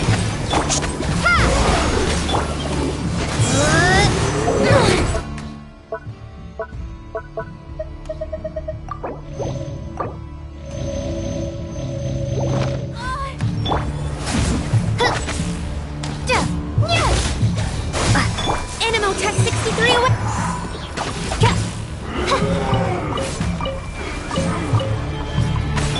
Propagate.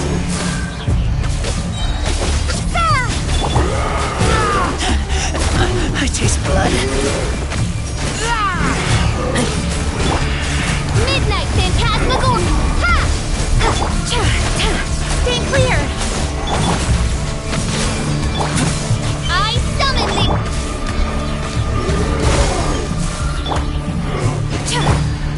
Odds reveal. Scatter. Ha! Spring forth. Shadow Raven. Let Animo Tech 63 away. Enhanced Animo Module. Scatter. No rest for the wicked. Get back!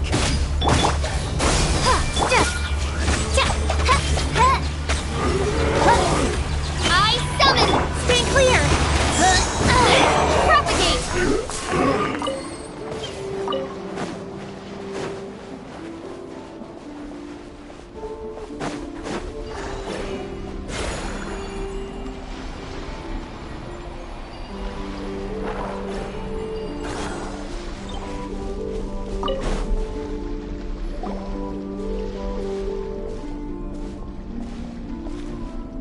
Traveler, Paimon, it's good to see you.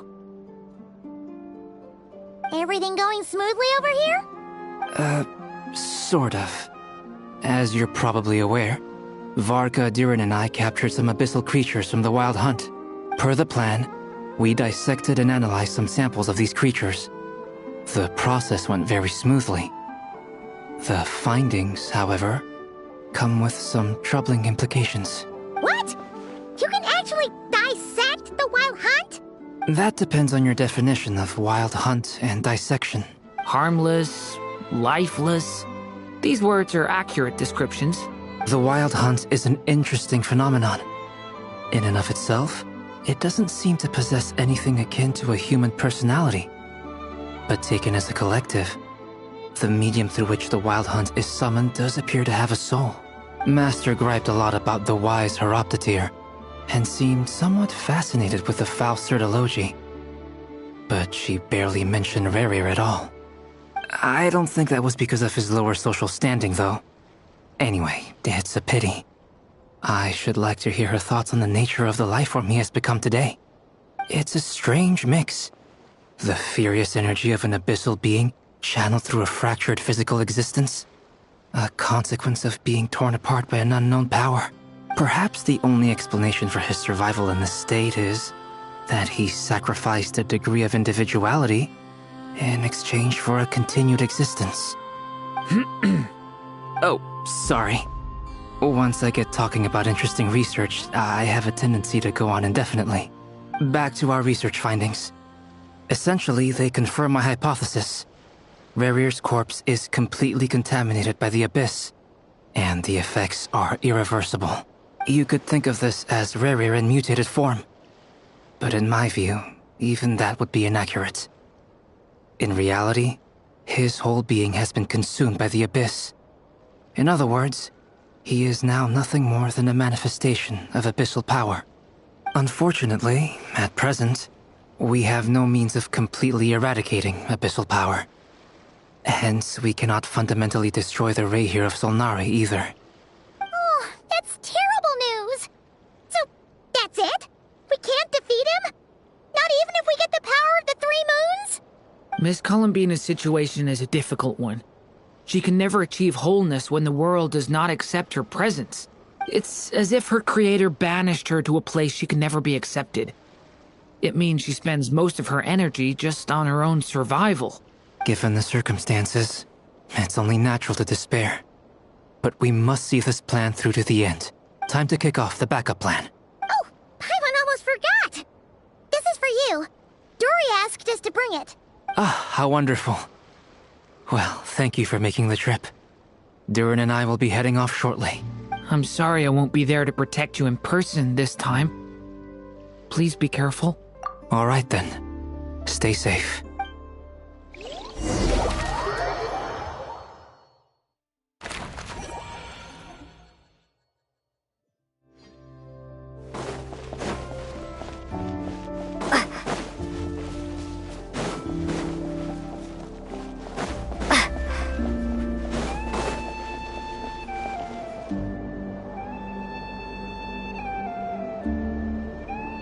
Miss Lauma, is everyone here?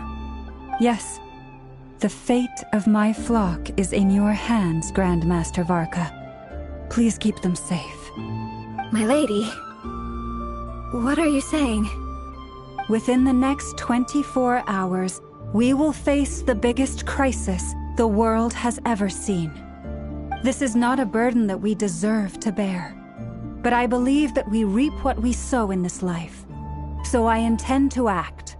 I must do what I think is right. For me, that means fighting for the future of Nod-Krai. This gentleman is the Grand Master of the Knights of Favonius, Varka, Knight of Boreas. In my absence, please follow his lead. Hey, everyone. Guess I should introduce myself. Well, to start with, I know my way around a battlefield.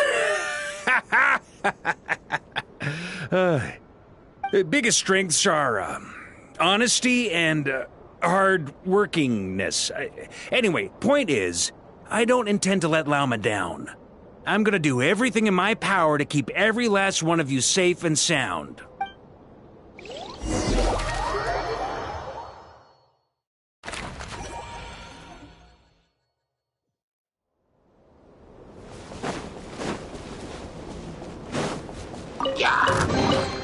A reward on Scatter! By royal decree!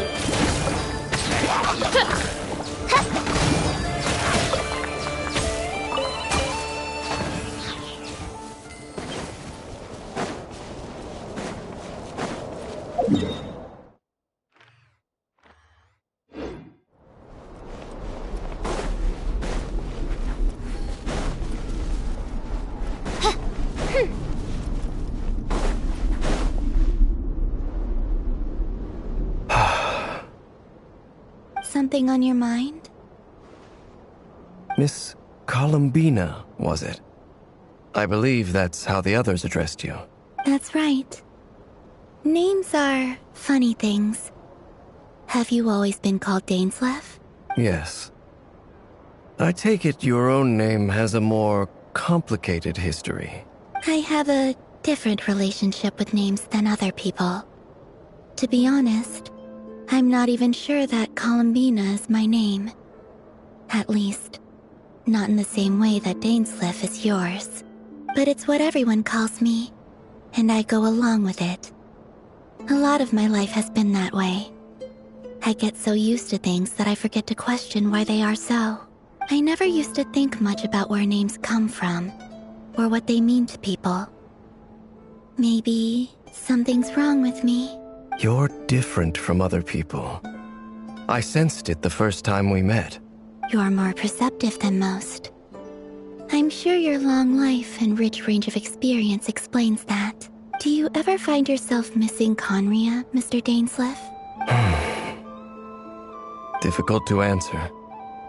I have dreamed of the past many, many times. Sometimes I'm fighting tooth and nail. Other times I'm lying on the ground, defeated. I don't recall any happy moments from that time. It has been too long. Is that because hatred survives longer than love and affection? That would not be for me to say. I make no excuses for the grudges I bear. But whatever the reason, I remember little that was beautiful or sentimental. Thank you for your help with the Rerir situation. Without your efforts, I never could have learned the hidden truth of his story. You're welcome. I know he's your friend. Friend? He betrayed me. and I never really understood what he was going through in life. Some friendship, that is. Okay.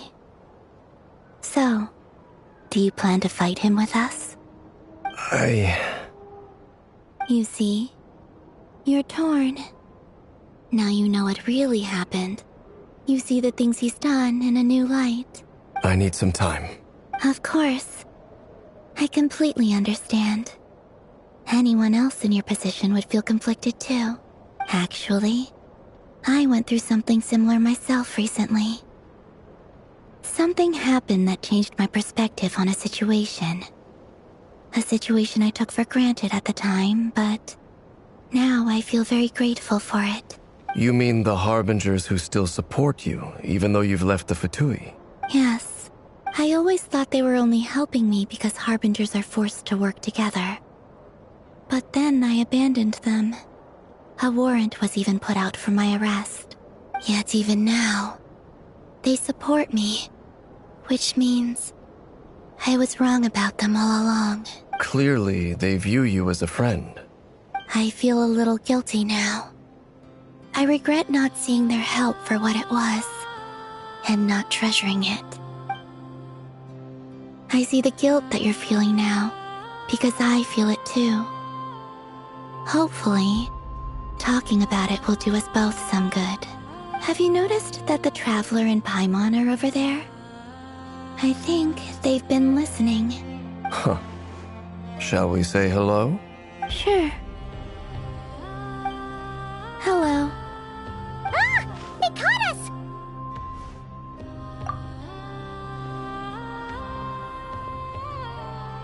I apologize for making you worry.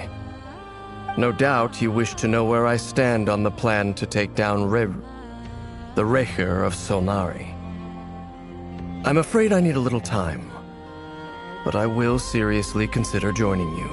You will? Oh, thank you so much! Everyone will be so grateful to hear that! They needn't be. This was something that I was going to have to face up to eventually. That doesn't matter to them. They're grateful to you regardless. You can't control their gratitude, so just accept it. And then, have a think about whether you're willing to join us.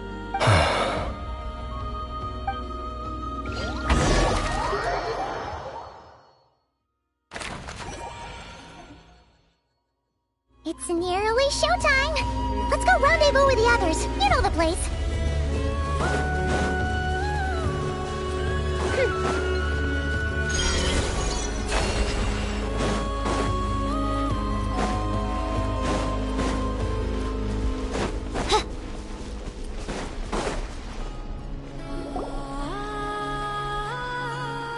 Ah, you're earlier than I expected.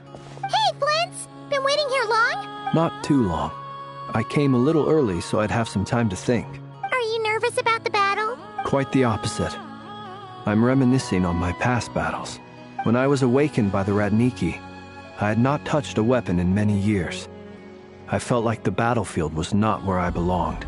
But after waging war against the Wild Hunt for so long, I came to realize something. A life of absolute peace is simply not a possibility for me. My restless flame indicates that somewhere inside of me, there is a deep yearning to root out the evil in this world. Ooh, that doesn't sound like such a bad thing. Well, in the past, when I was a Fae whose primary concern was hibernation, it was hardly ideal. But it certainly serves me well here in the present. And I am delighted to be able to join forces with you in this endeavor. Looks like I'm not the first to arrive. Ah, Miss Lauma. Did you sleep okay last night? I struggled to settle down at first, because of the nerves. But don't worry. I got enough sleep in the end. I'll be just fine. Please, I'm just doing my part. Never! Over here! Aino asked me to relay a message. She said Anetha will be on high alert and keep a close watch over all secondary districts where defense is required, providing support as necessary. Meanwhile, Aino herself will provide range support to us directly, using her latest invention. Excellent. My thanks to all involved. The chest It's looking a little unstable. It won't hold him much longer. We should be prepared to engage at a moment's notice. No sense sitting around waiting. Let's make the first move while we still have the option. I agree. Paimon, find a safe hiding place. Got it! Be careful, Traveler! I will.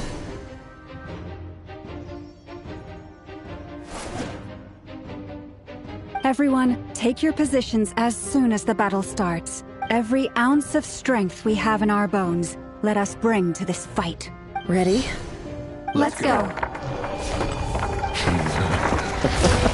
I've seen all your futile ploys before.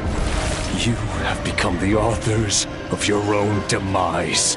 I wouldn't be so sure about that. You are merely a moment of sport before I tear down the moon.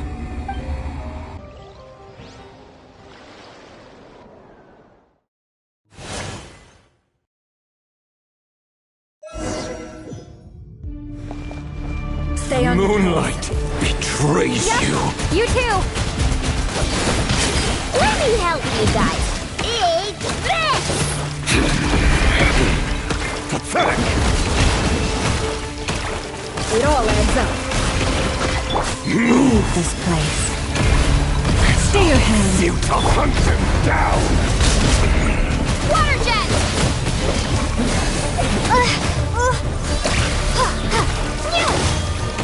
The moonlight Protect us. betrays. Hunt him down.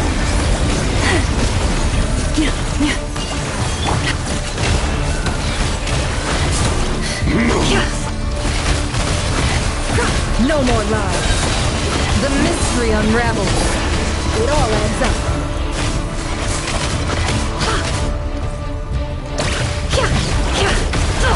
Absurd. With one heart, we pray. You poor lost lamb. Water jet!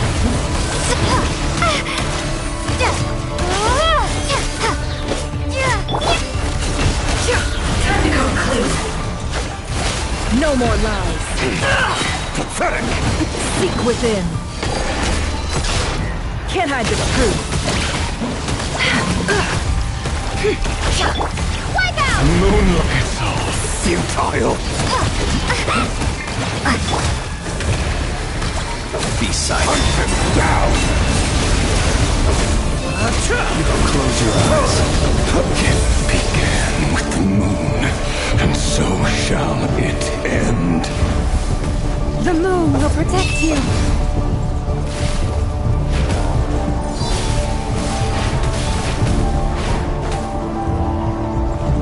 Observe. Be silent. Steady now.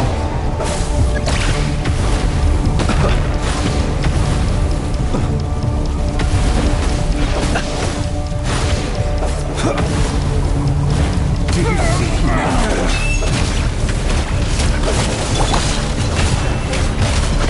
Vetiver, when will it be as you foretold?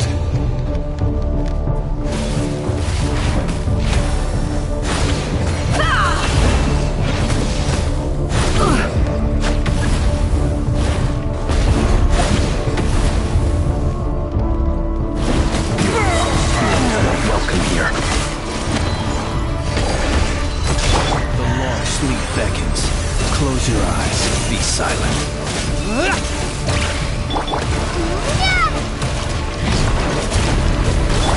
By the frost moon of old, Earth, protect us. It all adds up. Futile.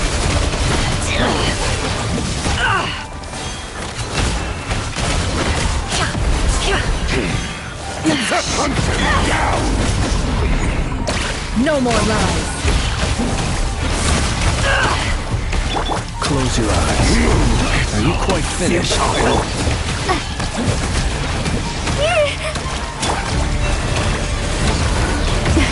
A grave transgression. For the everlasting forest. It all adds up. The mystery unravels. No more. Pathetic. How unfortunate. It'll fall to the truth. It all adds up. You futile! Hunt them down! You poor lost lamb. Be silent. Pathetic! It's a grave situation. Close your eyes. Do you fear the dark? Can't hide it. Futile!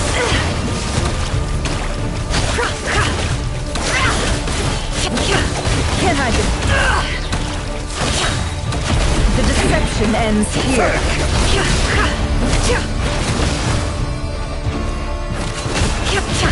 No more lies. By the frost on the wall. Forest, protect us. Go! Your little game of heroics is over. Moonlight, be great to go first.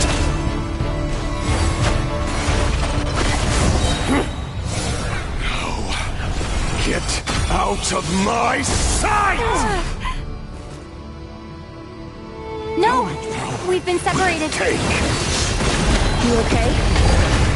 Never! Where are the others? Stuck outside the barrier. I guess he really doesn't like us. I told you before, knowing too much is always a death sentence. Be careful what you wish for.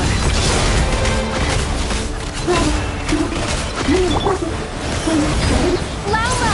Can you hear me? Hold on, silence. Voices destroyed. Reborn. I need to focus. Stick to the plan. Remember my most important task. Just stalling him. If I can stall him for long enough, the moment will come. On the way!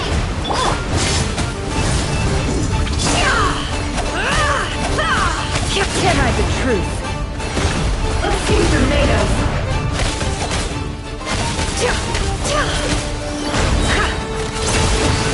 The deception ends here.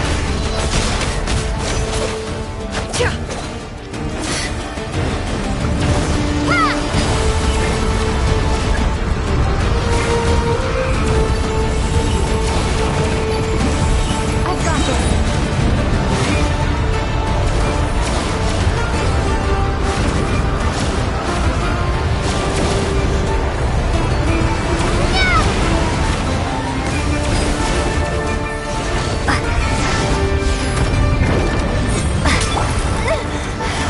Broken. I can't pick this up. Don't push your luck. How much power will it take? Can't hide the truth. Go!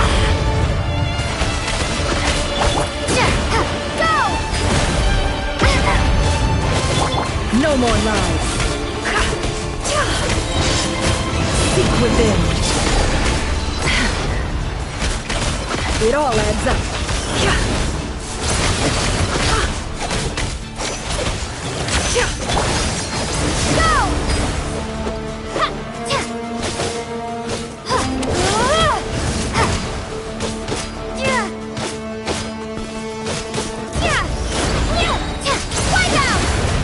The mystery unravels. No more lies. Can't hide the truth. Time to come clean.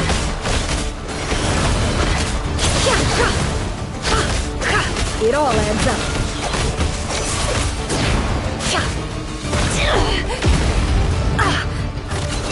It all falls into place. Seek within. It all falls into place. No more lies. It all falls into place. Go! Bombs away! Let's see what you're made of. Shameless.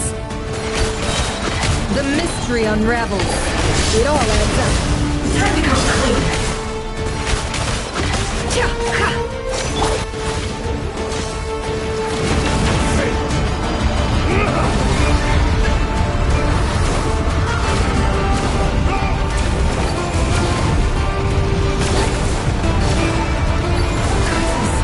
There's no other way.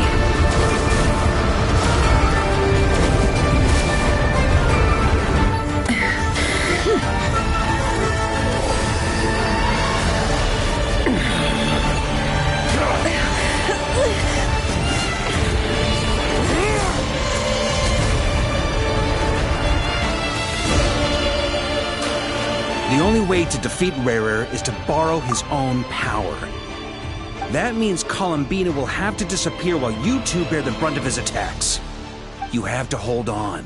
Find a way to keep him focused on killing the two of you.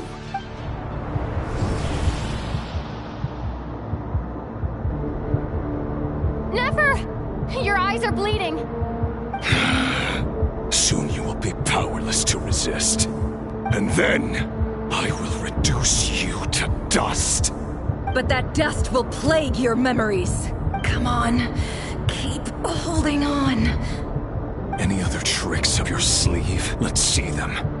As entertaining as they are, you've backed yourself into a corner. You don't fool me. I see your fear clear as day. I have to stoke his rage. Make him unleash everything. You fear what you could never defeat. You fear the thought of never being able to save your beloved. You cannot win the fight against fate, Rarir. Is that what you think? Well, now it's your turn to feel afraid! You fear the sound of your own name? Is it us you hate? Or is it what you've become? Let's see what becomes of you!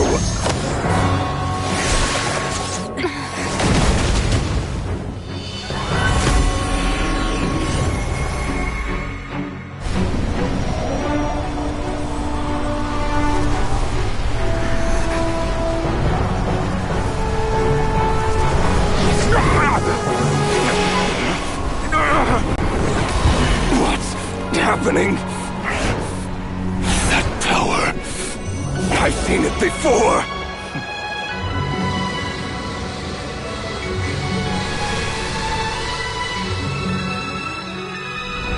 His power is on another level.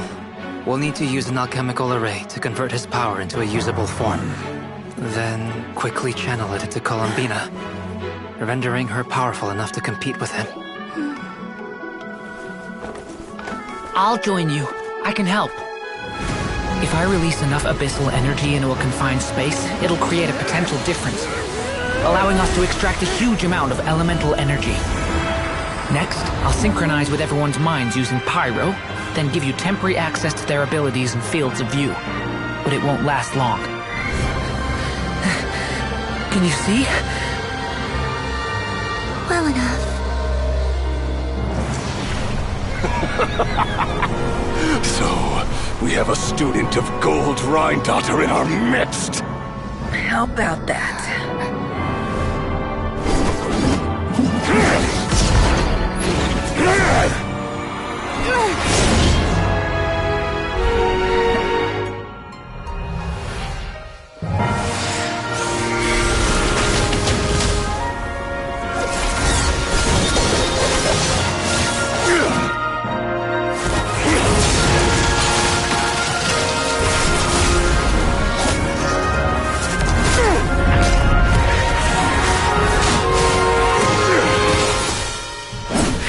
My own power against me?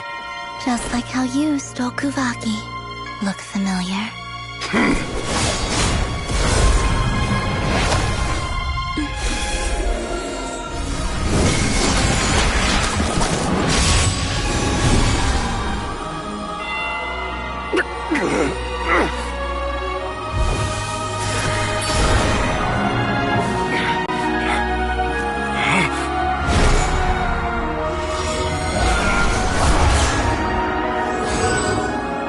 Don't you realize? You don't have the power to hold that gate open! I don't, but someone else does.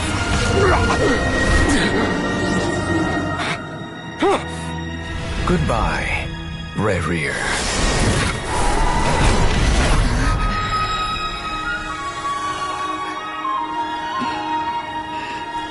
We won.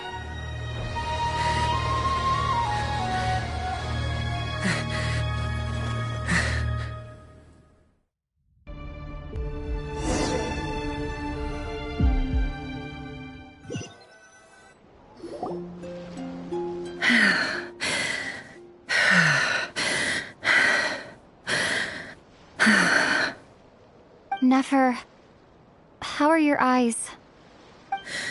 They're fine. Apart from the blindness, of course. It's not too late. Let me handle it.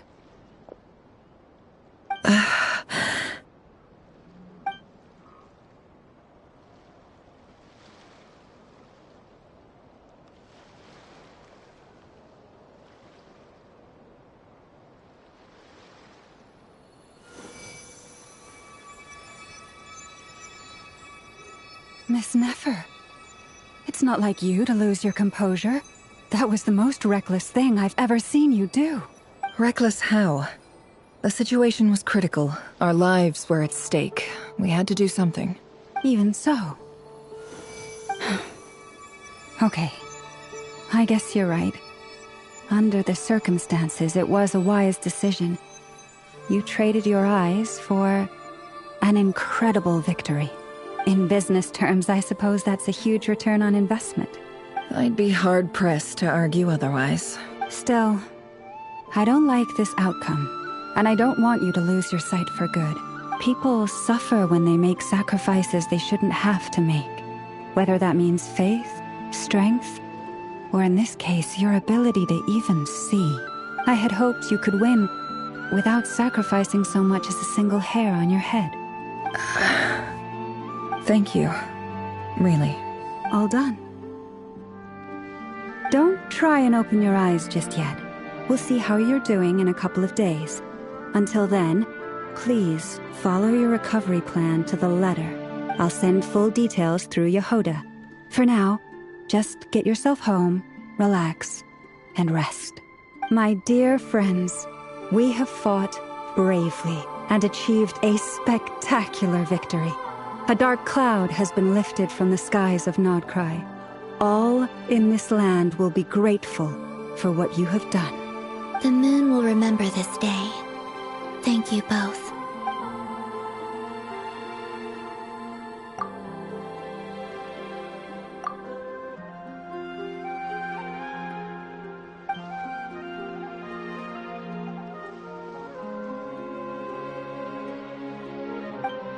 There's something I want to let you know. What is it? When Durin connected everyone's minds so I could access their powers, I also felt everything they felt. And since Nefer's eyes were injured, my eyes are hurting now too.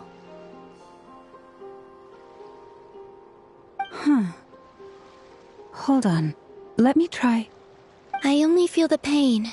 There's no actual damage. I just thought I should tell you. You're right. There's no damage. That's a relief. But I must say, I'm surprised to hear the Kuthar share something like this with me. In the past, you never used to open up about yourself. Things are a little different now from how they were. I'm learning to share how I truly feel with my friends. Friends? You have no idea how glad I am to hear that.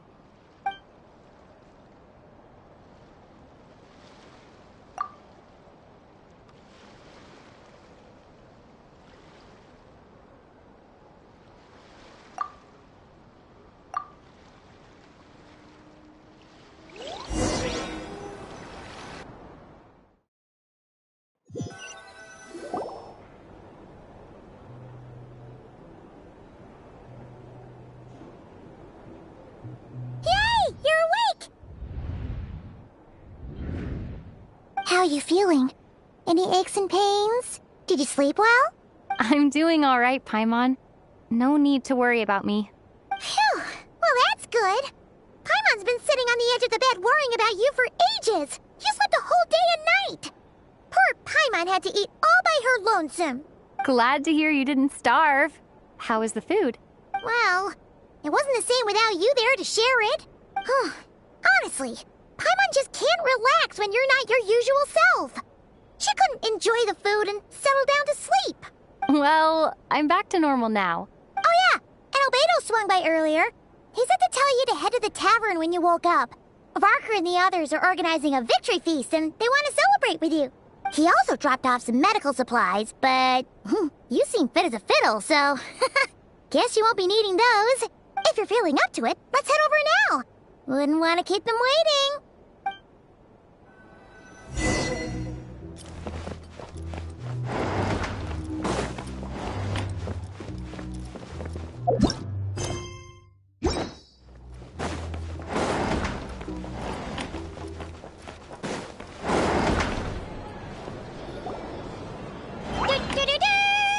We're here!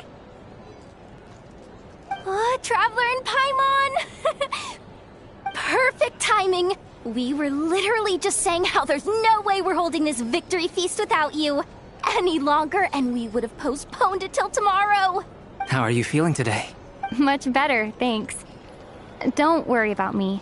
Relieved to hear it. If that changes, just let me know. Happy to check you over at any time. Yep, we're here for you. Anything you need, just let us know. Oh wait, where's Nefer? How are her eyes doing? Nefer's right over there. I'm sure she'd love to catch up with you.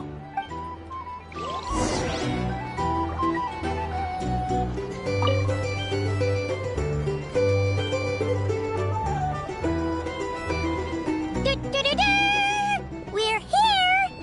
Oh, Traveler and Paimon! Perfect timing. How are you feeling? Much better. Relieved to hear. Yep. Oh wait, where's Nefer? How are her eyes doing? Nefer's right over. I'm sure she'd love. Sign up with the for 2 for a drink or 2? Perhaps a producer nights?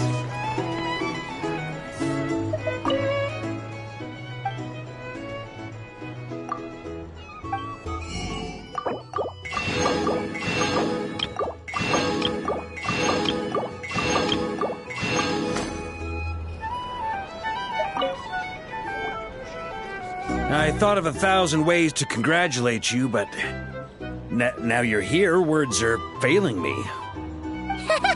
The honorary knight stuns them speechless once again. Well said. The honorary knight showed us all how it's done. The other knights tell me that Mondstadt was the first stop on your journey. All of us are truly delighted to count you as our friend. I'd like to thank you for supporting the Knights of Favonius, and also for helping us save Nod-Krai.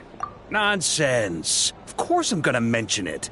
This is more than just business. It's a relationship. And there can be no relationship without showing gratitude where it's due.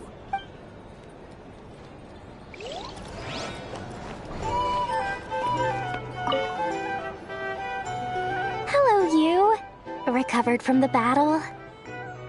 Come on, what do you mean? Of course I'm gonna ask. I care about my friend's well-being. And we are friends, aren't we? Get yourself a drink. You've more than earned it. In fact, today, your drinks are on me. Lord Sangamabe's got you covered. Wow, really? What about Paimon? Has she earned it too? Has she? Please? Well, you haven't been through quite as much as the Traveler, but... what the heck, sure. Yay! Wow! Drinks on Dory! What a historic day. Hey, keep your voice down, or everyone else is gonna want in too. You...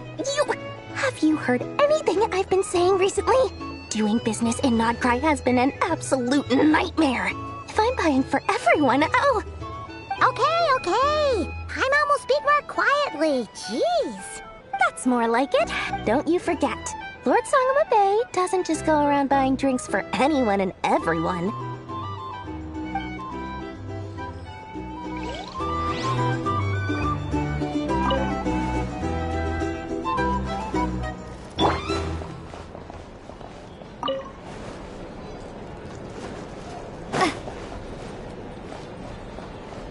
Our drink recommendations? Well, for starters, I recommend you drink... These are bounties. If you want to negotiate prices... I see you've recovered. You bet. Snoozed her way to a full recovery.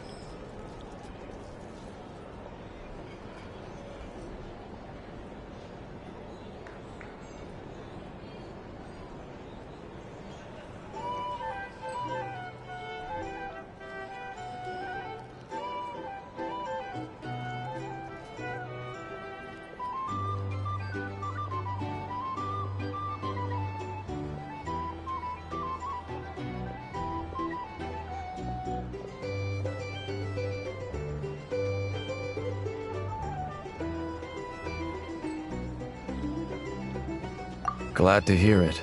A healthy body is paramount. Nothing else in life is possible without it. So take it slow. You can't afford an injury. Paimon too! You really saved the day when you swooped in to open that gateway! I came to accept that although Rerir was my friend in the past, here and now, he was an enemy that must be defeated. Though I will never fully understand what happened between us, I could not let this crisis deepen any further. We fought a very necessary battle, and you played your part admirably. Yeah! And if you ever need to talk, just remember, we're always here. I'll do that.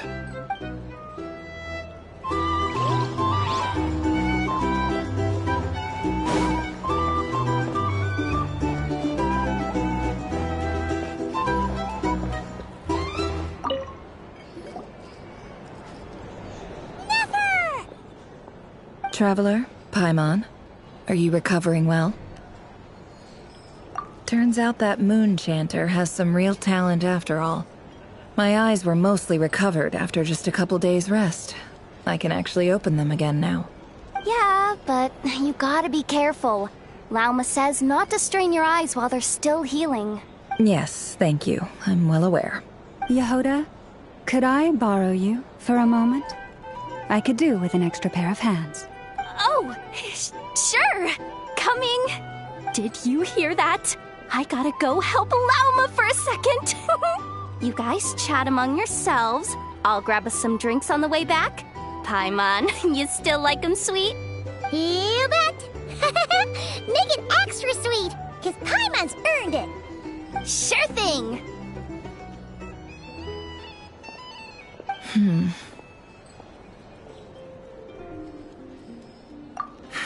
The Raker of Solnari. Kind of a snake, don't you think? No, definitely a snake. A poisonous one who spewed his venomous hatred everywhere. Anyone who seeks revenge out of hatred for other people has become a snake.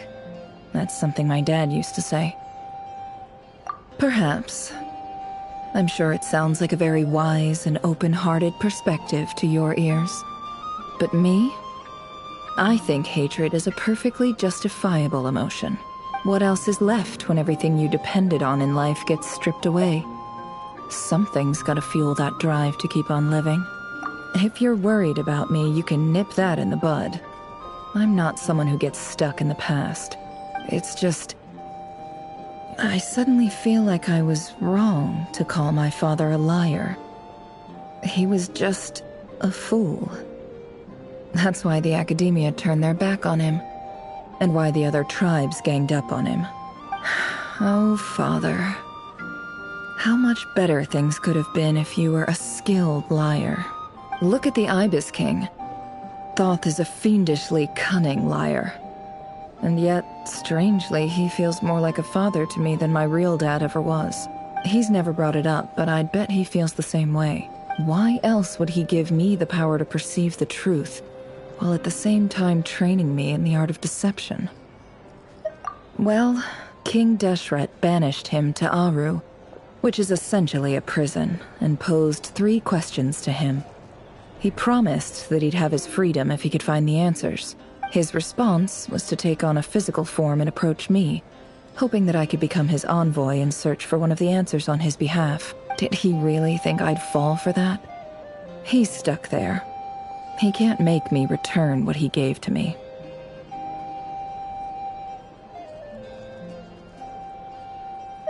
So that's enough for you to decide he's nice, is it? He's a prisoner, and he was scared. So he decided to perform some good deeds to win people's approval. He lives in fear because he's a deceiver. How is Rerir any different? You can't work as a spy your whole life and expect a happy ending. It's preposterous. Yet I can't say I don't understand it. Liars live in the darkness of their own making. But it's still human nature to want to go on living. They say that a liar's soul is the most worthless thing in the world. What do you think? Good. If you understand that, it means you're smart. And you see things objectively. If you ask me, the soul of a liar really is worth nothing. Because all they care about is themselves. For example, when something good falls into my lap, I don't go sharing the news around. Stops other people trying to steal it from me.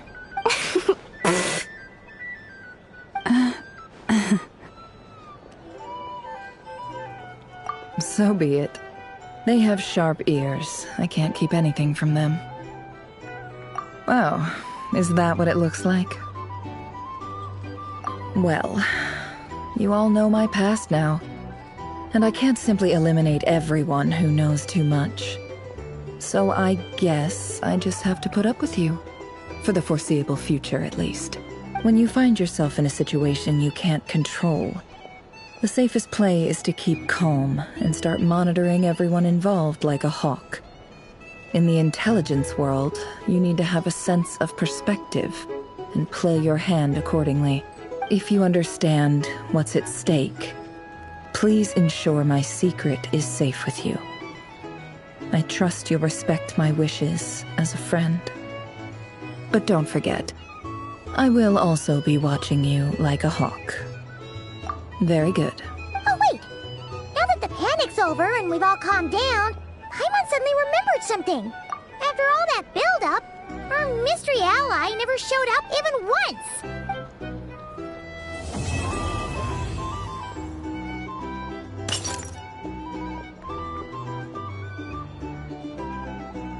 Huh? Am I imagining things?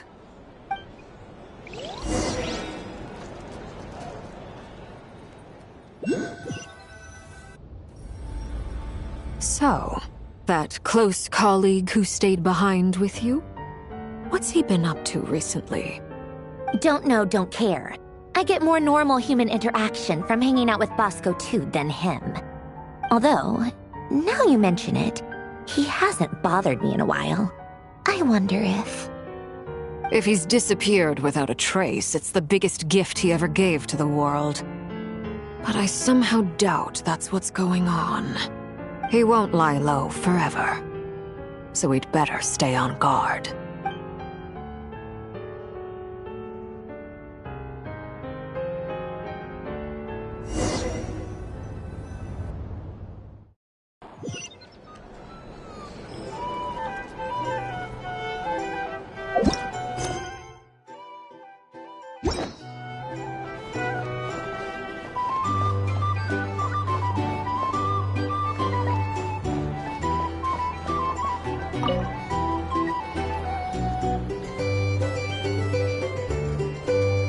Ah, Lord Sangama Bay. How lovely to see you. I must thank you for the device you provided. It was an enormous help. Would I be right in thinking that it was developed by the Academia? Why come and ask me when you clearly know already? I mostly came to thank you. That's more like it. A little gratitude goes a long way with Lord Sangama Bay. Play your cards right, and you might even stand a chance of becoming my long-term supplier.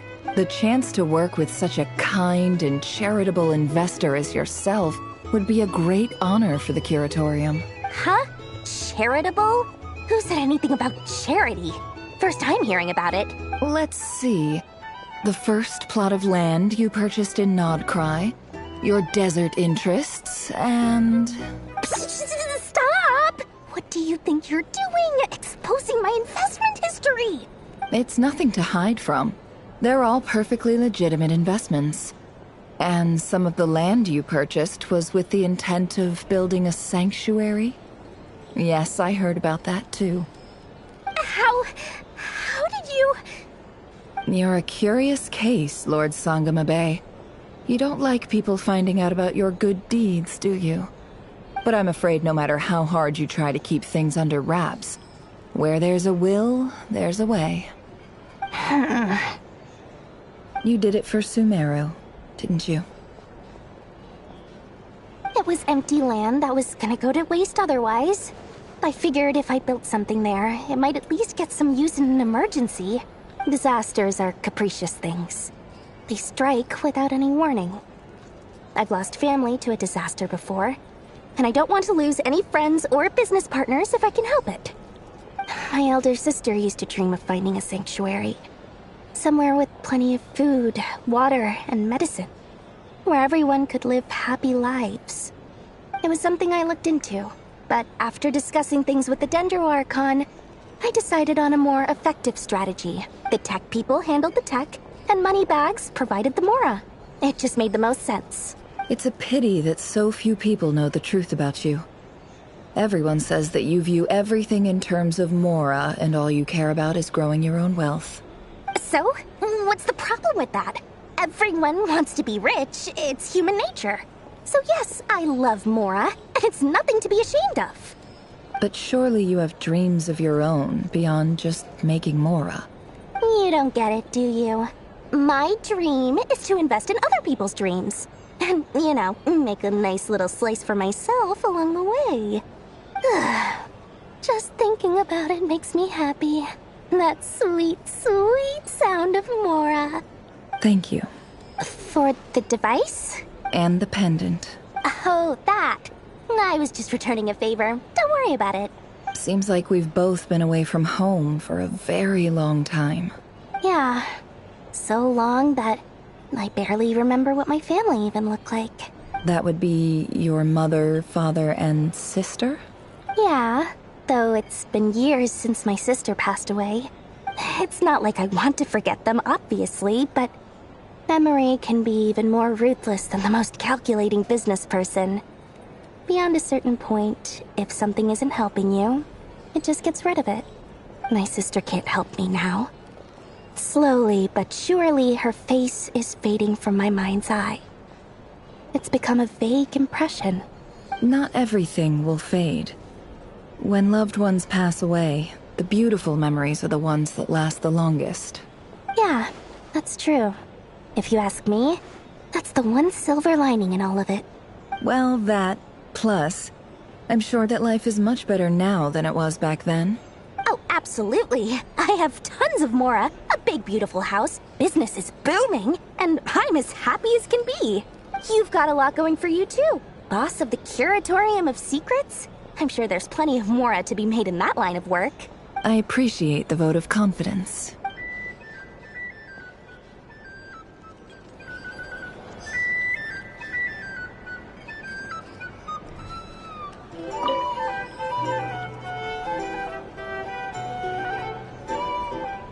Ah, Lord Sangama Bay. How lovely. I must thank you for the device. Why come and ask me when That's more like it. A little gratitude goes a long way with Lord Sangama Bay. Play your cards. The chance to work with such a kind and charitable Huh? Let's see. Stop! It's nothing to hide from. How? You're a curious, but I'm afraid no matter... You did it for Sumeru. It was empty land that was gonna... Disasters are capricious things. They strike without any warning. My elder sister used to dream of finding a sanctuary. It was something I looked into. The tech people handled... It's a pity that so... So? But surely you have... You don't get it, do... Just thinking about it. Thank you. For the... And the pen. Oh, that... Seems like we've... Yeah. So long that... That would be your mother... Yeah. It's not like my sister can't help me now. Not everything. Yeah. That's... Well, that... Oh, absolutely. You've got a lot of... I appreciate...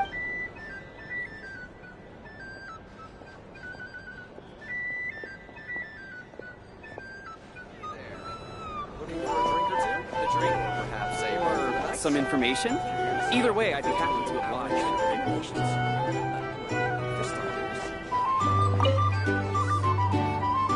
How have you been holding up? Any adverse reactions? If you start to take a turn for the worse, make sure you tell me right away.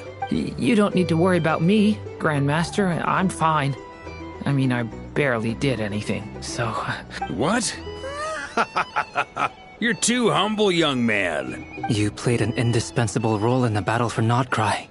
We can't thank you enough for your support. Sometimes, when people praise you, it's because you deserve it. The best thing is to accept it calmly and with grace. It's important to learn how to respond to words of admiration. Let's do a quick demonstration. Albedo, that was an incredible feat of alchemy. The pressure was on, but you worked flawlessly at lightning speed to get the job done. Thank you. I can't take all the credit, though. Durin played a big part in forming the alchemical array. See? Did you catch that? A masterclass in how to take a compliment. Okay, yeah. I did work pretty hard to help prepare for the battle. No point denying that. Hey, you guys! Hey, look who's bounced back. Looking good, Traveler. Seems like you've recovered.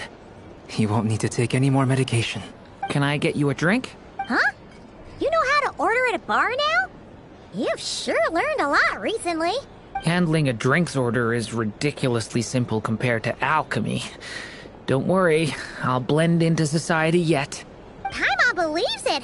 You're clearly a fast learner, just like your brother. To be totally honest, though, Paimon didn't quite follow all the details when you first explained the plan to us. Don't worry, that's completely understandable. Unless you're a student of alchemy, it's hard to grasp the principle and how the process works. To put it in the simplest terms, we saw how our enemy stole the power of Kuvaki. And that gave us the idea of stealing his power to turn it against him.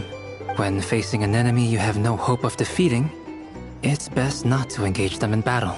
So, instead of looking for a way to overpower him, we decided to help Columbina get strong enough to at least stand up to him in a fight. For this to work, we had to analyze his modes of attack, confirm who his main target was, and make sure that he wouldn't go beyond the range of the alchemical array. For added security, we prepared a total of 4 arrays. But to mitigate the impact of the battle, we identified one location in particular as the ideal spot, which is where the confrontation took place. The alchemical array absorbed his abyssal power. Then Durin processed it to render it usable by Columbina. That power enabled her to do what would otherwise have been nigh on impossible. What surprised me was that Dainsleif actually agreed to join us. Given his history with Rerir, he had every right to sit this one out. But we're extremely grateful for the decision he made. It must have been a painful choice to make. But I'm sure that making a decision was far better for him than staying in limbo. Absolutely. He was torn between 2 paths, but in the end, he made his choice and stuck to it resolutely. He doesn't strike me as the sort of person who'd stay trapped in limbo for long. Anyway, however you cut it, everyone gave a stellar performance. And now, it's time to kick back and celebrate.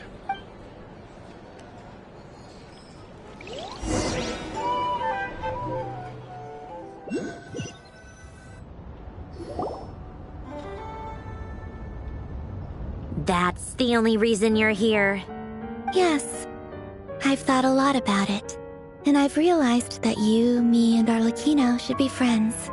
I think this is very important. So I felt I had to come and tell you. Well, this is a new one. I'm so moved. I can't even hold my teacup. If that's all, you can leave now. Do you not want to be friends with me? Or is it that you prefer being co-workers? What is this, Columbina? Are you deliberately testing my patience threshold? Right now, my politeness module is active. But if you say another word, I swear I'll shut it down. If your politeness module was active, wouldn't you say the word please at some point? Polonia, please see Lady Columbina to the door. Will you still invite me to your next tea party?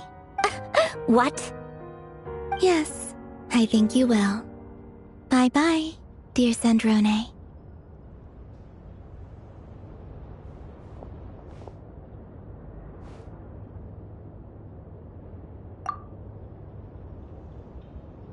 Last time, the Wild Hunt escorted you out.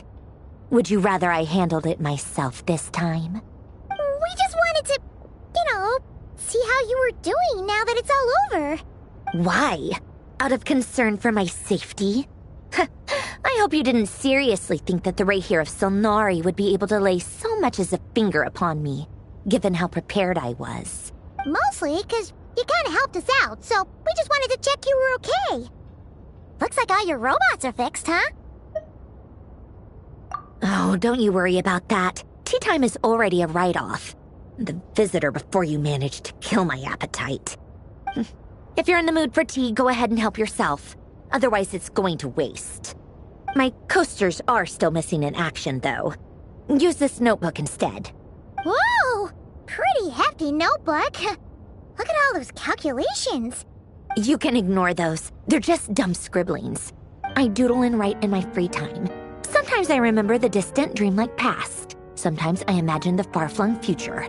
And other times, I grit my teeth and note down all the crazy nonsense going on in the present. Some people do the crosswords in the newspaper. This is my equivalent of that. Trying to predict the future is like daydreaming. And writing about the present just makes me furious. The past is my favorite. If nothing else, it's already set in stone, so I don't have to rack my brains trying to figure it all out. Although, having said that, the only vaguely interesting memory in my past is probably that guy they call Lord Artificer. Who else? Pretty much all the mecha and Fontaine are his personal handiwork. Wait, are you saying you know him? Like, personally? As a friend? I mean, I guess we were friendly enough. Yep. In fact, I'm probably the only normal person left who knew him at all. We used to chat occasionally back when he was still around. Before he passed away, he asked me to destroy all his manuscripts. I honored his request, but I did read through everything first before destroying them. I mean, I couldn't let the genius of Lord Artificer Alain Guillotin disappear like that. Would have been such a waste. So, that's where the formulas in your notebook are from? I just told you. Those are my equivalent of crossword puzzles. They're just dumb formulas that I solve for fun when I'm bored. Alain's work was like epic poetry. The formulas in my notebook are just silly little riddles in comparison. Not that there's anything bad about them. I mean, at least, solving those riddles isn't going to hurt anyone. Except me, 'cause I lose a few brain cells in the process. Anyway, while we're on the topic, I might as well tell you about what happened to him and his friends. Alain Guillotin had two close buddies, Renee and Jacob. They spent their childhood years together in the Notmaingenshinaccoun Institute. They were all quite competitive, so there was some rivalry between them. But it was a friendly rivalry. But beneath the friendship and the rivalry ran something deeper, a sense of nostalgia for the past. Unfortunately, childhood would end. The prophecy would come true. The apocalypse would arrive, and the future would never be. A mad dream that would normally only capture the minds of lunatics begin to take root in their hearts. A dream of saving the world. And if Renee and Alain had been people of lesser wits, that dream would probably have ended up as something for them to joke about in their older years. But alas, they were some of the sharpest minds around. They nurtured that dream with the full power of their intellect, and it grew into something that ate away at their souls. The first of them to fall under its spell was Renee. Against Alain's wishes, he persisted in experimenting on a mutual friend of theirs to try and save their life. Alain did not approve and parted ways with Renee.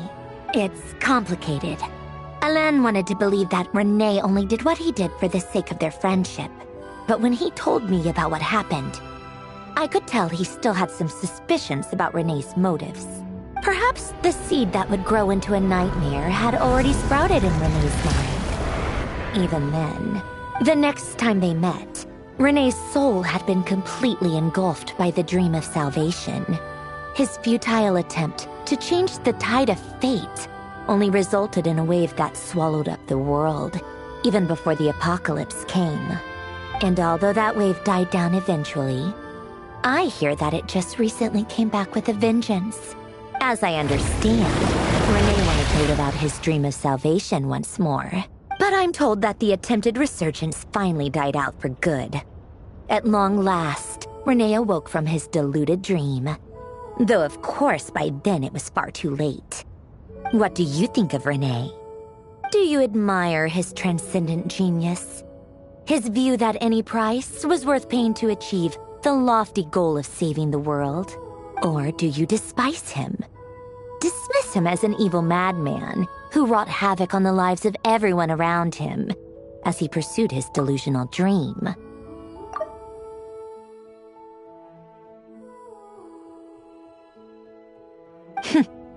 Same difference, really. Just a matter of perspective. What a cop-out. But I suspect you'd have a more incisive and insightful answer if we dug into it further.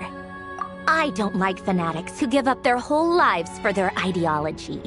Nor do I like fools who let their delusions take control. Maybe I could understand if Renee had just been an ordinary person. But he had a sage-like intellect. And still managed to get himself lost in the labyrinth of his own desires. Anyway, that's enough about Renee. Now, moving on to Alain Guillotin, the Lord Artificer. He managed to put a stop to the first storm whipped up by Renee. But after that, Alain lost his friends and family. To his credit, I suppose, the loss of his family and friends was purely a tragic accident. It's not like Alain sacrificed them for his cause or anything.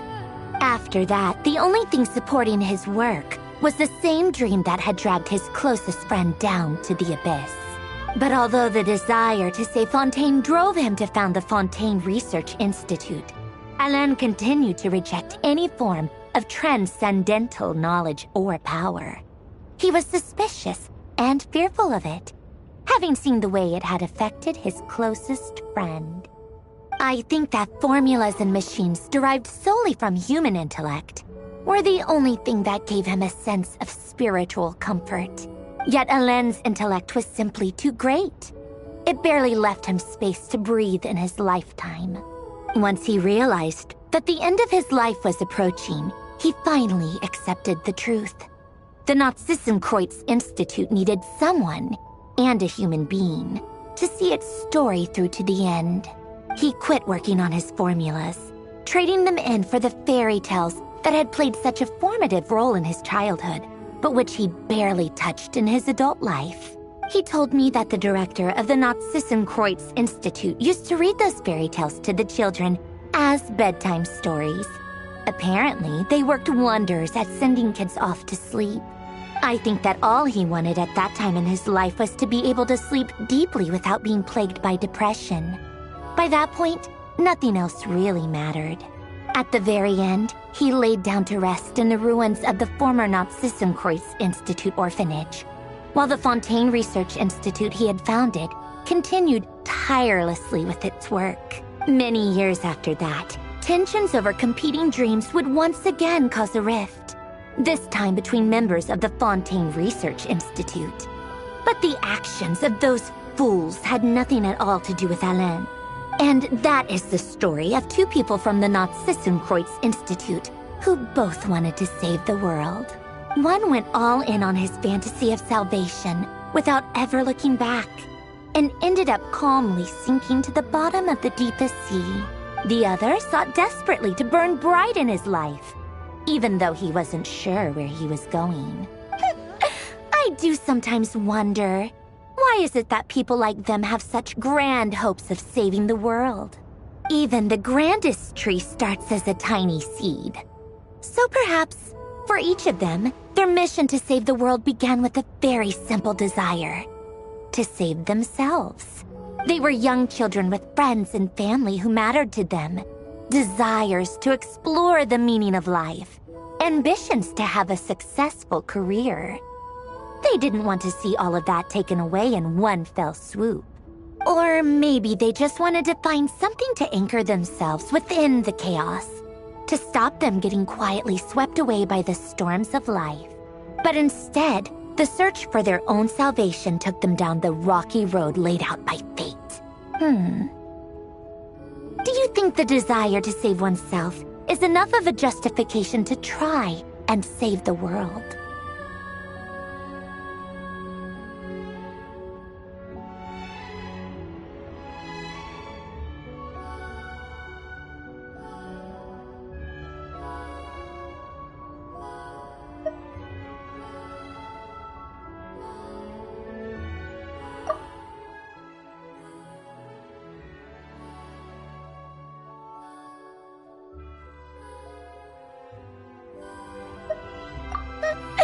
What you said that sounded just like Alain. I asked him the same question back when he was in his prime, putting all of his energy into his work. He gave the exact same answer as you did. No elaboration, just a quick short answer before getting right back to his work. He was always that way. All right, tea time's over. I owe Arlecchino a favor for telling me these stories. I'll have to bring a whole sack of gifts the next time I visit the House of the Hearth. I'm gonna go tinker with Polonia now. You guys can do whatever you want, as long as it doesn't involve interrupting me. Polonia, exit hibernation mode. Begin diagnostics.